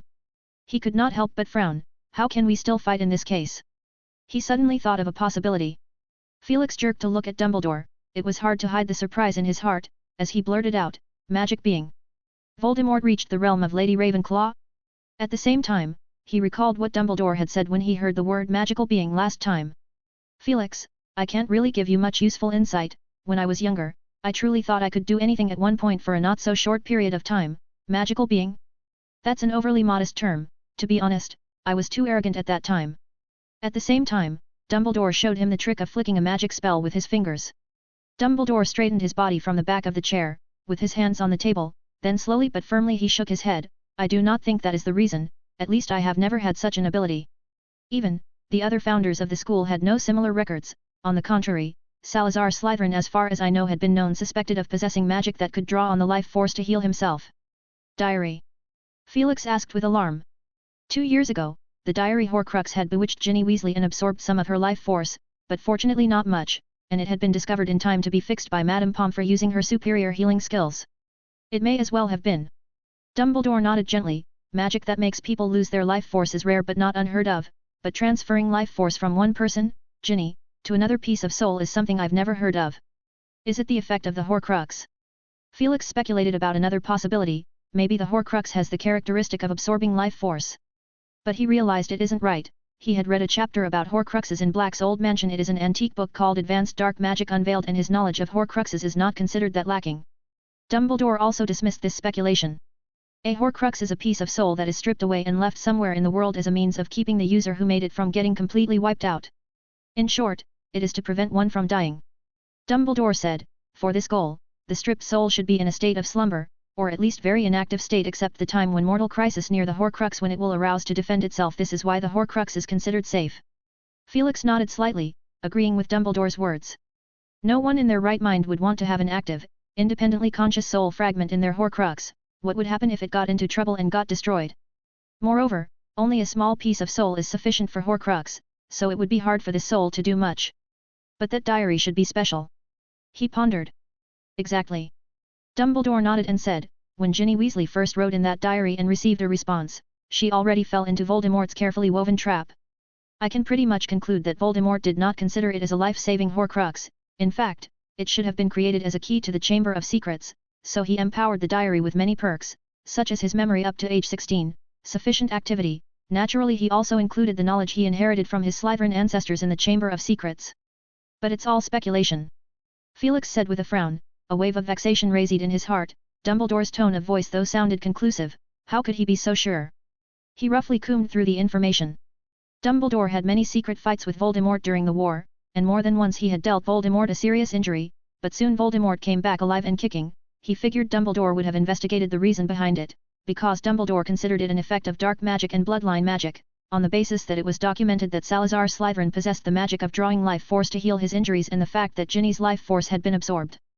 But there is still one more possibility. Felix couldn't help but wonder why not.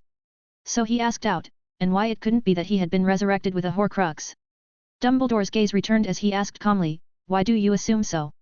Just an educated guess, Felix shrugged. Maybe he did use dark magic to remodel his body, but there should be limits, no?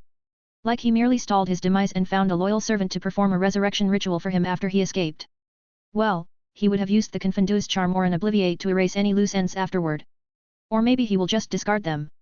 Dumbledore lowered his head in silence. The situation you describe indeed exists, Felix. He said. But in any case, the information we have at hand is rather limited. He looked thoughtfully at the table leg before saying in a faintly audible voice, perhaps I should be more proactive. What? Felix didn't catch his words. Thank you for reminding me this, Felix. Dumbledore smiled and said, I almost neglected this point. Instinct tells me that this piece of information is particularly useful. Felix knew this signaled the end of the conversation. Maybe he should go find Professor Marchbanks, or perhaps it would be more fun to banter with Clammy's grandfather, but he felt a little reluctant, as he still failed to find out about Voldemort's strength. He got up from the couch and said, one last question, Albus, can I take it that your strength is far greater than Voldemort's? There was another silence. I am old, Dumbledore said seriously, even 20 years ago, I could barely gain an upper hand over him, and if he resurrects again, the victory is difficult to predict. Barely gain an upper hand? Felix asked with confusion. Dumbledore previously stated that he had broken and destroyed Voldemort's body more than once. This more than once is worth pondering. I used a special method. Dumbledore winked his azure eyes gaily, so Voldemort believed that I had hidden my strength with the purpose of setting up a trap, and the fact is, we were not that far apart in strength. A special method, Felix repeated slowly. A little trick that can temporarily bring me back to my prime. Dumbledore replied with a smirk in a childish tone. It was completely dark when he came out of the headmaster's office. Felix felt his mind is slightly disorganized, and he urgently needs to sort out the information he gained today. So he hurried back to his office and closed the door. As for Professor Marchbanks, she could wait till tomorrow, since Dumbledore had mentioned that she would be staying for some time anyhow.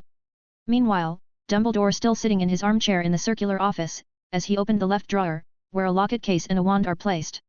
Phoenix Fox from its perch landed on Dumbledore's shoulder and cried softly. There are 524 chapters on Patreon. 451.